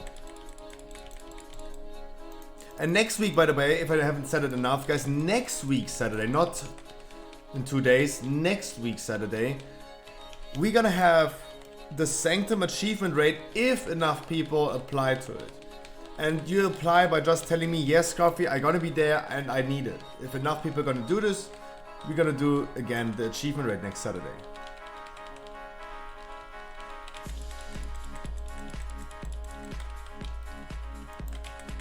Definitely better than doing it on Monday.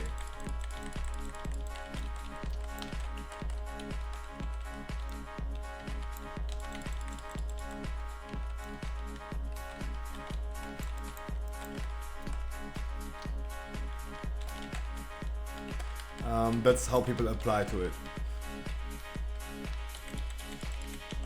But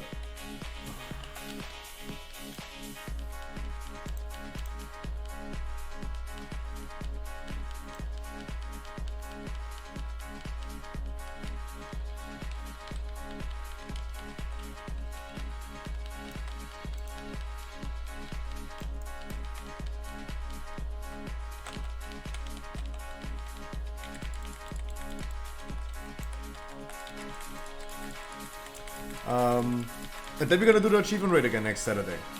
This Saturday, heroic raid. Tomorrow, view raid. Tomorrow is the viewer raid. Sunday, I don't attend Karazhan, my friends, because I need some streaming hours. Also, starting tomorrow, I'm gonna be doing a little bit of longer streams over the weekend. Maybe like an hour or 2 longer over the course of the weekend.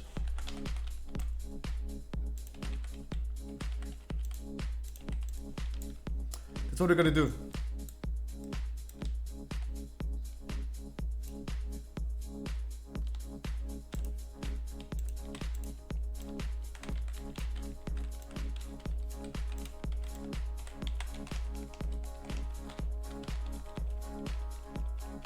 Okay, this...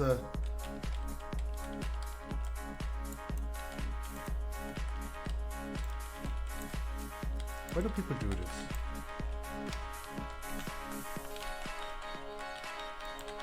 Look, and this time I was just too early.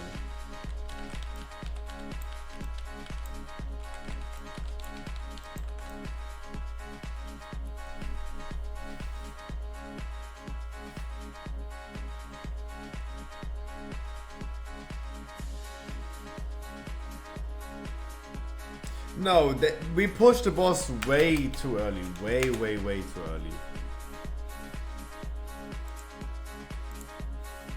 Way too early. Like, this boss was like pushed into the next phase like 10 seconds too early.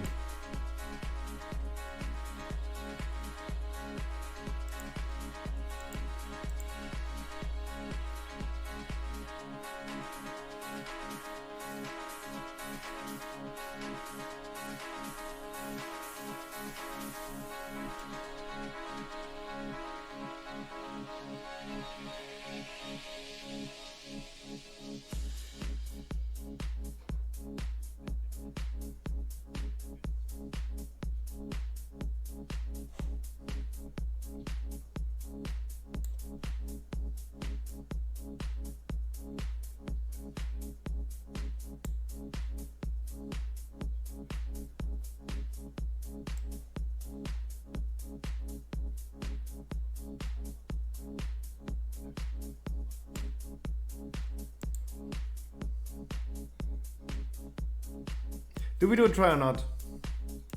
Do we do a try or not? That's the question. Do we do a try or not?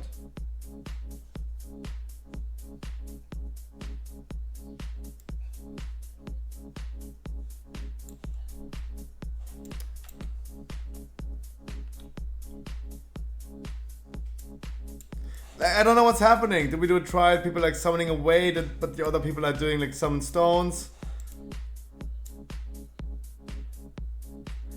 Huh? I don't get it. Okay, no, we don't. Guys, I go poo-poo. I have some formulas to fill out. And tomorrow we're gonna stream a little bit longer. After my view rate tomorrow, I'm gonna be doing some keys afterwards. We're gonna be streaming at least until midnight tomorrow.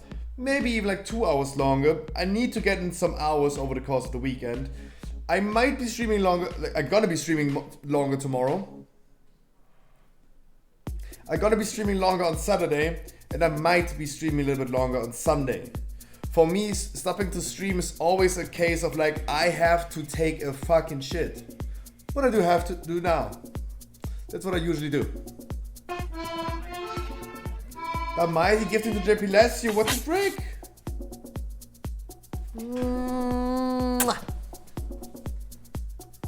Thank you, the mighty. Thank you so much. Last minute gifted sub. I appreciate that. I appreciate that. Thank you so much, the mighty. Holy shit. Guys, my schedule for this week is in Discord. Dude, thank you so much. Really appreciate that. The schedule is on Discord. Tomorrow's viewer rate. As I said, longer stream tomorrow. Longer stream. I'm gonna be streaming, like, we're gonna do some dungeons after the view rate tomorrow. View rate tomorrow is at 8. Because we're gonna end the rate at like 10:30. And I'm gonna do like 1.5 hours longer. I'm gonna maybe gonna 2, 3, 4 more dungeons afterwards. Saturday is the same. Heroic 6 bosses, then going ahead and doing some keys afterwards. Sunday, main raid again. Sylvanas, re-kill. We have a clear shot on killing her. And yeah. I wish you guys a beautiful good night. Please have a good start into your Friday. Weekend tomorrow. Guys, weekend tomorrow. Please make sure to check out my Pokemon store. The link is in chat as well right now. Please check my Pokemon store. Subscribe to my YouTube channel. I also have Patreon where you can support me on Patreon. For the tier 3 on Patreon, you also get a coupon code for my online store. That's what I can tell you guys. So also check out my Patreon. I wish you guys a beautiful good night. I see you tomorrow. I love you guys. Thank you so much for the support today. Keeping me company during the raid. Hey, at least we have Kel'Thuzad. We're getting closer to getting the skip. And as soon as we get the skip, we're probably gonna do less raid days a week. I really hope so. I really hope so. Like, I think in the future we're gonna reduce it down anyway to 2 raid days as soon as we have the skip. And if we can't kill Sylvanas in like 2 raid days with the skip, we're probably gonna extend the ID for next week, and it's still gonna go with like 2 raid days a week. So in the future, hopefully less raid, more dungeons until 9.2. Hey, I'm really hyped for 9.2. 9.2 is already like looking really solid. I'm gonna be excited. I wish you guys a beautiful good night. Mwah. I go poo poo. Bye guys. Mwah.